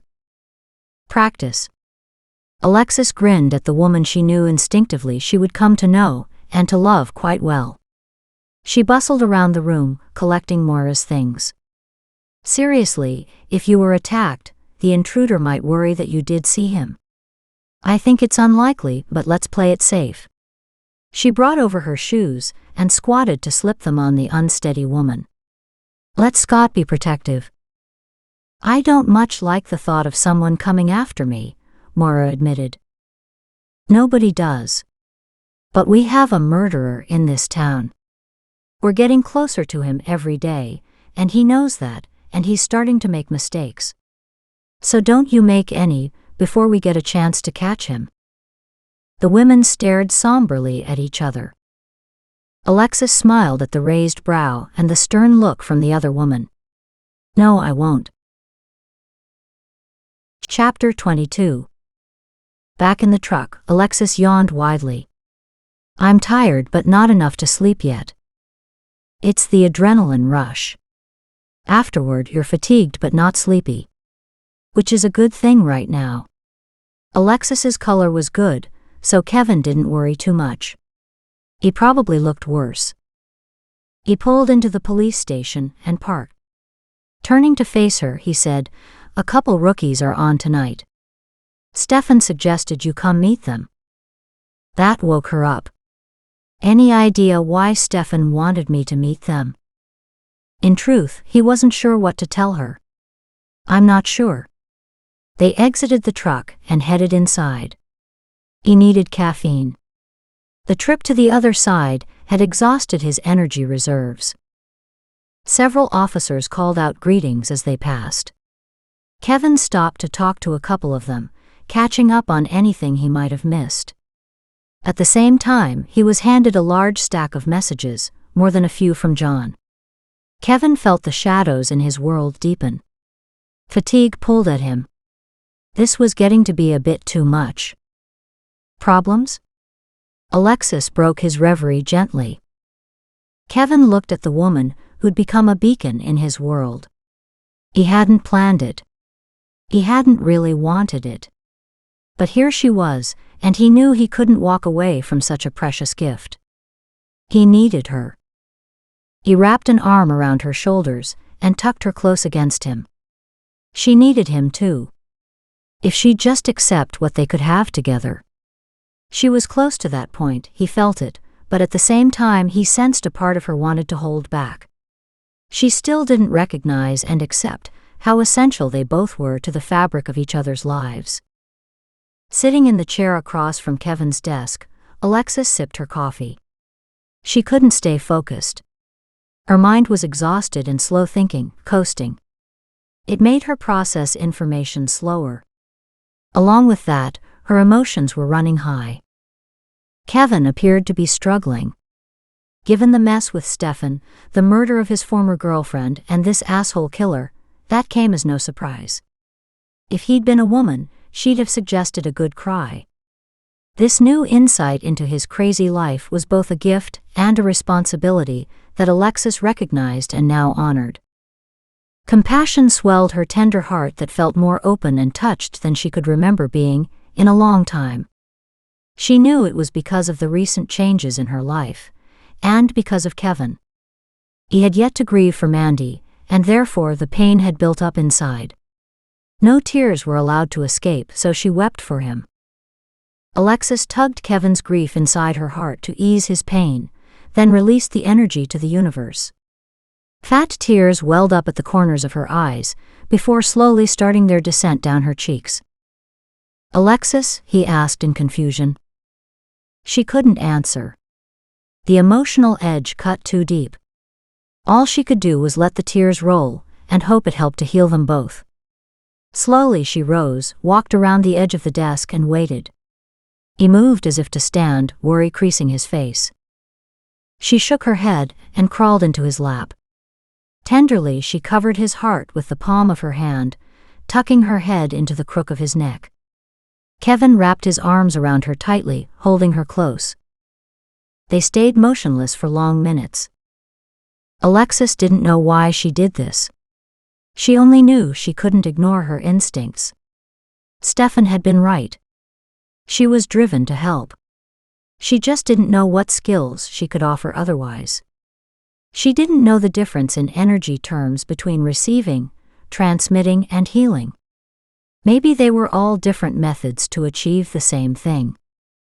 Sinking deeper into his psyche, she sent the energy to circulate along his meridian pathways, allowing the soothing energy to enter his system, to stroke and to calm as it traveled throughout. Kevin had showed her maps of these energy lines on the body. She didn't have all of them memorized yet, but she'd learned the main ones. On the return path, Alexis drained away Kevin's depression and pain, absorbing and then releasing them as Stefan had taught her. Many long minutes later, Kevin sighed, a heavy, heartfelt release of pain and tension. He squeezed her tight once, then released her. Only then did Alexis allow herself to smile. Now she knew he felt better. She had made a difference, and any words to the contrary she'd dismiss as male ego talking. This is what she needed to do with her life. She wasn't sure how or in what way, but it had to include making people feel better. And you can. Alexis tilted her head back to smile up at the tough, capable features above her. Really? A knock on the door interrupted their privacy. Alexis shifted over to the chair by the window and watched as Detective Kevin Sutherland collected himself and went into action. And what action it was. Alexis could have been a ghost for all the attention he paid her over the next hour. Rookie after rookie came through the door. They were asked a few terse questions, their answers catalogued, further questioned as needed, then the officer dismissed. What the officers couldn't see, and what totally amazed Alexis, was the efficiency of the energy search Kevin did of each man within the first minute after entering the office. Not one of the men noticed when their energy fields were searched, a quick dip in and out, then on to read their energy patterns. Within seconds, Kevin had a rounded view of each individual's world and insight as to whether Kevin needed to do a much closer interview. "Where's Arnie?" Kevin asked the young officer, sitting in the hot seat in front of him. "I don't know, sir." The officer wiped his brow nervously. Alexis felt sorry for the uneasy young man. She'd already determined that Kevin had found nothing to be suspicious of with him. She waited for Kevin to speak. "He's here somewhere. I need you to find him and to send him in." Kevin looked up from the papers in front of him and pierced the hapless young officer with his questioning gaze. "Understood?" "Ah, yes, sir." The young man exited in a rush, banging into the chair in his effort to escape, but he soon left them alone. "Ouch," Alexis murmured, trying to be quiet. Kevin still heard her. "What? You're the very devil to them, aren't you?" Alexis made the comment casually, never expecting the response she got. "What are you talking about? They aren't afraid of me." She couldn't believe what she heard. "Like hell they're not. Every one of these guys was incredibly edgy in here." "Oh, that." Kevin casually dismissed the base reactions from the men. "It's the situation, not me." "I see. But she didn't. If I were one of them, I'd be terrified." He glanced over at her in surprise. "Why?" "I don't know. But they sensed something. They all ran out, as if Satan himself were after them." Kevin stared off into space, considering her words. "Maybe it is the scan. It's not something I would normally do, but the circumstances are anything but normal." Soberly, he looked back at Alexis's understanding face. "A murderer is out there. I have to stop him before he kills anyone else." Alexis stood and stretched. "Don't you think you're being a little hard on yourself? You've already stopped 2 attacks." "It's still definitely a concern." Kevin picked up the phone and used an outside line. "Good evening, John." "Yes, I know it's late. I need to go over some information that I have." "No, not tonight. In the morning, say 9? "Good. Thanks, and have a good night." When Kevin hung up, the phone almost dropped from his grasp. Alexis watched curiously, but couldn't understand all the undercurrents. She just decided to ask him when the door opened to admit yet another young police officer. She couldn't say why, but her spine stiffened, and every sense went on alert. Alexis slipped back to her place by the window, watching the man intently. He appeared to be a bit older than the others. Rough justice and street wisdom were written all over him. This young rookie had survived a difficult childhood. But he hadn't come out unscathed.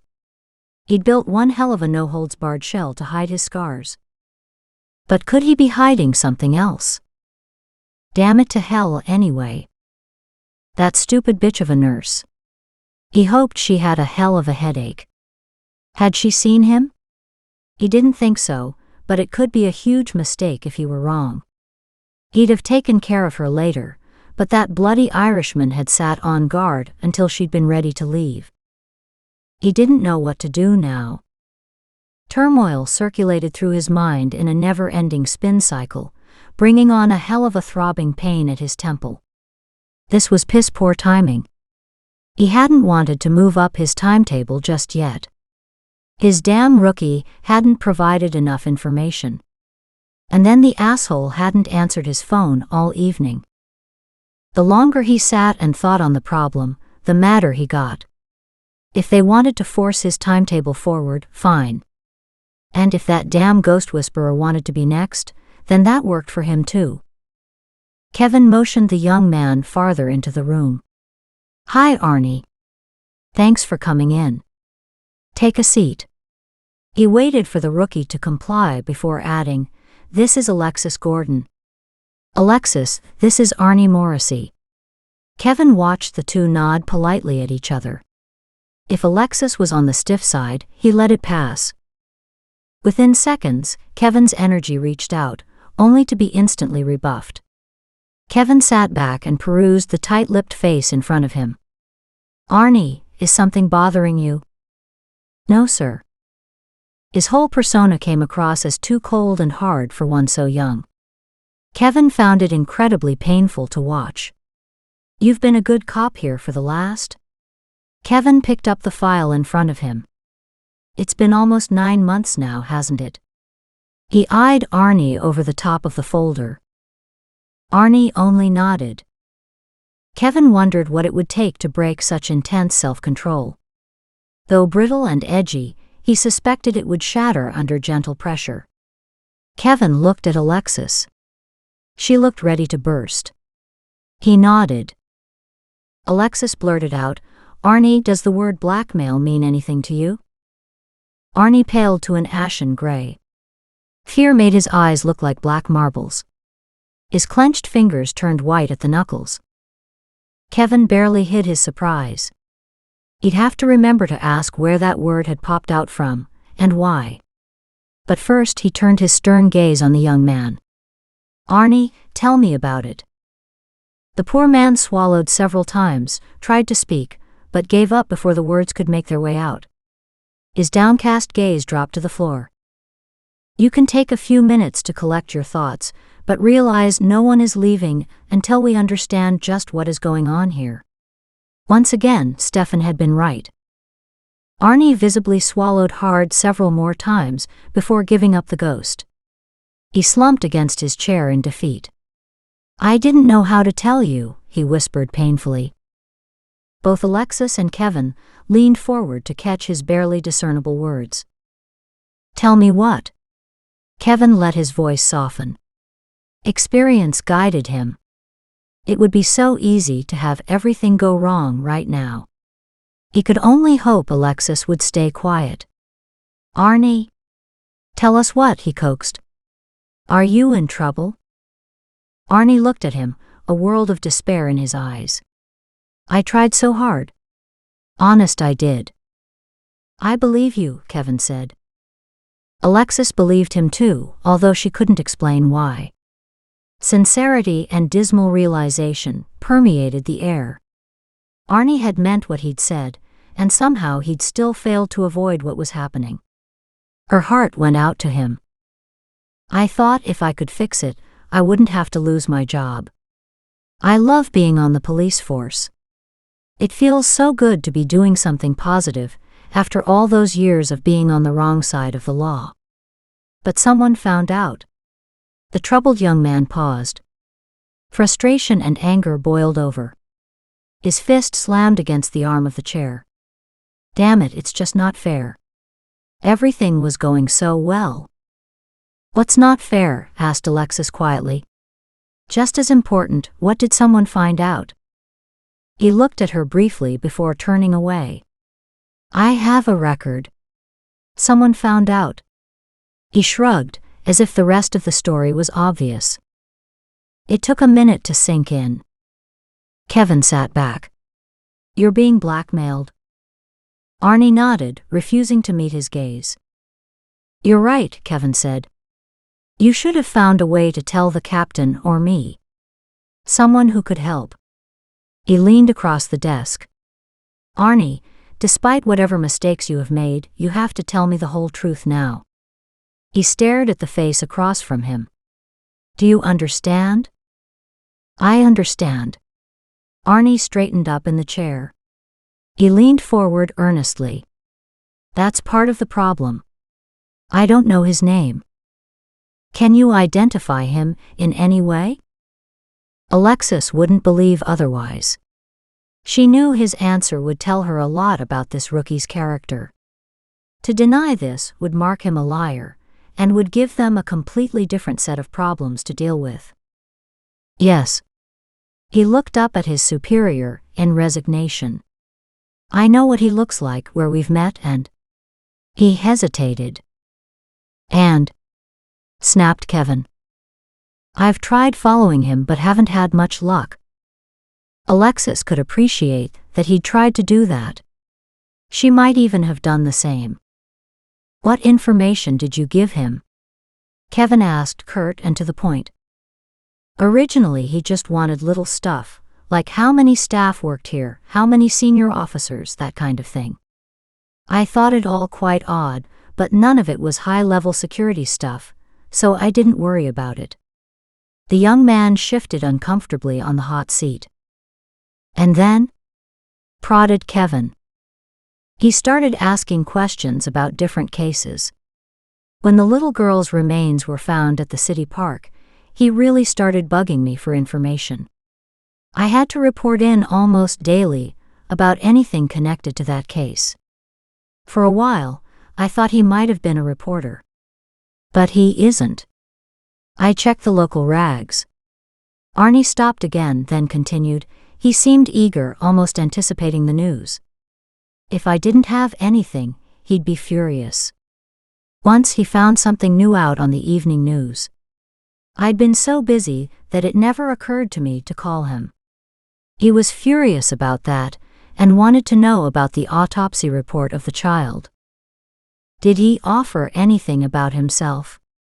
Kevin asked. Alexis sifted through the odd bits of information. Was this blackmailer just a busybody, or someone eviler? Arnie started to shake his head, only to stop and consider. Then he spoke, as if thinking aloud. There was one funny thing. He lit up when I mentioned the name Daisy. But I didn't know what that meant. Resignedly, the young man looked at Kevin. Does this mean I've lost my job? I can't say yet. It's not up to me. Kevin's expression closed down, giving no indication of his thoughts. Something very positive could come out of this, Alexis interjected. She knew it might not be her place, but Arnie was young. Maybe they could turn this around. In what way? Kevin asked. Arnie's hopeful gaze locked on hers. Can't we use Arnie's connection to this person to set a trap? Both men considered her point with a dawning realization. Sir, interrupted Arnie hesitantly.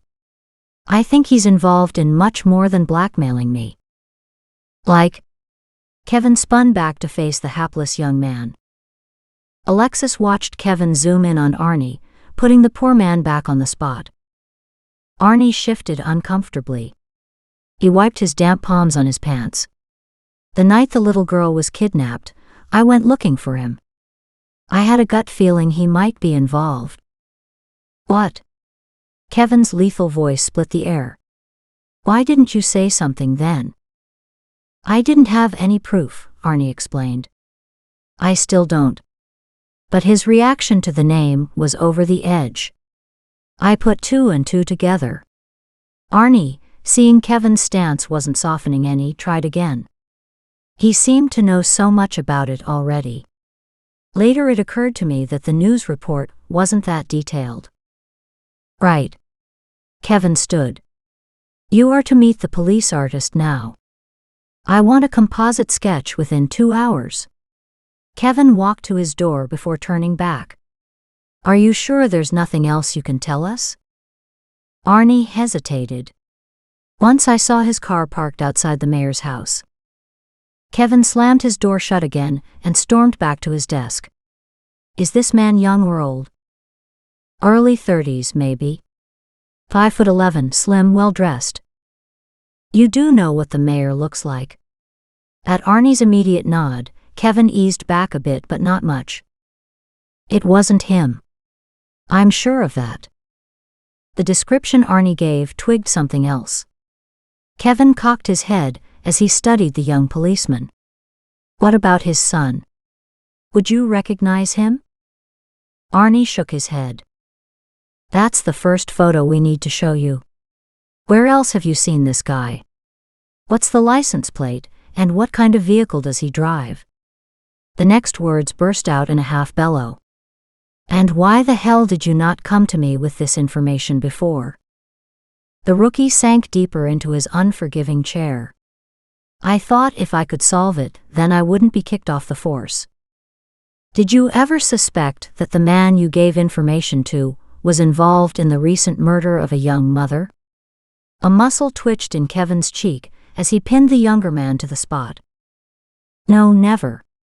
Arnie appeared sincerely horrified at that idea. Alexis believed him. And in her mind, it changed his culpability. Arnie continued with his protestations. I wouldn't do something like that, honest. You have to believe me. I just didn't know what to do. Idiot. Alexis winced at the one word, guaranteed to get her back up. It makes sense, Kevin.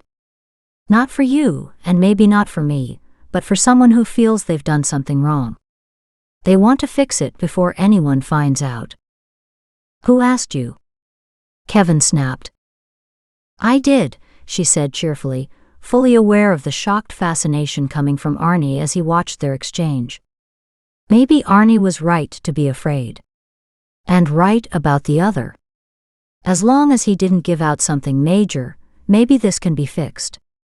She smiled reassuringly at Arnie, presenting a confidence and an authority she didn't feel. There would be repercussions from Arnie's actions, but she had no idea how severe they'd be. From the look on his face, Arnie'd already assumed the worst. This is in your hands right now, Kevin. Alexis smiled gently. What you do from here on in affects everything. Kevin glared at her, his eyes laser hard. Damn it, Alexis. You can't fix everything. She smiled. But you can fix some things. Arnie gawked at her as she continued. I know I can't fix everything. But you have authority to minimize the damage, Kevin. Talk to the captain about Arnie first, before anything else. She nodded at the still figure in the chair. This young man's future doesn't have to be destroyed. At the look of hope on Arnie's face, she held up her hand. But reparations do have to be made. Otherwise, this can never be left in the past. Alexis looked at the still pissed Kevin. Did the department know about Arnie's past when he was picked, trained, and then put on the job within this force? At Kevin's grudging nod, Alexis turned to face Arnie. Did you hide something else from the department when you made this career step? No, nothing. I was shocked they accepted my application. Thought maybe my file hadn't been looked at closely enough or something. I had worked hard to clean up my act, but figured my past would go against me. I thought that maybe they didn't know all of it when they let me into the training. He shrugged at Kevin. Drugs, alcohol abuse, grand theft auto, prostitution, all before 12. You did 3 years in juvenile hall, then lived in a halfway house for a year, with rehabilitation and retraining for another year after that. Kevin's cold recital made them both stare in stunned amazement. Kevin shuffled some papers on his desk. We decided that you'd had enough time and had chosen another way. Our way. We put our faith in you. A small department like ours has the ability to make these kinds of choices, ones that a big city police department can't. The look on Arnie's face was as painful to look at as the recital he had just heard. Arnie, what went on in your early family life to send you on this path? Alexis knew something had happened back there.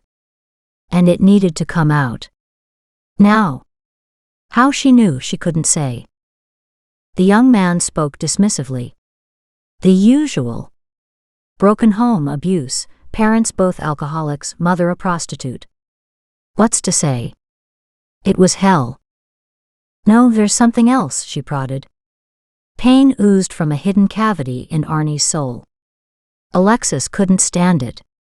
Something hurt you badly, and eventually sent you on this pathway to become a cop. Something inside you needed to pay retribution, or maybe. Alexis paused, feeling her way, yet knowing the storm inside Arnie could break with her next words. Or maybe because you needed revenge? Kevin looked at her in shock. What are you getting at, Alexis? Needing to see something, anything else but the torment being released from his soul, she turned toward the window overlooking the sleepy street outside. Behind her, she heard the young officer's gulps and sobs of a long-held agony. Jesus. Kevin's ire had quickly been replaced with understanding. Alexis had sensed when Arnie dropped the barrier, hiding a lifetime of betrayal and pain, leaving his past wide open, exposed. She didn't want to look, and Kevin could easily see the details for himself. Hell, psychics anywhere in the world could have accessed the information with Arnie transmitting so loudly. Then he told them in words. Arnie said he had a younger brother he doted on, until he died. Arnie explained he had been looking after him. They'd gone into a large mall. Arnie wanted to pilfer some candy, and left his little brother to sit on a bench just inside the store. When he came out, the younger boy was gone. He'd gone through the automatic doors to pet a puppy waiting outside. When the puppy had run, he'd followed, directly into the path of the oncoming car. Oh hell! Weariness marred Kevin's features as he slumped in his chair. He walked over to Alexis. The two stood, not touching physically, but wrapped in the comforting energy of the other, while giving the other man time to adjust to his disclosure. Sorry. Humiliation and embarrassment colored Arnie's voice. Alexis sighed at the sad story. Don't apologize. We each have had times when the pain is so bad that we can do nothing else but let it pour out. But you need to tell us the details. Kevin's voice was still cold, but now had a thread of compassion running through it. Broken but still willing, Arnie explained again in detail. Alexis waited a few minutes after he fell silent to allow him to recover a stronger grip on his self-control. I suppose you thought if this came out, no one would let you stay here? I was supposed to look after him. Keep him safe. It's all my fault. His confession confirmed her guess. That was the problem with old abiding guilt. It ruled your actions forever. Well, it won't. We all have demons, Arnie. Yours are more difficult than some, but no one here would judge you for it. He did. Kevin spun away from the window to glare at him. He knew. 2 quick steps took him to the front of his desk. How could he know?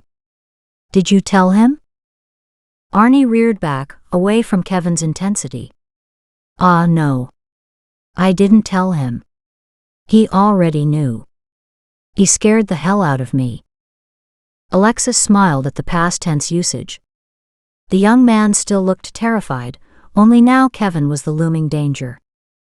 Kevin picked up his phone, barking an order to have an officer report to his office pronto.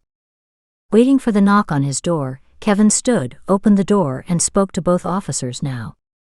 Okay, Arnie, I want you to start from the beginning and go over every word from every meeting. To the senior officer, Kevin said, I want full descriptions with sketches of the perp's face, details about vehicles and locations where Arnie met him. This guy has a pattern, and I want to know what it is. Standing with his hands on his hips, he added, and I need someone to find a picture of Charles for Arnie to see. Fast. The senior officer nodded, and led Arnie into a private room to take his statement.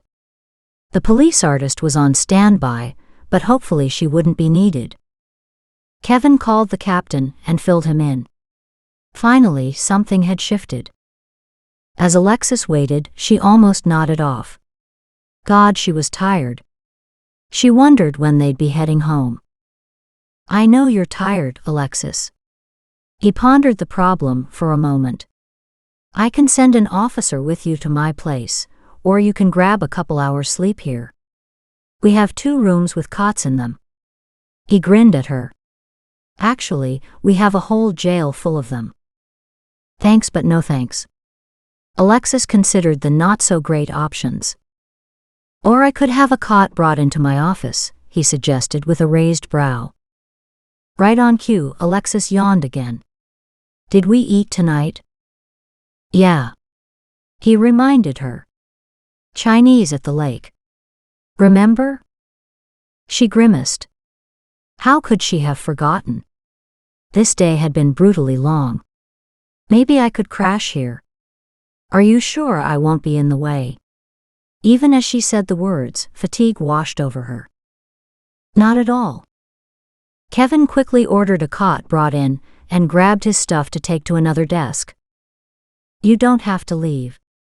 Alexis hated to move into his space, if it meant moving him out. Honey, I have to talk with Arnie anyway. I need to find out everything I can before I meet with John in the morning. He walked over and tugged her gently into his warm embrace. Lie down and sleep. This could be an all-nighter. We might need your special skills. Rest while you can. She sent him a look of disbelief that made him laugh. Like I can help. I mean it. Even as he spoke, the door opened to admit two men carrying a small folding cot. After the men left, she moved over to the makeshift bed and stretched out on it. There were no blankets or pillows, but she didn't care. I'll rustle up a blanket or two for you. Go ahead and get some rest. He left the room. Alexis did the exercises Stefan had taught her, though she was tempted to just fall asleep. It felt so damn good to shut off her mind. To know that, for now, she could leave everything in Kevin's capable hands. Within minutes, she'd fallen asleep. Chapter 23. Alexis slept soundly. She didn't wake up until the light crept through the blinds on the windows. Had she closed those? She couldn't remember. Another few minutes went by. She didn't want to get up, but Kevin had to be around somewhere.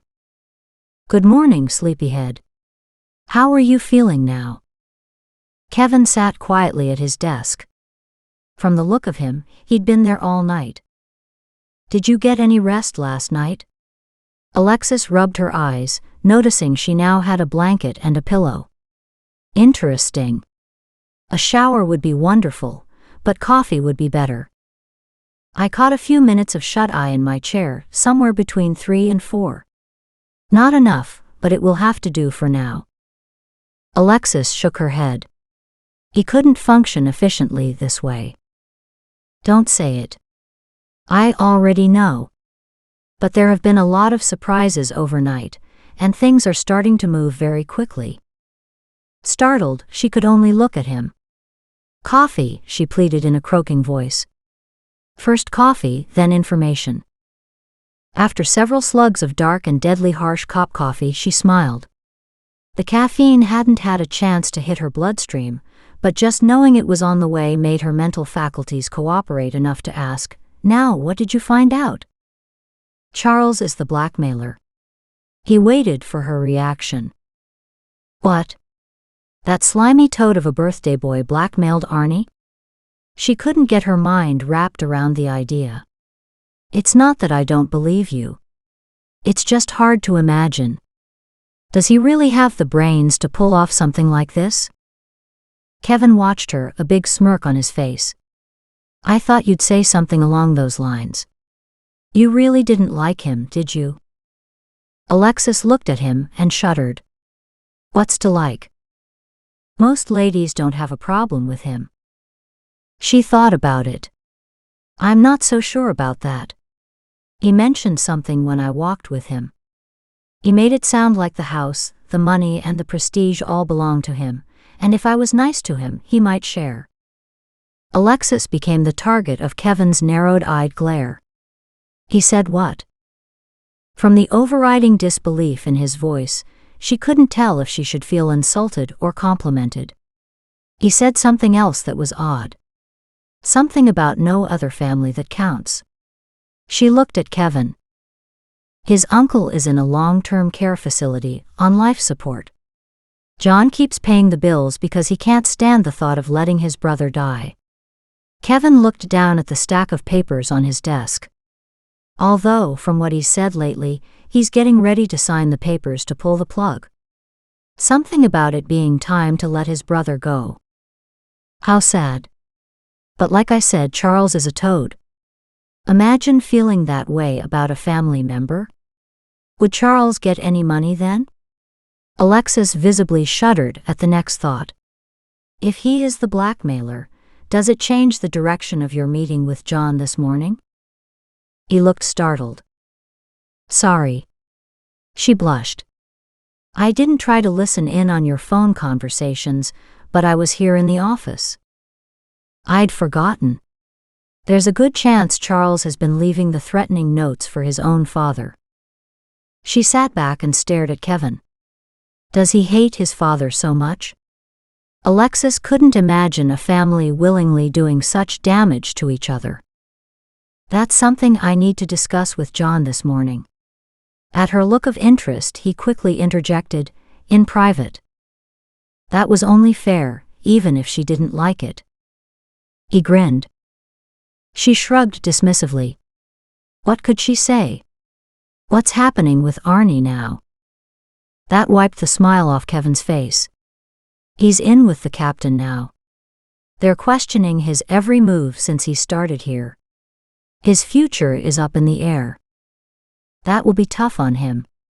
Alexis stood stalwart in her defense of the young man. She knew he deserved another chance. But would he get it? It's not up to us any longer, so let's concentrate on what we can do something about. He stood with a large stack of papers in his hand. John should be here any minute. She glanced at the watch on Kevin's wrist. Is there a computer that I could use for a few minutes before I go to work?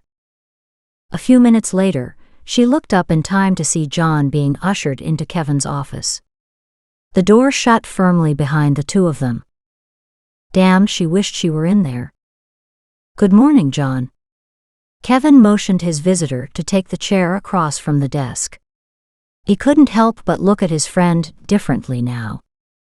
I presume you have something for me, as you called this early morning meeting? John replied somewhat testily. I think so. That doesn't mean you will agree with me. Kevin hadn't looked forward to this meeting. But some skeletons had to be taken out of the closet for another look. John, I'm sure you felt you had a good reason for withholding this information. But since reading this old file, I wonder seriously if this information doesn't all tie in with the current blackmail mess. Kevin looked directly into John's bleached white face. Old file? John asked faintly. All of a sudden, all the pomposity sagged out of him, and he fell back against the chair. What old file? The old file on your deceased daughter. The accidental death that reads more like a manslaughter case. He watched the expressions flit across John's face, shock, fear, horror, and pain. The whole gambit raced by. Some Kevin expected, yet some he hadn't, like fear. If John were innocent, he had no reason to be afraid. Kevin waited for John to speak. What does that file have to do with my blackmailer? John's reedy voice slowly regained its former strength, obviously boosted by years of denial. Kevin found it difficult to stare into those blank eyes. Maybe everything, he suggested cautiously. Someone wants you to confess something. Maybe they know about your past and suspect you to be the villain. I loved my daughter. He was calm, cold, and unequivocal in this statement of fact. Be that as it may, your tormentor may have a different spin on things. He shuffled through the various papers in the open file before him. This would be more difficult than he'd first anticipated. Silence. John? The two men studied each other, the breach between them widening perceptibly. It was uncomfortable, this shift from friend to interrogator, but not entirely unexpected. It didn't make the rest of the meeting easier. I had another reason for asking you to come in. Someone else was being blackmailed in town. John leaned forward. Who? I can't say. Kevin hesitated. This other person has identified his extortionist as Charles. For the second time, the color leached from John's face. What? This can't be. He's a good boy. Kevin let that one pass. We bring him in for questioning today. Kevin checked John over, looking for any sign that these shocks had been too much. Is there any chance Charles is also blackmailing you? John looked at him blindly, obviously having difficulty processing the information and what the question implied. Kevin had heard of people seeming to age upon receiving bad news, but he'd never seen it himself until now. It was incredibly painful, for both the person in question and for the observer. Kevin stood and walked over to the window, remembering Alexis slipping over here for exactly the same reason. It hurt to see such human suffering. Could he hate me so much? The frailty of his voice made Kevin wince. He turned back to face him. Would he blame you for his sister's death? John shrugged in defeat. How do I know? The subject hasn't been brought up since we lost her. I tried to make it seem like it had never happened. Otherwise, I couldn't stand it. The painful memories obviously overwhelmed the man, making it hard for him to speak. Charles couldn't think that. I loved her, we both did. Was Charles close to her?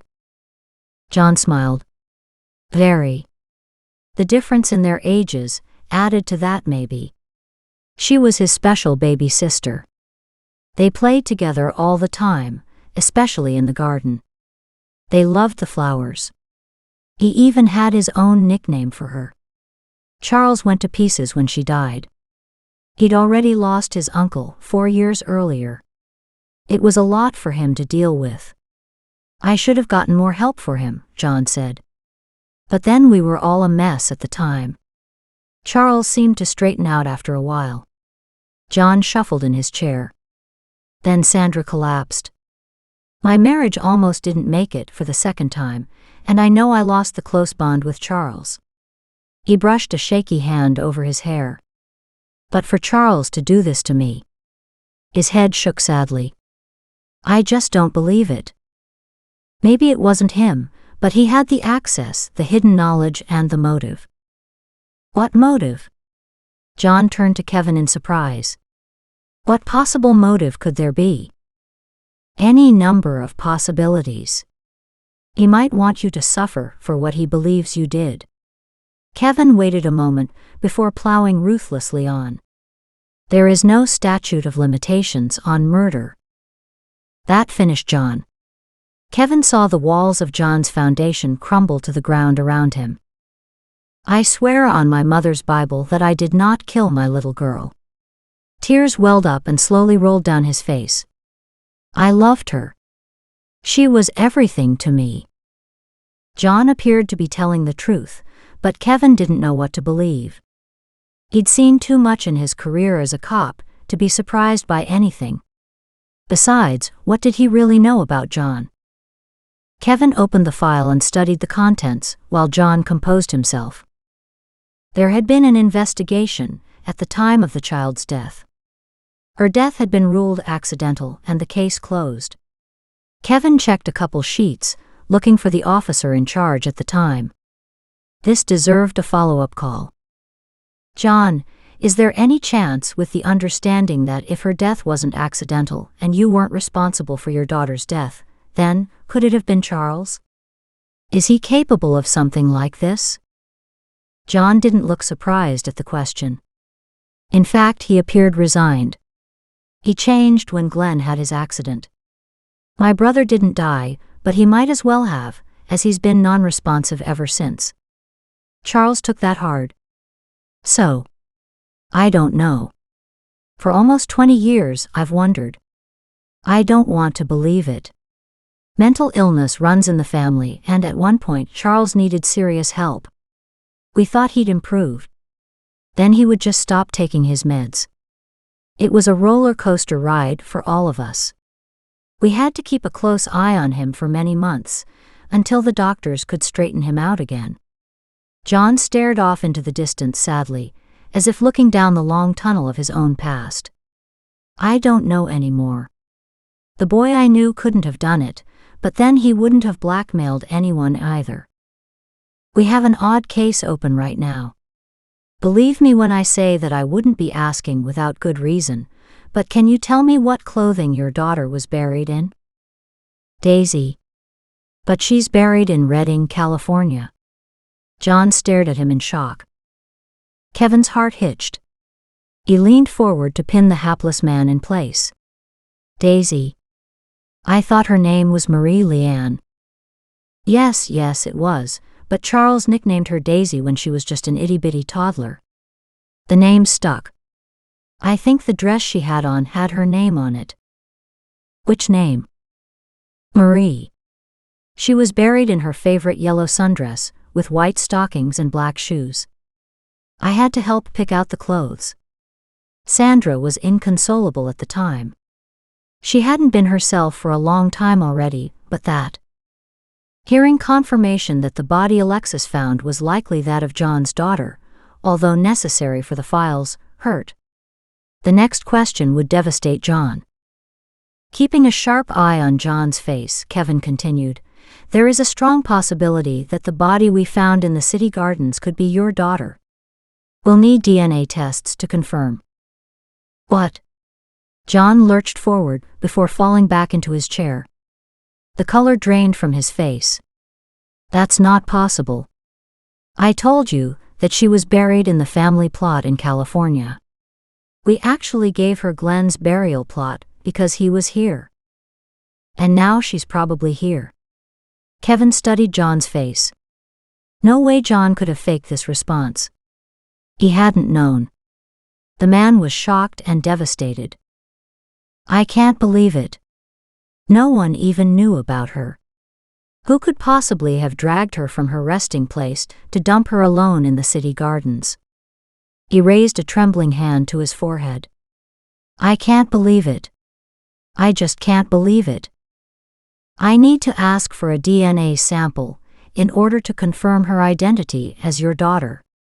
She was found wearing the remnants of a yellow dress with the letter M embroidered on the collar. John shuddered. Yes, of course. Anything you need.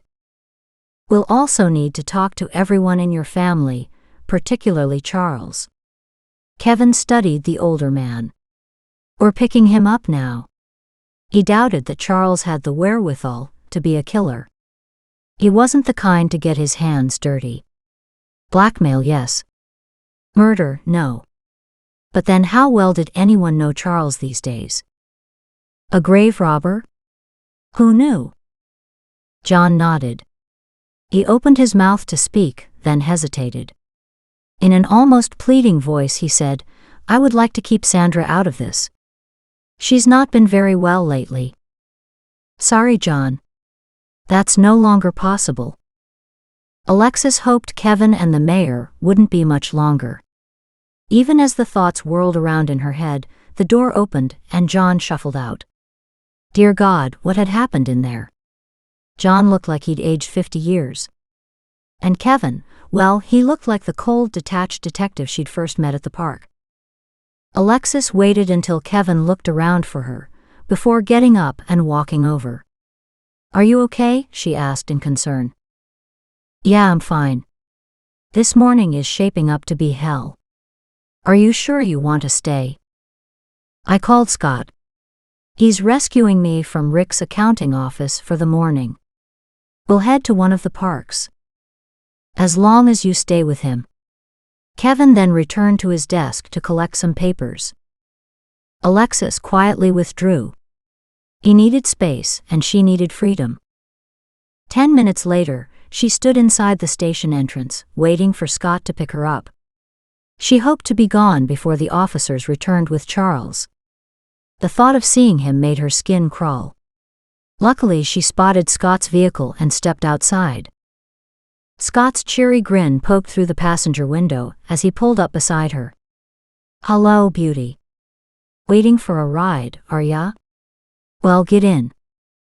Thank goodness for friends. Alexis hopped in. Within minutes, they were heading to his favorite coffee shop and then on to their gardens. How was Moira when you left? She was fine. Said she'd check in on your friend as soon as she arrived at work. Good. Kevin had called the hospital that morning, but there was no change. Alexis couldn't help but wonder if more was going on there than anyone knew. Determinedly, she shrugged off the negative thinking. Stefan would be fine. She refused to contemplate any other option. For the next couple hours, Alexis and Scott lost themselves in the gardens. The place was deserted, and a nice light breeze combated the sultry heat. Alexis worked tirelessly, enjoying the return to a normal day. Scott's phone rang. He checked the number and handed it over to her. I've been trying to reach you but only get your voicemail, Kevin said. Alexis detected a fine tremor of tension threading through his voice. At his words, she dug into her pocket and pulled out her phone. Shit! She'd accidentally shut it off. Probably while it was in her pocket. Sorry. My phone was turned off. What's going on? Did Charles come in for questioning? Hell yes. He's definitely the blackmailer, but he's adamant about his father's guilt over his sister's death. This will get pretty ugly. Could he have had anything to do with Daisy's death? Alexis waited for Kevin's answer, uncertain about the odd energy she sensed surrounding him. Not likely. He'd have been pretty young. We've confirmed Charles's whereabouts at the most crucial times in regard to the kidnapped girl found in the van and to Mandy's murder. But we have more to look into. Alexis winced. She wouldn't want that job. At the prolonged silence on the other end, she felt the bottom of her stomach drop. She asked, Do you think intuitively that Charles is the murderer? I don't know. Kevin spoke slowly and thoughtfully. I can't read him. I get a black wall that seems impenetrable. Alexis had just about rung off when a thought occurred. Kevin, I need to ask. What was Daisy's real name? In the background, she heard papers being moved, as if he were searching. It's here somewhere. Another pause came, then he read quickly, Marie Leanne Prescott. Marie. Interesting. But also quite common, Kevin pointed out. I have to go. Wait. I know this isn't a question you want to hear, but I wondered if it is possible to contact Mandy. She bit her lip, wondering if she'd gone too far. Kevin spoke with great difficulty. As far as we know, a person who has recently crossed over can't communicate right away. A period of adjustment is required. That made sense, sort of. Could Lissa communicate with her? There's a slim possibility, but apparently they can't direct their focus over there, like we do here. Alexis didn't know what else to say. They were playing a waiting game. Only it was a game in which one person seemed to make up all the rules. Charles walked out of the police station, smiling, Daddy's pet lawyer at his side. He'd given his statement. His father had, of course, refused to press blackmail charges in order to keep his only child out of jail and out of the news. Charles had also freely admitted to pressuring Arnie to give up any information to help convict his father. Of course, the district attorney said they'd be filing charges for blackmailing a police officer. Charles would let the lawyers battle that out. The police were idiots. What would it take for them to focus on his father? His dad didn't deserve to live after what he'd done to Daisy. It had taken a long time, but Charles believed punishment day had finally come. His mom wouldn't understand. She didn't seem to be all there, even with the latest round of drugs, something else he could blame his father for. Rather than outright murdering her, his father had chosen to kill her slowly with medications.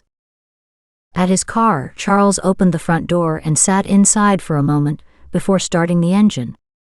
Even as he smiled grimly in the rearview mirror, a shadow crossed his face. He frowned. That shadow had been there for as long as he could remember. He didn't know when he had first noticed it. Not that it mattered. The shadow wasn't separate and apart. It was part of him. Maybe it was the weight of finding justice for his beloved sister all these years. Or maybe it was just another of his many drugs kicking in. Whatever. He didn't mind the shadow showing. Shadows had dominated his life for the last decade on the inside. Longer even. Why not let everyone else see them too? Enough hiding had been going on. It was time for the truth. Chapter 24. It was late. Almost everyone would be asleep, lost to dreamland at this hour. Until evil slid in their back door. Evil didn't rip through, announcing its presence. It slithered in. He should know, he'd perfected the process. He circled the outside of the house first, keeping to the shadows. Then he approached the back door. But he was particularly careful now. This was a cop's house after all. For a cop, his alarm system left much to be desired. Still, a crappy system made his job easier. Faster. Moving stealthily, the intruder slid through the main floor, taking note of everything he'd need to finish this scenario. Like many plans hatched out of revenge, this one had taken on a life of its own. This meddling trio had shown more talent for causing trouble than he'd thought possible. Good thing they didn't know everything. And he intended to keep it that way. Alexis had been fully prepared to spend another night at the station, but Kevin had been adamant. He'd already worked through one night, he couldn't go for a second. As soon as he'd been able to, he hauled her out for a quick dinner, and then they'd headed home for an early night. This time, he hadn't even shown her to the spare bedroom. He'd excused himself, gone for a shower, and had tumbled exhausted onto his own bed. She'd taken the initiative and climbed in beside him, following him into a deep slumber. Until something woke her up. Something wrong.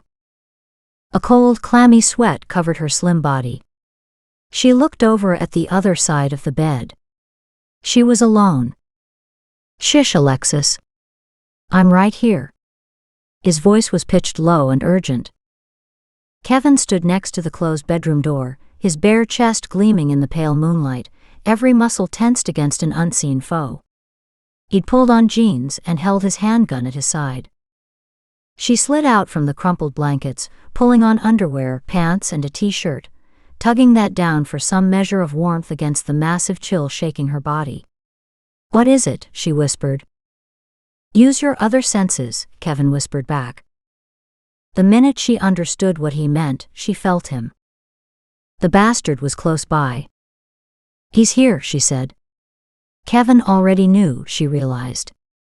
She opened her mind, yet another sliver. She could almost feel the evil clawing at her throat. She swallowed convulsively. He was so strong.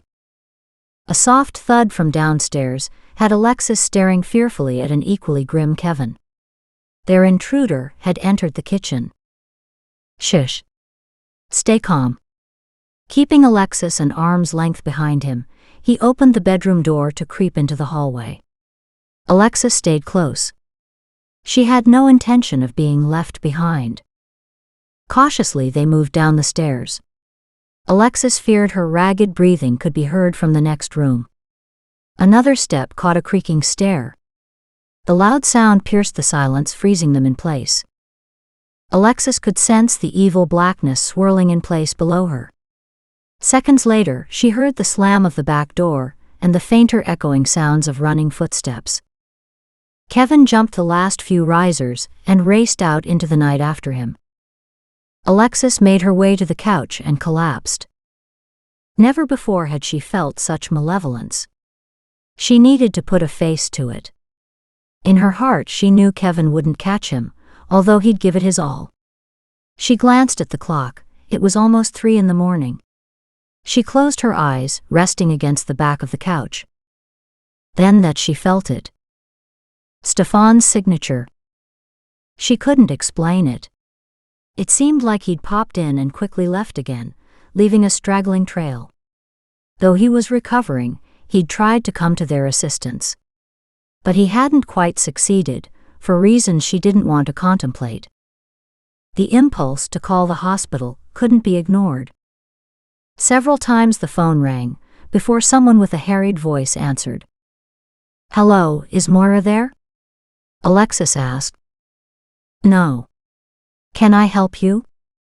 "I'm wondering how Stefan Kronos in room 207 is doing. I know it's an odd thing to call at this hour, but I woke up with him on my mind. His vitals were checked not quite an hour ago. There's still no change." "Oh, thank you." Alexis quickly hung up the phone. She didn't know if that was good news or bad. "Who did you call?" Kevin walked through from the kitchen, breathing heavily from the exertion of the chase. "The hospital." She looked around the room with her inner senses. The faint energy had dissipated. "I couldn't shake the idea that Stefan had been here, or had tried to come." She shrugged in exasperation. "So I called the hospital. The nurse said there'd been no change." Kevin closed his eyes and reached out mentally.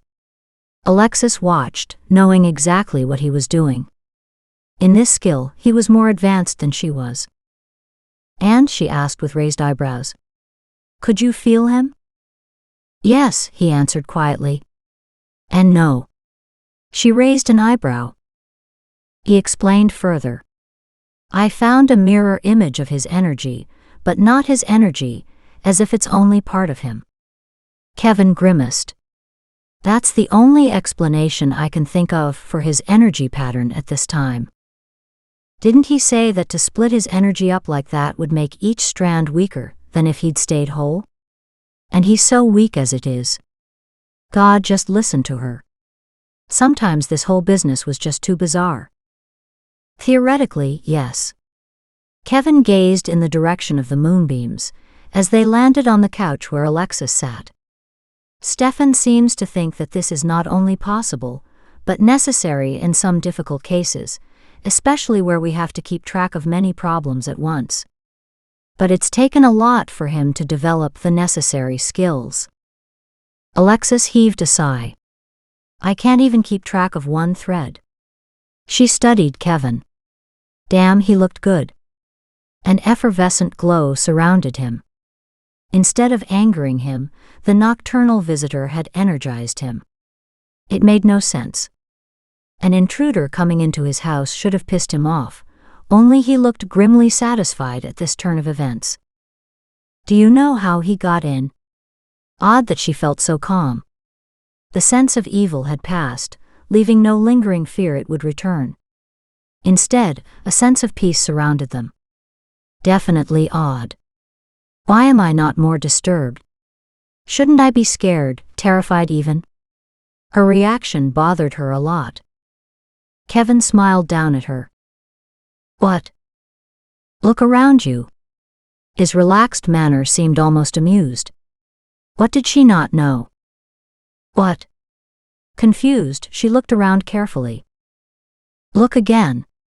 This time, look with your inner eye." Now there was no mistaking his humor. Immediately the colorful energy slid into her view, warm, protective, comforting, safe energy. Every window had been outlined in this protective alarm. All possible entrances had received the same treatment with one exception, the rear kitchen door. "You did that on purpose." She turned to him in stunned understanding. "You left him an open door." Alexis couldn't believe what her mind slowly realized. "You expected him." "Not only that." She eyed the growing smile on his face. "You were waiting for him to show up." By the end of her statement, she was almost shouting. "Shish." Kevin ran his hands soothingly up and down her bare arms, as if trying to calm her. She didn't feel like being appeased. Instead, she snapped to her feet and paced around the room. Kevin took her place on the couch. "How dare you set this up and not tell me?" she snapped, as she stormed around. "Why couldn't you have told me?" He opened his mouth to answer her, but she spoke right over his attempt. "I don't get it." If you were expecting him, why weren't you waiting for him? She spun around and stalked back to stand by the window, hands on her hips. She was royally pissed off.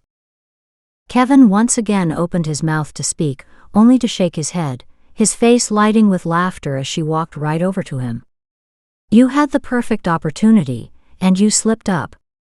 I just don't get it. Alexis collapsed on the couch beside him, and suspiciously glared at his grinning face. What are you grinning at? You're priceless. You won't even give me a chance to speak. He reached over and pulled her onto his lap. Now listen. His large hand slipped around to coax her head against his chest. Gently he caressed her hair. Let's see if I can explain. First off, you were never in any danger. He ignored the half-buried snort of disgust and continued, our bedrooms had a similar alarm. So he couldn't have snuck anywhere without waking us. Next, if I could have caught him tonight, I would have. I did try, he reminded her. But that isn't the reason why I left the kitchen door accessible. Obviously, it gave him a way in. But into what, you may well ask? He waggled his eyebrows in a hilarious Groucho Marx imitation, startling a surprised giggle from her. He explained further. Into a video camera which, with any luck, took his picture. God, she must be tired because it took her a minute to realize what he said. Oh my God. You set him up.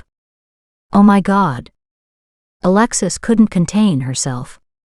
She bounced up and tugged him into the kitchen. Kevin went to work immediately. Standing on a chair, he attempted to retrieve the camera. Alexis waited anxiously, feeling positively wired. Can we check it now? Alexis hopped from one foot to the next in excitement. No. The camera proved to be difficult to extract, tucked away as it was, inside the glass panel at the top of the cupboard. It took several intricate maneuvers to release it from its hidey hole. Once safely down, Kevin looked from the camera to Alexis.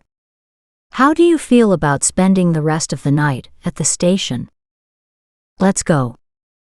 A little later, Alexis looked seriously at Kevin as they whipped through the deserted streets. Will I ever have a normal life again? Kevin smiled at her. Nope, never. Minutes later, they walked into the quiet precinct office. Several officers looked up in surprise. A couple made light comments. Alexis tolerated their well-meaning teasing. Apparently it went along with the job. Besides, the group seemed to be a fun-loving bunch. If this kind of teasing helped relieve the depression and the tension that plagued their jobs, so be it. Once inside his office, Kevin turned on his computer and downloaded the images, while Alexis watched. He fast-forwarded to the time frame they wanted. Alexis waited breathlessly. Kevin slowed the film down to when they should have arrived home. It would get interesting fast. They'd gone to bed soon afterward. There.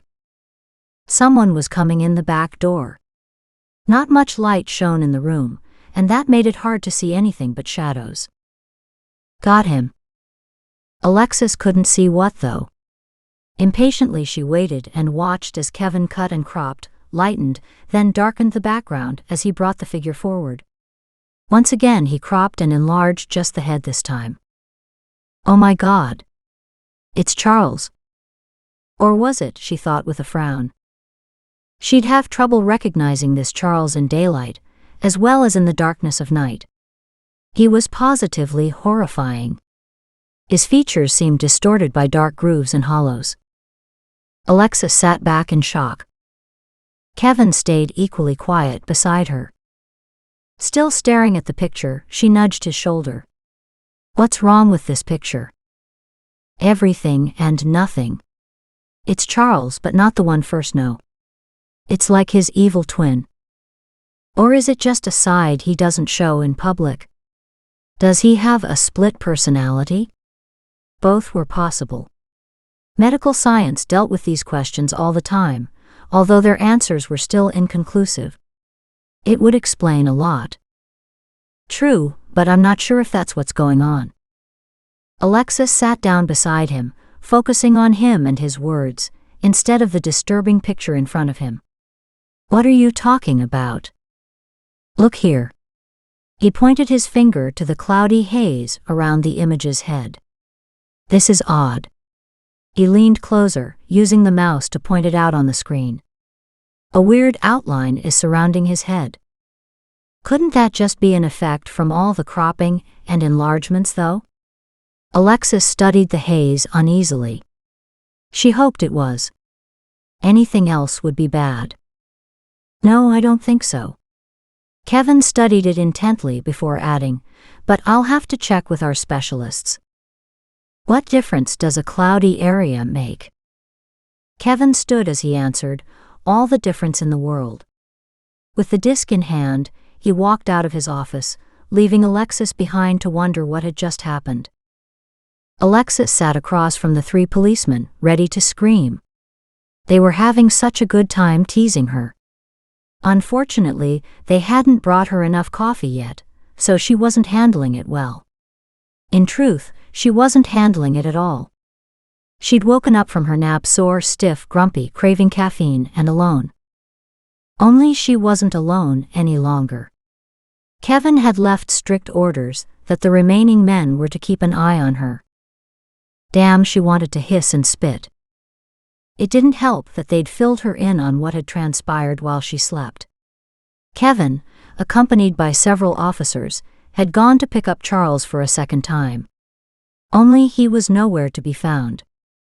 A specialist had taken a look at the security file from Kevin's kitchen and had said that the weird lighting had nothing to do with the film or what Kevin had done to it. Drink up. Kevin said you need at least 3 cups before you're safe to talk to. Alexis glared at the speaker but took another healthy slug. Any new word on Charles? Nothing new. They're still looking. Alexis nodded. Do I get to go to the ladies' room without you guys? At their comical faces, she reminded them dryly, and I will be sure to let Kevin know if I'm not. Sure, you can go on your own, said the officer sitting on her left. One grinned at her from the right. After all, how dangerous can that be? This is the police station, joked the one on her left. Alexis finished off her coffee, reached for her purse, and excused herself. The bathroom was a definite necessity now. She looked for a clock to tell her the time, but couldn't see one on her way. It felt like 5 in the morning. Her eyes still had grit caked in the corners. She pushed open the door to the ladies' room and walked through to the large mirrors. Those were definitely bags under her eyes, a sure sign of stress and lack of sleep. She needed this chaos to end before it was the end of her. She yawned. Damn, she was tired. Then she remembered Stefan's instructions to safeguard her energy before falling asleep. Had that made her vulnerable again? Dear God, she'd forgotten to follow them last night. She'd collapsed on the cot again in Kevin's office and had closed her eyes. Unease settled deep in her bones. She hurriedly used the toilet, washed up as well as she could, and then brushed her hair. Another hit of coffee would go down nicely now. Then she might just survive the day after all. Humor softened her face. Maybe 2 cups of coffee would make her sociable today and not 3, like they'd been warned. Just this once. It wouldn't do to spoil the guys too much. Alexis headed back into the deserted hallway. She hadn't taken 2 steps when blinding pain ripped through her skull, and she collapsed to the floor. Chapter 25. Kevin stalked into his office, pissed. He regretted that Charles, the damned weasel, had been allowed to walk out of the station after the last time they'd questioned him. But that was lawyers for you. So far, Charles had yet to be located again. Had he run? If so, why? No way he could have known about the camera. Kevin had set it up himself. He eyed the empty cot. At least it looked like Alexis had gotten some sleep. He sure as hell hadn't. Long ago he'd become used to working through the night when on a case. He'd tried to close his eyes last night for a few hours, with limited success. One of the guys walked in behind him. "She's just gone to the washroom. Give her a couple minutes. You don't want to disturb her. She hasn't had her 3 cups of coffee yet." Kevin glared at Peter, a fellow officer he'd worked with for years. Peter placed a full cup of the same hot heady brew in front of Kevin. "You two have so much in common." He didn't deserve an answer. Kevin wrestled with his temper, catching up on what he had missed, finally managing a reluctant smile. "What the hell is she doing in there? I've been back for 10 minutes already." "Don't know." The other man shrugged. "Who does?" Kevin got up and strode impatiently down the hallway to the washrooms. Using the men's room first, he returned to knock on the women's door. No one answered. Belatedly, his neck itched. Shit! Guilt screamed through his fatigued brain. He should have picked up on the sense something was wrong earlier. He had to find Alexis. "Did you find her?" called a voice behind him. Kevin turned to find several concerned fellow officers crowding around. "No, she's gone." The entire station ripped into action. It took mere seconds of frantic organization to search the building. When that produced no sign of her, everyone went into overdrive. All officers on duty and a few who weren't joined in. Alarms went out to mobile units, and alerts went out to all surrounding counties. Alexis was nowhere. Alexis struggled against the wave of nausea and pain. She knew she had to fight. It was important. Only she couldn't remember why. For long moments, she worked desperately to reach this seemingly impossible goal. To fight what held her in the fog. The effort burned up her frail energy reserves. Yet the deeply buried instinct to survive couldn't be ignored. She struggled onward, upward, searching for an anchor to pin her energy on. She couldn't see anything, as if in a vacuum with no senses of any kind, except pain. She slumped against the cold hard surface as her urge to fight waned. The goal of wakefulness that had seemed so attainable a few minutes ago, now became impossible. With walls of excruciating darkness pressing down on her, she collapsed into the pit of unconsciousness, only too happy to forget what it was she'd been trying so hard to achieve and why. Unconscious, Alexis never roused when the vehicle she was in finally came to a rolling stop. "Good." Charles smiled. Not that anyone would care. No one cared about anyone or anything other than themselves. At least not for long. People deluded themselves into thinking others cared about them. That lasted for a month or two or maybe even a year or two, but that's all it was, a facade that everyone saw through eventually. He preferred to live out of the limelight, unlike his father. God, he hated that man. It had been too easy to snatch Alexis. After running out of the cop's house last night, he'd parked around the corner and followed the two of them back to the station. At that hour of the night, the place was close to empty. He'd waited until dawn broke. Going in the back entrance in coveralls, as if he were part of the cleaning crew, had been a no-brainer. Besides, the guy he'd replaced wouldn't be telling on him, or anyone again.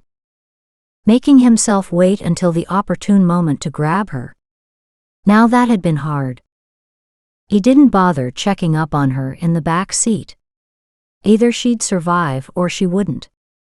It was too late to worry and way too late to care. Charles drove carefully, not wanting to attract attention. Damn, there was that headache again. He never felt like himself when this happened. He grimaced and reached for the bottle of pills in his pocket. The fucking things didn't work anymore. Why were the headaches so bad these days? Sometimes it scared the hell out of him. He didn't care about dying, but he sure as hell wasn't into suffering through cancer or something equally nasty. He rubbed his forehead as the pounding tempo increased. Shitty pills. When would they kick in? He peered outside. The house looked the same. It always did. After all, it was the perfect house for the perfect couple. To hell with the fucked up son. Charles chuckled, the sound closer to a cackle. He parked near the garage's side door and entered. The garage was dark but spotless. When had it been anything but? He opened up the back seat, tugging the blanket off his captive. Still unconscious, Alexis had curled up in a fetal position, her arms tucked in close to her sides. He laid his hand on her neck, checking her pulse. Slow, deep, and steady. One surreptitious glance around, then he tugged her up and over his shoulder. He grunted as he took the full brunt of her weight. Damn good thing she wasn't any bigger. On the way to the huge storage closet, he grinned savagely, kicking the work table that held spotless tools. The clatter screamed through the cavernous room. Instead of making him happy, he winced as the beat in his temple increased. None too gently, he lowered Alexis to the cement floor of the closet, the spotlessly clean cement. God, everything pissed him off today. The freedom to finally act out his plans brought out the submerged feelings he'd spent half a lifetime hiding, even from himself. Alexis laid crumpled and still on the cold floor. He couldn't waste any time or emotion on her. He had nothing left to give anyone. For years, he'd been a shell on automatic pilot, waiting for someone to throw a switch. Finally, someone had. Arnie. Quickly, Charles finished setting things in order. His final act was to close and to lock the closet door. Nonchalantly, he walked through into the main part of the house. Hello. Is anyone home? The house appeared silent. He knew better. She'd be here, hiding in her bottle. He walked through to the solarium. There she sat, just as he'd expected, all dressed up for company. Company that would never come. She was the epitome of the perfect lady, except for the heavy lacing of Glenfiddich whiskey in her coffee, her favorite choice of wake-up drinks. He'd been close to her once.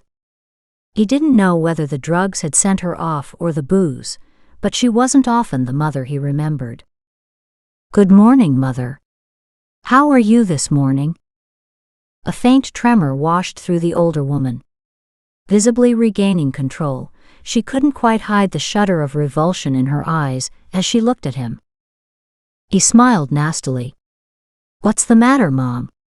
He stressed the title, knowing how much she hated it.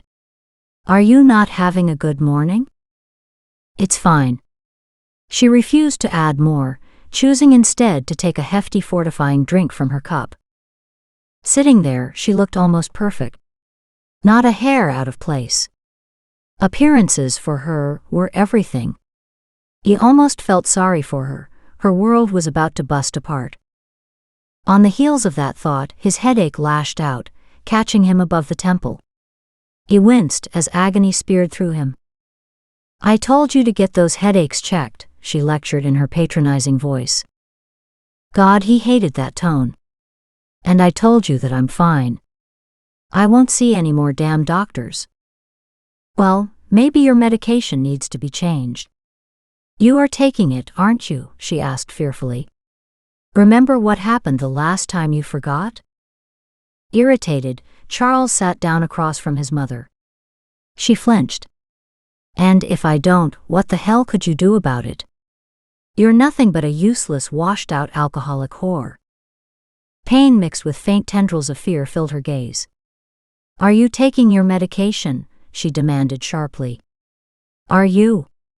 At his sneering look, she reiterated, Charles, you have to take it. Do you hear me? Bad things happen when you don't. You're not yourself without them. Her voice mocked deep into his weak soul. Don't you mention that again, you bitch. He shoved away from the table, standing threateningly over her. This time, I've made sure it will be him who gets locked up. Not me. Sandra's face bleached white. Dear God, what have you done? Frail hands clutched her antique gold necklace. You'll find out. He gave her a salute of mock respect and turned his back on her, then walked out. When it's too damn late to change it. He left. Sandra's heart pounded, as terror, never far from the surface in recent years, slammed into her head. Dear God, what had her son done now? He was a good boy, really. But there'd always been something a little off, but only sometimes. She loved him so much, but was so afraid something was terribly wrong. She'd always wondered if Charles had had anything to do with her beloved Marie's death. They'd tried so hard to keep him stable. Like Sandra, Charles was delicate. Not always himself. And when he wasn't himself, she was terrified. Of what he'd do. Of what he'd done. She gasped in pain. A decades-long torment rose once again to the surface. She had tried to stuff it back down. Down where her other fears lived. The constant bruises, the small accidents befalling her little girl. That horrible intuitive feeling a mother has, that someone was hurting Marie. And the fear of finding out who. Sandra had drowned those horrible fears in her whiskey, hating the suspicion always inside, eating away at her family, poisoning everything around her. It had been easier to forget it all. To block it out. To black it out. She clutched her hand to her heart. It had been so hard to survive all these years after losing her only daughter. Too hard. But she tried. Tried to salvage her marriage, tried to be a mother to her son. Now her frail, worn-out shell of a woman who'd seen too much, who had been dealt so many lethal blows, gasped and fought for air. The faint gasps finally gave out to a crushing, squeezing compression of her weak heart. She couldn't think as a gray fog filled her brain. Blue color slowly overtook the blank whiteness, as she fought for air and against the pain. Stumbling off her chair, she collapsed to the hardwood floor, struggling to reach the phone on the side buffet. She crawled partway, a bit more, was almost to the phone, when a voice reached out to her. Oh my God, ma'am. Wait. Hold on. I'm getting help. The frantically struggling woman never heard the sounds of help arriving. Blackness choked her in an unending constricting torment, until she slipped into blessed unconsciousness. Kevin was beside himself. He found no sign of Alexis on the physical or ethereal planes. Cruisers were out looking for both Alexis and Charles. With Stefan practicing his new technique, Kevin found it impossible to talk to him telepathically. He desperately needed his friend's help. Kevin strode through the double doors of the hospital entrance, heading for Stefan's room. Never in his life had he needed his friend like he did today. Stefan? He called out as he entered the peaceful room. That's enough. I need you. You have to come back. Alexis is in danger or worse, he said. I know, whispered Stefan, his voice faint. What makes you think I can help more on this side than on the other? I don't give a damn where you help, just so long as you do. Kevin said forcefully, approaching the bed with quick steps. I can't feel her. Something bad has happened. She's there. Where? Relief sharpened Kevin's voice to steel. You can feel her. Where is she? She's unconscious, caught in the fog between here and there. Can you contact her? Kevin wouldn't give up. Find out where she is. Take it easy. You aren't helping any. Kevin forcibly pulled back. Stefan was right, going to pieces now wouldn't get her back. Stefan needed his assistance, not his distraction. Fine. And when you can, tell her to open the damn door to me, he said shortly. What can I do to help? Walk me through what you do know. Stefan's voice trembled with the physical effort. He stirred restlessly on the bed. I'm not back to full strength yet. It's a damn good thing you did wake up, or I'd be tempted to crawl inside your head and force you back.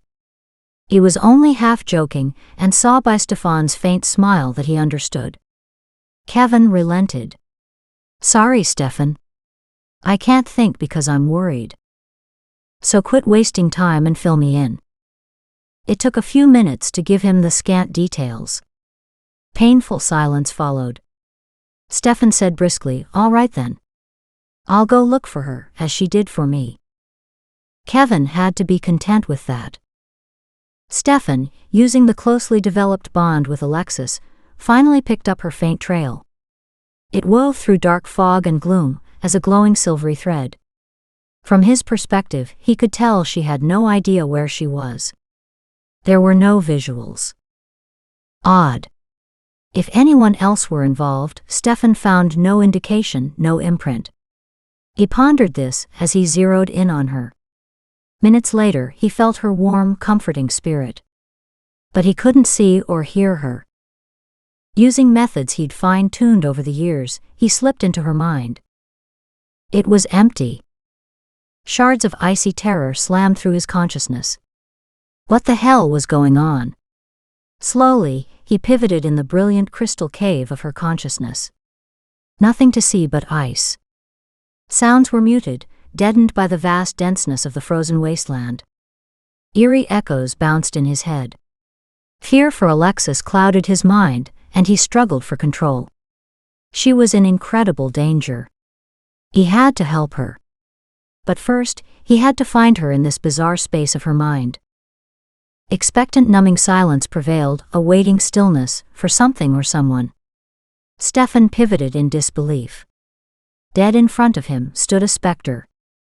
He thought he was past being shocked by anything. He still didn't understand how this could be possible. "Who are you?" "Your nemesis." "Yeah, right." Stefan almost thanked the bastard, as his comment returned a sense of realism. This asshole was and always had been just one clever son of a bitch. But Stefan wasn't fighting for himself. He was fighting for Alexis, and for all those earlier victims. His thoughts, easily heard, echoed through the cavern of Alexis's mind. Why worry about them? What are they to you? The specter opened his arms wide. Pardon? Who could not care? Stefan didn't get it. I used to believe in people, a long time ago. Now I use people just as they used me. Depths of unrelenting bitterness stretched out toward Stefan. He saw fragments of a huge unresolved history swelling up. Cautiously he asked, "So you blame someone for your rotten life, and now hold all of humanity responsible? Don't psychoanalyze me. I know what I'm doing, and why. The why is easy, because I can.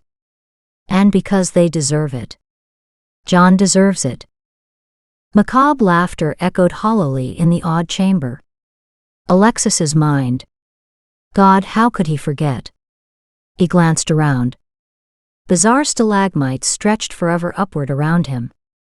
He felt as if he stood in the deep ice caves of Norway. Don't bother. Stefan pivoted back to full attention. Don't bother what? Don't bother looking for her. She's frozen in her own world. A little parlor trick I've perfected. What passed for a face grinned evilly. Stefan's stomach revolted. Frozen. What the hell did that mean? Is she dead? Hell no. But now I can do what I want. Use her as I wish and let her go. Of course she'll probably die then. They usually do. He shrugged dismissively. That's not my concern. How did you learn to do all this? Stefan waved futilely around his bizarre surroundings. It's incredible. Thank you. The specter actually preened. Talk about an ego. I tripped into this accidentally, but once I realized I could have a life, and a secret life that most of the real world would never know about, I was hooked. Such power. Such control. He laughed again, making Stefan wince at its mocking resonance. You still don't understand, do you? I'm whole here in spirit, but in the physical world my body is useless. Useless, he shrieked. Do you know who's fucking responsible? For me being hooked up for life? Existing in a world with no control? A victim to his every whim? My goddamned asshole of a brother, that's who. Stefan's mind rapidly filled in the pieces of what he knew. Dear God, this had to be Glenn, the comatose brother of John Prescott, mayor of Bradford, in Alexis's mind. The madman's face twisted. Now you're starting to understand. Can you comprehend the extent of my relief when I realized I could be free from that rotting vegetable in the hospital bed? My brother must have loved sitting there, drinking my favorite whiskey, watching spit slide from my lips, knowing I was locked in a prison of his making. Did I tell you that he caused my accident in the first place? He rammed my car and ran me off the road. Angry sparks flew in all directions with his rage. Asshole. My fucking brother couldn't go out and make his own way in the world. No.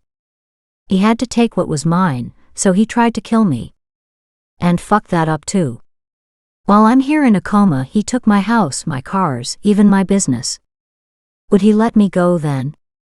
Would he let the doctors pull the plug and release me? No. Stefan fought for control as the poisonous tirade lashed out at him. The pain, the anguish of betrayal without physical control, had become a hurricane of human emotions. Stefan struggled to avoid the maelstrom. He needed clarity to find the advantage hidden in this man's loss of control. I've had decades to watch, to learn, and especially to control other people. The energy force turned violently black and purple with his feelings. Do you really think John's wimpy, useless son, Charles, is responsible for any of this? He's so weak he has no idea what he's done versus what I've done through him. More laughter came, calmer this time, and all the more eerie when matched with his words. He was a perfect tool. Easy to manipulate. Easy to make him hate his father. John deserved to lose everything, like he arranged for me to lose everything. Stefan was staggered. How much damage had this embittered soul done? The scope of this diseased mind was too horrific to contemplate. You'll never know all that I've done. No one will. With great difficulty, Kevin stayed quiet as he hovered in the background of Stefan's mind. The truths were too many, delivering more shocks than he could absorb all at once. It was totally incomprehensible. They'd come up against some devious and twisted minds before, but he'd never known someone could physically live confined in a deep coma for decades, yet live freely on the ethereal plane and take over at will the physical bodies of others who were weaker. He hadn't exactly asked Stefan's permission when he'd hitched a ride on Stefan's energy trip. He hoped Stefan would understand. When Kevin hadn't been booted out immediately, he'd assumed all was well, and he'd stayed quiet. This was too crazy. How could they help Alexis now? The asshole continued to speak. You see, if you and the nosy cop hadn't butted into my business, then this game could have gone on for another decade or two. But knowing how weak Charles is, first started putting a contingency plan in place, just in case I lose my host. Host? Stefan asked. Stefan's surprise matched Kevin's horror. Dear God, is that all these people were to him? Yeah. You know that I use their bodies to achieve what I want to achieve. If I'm forced to be here in this world, then I'll damn well live it the way I want to. His demeanor was that of someone casually discussing a piece of paper that, once used, had no value and was discarded like garbage. Only these people weren't litter. Finally, Stefan asked the question burning inside of Kevin. Why Alexis? That did it. The blackness deepened to billows of hollow smoke as Glenn struggled to hold his dark image together. That bitch. The edges blurred, shifted, and then reformed again. He paused before continuing in a slightly calmer voice. She's the only one who seemed to find out about the real me. My history. My actions. My motivations. She could actually talk with some of the children. She could sense when I was around. I'd never experienced anything like it before. He snickered at Stefan. You could have if you'd looked, But you're so locked down that I operated under your nose for years, and you never knew." He positively beamed as he considered his own craftiness. Kevin felt like vomiting. He swallowed heavily, forcing the bile back down. Stefan asked cautiously, "Have you been doing this for long?" Glenn laughed. "God, I snatched little children when I was in my 20s and 30s, when I was healthy and whole. I used to keep them for a while before I killed them." Stefan hated the thought of a serial killer getting away with these crimes for so long. Kevin's thoughts mirrored the same disgust. "You couldn't have killed very many then," Stefan prodded.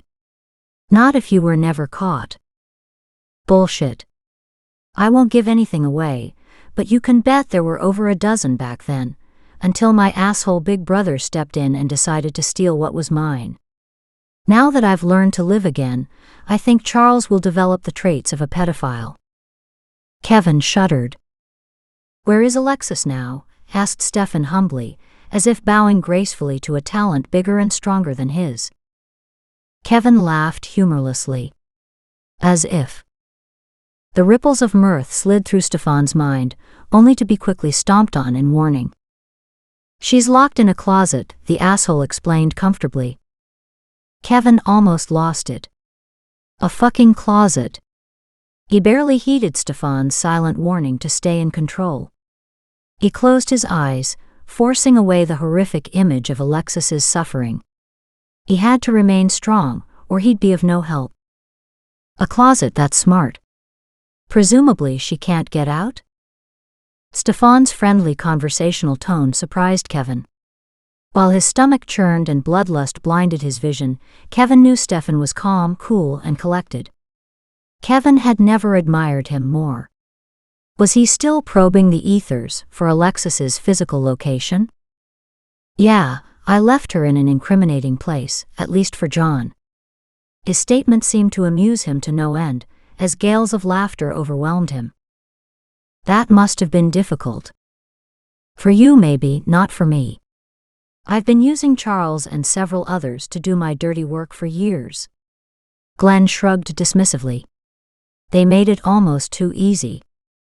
"If everything is working for you, why take out John now?" asked Stefan. "Maximum destructiveness. I want him to suffer. He's responsible for destroying my life. I'll destroy him.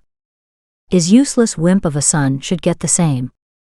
I've perfected my next step, which will allow me to enjoy their confusion and pain from the most advantageous place."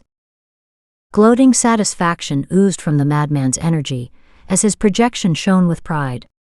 His mocking commentary almost drove Kevin to his knees. How many people out there were acting under this maniac's commands? Kevin would have to consider this carefully.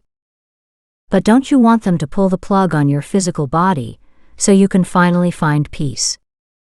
Stefan continued to talk calmly, almost reverently of the other man's exceptional talent.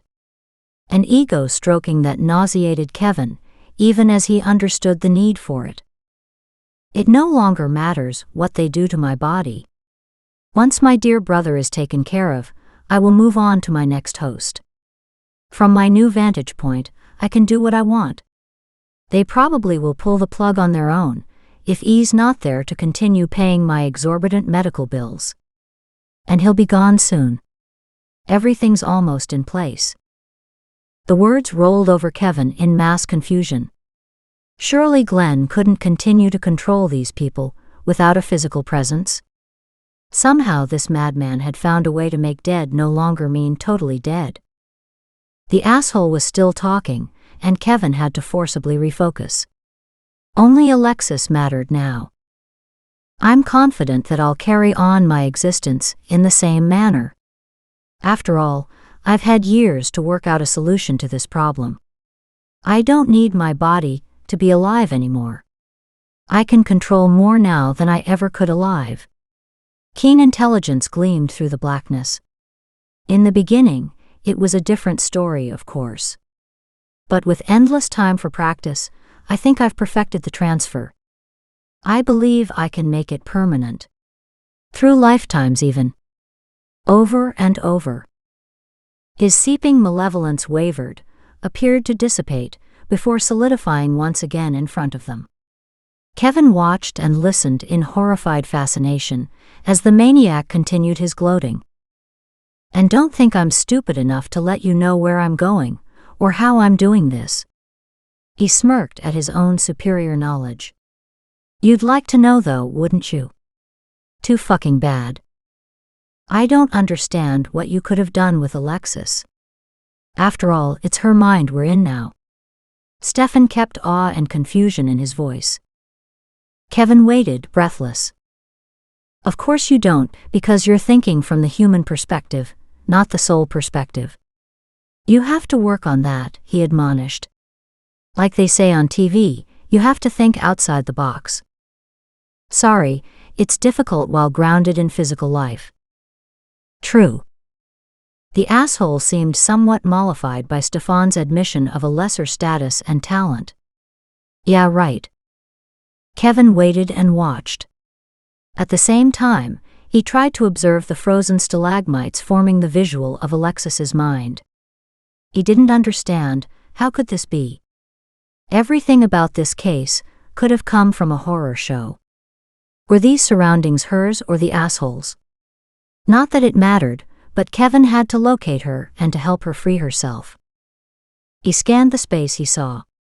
There, off on the far wall, back slightly out of view, stood something frozen in the ice. Alexis. Excited, Kevin started to tell Stefan, only to be cut off immediately. "I know. You need to get over to her, but don't let this maniac know." Stefan's faint whisper came as an impression felt rather than clear words. "Go to her." "How?" "The ice is Alexis's vision, only she doesn't know it. Become one with it, and you'll become one with her." Shit. He'd never tried anything like this. It didn't matter. He had to succeed. He had no other option. He didn't know about becoming one with the ice, but he could definitely relate to water. Could he warm the surface of the ice enough to melt it to a film of water? It was easier than he'd thought. Almost instantaneously, he found himself slithering across the frozen surface, inside the slightly warmer film connecting him to the icy particles that made up the chamber of Alexis's mind. A small part of his brain watched the proceedings in awe. How was such a thing even possible? He had no time for amazement or shock. That would surely follow, but for now, he raced through the cold, watery flow to help the woman he loved. Chapter 26. Alexis fought the rising tide of panic. None of this made any sense. Disjointed images flooded her subconscious, washing her in sounds and impressions that refused to fit together. She shuddered under the chaotic onslaught. Pain and confusion blinded her. Inundated on all sides, she fought for clarity. When clarity finally came, amazement beset her. She existed simultaneously in two planes. Always before, she'd been focused in one energy field, blocking out any vivid awareness of the other. Not this time. That juxtaposition merging in itself seemed as horrifying as it was exhilarating. The panoramic vistas of both realities overwhelmed her with their sharpness. This lucidity she didn't appreciate once she realized she was a prisoner in both worlds. In the physical plane, ropes strangled the circulation in both her ankles and her wrists, and a tight cloth gagged her mouth. Worse than that had to be the awkward position she'd been twisted into. It felt like she was the last item shoved into an already full closet, before the door was slammed shut quickly to prevent her from falling out. Right now, falling out would be a welcomed relief. Tears welled up as she tried to shift her body. Muscles screamed for relief, but could only move scant inches in any direction.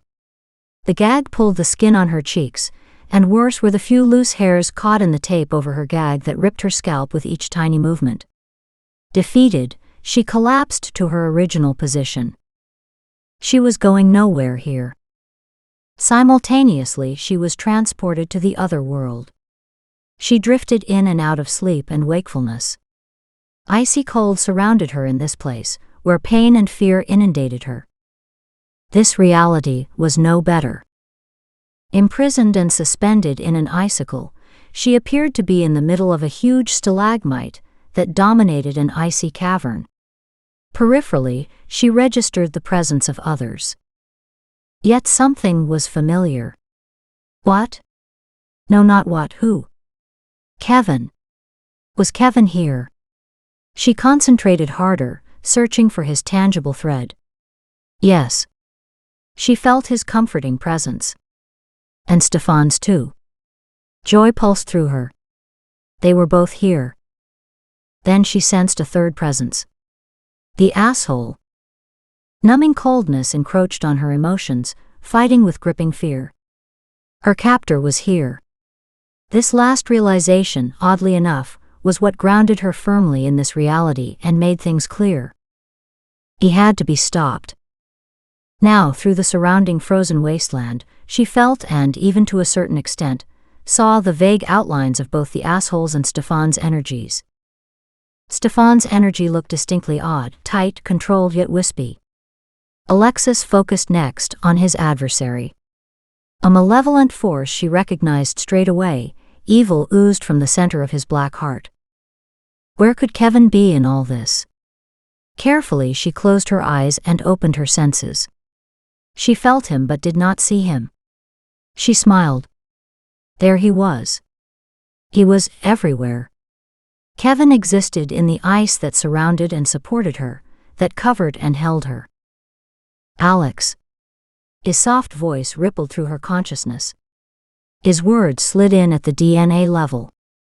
Without sound, without form, only a distinctive knowing that allowed her to understand.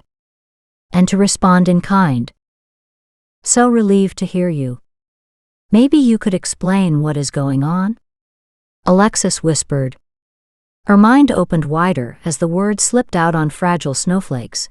The link between the two of them made words unnecessary. True to thought, images played through her mind. Became a movie of what had happened, and how they all came to be here at the same place. That place being inside her mind. Dear God. Alexis slumped, understanding what her reality had become. Don't, Kevin admonished. Don't what? Be depressed. Be afraid? I think I'm entitled to feel a little alarmed over a science fiction war currently being fought inside my head, she said, fear sharpening her voice to that of a razor's edge. True, but you're not alone, Kevin said. We won't let anything happen to you. His soothing tones washed through her, but she knew better. Too late, she lashed out. It is not. We're trying to find the physical you. Can you help us? Do you know where you are? In a padded cell? If not now, I probably will be soon, she muttered. Stop. You are not crazy. Help us. Excuse me, she snapped. A fraught minute later, she pulled back. He was right. They all needed to keep their wits about them, or she'd never survive. There'd be time for a full-scale breakdown later. It won't happen, so don't even think about it. Harsh crystal tones jarred her senses. What do I need to do? Do you have any idea where you are? Did you see anything? Glenn mentioned a locked closet. That sounds about right. I'm jammed behind some kind of wooden door. It could be a closet or a storage locker. That's all I know. I only just woke up. She felt like apologizing for her predicament. Alexis hesitated as his words sank in. Glenn? I'll explain later. Are you hurt? Do you need an ambulance? Can you tell us anything else? He prodded. No, it's too dark to see. What about smells, sounds, anything distinctive? Smells. She paused to consider the odd scents that assailed her nostrils. Car smells, gas, oil. Maybe a garage or a mechanic's shop. Not overwhelming, possibly someone's garage. Good, keep thinking.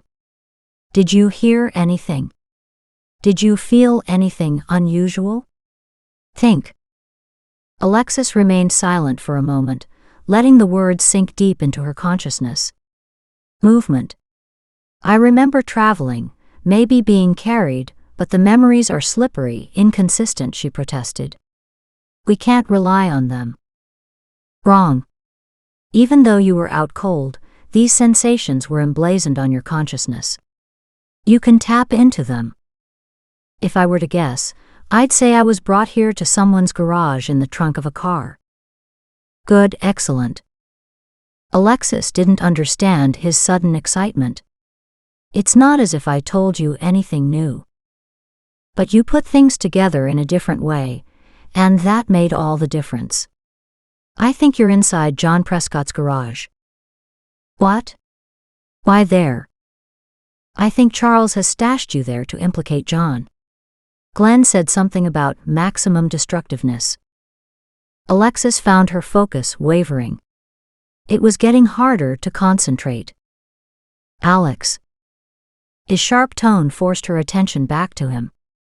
Sorry, she whispered, I'm losing focus. Alexis, stay awake. Do you hear me? Barely. Her voice faded away for a moment, before rallying once again. I think I'm hurt. Then she was gone. Don't panic. Don't panic. Kevin raced through the hospital corridors, dodging people and carts, heading for his car and fresh air and his cell phone. Just because she faded out doesn't mean she's badly hurt, he muttered to himself, ignoring the many fascinated looks from people walking the same corridors. Detective Sutherland, Scott called out in a thick Irish burr. Kevin whirled to see Scott, striding quickly behind him. I called out several times, but you must be doing some very hefty thinking to not hear me. He smiled, but thick worry lines showed on his face. Sorry to bother you, but I can't locate Alexis.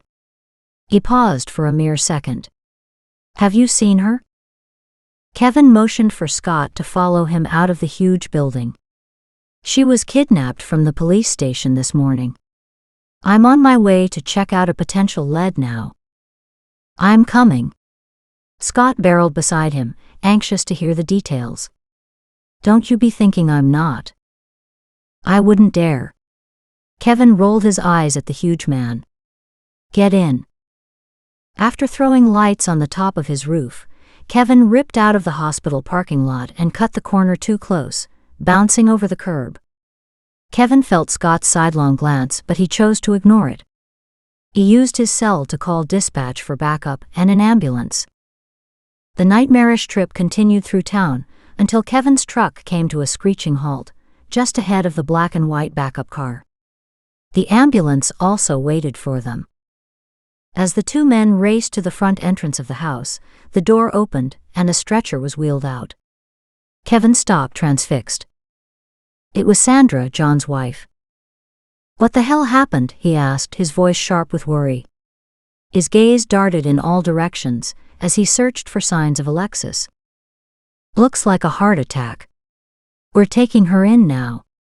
The two ambulance attendants maneuvered the trolley carefully down to the waiting vehicle. Is she stable? For now, but she needs to get to emergency. Kevin nodded. I need you to wait another moment. We have reason to believe another injured person is on the premises. Both paramedics looked at each other, before nodding. Only long enough to get her loaded, or we'll have to come back. Done. Kevin didn't waste any more time. He headed into the front foyer, Scott following closely behind. The other policemen were directed around back. Kevin knew the layout of the house, and he headed for the door leading to the garage. He entered at the same time as the other officers entered through the outside door. Carefully, he looked around. The space appeared deserted. A large closet occupied most of the far wall. Kevin couldn't recall ever seeing it open. A large bolt secured the wooden doors. Useless things these are. Scott reached out a meaty fist and wrenched the whole door off, taking the latch and bits of cheap pressboard with it. Alexis, unconscious and bleeding from her head, slumped to the floor at their feet. One of the two backup officers raced out, calling for the paramedics, while the other 3 people bent over her prone body. "Is she alive?" asked Scott anxiously. "Yes, she's breathing." Kevin grimly sliced through the tight bindings that pinned her forearms back. As he did so, a low groan escaped from her slack mouth. Quickly the others took care of the remaining bindings, as a paramedic arrived. The medic checked her over thoroughly. "She has a head injury, almost certainly a concussion, but I don't see any breaks or major bleeding. Let's get her to the hospital, where they can check her out." The second stretcher arrived, and within minutes they were on their way to the hospital, an anxious Scott holding Alexis's hand. Kevin had to stay behind and finish his job. For long moments, he contemplated the empty driveway and the plume of dust as the ambulance peeled off. Charles was physically responsible, but was he mentally responsible? Who would pay the penalty for these crimes? More aptly, who should pay for the murder and mayhem? Glenn had mentioned finding a new host. Could he even be stopped? Would anyone believe this tale, let alone convict a coma patient of being a serial killer? Shaking his head at the vagaries of fate and the other side of reality he found himself policing, he headed back inside to take care of business. Charles drove up an hour later and parked in the driveway. Calm and cool, he walked into his father's house using the front door, calling out, "Hello. Is anyone home?" Kevin walked out to meet him. "Charles, we need to ask you some questions involving the kidnapping of Alexis Gordon." The younger man looked at him in astonishment. "What are you doing inside my house? And what are you talking about? I had nothing to do with any kidnapping." Eyewitness accounts tell it differently. Not quite the truth, but Kevin hoped to prod him into revealing more than he would have otherwise. So far, Charles's surprise appeared genuine. "Bullshit. I've been at work all morning. Go ahead and talk to the construction crew about it." Kevin stopped to consider that. "Someone will corroborate your story? In the meantime, what makes you think she was kidnapped this morning?" Charles looked at him in confusion. Stunned and bewildered, he didn't appear to know what to say. "I don't know. I guess I just assumed it."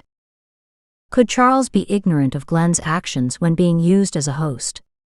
It was often that way with multiple personality cases. Kevin nodded noncommittally. "Like I said, we need to ask you a few questions. Shall we sit for a few minutes?" "I don't want to bother my mother with all this," Charles replied stiffly. Kevin grimaced at what this young man didn't know. Kevin made it brief and succinct. Charles didn't adjust well to the news. Bitterly protesting, Charles took a seat in the kitchen. One of the officers stood quietly off to one side and slightly behind him. Kevin phoned the hospital to get an update on their latest patients. Hearing that all was as well as could be expected, with Alexis still unconscious and his mother still undergoing tests, Kevin updated Charles. Giving the man a moment to deal with the news, Kevin then worked on getting the answers they needed. "Let's start with where you've been since last night." Charles willingly complied, giving a full and detailed account. If Charles's statement heavily implied that his father had been somehow involved, Kevin ignored that. "Charles, first need to ask about your little sister's death. What can you tell me about that?" "The only important thing to know is that my father killed her." He seemed almost relieved, even delighted to say the words aloud. The door behind them opened wide, and his father entered the room abruptly. "I certainly did not kill my daughter." The shock of betrayal laced John Prescott's voice. This didn't sound good. On the other hand, maybe now they could get to the truth. "John, I didn't know you'd arrived home." Kevin studied John's ravaged face. "Have you heard about Sandra?" A shudder rippled down John's back. "Yes. I'd hoped to find Charles here, so we could go to her at the hospital together. He motioned to Charles. Let's go, son. Charles sneered at him and stayed seated. Like you care. Deliberately staying between the two men, Kevin gave John the update he'd gotten a few minutes ago. I'm sorry. We need to clear up a few things first. He motioned to another empty chair. Please take a seat. John sat down slowly, his outrage at his son slowly replaced by grief. He asked Charles, how could you think first don't care? Is that why you've hated me all these years? Do you really believe I killed your sister? I loved her, Charles, just as I've loved you all these years. The expression on John's pale face wilted further. Kevin studied John's features, then scanned his mind. No sign of deception. John appeared genuinely devastated by the accusations of his son, and by the news of his wife. Like hell. You were always jealous of the bond between Daisy and me. Charles slouched against his chair, turning away from his father. Listen carefully. John leaned forward earnestly, trying to make his son understand. I didn't kill Daisy. She was the light of my life. Kevin straightened. Maybe now they could find the truth. The evil root. Do you have any idea who did? Kevin asked his friend. John, shamefaced, turned to look at Kevin. Sandra was supposed to be looking after her. She'd been drinking heavily those days. She'd have blackouts and wouldn't know what she'd been doing. Sometimes hours would be unaccounted for. Or so she said. On top of that, we couldn't get Sandra's medication straight. I got home from work that day, too late to save my little girl from Sandra's neglect. He hung his head in pain. I know what you're thinking. But there was no proof. And she didn't do it on purpose. She wasn't herself. Wasn't responsible for her actions. Please try to understand, I was devastated. He swallowed hard. Sandra said she didn't see Marie's fall that broke her neck, that she had turned her back for a second. That it was an accident. At the time I couldn't think straight and... He stopped, tears hanging in the corners of his reddened eyes. And punishing her wouldn't have helped. There's no way to know the truth of what happened that day. And no amount of blame would have brought my Marie back. Shocked silence hung heavily over the table. Sandra's harmless when she isn't drinking, and she's even better when her medications are under control. He glanced between Kevin and Charles, blatantly pleading for understanding. And I know it's no excuse, but between Glenn's care, my business, a teenage son, and Sandra, I just couldn't deal with it all. He locked his fingers together, staring down at them. So I took the easy way out. Charles sat forward. What? Shock and horror shone from his young face. No. You're lying. No, he said, shaking his head frantically. You have to be lying. Why? Prodded Kevin, needing to push Charles as far as possible. It's just not possible. Charles stood, gripping the edge of the table in a white-knuckled grip. It just can't be how it happened. Because then everything you've done since your sister's death was done for the wrong reasons? Suggested Kevin matter-of-factly. Exactly, murmured Charles, lost in his own world. He glared at the father he'd spent a lifetime hating. You have to be wrong. Daisy was being abused. I saw the bruises, heard her cry at night. I knew it. It had to be you. You never took care of her. And you let that bitch keep neglecting her. John shook his head frantically. Don't call your mother that. Still, I can't hide your mother's problems anymore. It wasn't abuse. It was neglect. Sure, she might have hit her once in a while, but never badly. It was always the booze talking. Kevin hated the denial on John's face. How often had Kevin heard the same thing from other families? Too often. When Charles turned face to face with his father, shame, even acceptance, covered John's features. There was a sense of waiting for judgment to be passed. Suddenly John realized what Kevin had said. What do you mean Charles did things for the wrong reasons? I don't understand. He turned to his son and asked, Do you mean those threatening notes? You expected me to say I killed Marie. But I can't confess to something I didn't do.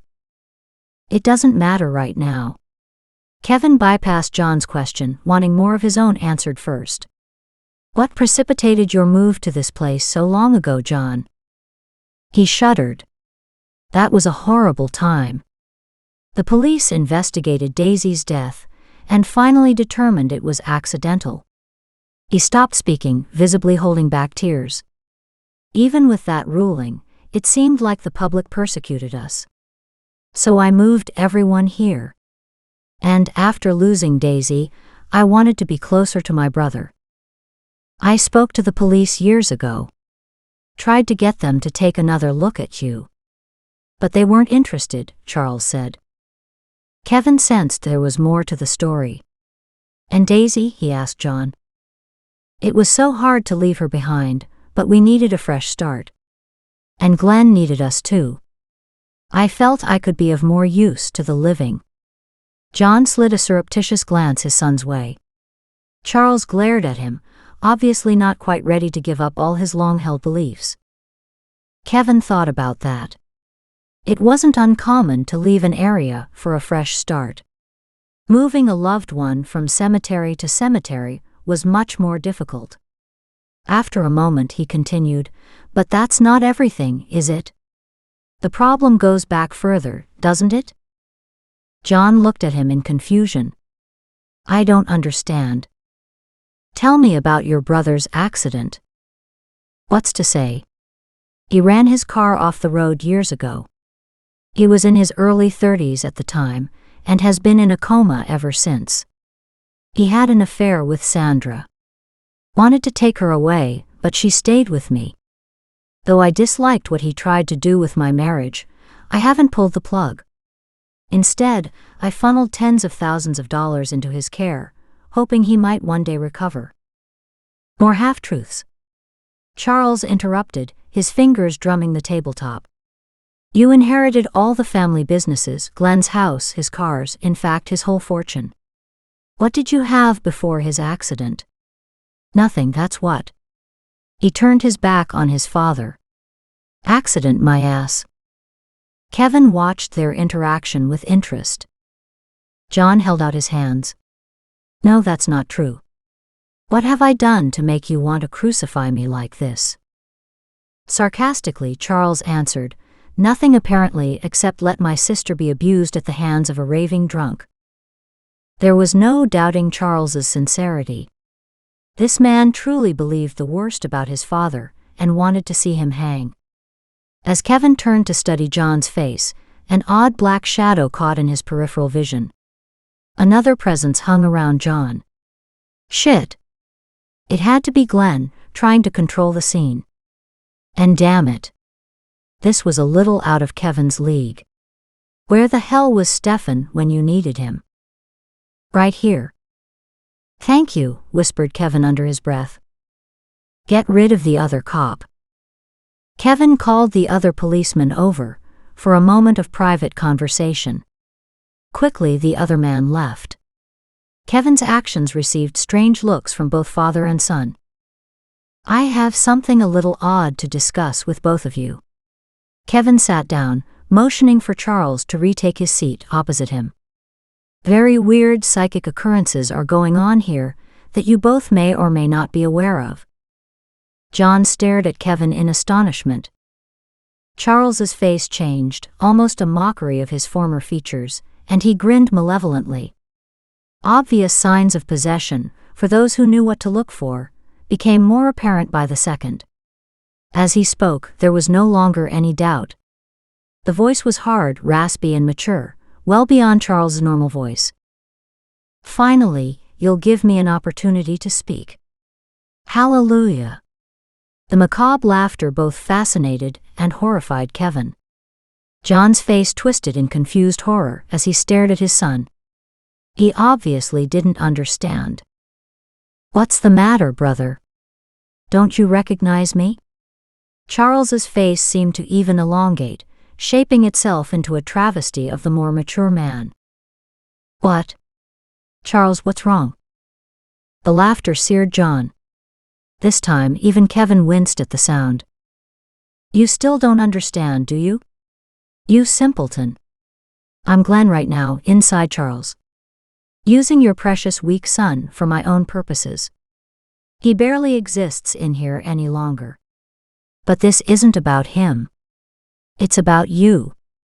Have you enjoyed my life, brother? The life you stole from me. John went from disbelief to shock. This isn't possible. Is it? Fearfully he looked from his son to Kevin. Kevin, please tell me this isn't happening. Sorry, it's happening all right. Kevin didn't dare take his eyes off the malevolent manifestation in front of him. He'd never seen anything like it before. And hopefully you won't ever again, murmured Stefan. Kevin had forgotten Stefan's presence, faced with this new development. He wasn't sure what either of them could do at this point, except watch the scene play itself out. Are you really Glenn? John spoke faintly, obviously not believing what he'd witnessed so far. Of course. You never would pull that damn plug, would you? Bitterness rolled as easily as the laughter had. For years I lie there helpless while you enjoyed my wealth, my hard work, my favorite whiskey. God, I hated you, until I learned how to do this. Just look at what I've accomplished. Again the disembodied laughter chilled the air. No way you'd have attained even a fraction of my success. Kevin watched the awareness on John's face change from incredulity to shocked certainty. John hastened to explain. Dear God, I always hoped you'd wake up to enjoy a normal life. Sure you did. That's why you sold my car collection and disbanded my businesses. What kind of life would I have now?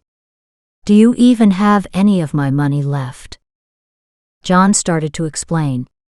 Well, I have some, but with the economy and your care, a lot of it is gone. Like hell. You gambled it in high-risk investments and lost most of it. John tried to protest, but to no avail. You should be a fucking millionaire many times over by now. Charles, rather, Glenn grinned. Now it's too late. You'll spend the rest of your life as a prisoner, just like you forced me to be.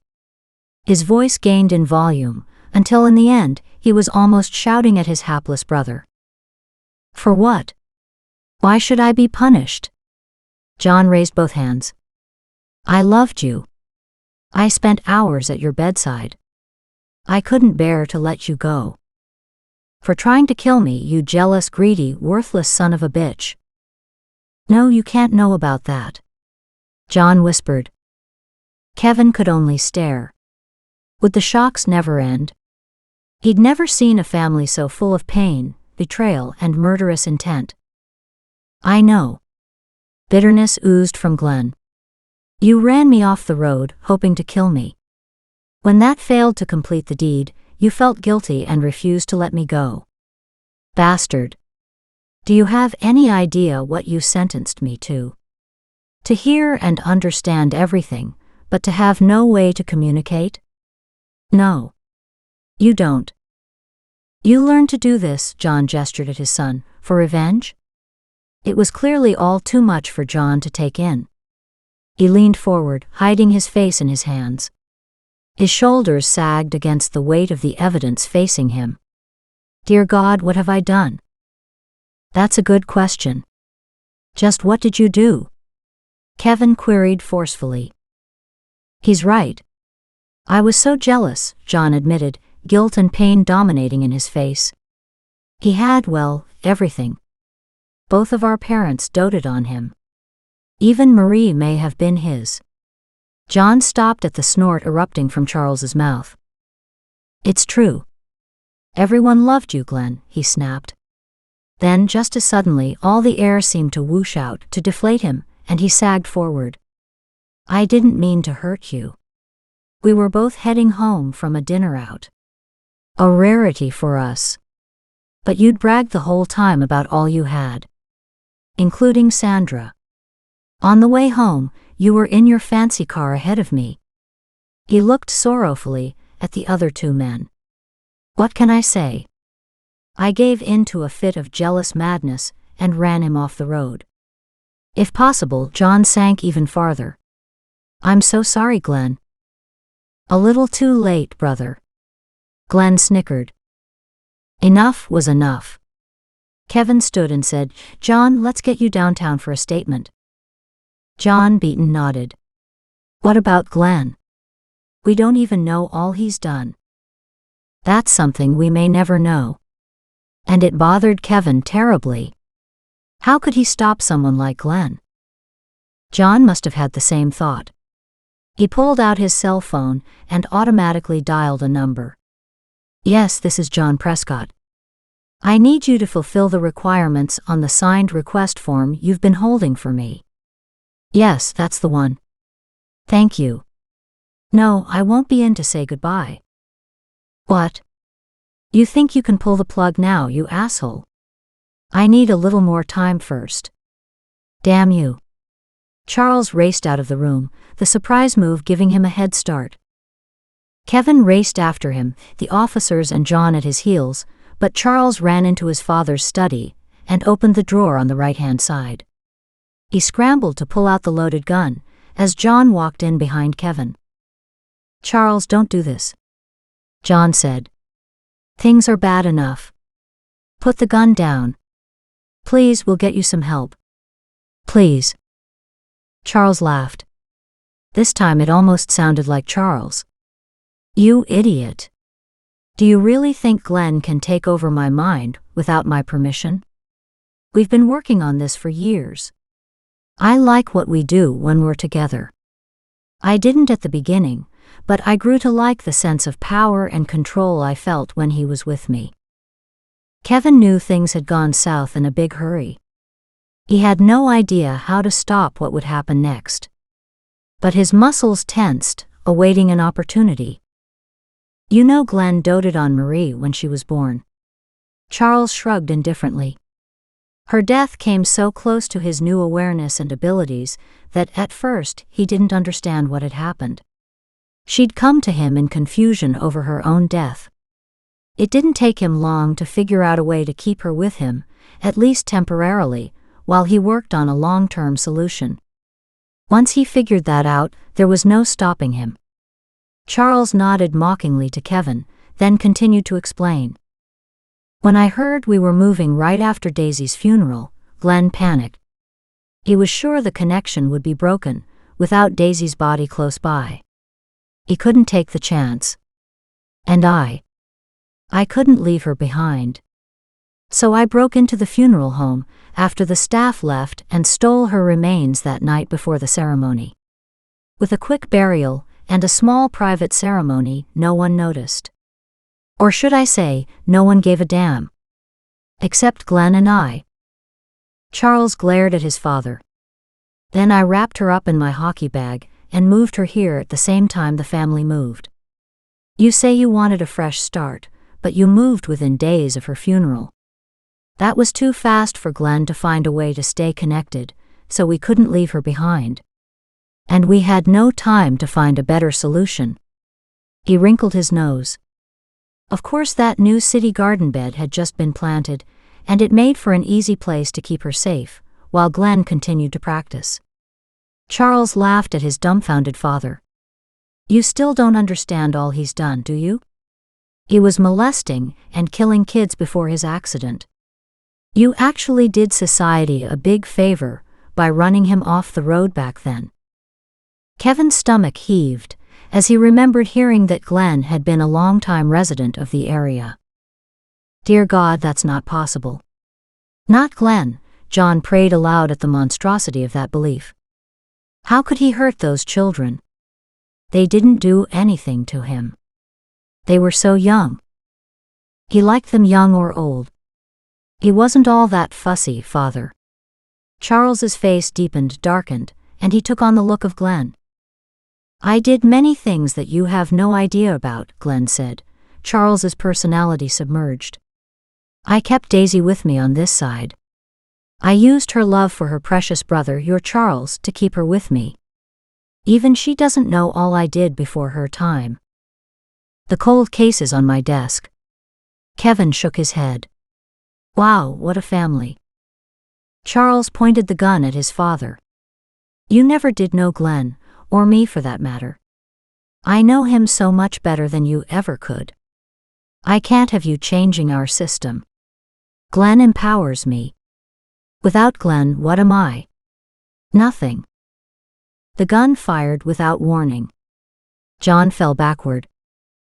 Kevin crouched, his own gun in hand.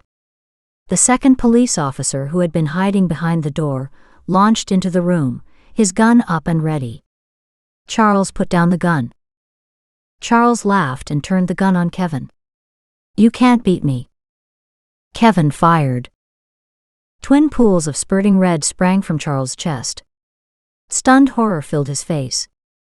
No, he cried out in disbelief, even as his body collapsed to the floor. John had fallen face upward, one neat round hole in the center of his forehead. Dead. Kevin crouched beside him, futilely checking for a pulse. He's gone, Sutherland. No one could have survived that shot. The other cop stood up again. I know. Kevin sighed heavily as he walked over to where Charles laid. His eyes were still open but pain-filled and slightly glazed over. Yet for the first time, his face looked normal, younger and innocent, as if Glenn's influence had finally left. Kevin, I didn't want to kill him, Charles gasped. It was my uncle. All my life I watched myself doing things. He panted heavily, his chest gushing more blood. But I could never stop myself.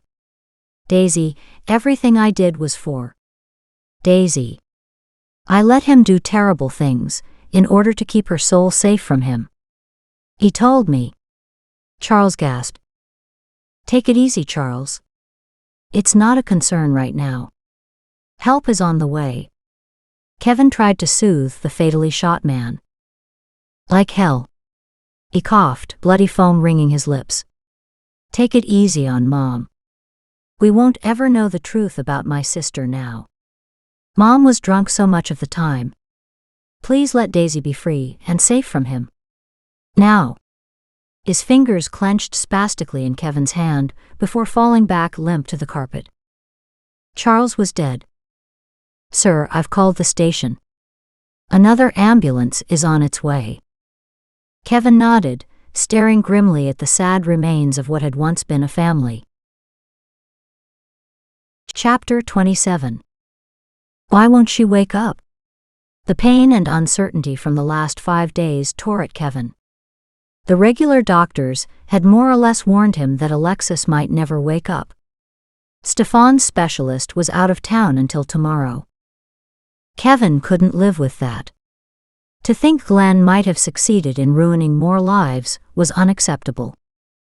In the last few days, he'd hardly left Alexis's side. Sleeping in the chair had been an uncomfortable experience.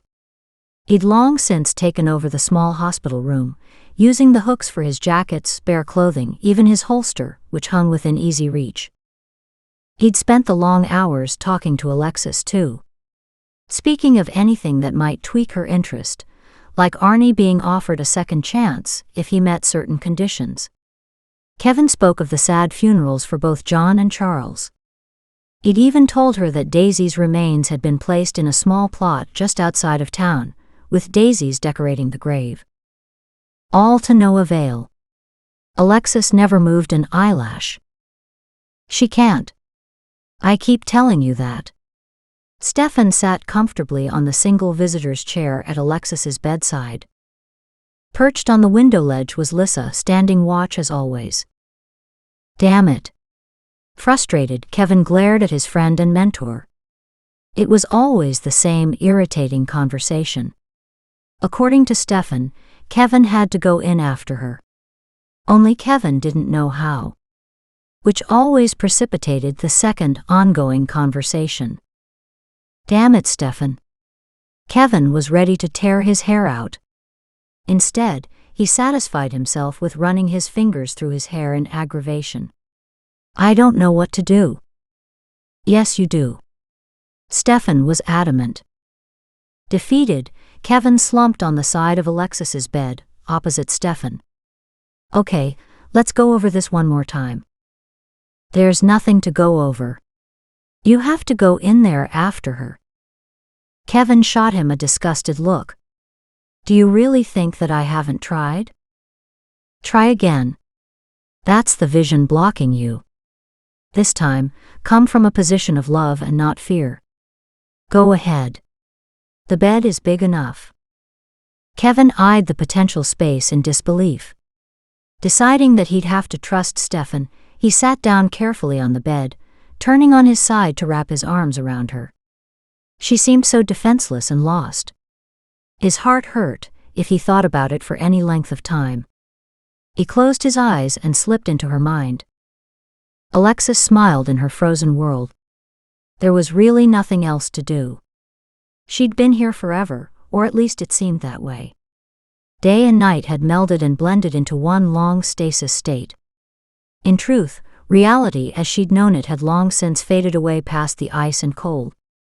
This condition had seeped into her consciousness. Caught and imprisoned, she just existed, happily unaware of ever being anything else, loving the beauty of the fragile wonderland of snowflakes and ice patterns. Alexis. Alexis hummed happily as she turned toward the sound. Hello, Daisy. How are you? I'm fine. The little girl hesitated, watching Alexis curiously. How are you doing? I'm doing good. I'm happy you came to visit me. The child worried her bottom lip. Ah, Alexis? How can you be so happy here? Why wouldn't I be? Alexis didn't understand what the child meant, and didn't care either. Because now you're his prisoner. I'm what? She laughed. Nonsense. I'm no one's prisoner. Slowly Daisy dipped her head. Yes, you are. At first Alexis let foggy confusion cloud her comprehension, but the longer she gazed at the slowly nodding child, fragments of Alexis's old world seeped in.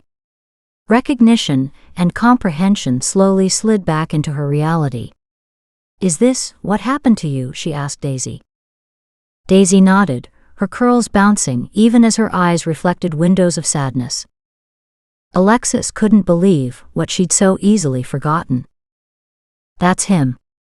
He keeps you in a fog for a while. It helps you to detach from those you left. Fear spiked through Alexis, stopping her cold. Am I dead? Daisy's eyes commiserated with Alexis's plight. But she didn't answer. I can't be. No, she added more definitively. I'm not dead. Dying maybe, but not dead. At least not yet. Daisy made a tiny, almost imperceptible shrug, but remained silent. The truth would be shown soon enough. Alexis tried to focus. Visions of her other world had been dipping in and out of her mind for a while, but they'd gradually faded off into the distance. Now she deliberately searched for those fragments, drawing them to the forefront. Focused, she visualized those she loved, as brightly and intensely as she could. Kevin. Kevin. He was worth fighting for. Damn right. Alexis smiled. Her visualization was so strong, she could even hear his voice. What the hell have you been doing? We've been calling for you for days. You never answered. It was him. Dear heavens, but it was good to hear Kevin's voice. You scared the shit out of me, he said. Kevin's gravelly tones shrank the emptiness in her world, and lit up her heart. Damn, I thought I'd never hear your beloved voice again. Beloved. I like the sound of that. But I'll only be happy when you're back where you belong. So come home, sweetheart, please. Show me the way and I'd love to, Alexis muttered sarcastically. That gave him pause.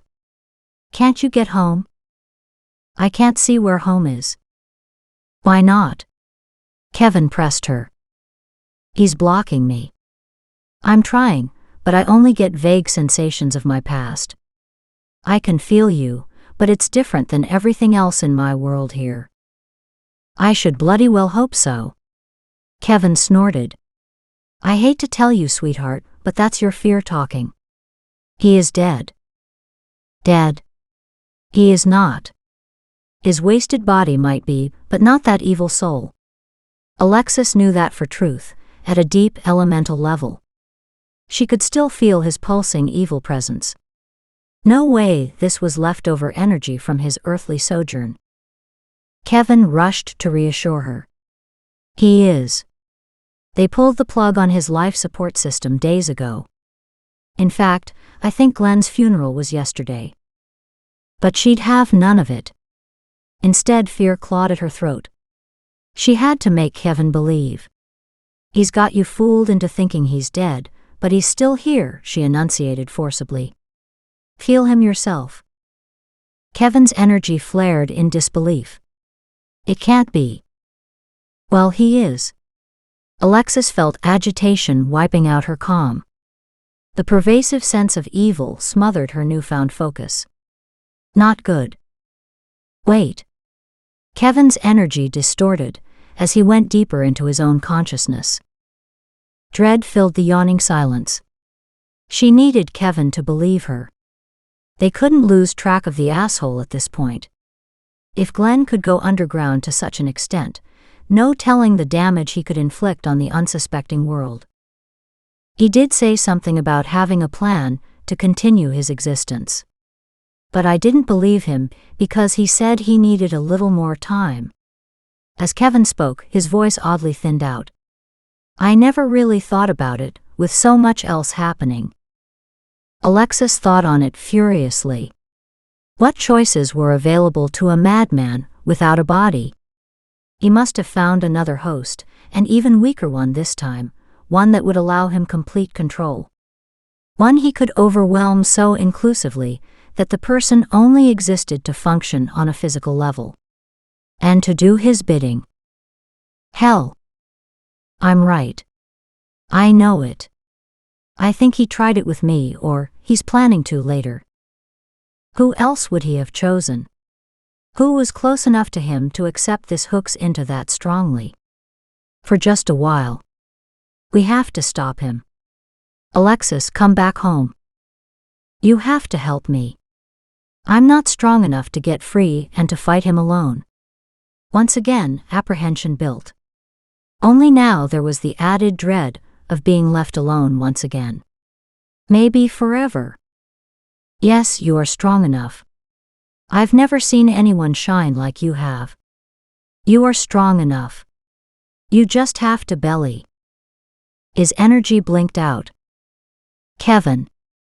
Kevin, come back. What's wrong? But he was gone. She didn't know how, but she knew something bad had happened to him.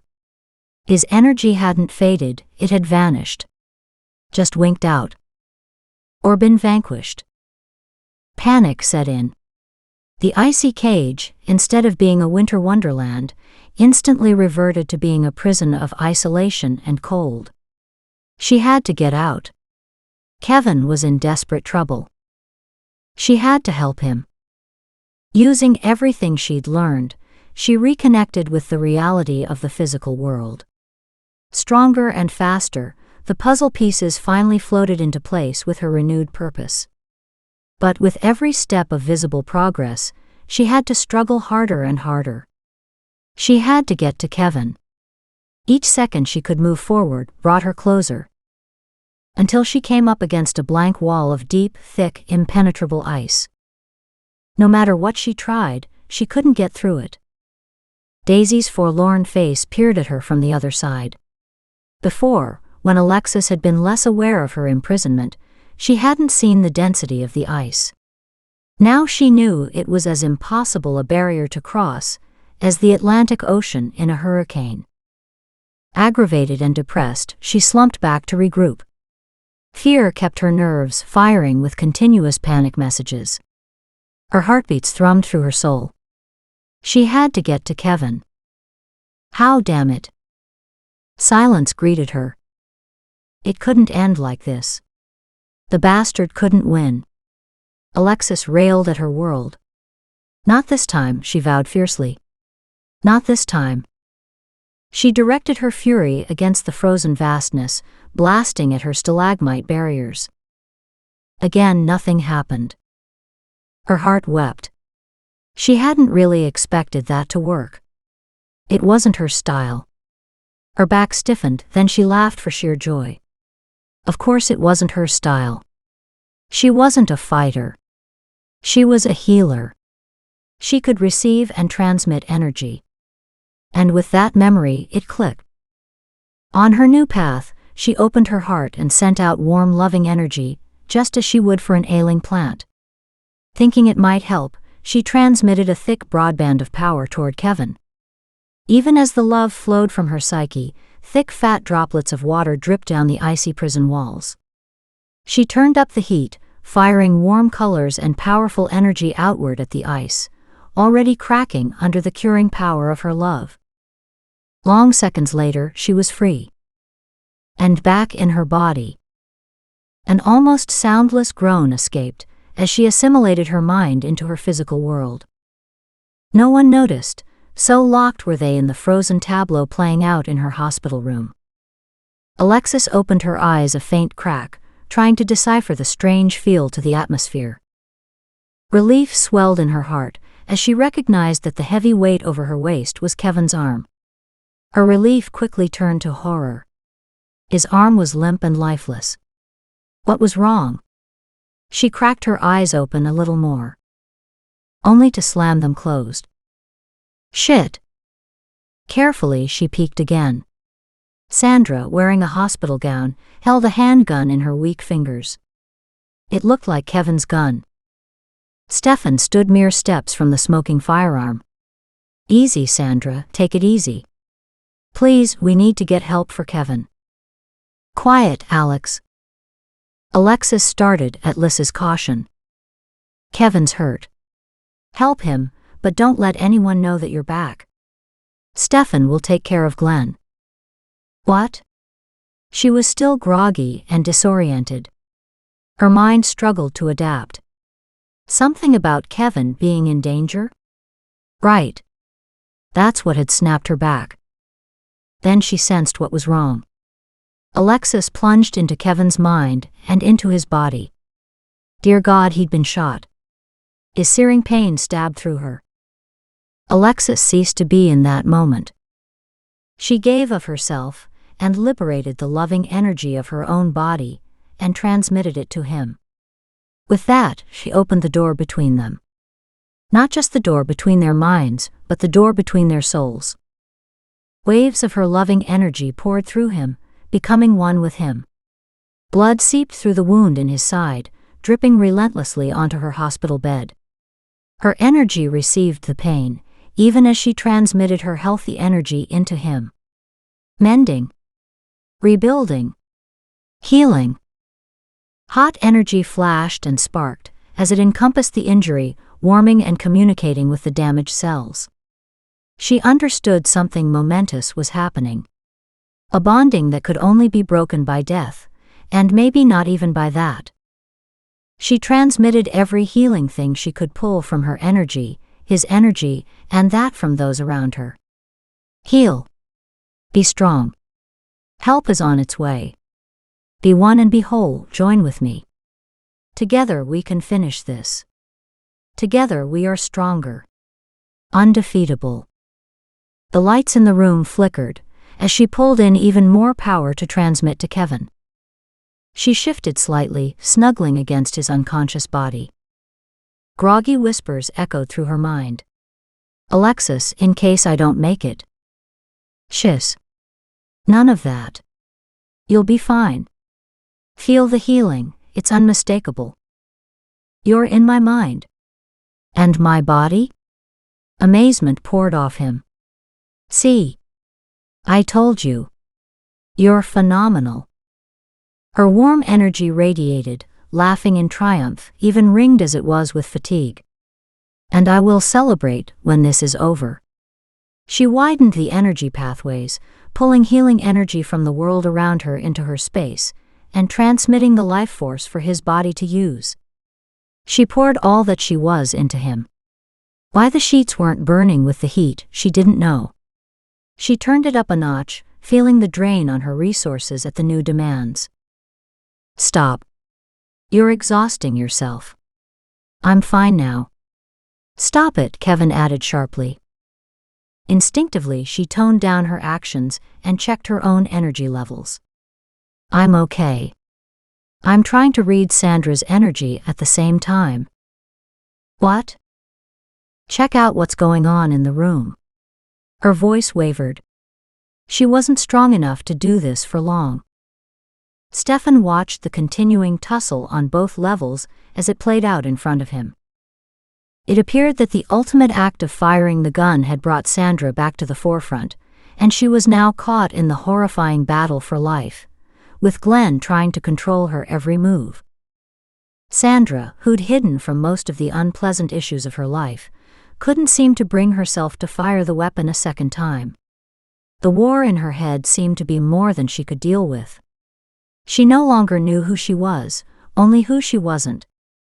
The struggle was mirrored in the wild expression in her eyes and in her tortuous, snarling features, as the fight continued for control of her physical body.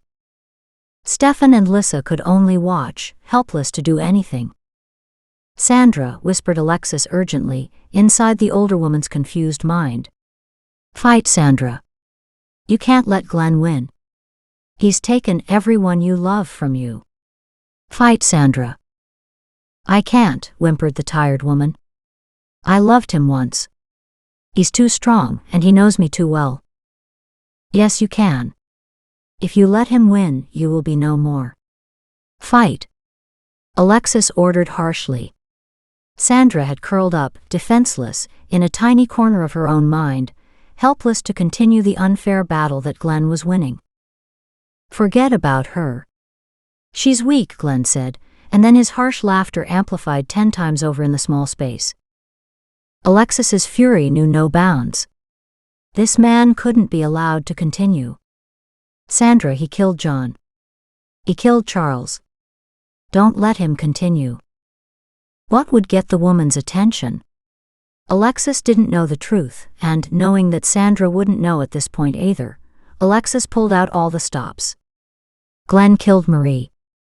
He had been abusing her for years before. And he made you carry the guilt for that, because you chose John over him. That caught Sandra's attention. Her quavering voice asked, Do you really think he killed my baby girl? Pity welled in Alexis's heart. This poor woman. Yes, Sandra, I really do. Or Sandra, he abused Marie before she died by controlling you. He hurt her through you. Over and over again. He enjoyed it. Making her suffer. Making many other children suffer. Making you suffer.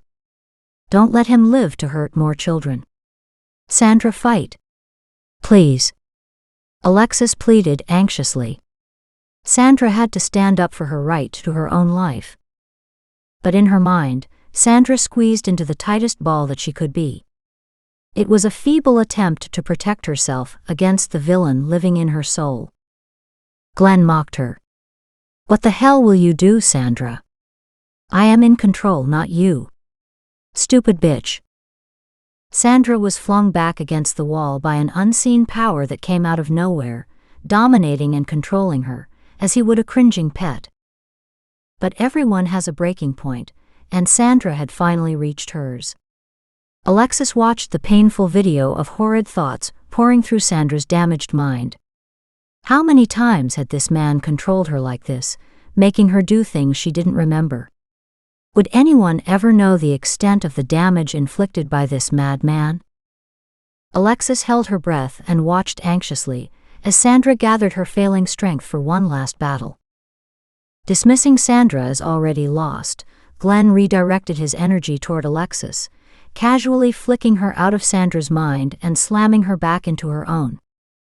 There was no time to adjust. Alexis opened her eyes to watch the scene unfold in slow motion. Sandra lifted the handgun, pointing it first at the couple entwined on the bed, zeroing in on Glenn's choice of target, before lifting it in an agonizingly stilted motion to her own head. She held it there, fighting for supremacy for what seemed like an eternity. "No," came the eerie echo reverberating inside Alexis's mind. At the same time, noises filled the room, as Glenn fought desperately in his losing battle for dominance against Sandra's will. In breathless horror, the audience could only watch. Sandra pulled the trigger. Blood and brains splattered across the room. Sandra had won and lost. Traumatized silence reigned. Then the air was filled with sounds of yelling and running, footsteps rushing toward them. Alexis closed her eyes. What a waste! Relief, sadness, and thankfulness filled her. It was over. Exhaustion washed over her, pulling her under. And she let it, happy to sink back into the sea of semi-consciousness, connected as one with Kevin, barely aware and wholly uncaring of the chaos going on around her. Chapter 28. 3 weeks later. Alexis, are you sure you're ready for this? The group gathered comfortably in a circle on Stefan's living room floor. The ritual of drinks had already been observed, and they were now ready for the evening's work. Alexis smiled at Stefan. I'm definitely ready. Besides, I'm not the one who got shot, she teased the quiet man sitting close to her. Kevin smiled at her, reaching out to tousle her hair. I'm fine. I'll get a lot of mileage out of my injury, won't I? Maybe, she agreed cheekily. At least until the next time. He snorted. As it won't happen again, don't hold your breath. Besides, I'm not the one who tangled with a serial killer's twisted mind. A sobering reminder. True. That's why it's important we finish tonight's work. Only then will this be over. For what Glenn did to Daisy and all those other children, he deserved to be in a coma all those years. But those children need to be freed. The children have been there for a long time. If they have to wait a little longer, it won't make that much difference. He can't hurt them now. They still didn't know how many early victims of Glenn's were caught in between. Alexis hoped they would eventually, but no. Alexis was resolute. Tonight we rescue them and show them the way home. Some of the victims' bodies might never be found, but at least this way she could rest easy, knowing that their souls were free to go on. She hadn't seen the little boy, Eric, since the first time, but she knew he still wandered lost. Kevin was following up on several of the other leads, if only to find closure for his sake and for the sake of the children's families. Maybe more victims would surface, and maybe not. This was enough for now. She smiled at the two friends who had shown her so much. Lissa sat with them, her form just visible enough for Alexis to see. She didn't want sadness to destroy their efforts tonight, but she couldn't resist asking, Lissa, you do know that I'll be okay now, right? If it's time for you to leave, I'll understand, and I'll be happy for you. Alexis dreaded her sister's answer. But after seeing those children locked in between life and death and beyond, Alexis knew that no matter how much she missed her sister's presence, she wouldn't wish that on any soul. Lissa's tinkling laughter whispered through the room, with the softness of a warm wind. I'll be here for a little while longer. I'm sure other people could use my loving assistance with their lives. She looked pointedly at Stefan. Alexis grinned. Was it her imagination, or did Stefan look decidedly uncomfortable at Lissa's suggested inference? Then let's begin. Closing her eyes, Alexis opened the door in her mind, then released loving energy waves to create a path forward. She opened her eyes to see Daisy laughing, running down the path, a string of children following her. This concludes Book 4 of Psychic Visions, Garden of Sorrow. Now hear the first chapter of Knock Knock, from Psychic Visions Book 5. Psychic Visions Knock Knock. Book 5, Chapter 1. There is no revenge so complete as forgiveness. Josh Billings. Eyes hit her first. Inside and out. Shay Lassiter woke to find goosebumps marching across her cold skin in the early morning. She tugged up the chocolate-brown duvet she'd thrown off sometime in the night, but even that didn't account for the cold filtering slowly through her waking consciousness. The rest of her brain screamed at her to wake up all the way. Something was off. Morris, the ever-present ghost of her beloved childhood pet, snuggled up close. She didn't understand the miracle of his existence, but she rejoiced in it every day. The deep purr rumbled at her shoulder, making her smile. She was thankful his gentle blue ball of energy sat on her bed most days. She rarely saw him in physical form, but he was always there in spirit, offering immeasurable comfort. Most times, the sound of his engine powered through the small room. That oversized orange tabby had been the size of a small car, but had a diesel truck motor for an engine. The purr shut off. Shit! Her internal alarm finally kicked in, as the bedding pressed down on her, confining, where moments before it had been comforting. She threw back the duvet, springing from bed, her heart pounding. A clammy film coated her skin. What the hell was wrong? She spun around, searching her darkened bedroom for the cause of the unease, settling deep in her soul. No one was here with her. Last night she'd gone to sleep without a problem. That was surprising because she'd had an argument with her fiancé, Darren, before going to sleep. And it had been a bad one, making her doubt their relationship, again. But still, she knew that discord hadn't created this type of response. Her psyche often chose the wee hours of the morning to wake her up and to chew away at her, but she'd never woken up quite like this. Shivering, she looked down at her cami and boy shorts to see the hairs rising on her smooth skin. Her teeth chattered as she ran to check the thermostat in her room. It was normal. Of course it was. It should be warm, it was summertime. She ran back to bed and huddled against her headboard, her duvet high up on her chest. Shay. Stefan Kronos spoke, his familiar voice swept through her mind, calming her. He must have heard her silent distress in the night. Stefan. Something's wrong. Only I can't see what it is. I'll check it out. The emptiness in her mind told her that Stefan had left. God, she didn't know what she'd do without him.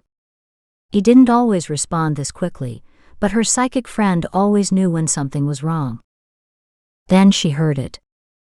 The click of her front door opening, then closing. Something moved across her living room floor. She had an intruder. Alarm swept through her. Oh no. The door had been locked. She'd double-checked it before going to bed. No way anyone could get in. Unless they had a key. Shay. Get out of the apartment. Stefan's sharp voice sliced through her frozen state. A rogue energy is heading toward you. Too late, she whispered in her mind. It's too late. He's inside already. Call for help, Stefan. Hurry. Hide. I'm getting help. Shay. Oh, hi, honey. I hadn't expected you to be awake. Her fiancé stood at her bedroom doorway, a crooked smile on his face. Darren held up a key in his hand. It gleamed in the slice of moonlight creeping through her drapes. Dressed all in black, he cut an elegant figure. His handsome good looks and confidence had been part of what had attracted her to him in the first place. Relief swamped her. Oh, thank God, she murmured and closed her eyes. Her rigid spine relaxed. Nothing to worry about, after all. Feeling much better and slightly foolish, she opened her eyes and smiled warmly at him. So happy to see him after their fight and her initial panic. It's just Darren, Stefan. Silence filled her mind. Darren? Stefan asked in a flat voice. Your fiancé? Yes. She gave a small deprecating laugh. Shay. Then why the fear? Her eyes widened. Good question. Darren, why are you here at this hour? She glanced at the clock. It's 2 in the morning. She stared at him, confused as something else registered, finally. And where did you get the key? He shifted away from the door, his smile widening. But something was off about that twist to his lips. A little too tight, and an odd glow added to the toothy shine. When you wouldn't give me a key, I decided to have one made up on my own. She blinked. That didn't make any sense. Did it? No. It was wrong.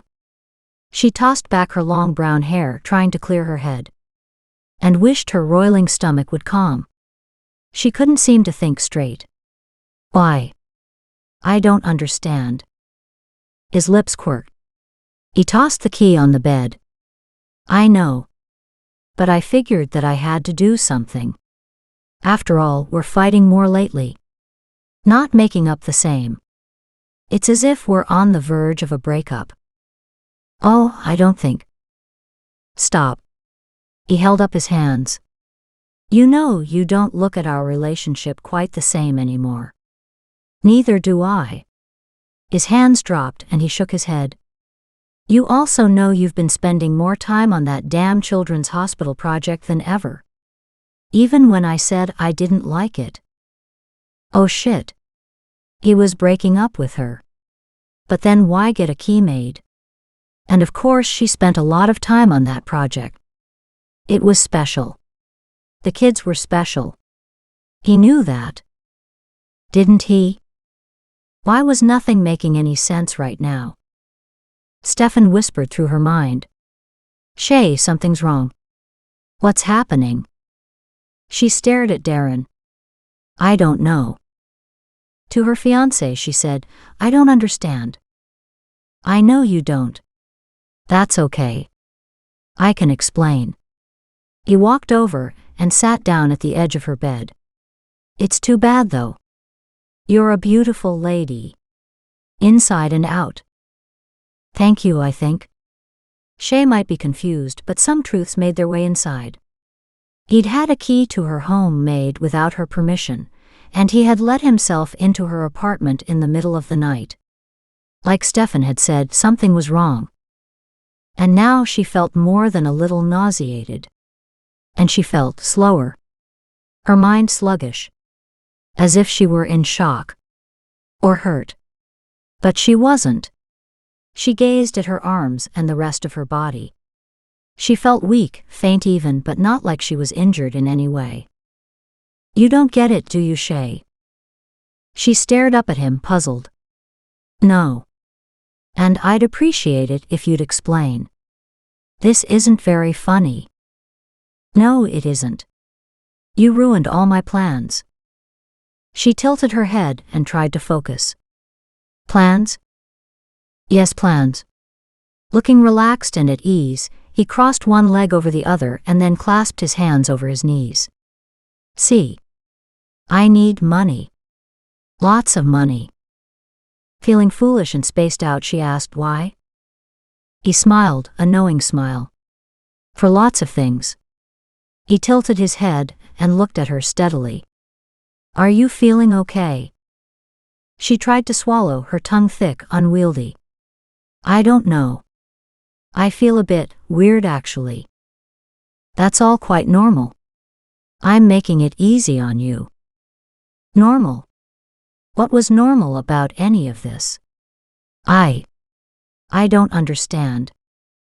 He gave an exaggerated sigh. No, I don't suppose you do. So let me make this simple. He stood and walked over to the window. I need money. You have money. And if we were together, that wouldn't be a problem. On top of your personal fortune, you control an amount that's unbelievably large. See? That's really attractive. Plus, taking you to bed isn't exactly a hardship. He leered at her. In fact, that part has been sheer fun. I figured I was in clover. We were engaged. Still are, I thought. His smile didn't quite reach his eyes. So you say. See. I understand the female mind. I know that you aren't as happy as you were. And once that thread of discontent starts, it only gets worse. Our fight tonight was about moving up the wedding day. But you didn't want that. You're hesitating. And that means you have doubts. And doubts are dangerous because they could mean the end of my plans, and make me very unhappy. He moved the blinds slightly. I can't have that. He sighed. I thought I could save you. I have to admit that even now I'm having doubts. He cocked his head and stared at her. She could barely see a softening in his features. A pondering. A weighing of options. Then he straightened, stuck out his chin, and shook his head. No. It has to be this way. The moonlight shone in through the crack between the blinds. Too bad, though. You showed such promise. Shay closed her eyes as his words and tones filtered through the growing fog in her brain. Stefan, dear God, I need help. It's coming. Stay with me. I don't know if I can. I don't know what's happening. Nothing good. Damn it. I told you someone better was out there. She would have laughed if she could. Instead, a strange lassitude had filled her veins, mixed into her bloodstream. I can't think. The buzz of Stefan's thoughts disturbed the clouds fogging her mind. Shay read his energy. Shay. Shay. Damn it, stay with me. You need to read his energy. She didn't want to. It was difficult. She could barely understand Stefan's instructions. Something about Darren's energy. Her head lolled to the side. What did you do to me? Well, I'm punishing you, of course. Actually, it's not that much of a punishment. If I thought I could control you, I'd keep you around, but I can't. The decision has been made. He paused and tilted his head. You're strong, you know. Not as strong as me, of course, but still strong. He hesitated, his gaze turned inward as if listening to an inner voice. Then sighed and shook his head. No. I can't change my plans. If you ever found out what you could do with all that strength, if you could be trained to use it properly, but no. You aren't trainable. I've seen that already. He walked around the bed, studying her. It's almost over. See? This is a nice way to go. Just fall asleep and you'll be gone. But of course, everyone resists it. Too bad. So sad. Everyone keeps clinging to their pathetic little lives, even when that point is long gone. Then she got it. Oh God. You'll kill me? The fog deepened. She struggled to push it back. To find clarity. To find answers. To find a way out of this hell. Stefan had said, read his energy. Not an easy task. The fog thinned slightly, a small victory, and she tried to shift her vision to see Darren's energy. As she'd done when things became serious between them. It was almost instinctive self-preservation to do so. She'd discovered he had a few anger issues, a few regrets, some energy heading into his past.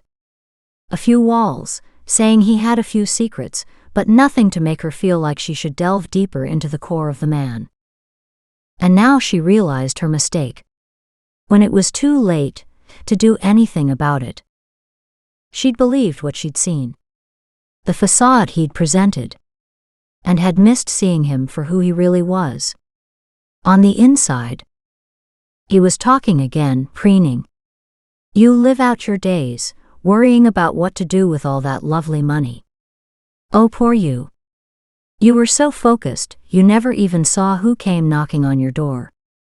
Didn't really see me. Not as I am inside. Only as I wanted you to see me. She closed her eyes and opened her senses. With her fading strength, it was easier to function entirely on a soul energy level. The physical form was so much harder to sustain and to control, as it failed around her. Clouds of dark black sickly green energy surrounded him. Like a hard shell, it protected him on the inside while he what? She couldn't see clearly enough. Fog rolled in. She blinked several times, trying hard to understand. A long cord from his root chakra trailed to the bed. And then to her. He'd connected a cord to her. That connection in itself wasn't the issue.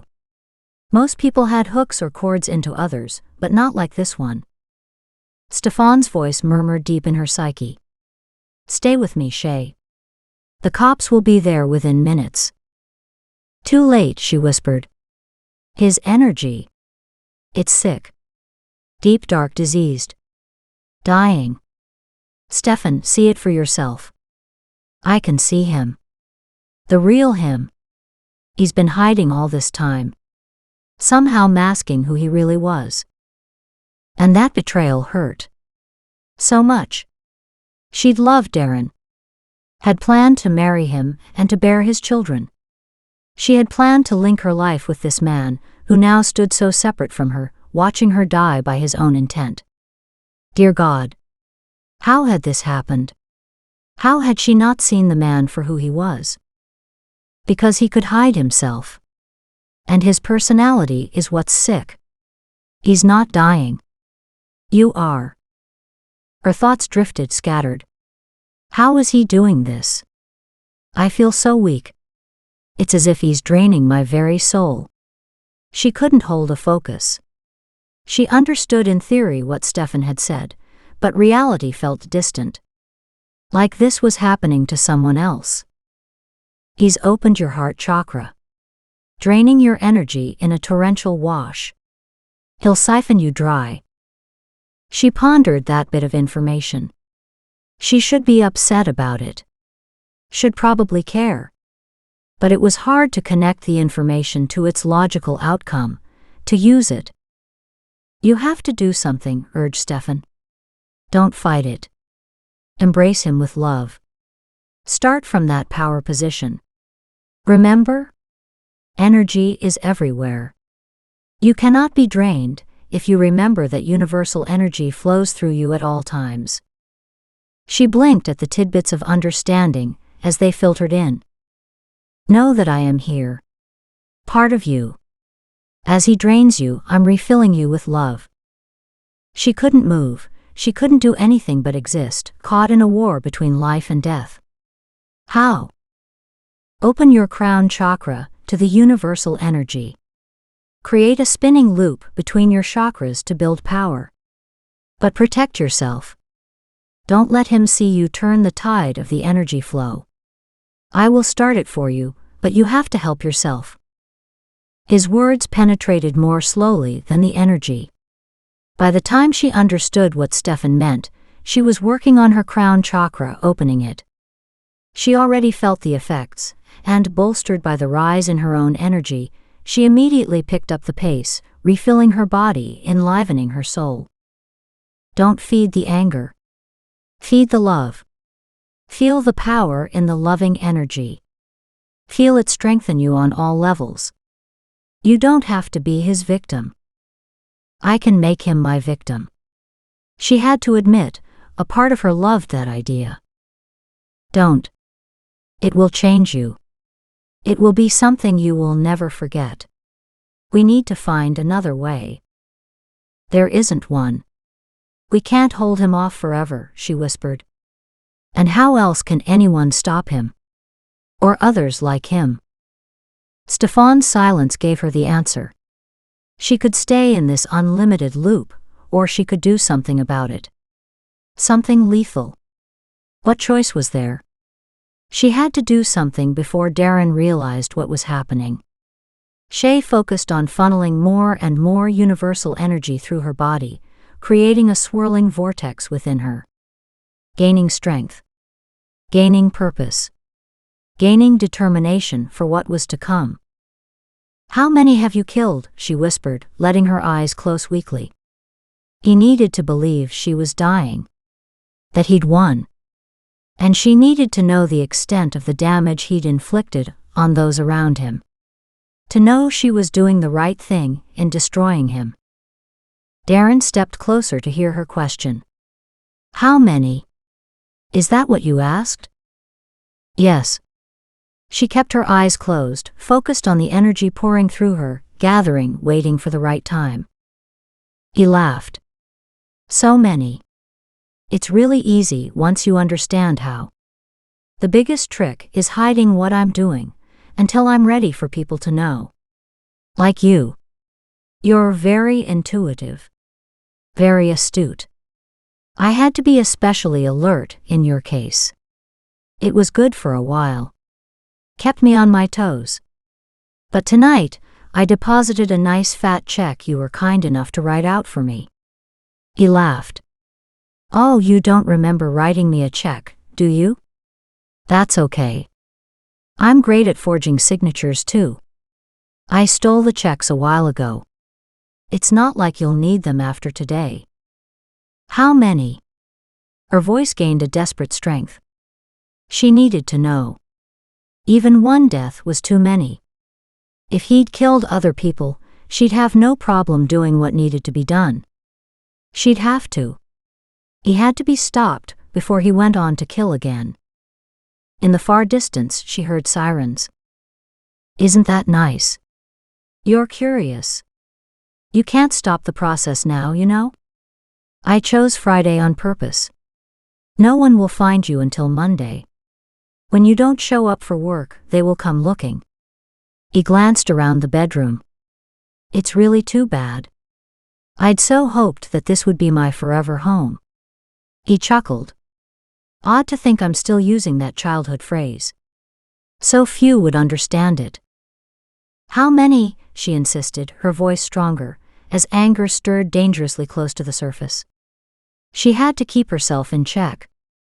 Had to keep her anger reined in. She had to take him out the right way. Or her actions would be impossible to live with. He laughed. Dozens over the years. Dozens.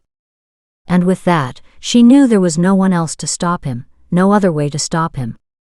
He had ways of killing people that no one would ever know. That no one would ever understand.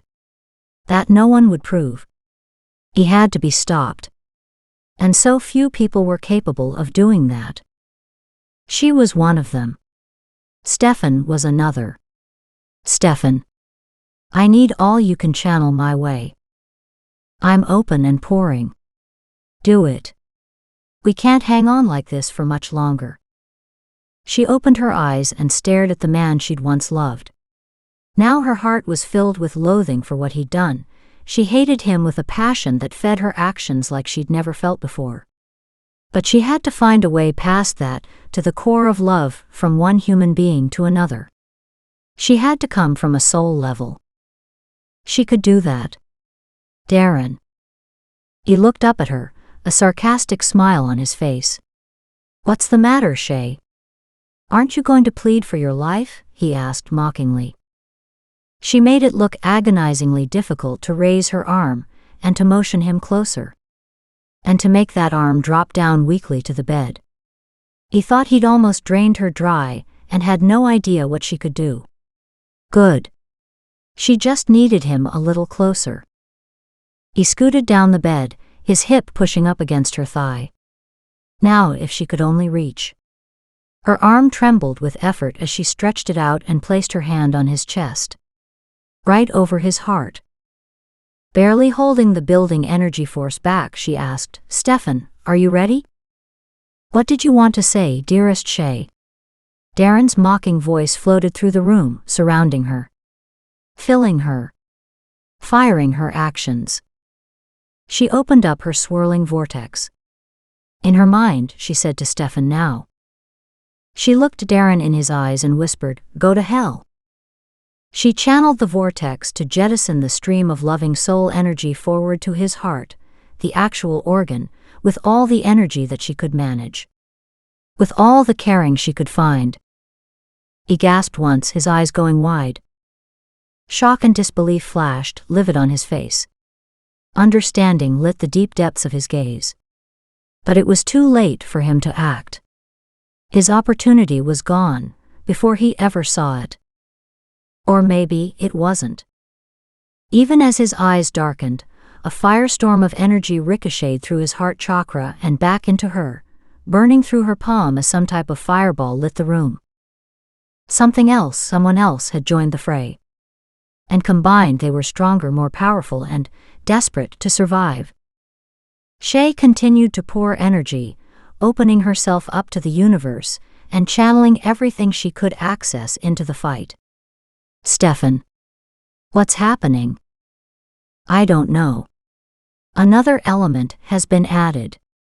Possibly another person. Then we can't win, she cried out in pain and frustration. That's 2 against 2. And they have the advantage. How do we save this? Look out. A small blue fireball leapt from her bed and flew into the energy, torrenting through her hand. No. Shay cried out. It was too late.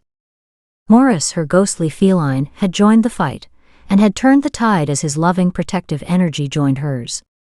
There was a momentary pause, as if both sides were re-evaluating the balance of power, and then a deep purr sounded from the center of the maelstrom.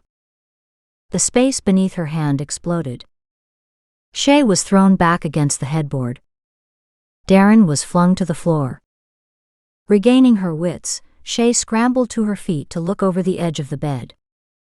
Darren's features had frozen, his mouth open in a horrible rictus of terror, and like a tidal wave after it has lashed a beach and receded back into the ocean, the color had slipped from his skin, leaving a gray wasteland behind. But he was still alive. Her heart squeezed tighter. Pain and shock rippled through her. His eyes dimmed. And that's when she saw it. A second light inside. A second awareness. A second person. A different part of Darren. How? Was he manipulated? Possessed? Or was this the other something that had joined the fray? She cried out, Stefan, look. But it was too late to stop the process. A deep sigh whispered from Darren's chest one last time, and his eyelids dropped closed. He was dead.